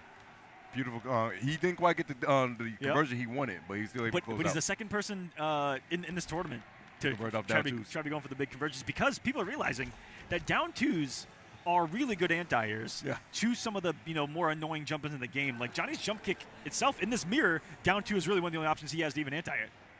You got to be able to use that as much as possible. Down 2 is one of your best bets when it comes to anti-airs in general. Pulse, like I said, might see a chameleon out of him. Just might. Think about it. Yes, he does. Aqua with the call, and this is like that's what you're gonna get. Oh, they have a similar colored shirt. This ain't fair. Guys, look at the pants. It's the pants. Remember it's all the pants. The pants better be the same. It's gonna be white and black. Yeah, there we go. Okay. Oh, great. That's hella great. The crocodile skins too. Oh my goodness. I can do fan. I can do rising star and the fan lift too. Oh, look at the conversion off this. No cojones. Sick jump. No, he just goes way down instead. The sweep. All right, so it is 1-0. Johnny Cage on the left. Now Johnny Goro trying to cover himself in with that chameleon diamond armor. Not very effective. Not very effective at all. It wasn't very effective. Need to be a better fire type Pulse there. used chameleon. It wasn't very effective. Use the cream stuff. The grass type. There it is. Full berry. Johnny Cage would be normal. And if he was a Pokemon type, are you kidding me? No, normal fighting. Normal shadow. Not fighting, right? Well, he has shadow. He has shadow like shadow kick. I was just saying. I'm not gonna give you that one. I'm not gonna do it. Yeah, you're not having that one. No, you're not getting that out of me. Oh my God! Wait a second, deal. The EX rising star into another no cojones safe jump. Other side. Oh wait, get back to the corner. Wait, that was gonna cover with the jump in. Nah, empty jump to grab. What's the mind game? Double dash again. Wait a second, the forward throw, and that's the most damaging one. 130. Hooah. That was gonna catch a whip punish? Nah. Caught a stray instead. Caught the worst type of stray. Once again, another nut punch. And guess what, Johnny? No kiss for you. Oh, the 4-3 coming through clutch. Are you gonna break? I got you at this point. Nah. Oh, yeah. I thought he was gonna hold it. He's a 900 with this Goro, so probably smart breaking it. Oh my goodness, whipping for the stars. Nobody's gonna have gambles, but a raw shadow kick is what you like to do. No shimmy this time around. Goes for the pistol. No, sweep.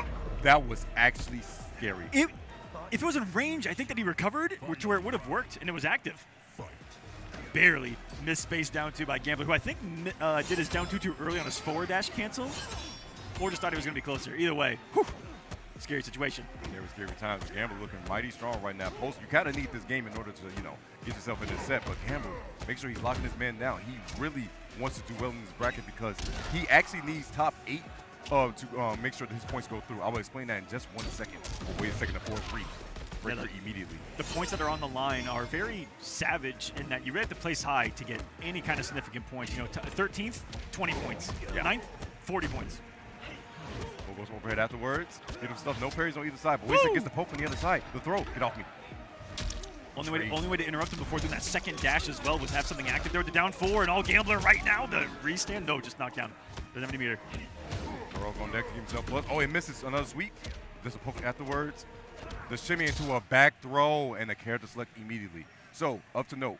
So, Gambler went to all 3, the other 3 offline events. However, just to let you guys know, only your top 3 performances of your offline placements count towards your global standings. So, Gambler got 9th at UFA, I believe 5th at ECT, and also I think another 5th or 7th at Brazil. So, wow. So if he gets 9th, this will not count towards his points at all, and he's stuck at where he's at. He needs to get at least 7th or higher for him to actually have enough get those points. That's going to be very scary because, again, Mighty Unjust just needs to get how many points total? 45 in order to pass Gambler, which is a crazy number. The fact that he needs 45 to tie because 40 is what you get for 9th. Yes. That sucks. That's actually crazy when you think about it. So Unjust needs to hope Gambler doesn't make top 8, and Unjust does make top 8. Yes. And I think he's in. I think, he's pretty much in. That means Zombie gets in. Big insane. But yeah, Gambler, because he went to all, he's gone to all 4 offlines. Only 3 of his top performances will count towards his standings. Oh my God. Yes. Yes. This is what I thought in the beginning that he was going to do. I have prayed to the Elder Gods for this one all day long. We finally get the man of 1,000,000 souls, Ermac. Ermac is here. Jared is here. Whoever you want to call him, hey, the man of multiple souls is on the screen. And with Janet. Hey, if you wonder why he's doing that little move right there, just look at his Look at the meter. Bottom right, guys. Bottom right. Look at that thing. Like an Energizer bunny charging.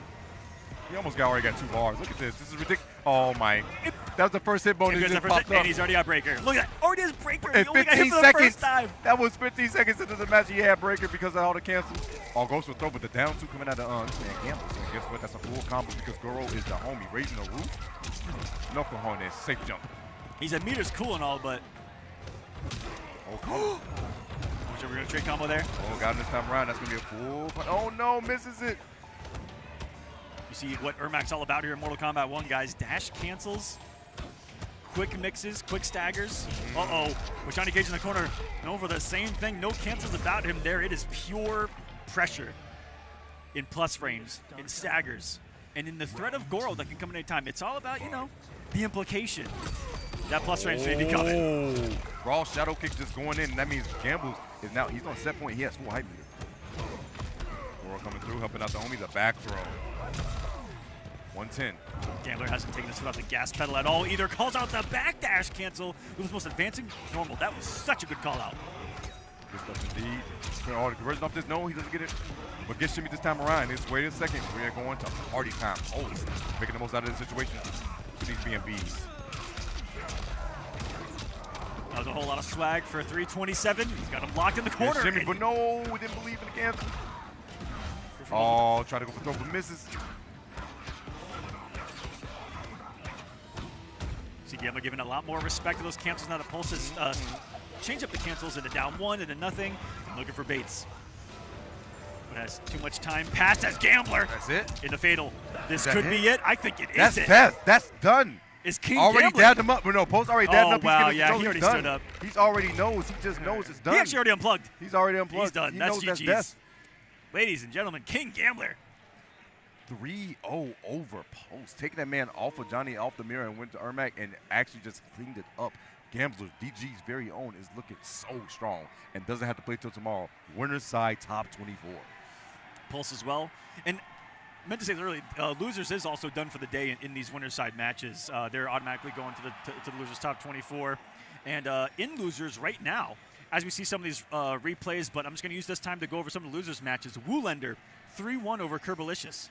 Waz 3-0 over Lanky. So Wazminator currently fighting Woolender. Oh my lord. Diock 3-0 over Dark Green. Perfect Shinny 3-1 over Mikalu. They're playing each other right now. Oh my days. Avo Reigns, who has shocked a lot of us in some of the upsets on stream in top 48 here, beat Xander 3-0. Oh my days. It's Xander versus Gur. Gur took it 3-2 over Hazards in a nasty Game 5 down there. The last couple matches down there in losers was Alex's Nasty 3-1 over Blizzard, DJT 3-0 over Baylina, and all those guys are playing each other right now for top 24 on the loser side. As we jump to another match here in winners, it's going to be coming up next, Big Daddy G versus the other twin from Chile, Nicolas. Man, it's going to be looking the same. But real quick, we got to talk about that Final Kombat. Final Kombat, if you guys do not know, it's going to be coming up very soon. That's what these players are fighting for. June 14th to June 16th, Toronto, Canada. You can register now at StarGG/Final Kombat. Please do so. Why? Because you get to see all this action with the best top 20 players from around the world going to fight it out. 19 players going to be through these standards of what's going on, and 1 player from LCQ. Please tune into that when you get the chance. That's right. Final Kombat, guys. Check it out. StartDG/Final Kombat. Big Daddy G and Nicolas coming to the stage right now, trying to make their first Final Kombat. As back in MK11, we only got the one time around with COVID hitting us right as Final Kombat did the day before Final Kombat started. That was when it all began. And so, you know, it's great to see here full circle that we've survived what I hope to be the worst of it. Yes. You know, let's leave it behind us. Yes. Let's have some good years ahead, guys. We got some good times ahead, guys. We definitely do. I hope so. We definitely do. But BDG, I don't know if he's ever fought a twin, actually. I can't recall. I feel like he might have fought him in I'll talk about like in general. He might have fought an MK11 maybe once. but like I can't actually recall. Yeah, if maybe he actually maybe did. at CEO. I don't remember a lot of the runs at CEO from Yeah. the Twins as far as who they ran into. But yeah, he's definitely one of those guys where I'm like, I wonder if he actually he ever did so. But Smoke versus what could be, I don't even know what's going to come out of Nicholas. Random select. Liu Kang, I knew he runs with the Liu Kang also as well, so it's going to be interesting to know. I know that when he fought his brother in that regional finale, they were just going around the roster. They really were. You never know, because these two young twins, Nicholas and Scorpion Procs, they do that kind of, you know, thing that a lot of the upper echelon players do, which is they main the whole cast. Why are you? That's not what I think it is, right? This It is a is. bun check. No, this is bun check. Nah. Bun check, sorry. Bun check, bun check, yeah, but it's bun check, it's bun check, yeah, it's bun check. Or does Nicholas just have the cojones to say, I'm gonna do this? If this is a smoke mirror, I will literally, I don't know. Nicholas is warming up with Smoke. Yeah, he's warming up smoke. Do you think one of the twins came in just with a challenge of, I'm gonna mirror everyone? I can see it. I wouldn't be surprised if they did it. I can definitely see them doing it themselves if they wanted to. Again, just how much audacity would that take? A lot. Restart? Wait, Mixed up? no. Is it Yeah, no? okay, that's what I'm saying. Yeah, he said, yeah, no, we ain't doing that. I was making sure. I was like, yeah, there's no way there's gonna be a smoke here. So I'm assuming either Liu Kang or was it Johnny? Whoa. Okay. I've never seen a Johnny Darius in my life. That would be like the most shocking thing I've ever seen in my days, honestly.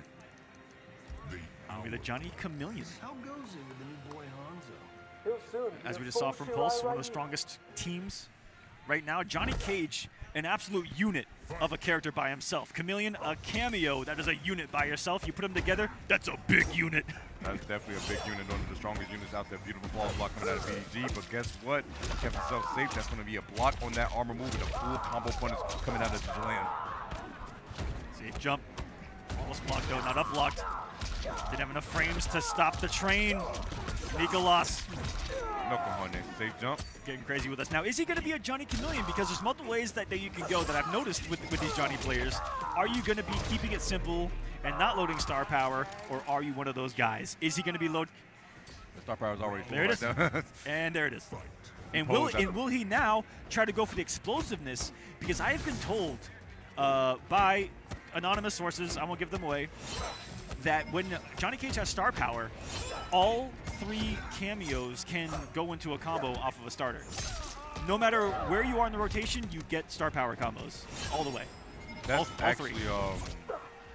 that's not a good thought to have in my head. Actually, to be honest Yeah, with that. once you've been told, you're kind of unzipped. Yeah, I don't want to. And then you're petrified of this team when he's got star power in a final round, which Nicholas was about to load, I think, on the hit. Great breaker from Big Daddy G. Got him out of the corner as well. He's knocking with the plus frames. Afterwards, the duck into a throw. That was actually mad good. Canceling the micro duck? Good stuff. G. Oh, okay.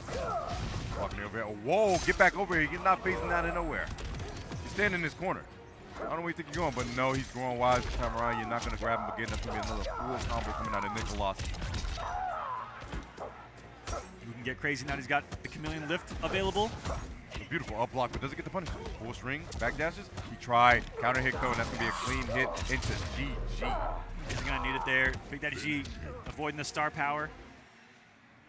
Bring it. But not the Nicholas oppression. Has been game 1. Looking crisp with this Chameleon team. We saw the execution was there. Everything you need. For Big Daddy G, is there going to be a cameo swap? No. Oh, yes? It's going to be the Goro. Smoke, another character that pairs really well with so many cameos because his game plan is secure. He doesn't need a cameo to fill in any gaps. It just adds spiciness. And this takes, the Goro is actually really nice because it's going to improve those bomb setups so you can get some safe situations for a safe mix after the Goro call. Oh, that's a big whip funness, and that is not the way you want to start this match. G. Unfortunate. Nicholas carrying him to the corner here. And you think that that's going to get behind, but no. That Johnny Cage jump kick. Nasty box to it. Here we go. Big Daddy G. Can he get a button on the board? Let him play that. Just let him play that game, Nicholas. It's top 48. It's looking like a single-player game right now, but BDG actually going to get the throw. He's going to get a bomb set up into safety with the Goro. That's time for mix, but just jumps back, staying wise as Nicholas, locking this man down. He doesn't care if this man's invisible. He's going to find the hits. And he found a attempt of whip punish from Big Daddy G, but Nicholas A little too close. And no whiff on the second string of Johnny Cage. Gets another round on the board. Throws the burner away because he can afford it. Oh, yeah. You know his assistant got another burner for him on the way anytime. Oh, my goodness. Damage in the corner, though. He said Outworld's tracking me. Get it out of here. 360. Bro, imagine Outworld tracking you like that, dude. They even had a technology. You know what I'm not even talking about. I want to see some more of that Black Dragon tech. Where's the Malak? Keeping him in the corners, Nicolas. And a micro duck. Might be the final nail in the coffin of this round. God, so much damage right now. Oh my gosh, no cojones. Spin it all. 481 for all the bars spent. Oh my goodness, what does G do? What does he do? Are you rematching or are you going to care to select? Nicolas looking very strong at the moment. I think Big Daddy's going to use this as a time one, not necessarily a swap. Yeah, just cooling things down, maybe a different stage. Change the cameo. I know you used to run the Kung Lao, but I see a lot of the smoke switch to the Goro. Scorpion, I feel like is good for more so someone zoning you, but he's not going to be out here right now. So, and then Sub-Zero is like, there's no use if he's not really getting zoned. Chameleon and Glaive is there, but not used too much utility out of it. So, I like to pick with the Goro. I like him actually just sticking it out and just taking that second to breathe. But he's getting locked down by this Johnny once again. And when Nicolas finds a button on block, it feels like the match drastically changes. And here we go. Even in the invisibility, he looks so comfortable, does Nicolas. Look how quick he's able to, again, read the situation and press a button accordingly. Even when he's invisible, he's like, he knows where he is, what he's doing based on sound, based on what's on the screen. Yeah, G only gets a throw here. Nothing off of it. Oki wise. He can flawless block the overhead. Talk about someone that looks prepared for the matchup. Can he get a singular hit into a full combo at this moment? And even got the side switch off that jump kick and optimization into the shadow kick to build a little bit of bar. About to have a breaker and a full star power. And he's playing Mortal Kombat right now. He is playing type of Mortal Kombat. Yo, the last hit of the Glaive came back. He got the confirm with the elbow. Nicolas fighting on all cylinders, and it's not looking too good for BDG. In the corner right now, and he's going to be facing massive pressure. Oh, the 4-3 is going to connect, and that's going to be a lot of damage. This is not good for this man. Oh, look at the extension. 444.51. Yeah, we got star power. It's time. It's time. And that is going to do it. G shaking his head. Nicolas is going to take it 3-0 over BDG. Advance on to winner side top 24. That young man is done for the night. Nicolas will be facing off in a blockbuster of a matchup against King Gambler tomorrow for top 8. Ooh. A match right there, a serve, if you will. That is going to be a crazy one indeed. And we got 2 more matches of the night, guys. 2 more of the winner side of top 24. 2 set, and it's going to be Joystick Sonic coming up next. Whew. Joystick Sonic. Or Mighty Unjust or Pulse next. Gotcha. So, look at this replay right here. Big bounce about Mountain Dew. Big shouts to Mountain Dew and that thing out here for the instant replay. Johnny Cage just threw Mountain Dew at her. Yeah, he definitely did. Or at him. He threw it all the green stuff. It was actually too much. I was looking at Chameleon. She was the one throwing it. And the quickest handshake imaginable. Nicolas, all business right there, says, and I'm out. Yeah, it's time to go to bed. He's like, it's time for me to go get food and then relax for the rest of the night, because that's exactly what he wants to do. He's probably going to lab against King Gambler probably with how crazy they are. So Nicolas, one of the twins in winners top 24. And we'll see how losers top 24 progresses tomorrow, because like we talked about earlier, Rewind and Scorpion Procs are going to be meeting early. If they both win their first loser side in the match, too. At worst, at best, one of them is going to get 13th. That's actually insane. Either Rewind or Scorpion Procs is getting 13th here. That's what's happened. Guys, and that's what's happening tomorrow. I'm just telling you the storylines. It's crazy. Absolutely in insane. Losers. First oh one. My First one. Whoa. First one. Guys, I need... It's a sad day for everyone in Australia. Woolander takes out Waz 3-2. The dream is now gone for Waz, and it's unfortunate. But it's kind of alive for Rewind, because he technically now he's done his first challenge, which is outplace Waz for points. Yes. So that's challenge number 1 gone. He's done it. Yep. The problem is VGY. That he needs to VGY. And he needs to outplay that. He needs to outplay VGY. And Mighty Unjust. And Gambler. And Shinok. Well, Rewind, no, really just them if he wants to try to steal 8th. Actually, Rewind. 9th. Rewind just needs to win the event. He just got to win the event, bro. Oh, my God. Yeah, no big deal, man. Just win the whole thing. Yeah, honestly, at this point, you just got to win. Like, oh, my gosh. Dialogue taking over Perk 3-0. Gerd taking over Avo Reigns 3-0, and DJT taking over Alex Nasty's 3-0. So DJT, Gur, Diock, and Woolander, losers top 24 through this section. Only 4 spots remain in the entirety of top 24. Winners and losers of these next 2 matches. Sonic was playing Skullgirls, so we will get Sonic Fox last if they are available. We are already going in with Pure and the Mighty Unjust. Mighty Unjust has not come off Peacemaker in quite some time, but he also has barely lost a tournament since this character has come out. And that is something I want to talk about when it comes to this young man. Has barely lost a tournament since this character has hit Mortal Kombat 1, has beaten Ninja Killa, has won his region, is also secured. Wait, this whole time he's been secured online as well. Oh yeah, he's done. He's getting the gatekeep. He's just no. These kids, man. Unjust straight up say he's like, I actually just want to combo break a medal.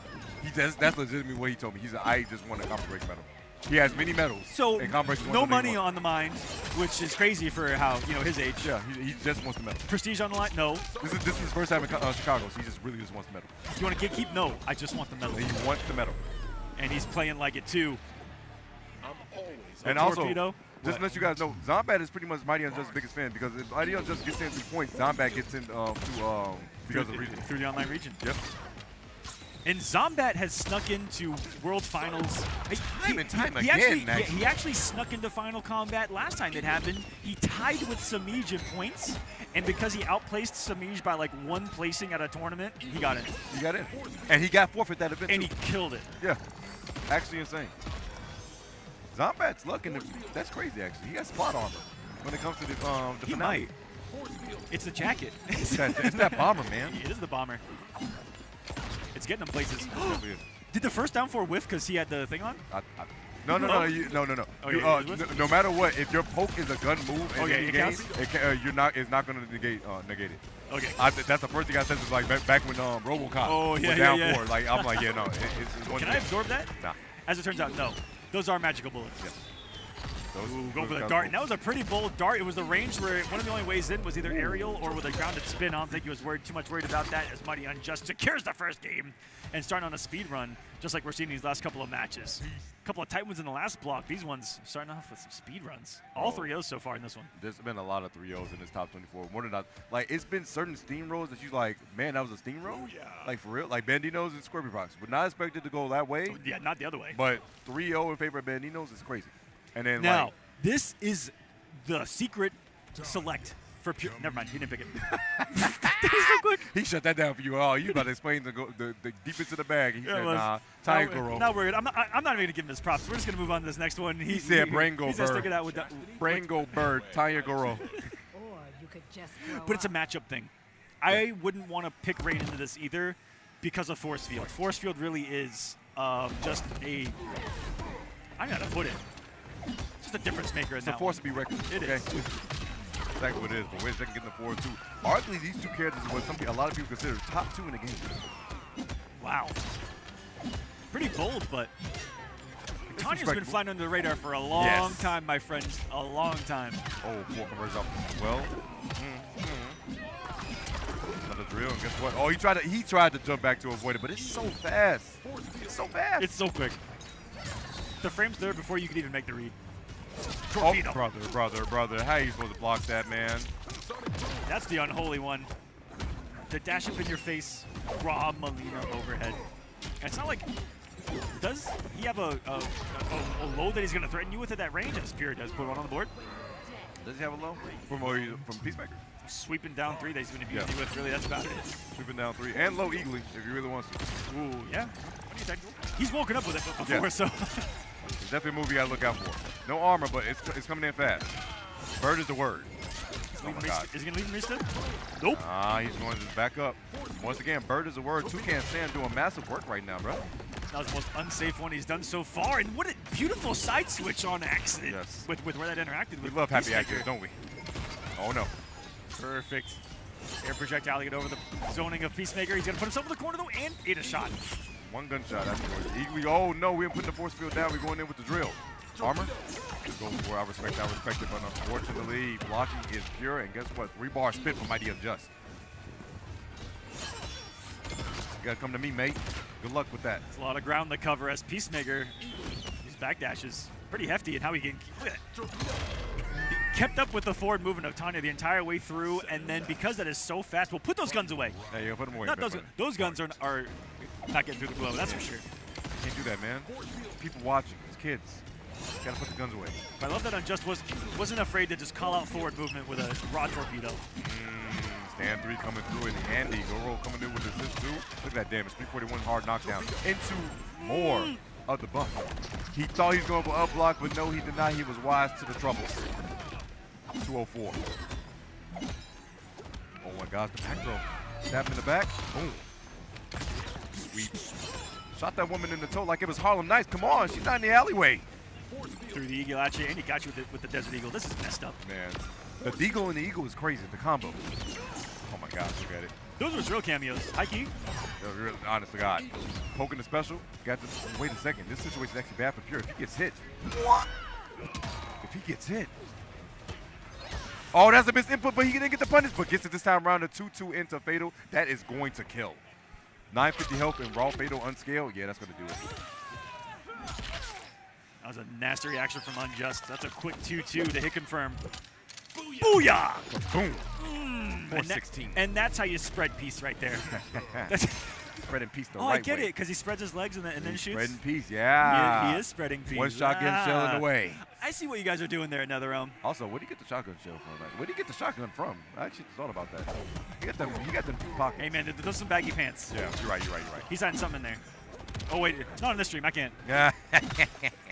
Oh, wait. Look. Plus frames. Oh, caught the backwards movement. Guess what? Full combo. What are you walking back to, big guy? Hey, big guy. Sun's getting low. And Sundo. Oh, no. Hey. Hey-oh. Eagle. Wait a second. Fixing down. Armors. Fixing down. Oh, beautiful down, too. Oh, no. He's on the north, not pressure once again. Guerrero kicked himself safe, though. You're just Molina as a reversal. You know what's crazy? I think that's why the armor broke the chandelier, too, because the double hit. You know? Because he backdashed slightly, too. We haven't seen it coming to play yet, but you know that Tanya armor will be active at some point. He's been trying to make some reads there full screen with the dart. He's withering away his opponent now. Really trying to force Pure into a mistake. Oh, no, gets caught. Oh, it broke it. And he has the bird. And he has Fatal. There's no way he's dead. This guy, Unjust, he was too far away. The gunshot broke the armor. The third one restood. The bird was the word, and that is going to be that. Unjust finds himself on set point. Holy. Holy indeed. Unjust match point now. Oh, wait. Tried to torpedo that on reaction, it looked like. Does it again. But the armor was sitting there waiting for him. All Pure right now. Let's see if he can get some momentum going here. He's got the knockdown. He's not getting too crazy with these staggers. He knows Unjust has seen all these before. Ooh, and Kompetition too. That's me a little bit extra damage on that. Tried to break with Unjust that first time, but the second time he gets it. Denied the full happy birthday. That sucks. Oh, try to down two, but no, not gonna work out for you in this favor. The hard knockdown into guess what? Guess for your life. No throw there. Kept the safe with the Eagly. Unjust loves back. Just using the Eagly to reset neutral. Use it as a tool to get away. Oh, armor's through. That was so good. You're making a big read with that one. Armor's through. Wait a minute. One clean hit. And Unjust can take it. His piece going to be spread once more. Is it top 24? No, it's another round for Pure. If he can get a meaty in time, and he does. Any kind of disrespect there, time well. Could have stolen it from Unjust. Right before that overhead came. Oh, sorry, the little spin of that string. There was a little bit of time if he could have woken up down one, something like that. Pure stays alive. He catches him walking back again. You're going nowhere. Oh, dropped the combo though, but he tried to get a punish, but no. Pure gets another pickup. But a jump back was kind of weird from Pure right there. What's going on? Maybe fat fingered the up there. Might have a way catching on the dagger. He's all Pure right now. No breaker from him. There it is. Felt that pressure immediately. Oh no. This is actually so bad, this situation. Activate. Fan. The back throw, that was so great for Pure. Everything he wants right now. The position. With himself in the corner. Got himself safe. That was so smart. Sweet. And chip is a really big issue at this point in time. Poking the special. Interrupts. Back throw. That's Katana full combo? Yes, it is. Zero time, no fatal blow though. No safe jump. Just wait. 2 more hits if he's going to clink. Close it out. Unjust. So the force field not going to stop. He Kind of tried moving to forward. jump kick it. Oh. Everyone has tried that so far in this tournament. The jump back kick hasn't been there. That Tanya activeness on the spin. Oh, he smacked Goro that time. Hey, yo, that time he did something. You know? He made something shake with it. Up with the big boy to sleep. That's a real Sun's getting low moment. Easily. You see, Mighty Unjust put into play something that you saw from Dexi Dog as well, which is low side covered by the Molinas, and you see him doing the same thing with the Eagly. Just covering ground, covering air. He's the Air Force and the Army all in one. Oh, yeah. He's doing everything. That's a real American hero. That's an American hero right there, all right? He's doing everything he can to save Mary. Peace. By any means necessary. Always, always. Backdash trying to avoid it, but no, you're always going to get caught by that chandelier. He doesn't care how many torpedoes or Eaglies he needs to do in order to get it. Oh, my gosh. Checks him. Waiting for the armor, but no, he gets the fourth, though, and that's the most damaging one, too. 130.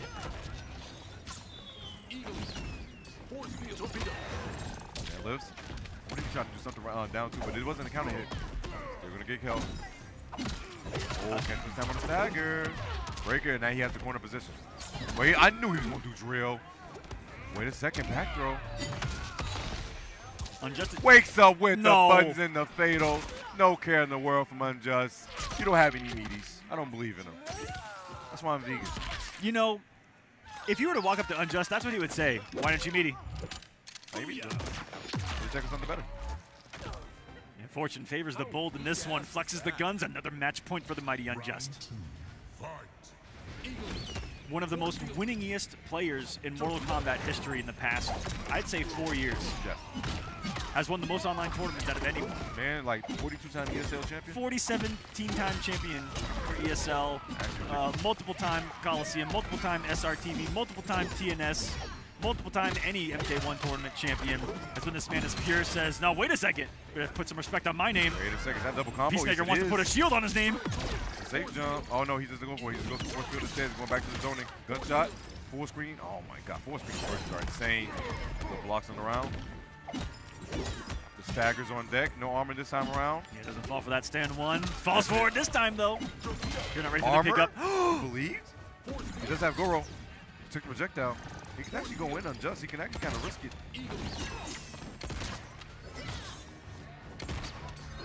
Oh, he jumped back into it, though. No aerial special move to save him there. His fate was sealed. And Pure not looking so bad now. Definitely not. He's a wild round away right now. He's got to get him up. He walked up slowly and down to the man. That was actually insane. Remember, I said a wild round? He's doing it. He's living it right now, and he has to get him off the bar. Is that just going to break? Yes. Pure is doing this right now, one hit at a time. The momentum slowly shifting. He's being the dark horse for real in this bracket. He's making sure. He's trying to spoil Unjust to say, you know what? I don't want you to get to the medal. It's my time. Trying to get this man down, but gets a stand 3. That could be so bad. That could be death for this situation afterwards. It'll be detrimental for his health. So big for Pure here. Game 5 on the line. Goes available. Chip. Yes. Does it go for throw? The backdash into it. So much chip damage afterwards. Molina ball roll, the raw version. Oh, no. No, he's going for torpedo instead. Gave him just a chance here. Man, force field into glow? That man wants all the power, huh? You aren't doing a single projectile, my friend. Not a one. He's not going to hit anything. And he's not even building any meter. Oh, the time has been a big factor for right now. Unjust, you gotta force something. Jumps back. One worked. He's another. He has no meter to fear right now either, as time is of the essence right now. 10 seconds. Pure not taking a single risk. Goro wasted. Oh my God! He did not! He did not! Oh my God! This guy! He Unjust! Oh my God! The shimmy with the low bird into the Molina side, into the kill. This guy, his brain is so big. I'm gonna throw up. His brain is so big. He just stood at his face with nothing into low Eagly. We talked about that being the snake in the boot that can exist raw low, because what is the low threat from Peacemaker? Why is he like this? That was the most insane read. The dash up to the I have got to see that one back. I hope we get that on replay for real. But right now we're going back to Johnny Tweet, the Halloween special. So much good stuff on the zoning wise. But then you start to see Pure making those slight adjustments in game number 2. Definitely made sure Unjust had a second guess 1 second on his approach when it came to that chandelier and that armor. But this last situation, oh, we didn't get to see the full of it, but man, that low bird, like you said, you're so worried about the other options, the Melina ball roll, that you just think about, wait a second, I have a low bird that can launch you and I get a full combo, and that's exactly what he ended up doing. And that was, again, so Galaxy Brain that we sit here just kind of stunned at what he's able to do. Mighty Unjust in the winner's side of top 24. Congratulations. We'll be facing the winner of our final match of the night, the final match of top 24. Ladies and gentlemen around the world, welcome to, I know everyone's been asking where has this particular player been? Where's Sonic Fox? But where is Sonic Fox? We're about to experience the Sonic Fox show. It's Sonic Fox up next, going up against Joystick. And Joystick even called out Sonic earlier on stream, has been wanting this matchup all day long, said, I just got to make it out. I fight Sonic. And he doesn't really care about anything else here. Yeah. He wants to beat Sonic because he told me word for word, that's how you make your name right there. That's how you make your name. Taking out one of the GOATs. And Sonic, they have definitely been showing themselves, their talents time and time again. Joystick, the young buck, going against Sonic, the veteran. It's going to be that and time. I didn't ask him, but I'm assuming this is someone that Joystick looks up to. What if nerves are going to come into play here? I think the Joystick is ready. Definitely has showed his stuff. Definitely can hang with those top dogs. He's definitely shown it time and time again. He can. I want to say they took a game off of Ninja in the regional Yes, final. he did. He made the regional finale of the pro competition in his region. Was seeded here well because of it, and had a good season. The Joystick, and no matter how it finishes here, top 48, winner's side is going to be in top 24. So congratulations, young man. Let's see what he can do here against Sonic Fox, who I've said enough about over the years. So I'm not gonna. Would you like to say anything about that? Man, like, what can you say about them? They, honestly God, like, everyone considers them as one of the FGC GOATs. Yes. Mount Rushmore, the FGC for sure. I believe tied for the most Evo wins ever. Across the board? Yeah. I think they're That's a tied. stat. I think they're tied with J-Wong. That's a stat. Yeah. Like they like what else do you say? One, I believe they have 8 Evo titles. And not just Mortal Kombat. Yeah, one in Dragon Ball. One in 4 games. Yeah, one in Dragon Ball, one in MK. DOA, I think. Oh, I think it might have been DOA. I think Sonic won a DOA one year out of nowhere. My God. Something like that. I could be wrong. Actually, just insane. But a minimum of 3.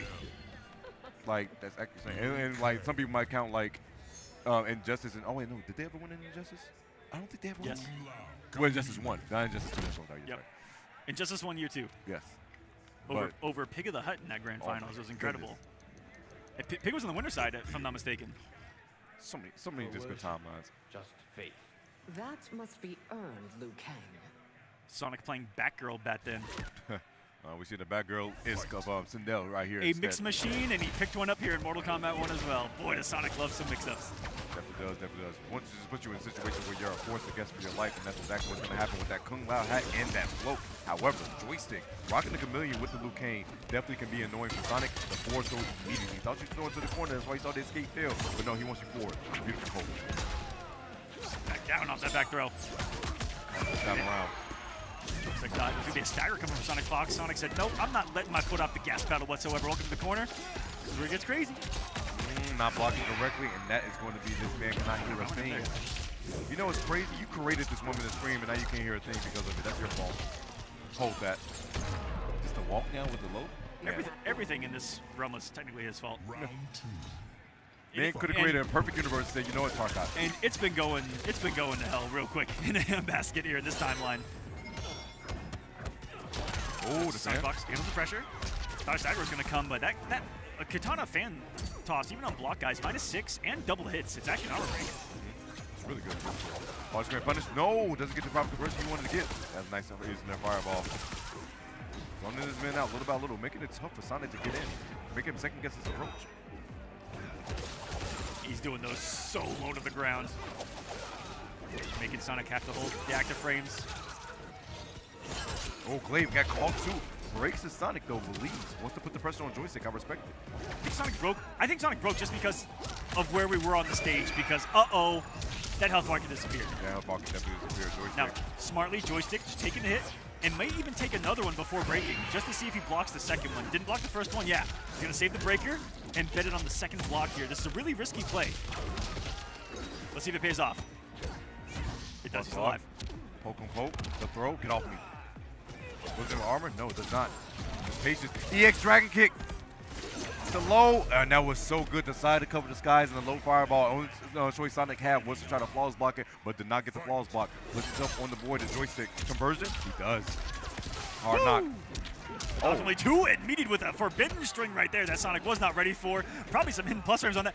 Is Joystick having fun against Sonic Fox right now? Definitely having a tad bit of fun. Gonna break the Using combo? No. a little bit of Sonic Fox's own, weapon against him, because Sonic Fox is usually the one giggling, having a great time in a match. It looks like Sonic, Joystick's doing it as well. Oh, needs to avoid the death zone.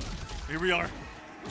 Cancel armors, but gets out of there with the katana fan lift. That's where we are punished on the land recovery frames. And once again, these air fireballs doing massive work. The Ace Sonic raised the bar too. Wait a minute. Oh no, getting tossed though. Oh no, you can't be jumping back too much now.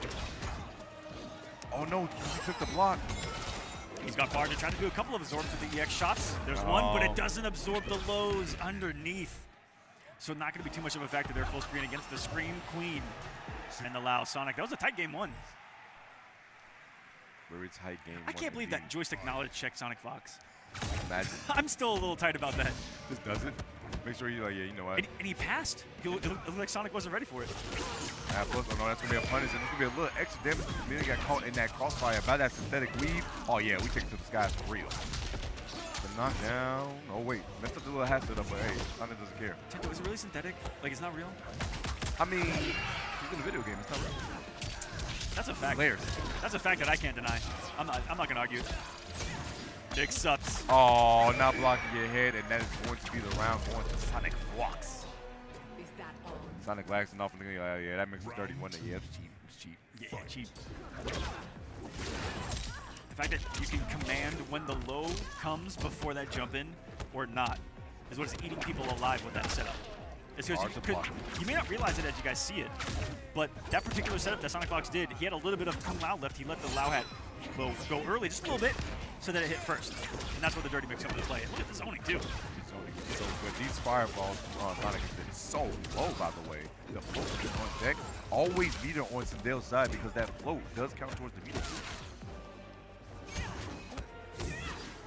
Oh, baited out the up block this time, West 176. It gets shimmy, and that's going to be a full combo punish. Wait a second, though. Another chance for Joystick. Jumping back into it.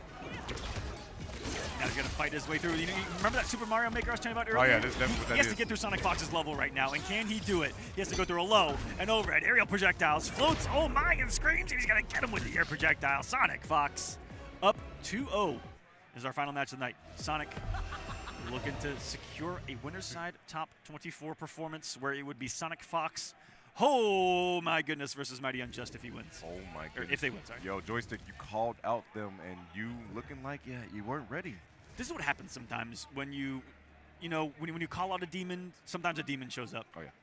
Sometimes you can start a seance and there's no going back. Yes. Sometimes just a terrible time. He might need an old priest and a young priest at this time. A little bit of holy water. The holy water coming. He might need a wooden cross, some silver bullets. Get him some garlic, something. Absolutely insane. What is the weakness of Sonic Fox? We simply do not know. Have I sought to influence you unduly? What Joystick's going to need to find it and reverse 3-0. Your actions. Your intentions haven't matched your actions. Oh my goodness, Sindel's spitting. Fight. All right, right back into it. In combat. Starts off with it beautiful. Never mind. The glow is gone. Tried to, oh, whoa, Pop-Tart afterwards. And the armor break 2 off that 4-4. Yes, it's a great button to use. Let's do it again. Oh, gets it this time around. And guess what? That's a corner carry. Wait a second, Joystick too early. I think it would have worked if he was just delayed it just a second. How far are we going? Just a mid-screen here. It's going to be a side switch. Did he anti-air with EX Dragon to and recovered and didn't eat the plus frames of the hat. That was nasty for no reason.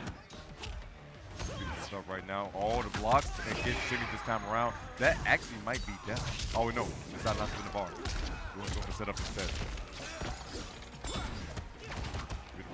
Nice blocks. Yeah, sweet. Block Armor.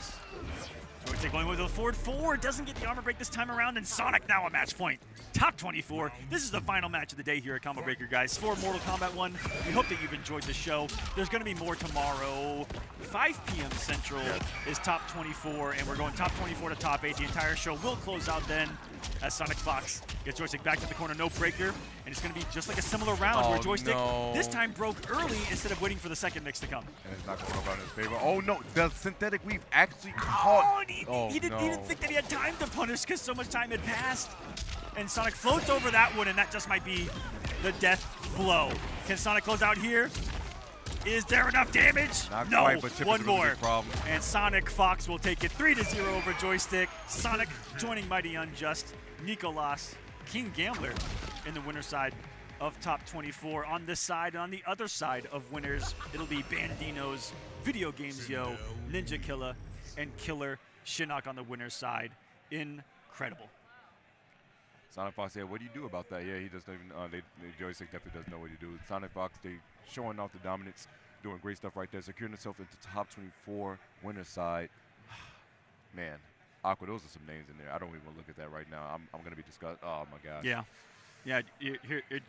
Should we go over every match tomorrow? We might as well. Before getting out of here? As the replay's going on right now, I'm going to say use your guys' names. So in winner's side, we're going to start first. We got Banditos, Video Games Yo.